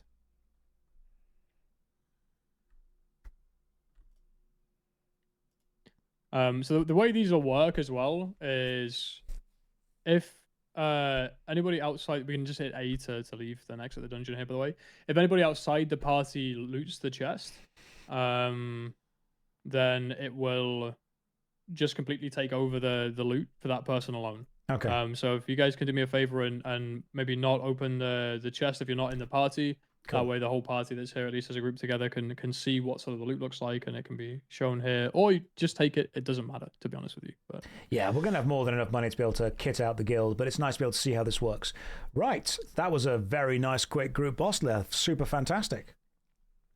God damn. Okay, there is a large blob over there. So we have a conflicting enemy blob on the other side of the map. I think we should charge them and try and kill them. I agree with this plan. Okay, cool. Enemy blob? They're quite a large blob. That's fine, so are we. Okay, they're sort of running past us now. It's going to be full ZBZ equipment. Running to the exit. Do we attack them? I think we just dismount and we give some people the welcome to Albion achievement, I think. All right, let's do this, guys. Everyone get off your horses and go and attack whatever's here. Go. Soon as we bump into the enemy, attack them. Okay, so I'm not really going to give you guys a lot of calls. And we don't have defensive equipment on. They're overcharging for us, which is hilarious because they're already into it, right? Guys, spread out. This is the biggest thing. Just spread out and wrap all around them. That's going to be the plan here, guys. Okay? Cool. I'm dead. I died leading the charge. So that is the that is what happens when you take a very large uncoordinated group of players into a very large coordinated group of players, with defensive skills and grouping mechanics and everything else. So that was a great example of what not to do in the Black Zone. But now we can use that loadout system to rebuy gear. Also, there is, when you go to the loadout system on the auction house, there is something called lost equipment, where it just recognizes the set that you last died in, and you can rebuy exactly that. Very nice. Okay. I think I worked out what I did wrong. I didn't drink my resistance potion. Yes, yeah, that would have been a good one to drink before you get dove in on. Also, just like, yeah, number of defensive skills and stuff. I'll be putting together, we have some defensive skills on the builds that I put in already, which are like the kind of PvP, VE sets that I put on the loadouts. I will be putting a full sort of 20-man PvP party there with defensive utilities and everything in place, and explaining that through to people as we go. But obviously right now everyone's just kind of getting their equipment on and learning the basics. So gotcha. So I've respawned, and it says the region is overcrowded for me, so I can't see anyone. Yes. So there's over 412 people in this portal alone right now. Right, gotcha. So apparently, according to the Twitch chat, I took 2,000 damage from a mob. Yeah, we have a couple of spaces in the party if anyone does want to join. Having just seen how well I've done, guys, feel free to join. Yeah, them overcharging on us as well was fantastic. I mean, they're all in like tier 8 gear. We're in like a mix of like 4.2, 4.1. So them overcharging tier 8 gear. if for context, when you overcharge your gear, when the overcharge ends in half an hour, there is a chance that some of that gear will break. Oh, cool. So we could have effectively gained our revenge in about 30 minutes time. Yes, in about 30 minutes time, I think the amount of money they got off of the very low loot bodies that they would have been looting there versus the amount of money their very expensive tier 8 ZVZ equipment has cost them, they might end up in the negative. And if they've lost silver fighting us, that means technically we won the fight. So what we need to do is, if we keep finding big groups like that and throwing ourselves at them again and again and making them lose silver, we are winning economically. Yes, exactly. The economic victory is thoroughly ours. People always forget this, guys. Soldiers win battles, but logistics wins wars. And if our logistics is about slowly grinding the enemy down, we win. I will say, as a small caveat, I think in the grand scheme of things, I think it might take us quite a while to completely destroy them economically. But that's the game of attrition, I suppose, isn't it? You know. Yeah, absolutely. I mean, unfortunately, you can't track Crucible points doing that, but I'm going to sleep well tonight knowing that someone has just killed me and felt bad about it.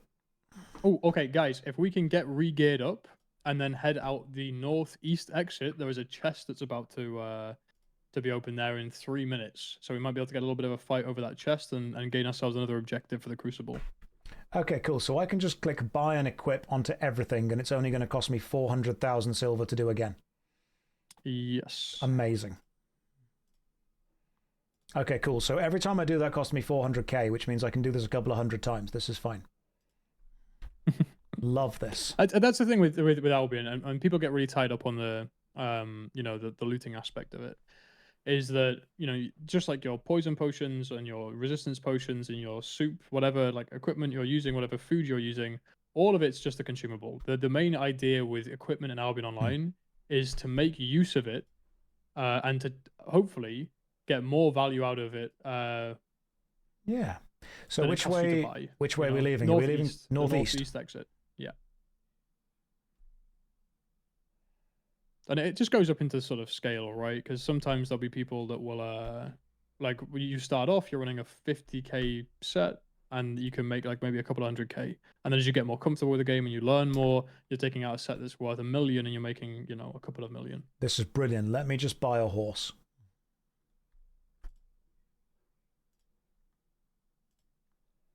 Because I forgot. 16 to 30. Be careful when you're out here, guys. If you're already out here waiting, there is a group of players around.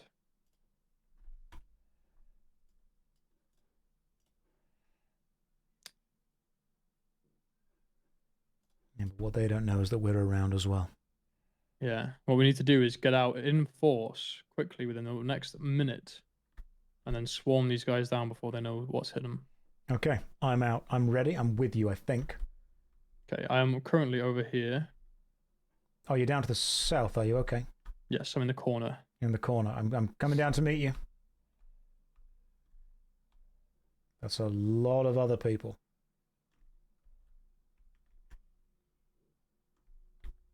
And if everyone wants to... Oh, I think people are fighting by the exit. I can see a lot of health bars moving, so we might need to make our way back over towards the exit where we came from. Oh, yep, I see. Yeah, we're being attacked. Let's go and kill them.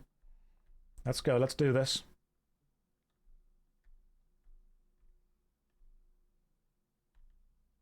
Worry not. We're coming to save you. Probably.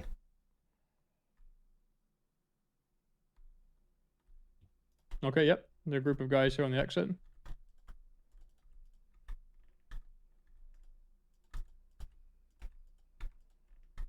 Guys, everyone just use every ability you've got. Let's do this. I'm going to lead by example and hit the enemy. So if you get a little bit low, try and just distance out, find a healer. We'll just do what we can here for now. Again, this is very, very uncoordinated, so... It's fine. Chaotic is how we work. Not expecting anything massive, but... Now, they are a guild called Fist. I don't know if that's a famous guild. This guild I've mostly seen since I've been up in Fort Sterling here, just kind of sitting around the entrance here, killing groups of new players. So I'm not entirely sure as to their legacy just yet. Oh, so they mostly just sit and kill new players. Okay. That's from my experience with them so far has been only that, taking out guild members. But you never know; they might be real gamers. They're sitting and killing new players. They're clearly not.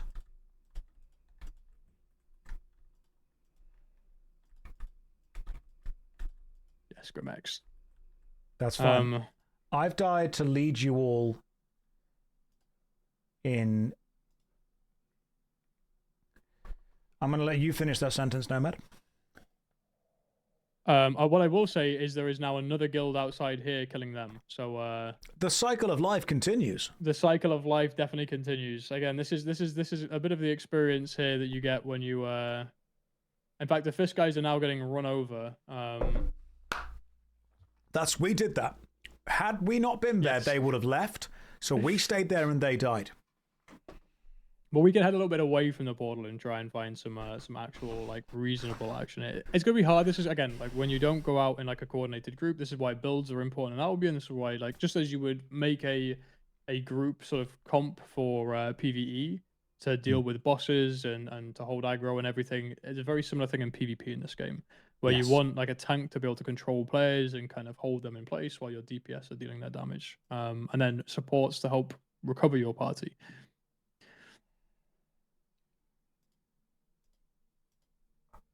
I'm going to take out a Grey Nature Staff, I think. Do it. I was just thinking what we could do is use a Grey Nature Staff. Let me have a look where all this money is coming from. Right, so I probably don't need... What's the expensive bit? What's the expense? What's costing me the most? Ah, my Master's Jacket. That's fine. I can just keep buying this. This is okay.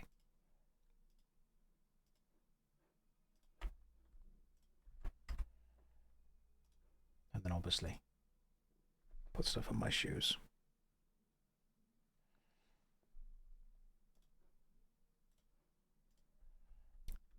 Will the guild re-gear me for my 4.1 Great Hammer meme build? What we'll probably do, Grim, is what I will do once the stream is finished and I don't need to continue focusing, because I have been streaming for 9 hours so far, I will go to the auction house, buy an absolute crap load of 4-point-whatever equipment, and I will just fill the guild bank. And then you guys will be able to go to the guild bank, withdraw whatever you like, and just go and do it. I will say we do have a bunch of little cheap loadouts there that are kind of meant for group stuff and everything in the guild loadouts, guys. If you want to check them through, maybe we'll look at trying to get some of those. Yes. If we have the items in the guild bank, if we have the items in the guild bank and someone withdraws from the guild bank and just clicks loadout, will it just give them all of those items straight away? Yeah. So if they save that loadout to their personal loadouts, then they can just select that loadout from there, click equip, and it will equip it and have all the skills of that loadout has ready and on their person. So the best way for them to do it is just to walk to the chest, equip from there as a little armory, and then just come out. Don't worry, guys. We'll do that. Right, where are we meeting now? Northeast again? Right, so what we'll do is we'll try and move away from the whatever this is. Sometimes it's what we call the fun police, because sometimes we'll go out in 4.1 and we'll have some really fun little PvP around the portal. And then eventually the fun police come out in really good gear to prove that they are the better players and kill the 4.1 players and police the fun in the zone. So we'll move out and we'll start looking for some guild objectives, and we'll try and break away a little bit from here. And actually like hunt down some objectives. And again, we'll go do this again. I don't want any of you to think who are watching the stream right now that this is just always what Albion is. This was us just kind of introducing how chaotic it can be, but there is a lot of defense mechanisms in place, and we'll show you those even now when we go out. So when people are geared up, if they want to meet up on the south exit, just on the inside, just wait here. We're overcrowded right now, so you can't see everybody. And then we'll do a party ready check. Yes. Okay, the south exit. So I assume that's the one that says south. The southwest or straight? Oh, southwest. Okay, cool. Straight south. Straight south. Gotcha. Yeah. And then if you want to do a ready check, and then we can see how many people in party are ready to. I will do a ready check. Right, south. Who's going south exit? Okay. That's most of us there. So if you want to click the blue soup, the coward soup this time, we're going to take this, drink the coward soup, and then we're going to go out through the exit once you have the coward soup. Done. Now, again, this is making us now, we can't see each other even. This is making us invisible and invulnerable to all of the players. So where do we go all those to? people that we were dying to in the portal zone before, they wouldn't even be able to know we're here. So where do we we can now use go? this To go down and there? we can move to the southwest exit, yeah. Okay. I'm currently walking past the graveyard of our previous bodies from the first... So if we just keep pinging the southwest exit, people know that's where we're going to? Yeah. Okay. How long does the coward soup last for? You should see it on your buff bar. It's, I believe, 2 minutes. Okay, cool. And can I still mount up while I'm in the coward bubble? Yes, you should be mounted, yeah. Gotcha. Right, I am now a mounted bubble. Let's go. For those of you like that are wondering about this as well, if you ever want to end it early, a nice little tip can be you can hit the log. Don't do it now. You can hit the log out button, and that will cancel your bubble. And then you can just cancel your log out, or you can click a tree, or you can do anything to initiate it to stop it. Going into a dungeon will also bring you out of it.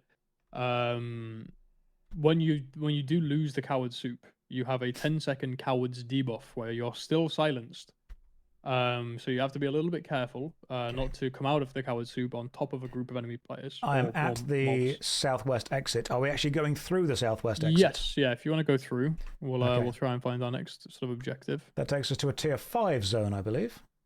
Yes. Okay, cool. I am in Deepwood Dell. Yes. Okay, so we can see here there is another map objective, but it's again by a portal, so we'll probably give that one a miss because we'll try and move away from the portal zones for now. So we'll just go southeast, and then mostly what we're doing here, again, the problem with running out a large group is unless you're very much equipped for ZVZ, your objectives are going to be slightly limited. Okay. Yes. So because we're a large group, we're going to be. It's fine. It's a good time to show people like some of the large group objectives we can have, and we can show them the smaller group objectives they can do along the way. But we'll head to the next southeast exit here, and then keep checking the map through. We're looking for things like medium chests, outposts that we can take, smugglers crates, and especially if any of you see any of the crystal creatures, just ping those on the map because we can get them killed really easy. Gotcha. So there's lots of stuff that we can do, lots of stuff that we need people for, and sometimes the reason we lose fights will be the people we're fighting against just have really good equipment. So there's an active fight going on here. There's if you check in the bottom, we've gone through into Deepwood Pines now. Okay. If you ever check through the bottom right side of the map, you can see the estimated player count in the zone. So this is where sometimes the black zone can be a little bit safer even than the red zones, because you have an actual count of like how many players are in zone. In the red zones, you will get a flagged count. So you can see, we're getting some pings back there. That might be a crystal creature. It's either a crystal creature or someone attacking something else, but we are on our way. It is a crystal creature, yeah. Brilliant. So we do want to be careful because there is a blob of enemy players that we just saw to the south. But they are actively fighting right now by the looks of it, so we can probably go through and kill this thing really quick.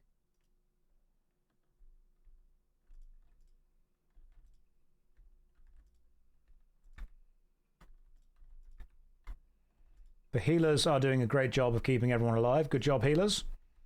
The unsung heroes of the damage dealers. Without you guys, we would all die. Right, we might this time, guys, get the actual orb spawning in. Okay, guys, everyone mount up. Everyone mount up. Everyone mount up. So get on your mounts real quick. Grab the orbs. After the orbs, get on your mounts real quick. We're gonna probably... No, we're fine. We're fine. We're fine. Keep going. Keep going. Keep going. Keep going. I'd say we're doing okay. There's there's a large zag of players possibly coming in south of us. So okay, yep, cool. Are they attacking? Okay, so what we're gonna try and do, guys, is walk to the northwest exit. So Josh, you're gonna head up this way. Northwest, on my way. Come with me, crystal creature. We can still kill you. Oh no, they're attacking everyone. You're okay. Keep on walking backwards. I'm keeping on walking. Their guild name is Journey Together, which is honestly ironic because they're stopping us from doing that. Why would you do this, Journey Together? Do you wish for my chest? That's what it is. Good job, healers. So we're trying to get to Keep trying to walk to that exit if you can do, yep. Oh yeah, I'm running, don't you worry. I think they know that I'm important, that's the problem. Healers, I'm trying to hit you with some big healing. You have hit me with some big heals. Big heals are on me. Please. Nope. No. It's okay. I thought you were going to get out there. Don't worry, it's okay. I have to leave my corpse all over Albion. So they know that I was here. So this is, again, like we talked about before, with running extra large groups like this, if you're not coordinated to be able to fight bigger groups, is you're marking your location on the map. Obviously, everyone came over to hit that crystal spider. Yep. And that created a blob on the map. That enemy group of players saw that blob and they came to it with their blob and kind of ran people over. And again, we're not really equipped for it with a lot of 4.1 kind of builds or whatever. It's blobs all the way down. Now, I don't know why I died because I'm actually wearing tier 5 equipment, which means I think that they shouldn't have done any damage to me at all, and yet somehow they did. So what we can do is we can keep running out like this and trying to find guild objectives, or if you want, we can try and size things down a little bit to like a little bit of a smaller party. Try and get some people in some actual equipment that have some coordination together, and then show people what that would look like. Practice, you know. I think what might be an idea is getting some people and then running some dungeons with those people so they can start to learn their builds, they can start to learn their equipments and their ideals. And what I'm going to do is go and spend a load of silver on the auction house and then fill up the guild bank with a load of armor, weapons, and stuff. So if you guys want to get involved in this and you don't want to lose equipment, that's fine. I'm going to supply you all the equipment you need, so even if you do die, you can just go and get some stuff.